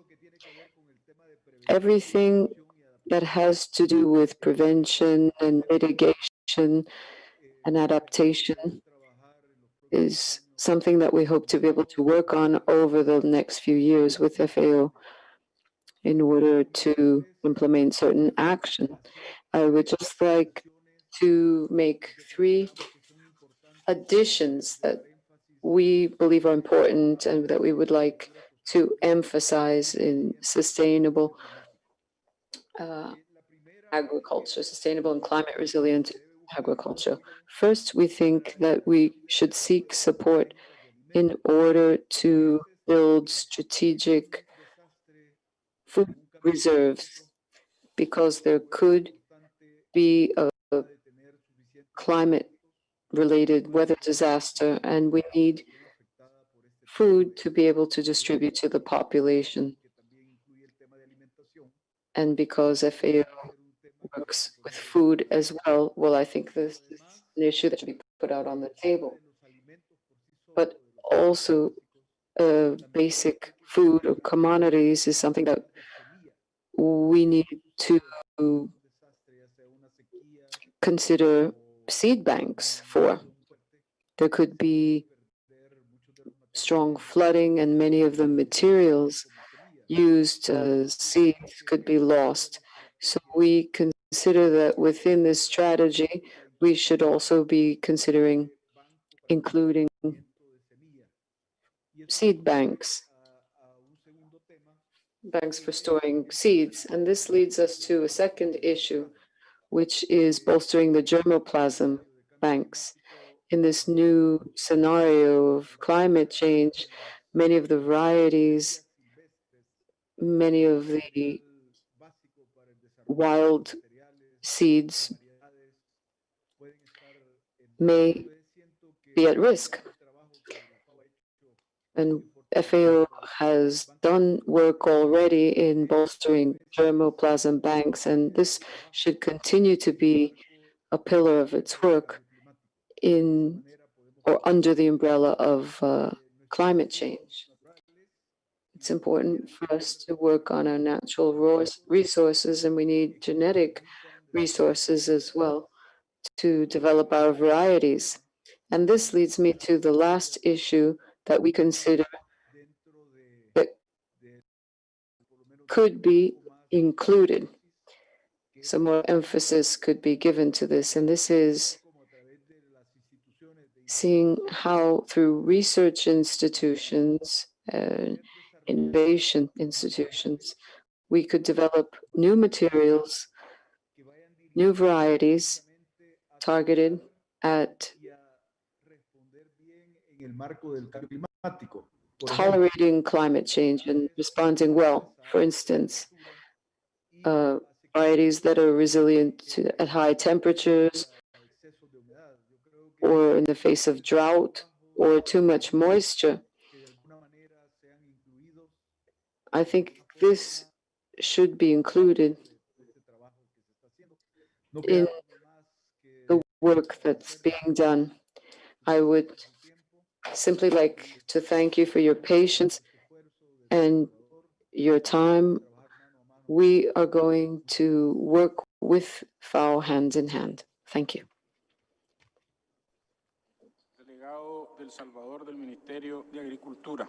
Thanks to the delegate from the Ministry of Agriculture in El Salvador. Now we will start with other observers, including non-state bodies. The organizations that have requested the floor have to, one is COPROFAM from Mercosur and ASI, and the body called CATI. There are other organizations that might be interested in taking the floor, and you may raise your hands. The Conference of Organizations in Mercosur, COFRAM, has the floor. Thank you very much, Chair. First of all, I would like to greet you on behalf of the organization I represent. I thank you for the possibility of participating as a member at this 36th conference.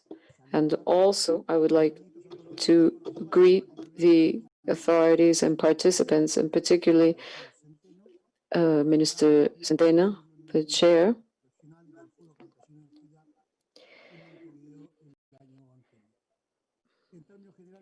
In general terms, we share the content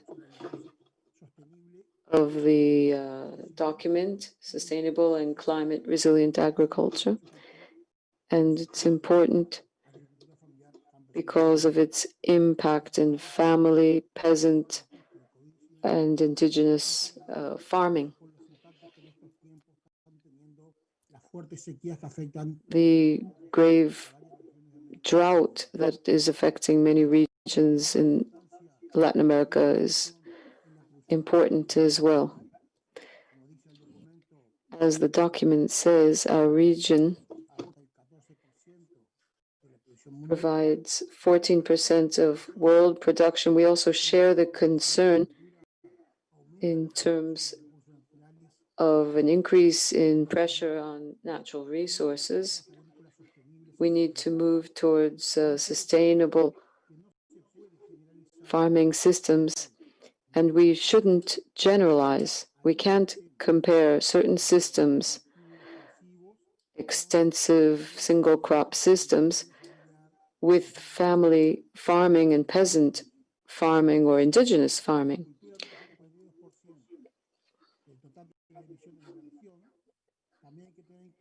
We must also bear in mind that in our region, we are contributing with 8.3% of the total. We must therefore put this into context. Where are the major parties who are responsible for the emissions?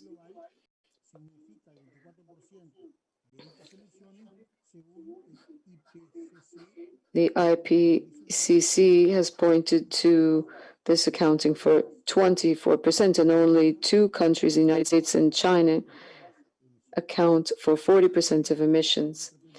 From our standpoint, we need to do more research to reduce impact, and we need to make systems more sustainable and resilient. We need to, for instance, work on livestock raising. If family livestock raising and grazing is well known for being sustainable, we need to seek greater efficiency, looking towards emissions per unit of food produced. And in the document, specifically, we're talking about contexts and challenges.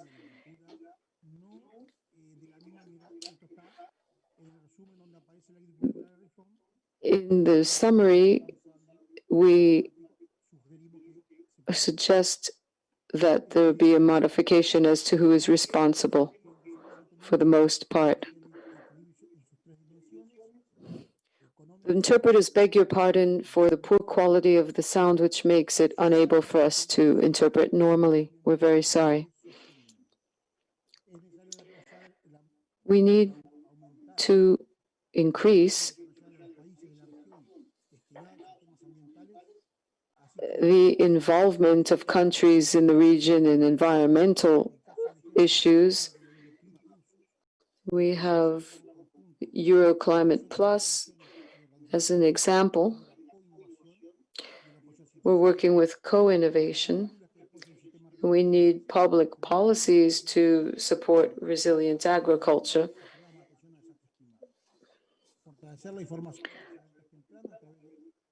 We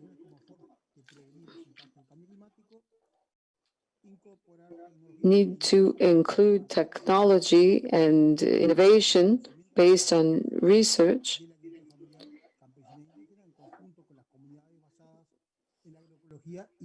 We need to base ourselves on agroecology with a view towards biodiversity.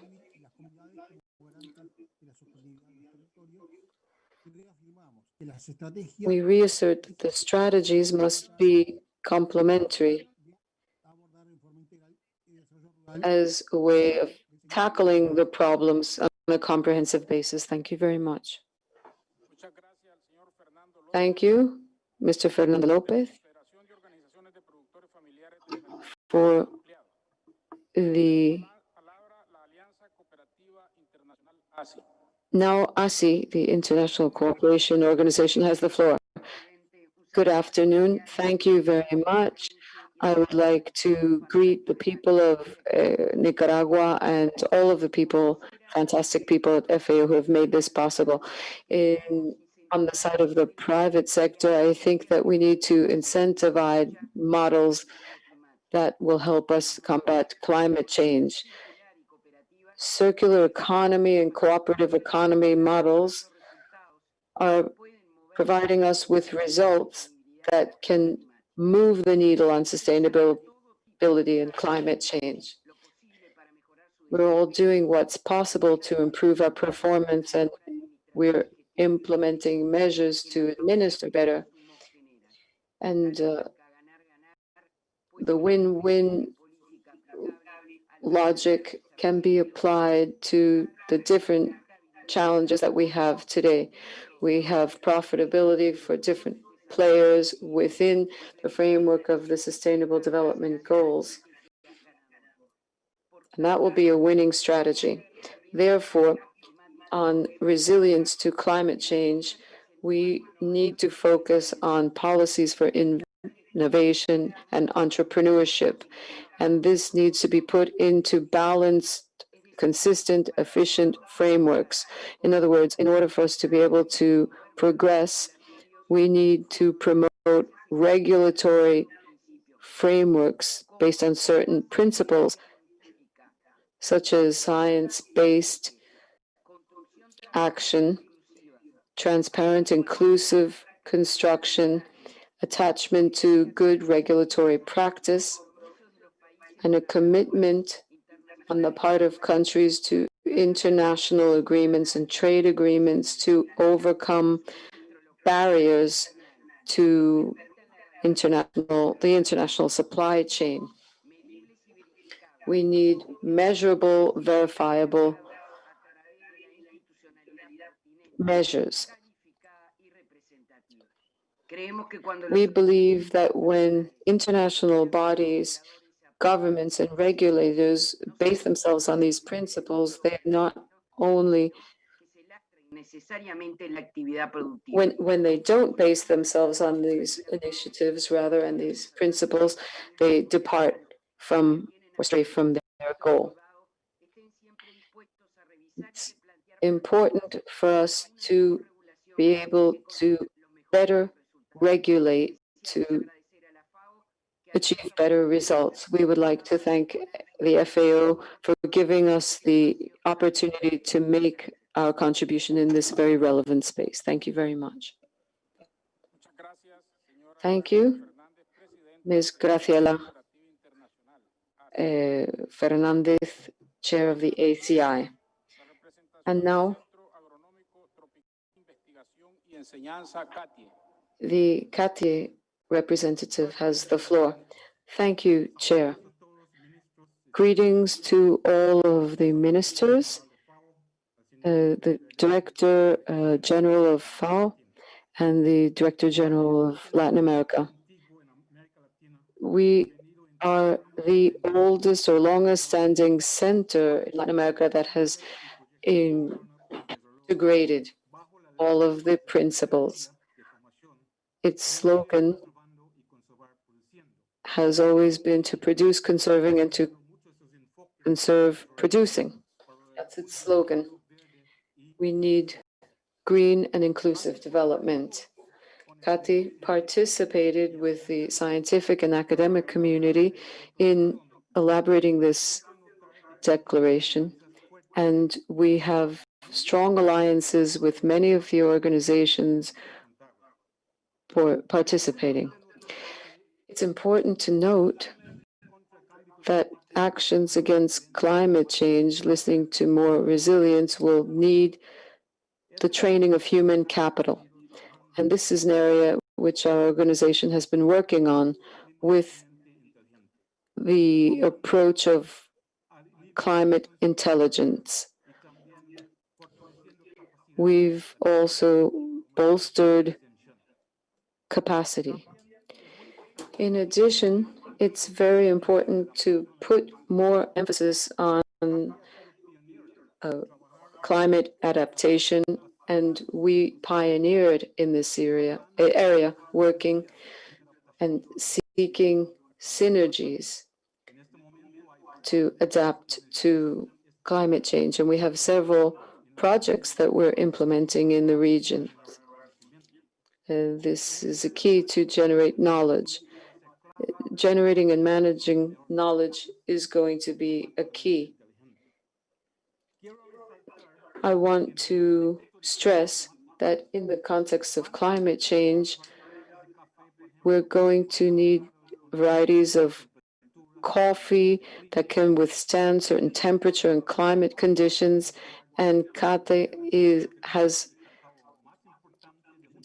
been a steward of this This is, we're talking about public goods.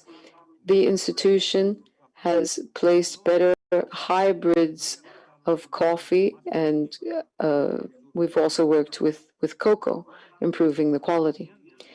We are making this available to continue working.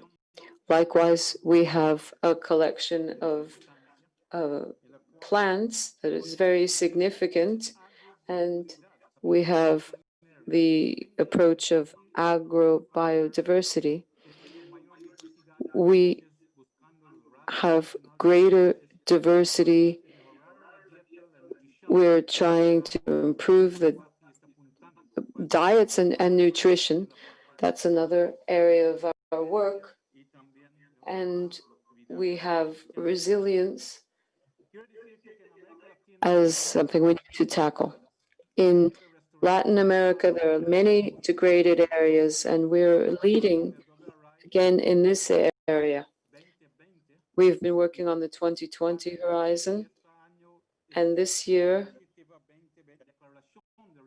we have the Restoration Declaration of 2030, and this is going to be relevant in order to generate knowledge in restoration. And in the Caribbean and other areas, water shortage is a major barrier. We need to see how to improve efficiencies, reducing our water footprint. And again, here I would like to stress that worldwide, it's very important. We're very sorry the sound has cut out. It's important to stress this. I also think that we worked in coffee and livestock in Honduras, in Mexico, in countries in the Caribbean, in the Dominican Republic. There are many examples, and we can scale up and work with countries and regional entities. The representative of El Salvador mentioned extensive agriculture, and I think it's going to be very important to see how we use these tools in order to spread knowledge and work further with these matters. And finally, we are working on climate finance. We're working with public-private partnerships, and we're promoting better practice. Thank you very much. Thank you very much indeed, Dr. Mohamed Ibrahim, General Director of the CATIA organization in Costa Rica. I'd like to thank all of the delegations and organizations for their participation in today's proceedings. I'd like to remind the delegations that are already part of the drafting committee for the report, the conference, that it will be meeting in an independent room next, which you can come into through the same link that was used yesterday with the same password. Furthermore, I invite the delegations to get in touch with their representatives so that they can have their observations included in this document, and this work will begin in 30 minutes time. Does the rapporteur have any comments that he wishes to make? Yes, sir. Thank you, Chair, for giving me the floor once again. I would just like to report that I have begun a dialogue following what you suggested when we started the first coffee break today. And during the last few hours, we've been seeing if we could find a consensus solution for the drafting committee, which, as you've just pointed out, will begin its work in 30 minutes. Now, Chair, we are all aware, and you more than anybody else, and all the ministers at the head of our delegations, that it would not be desirable to take this to the plenary tomorrow. This is my 8th regional conference chair. From the 29th in Caracas, I've been in Brasilia, Panama City, Buenos Aires, Santiago, Mexico City, Montego Bay, and now virtually in Managua. During this experience, being part of these 8 regional conferences, ministers have usually received a clean text for them to approve en bloc, and that is what we are aiming for. The members of the drafting committee will tonight work with no time limits to go through the draft report with all the elements that have been brought in as a result of what we've heard throughout the plenary that has just come to an end. Chairman, I must say that this is a historic opportunity at a very complicated geopolitical juncture in the middle of a pandemic, with indicators falling vis-a-vis the Agenda 2030. We have a golden opportunity for the 23 sovereign states to be able to speak with a single voice, to draw up an ambitious and workable document, something that can be achieved, something we can work on together to tackle the common problems of our fellow citizens. I'd like to say to all 33 delegations that all member states are welcome in the drafting committee. We've recently been told that Bahamas and Dominica also want to join the drafting committee in today's meeting, which will begin, as we just said, in 30 minutes' time. Thank you very much. Mario Arbello, rapporteur of this conference. I'm sure that we will be able to pass this by acclamation. Do you have anything to add, Secretariat? Thank you, Chair. Well, allow me just to say that today we have had 286 people taking part in the Zoom call from the official delegations, 9,424 live through YouTube, Twitter, and Facebook, and 8,515 visited our website to date. So a huge participation and pretty much along the lines of yesterday's numbers. Thank you. Thank you, Yves, Secretary of this 36th conference, Latin America and the Caribbean, which, as you know, is taking place in or from Managua. Thank you. Well, I remind you that in the previous session, we approved the fact that the special event of the Committee of the World Food Security CFS will be held at the same time as the FAO capacity event. This will be happening at 10:45 Managua time. That's 6:45 p.m. Rome time. Tomorrow morning, you will get a message from RLC-registration@fao.org, which is where you have, that's the email address from which you've been receiving information over the last few days. Now, it's been a very intense working day, the second day of the FAO Regional Conference for Latin America and the Caribbean, which is taking place and is being led from Managua, Nicaragua. We'd like to wish you health and well-being to each and every one of you, and to invite you to join us tomorrow from 7 o'clock Managua time. Thank you all, and this is the end of today's session. The session is adjourned. Thank you.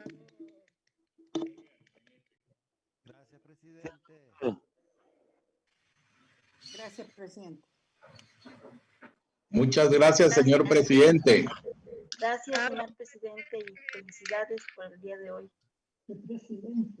Gracias, presidente, y gracias, Nicaragua, a todos. Es excelente. Gracias, Un gran desafío. Muchas gracias a todos. Buenas tardes.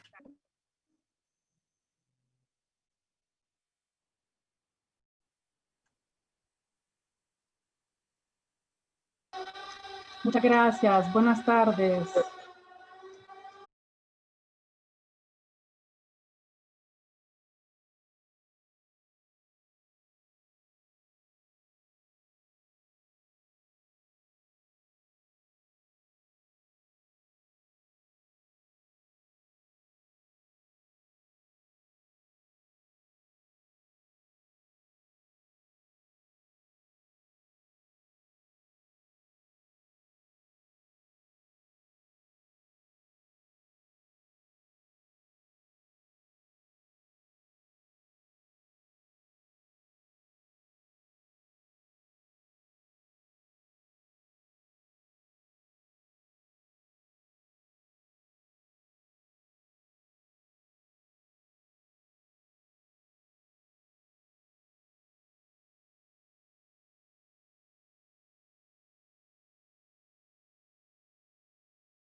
sector privado. El diálogo y la colaboración con el sector empresarial será un énfasis de la acción de la FAO, pues sin su colaboración no es posible asegurar una alimentación saludable para todos.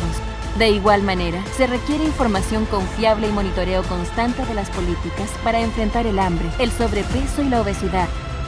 Lograrlo implica una gobernanza efectiva que logre equilibrar los intereses de todos los actores del sistema alimentario, donde lo público tendrá que tomar un mayor protagonismo. La FAO está a disposición de los gobiernos para implementar de forma urgente esta agenda de trabajo, cuyo objetivo último es dar una respuesta inmediata a todos quienes padecen malnutrición.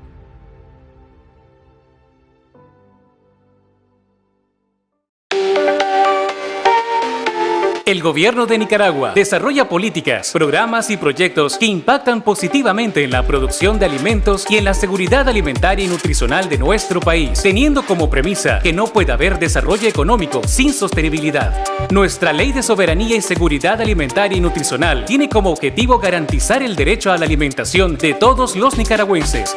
Contamos con un sistema de soberanía y seguridad alimentaria y nutricional que tiene como instancia máxima la Comisión Nacional de Soberanía y Seguridad Alimentaria. Entre los programas desarrollados por el gobierno para garantizar la seguridad alimentaria y nutricional del pueblo nicaragüense, destaca el Bono Productivo Alimentario. Los protagonistas de Hambre Cero, organizados en cooperativas, negocios familiares y núcleos solidarios, producen y venden sus excedentes.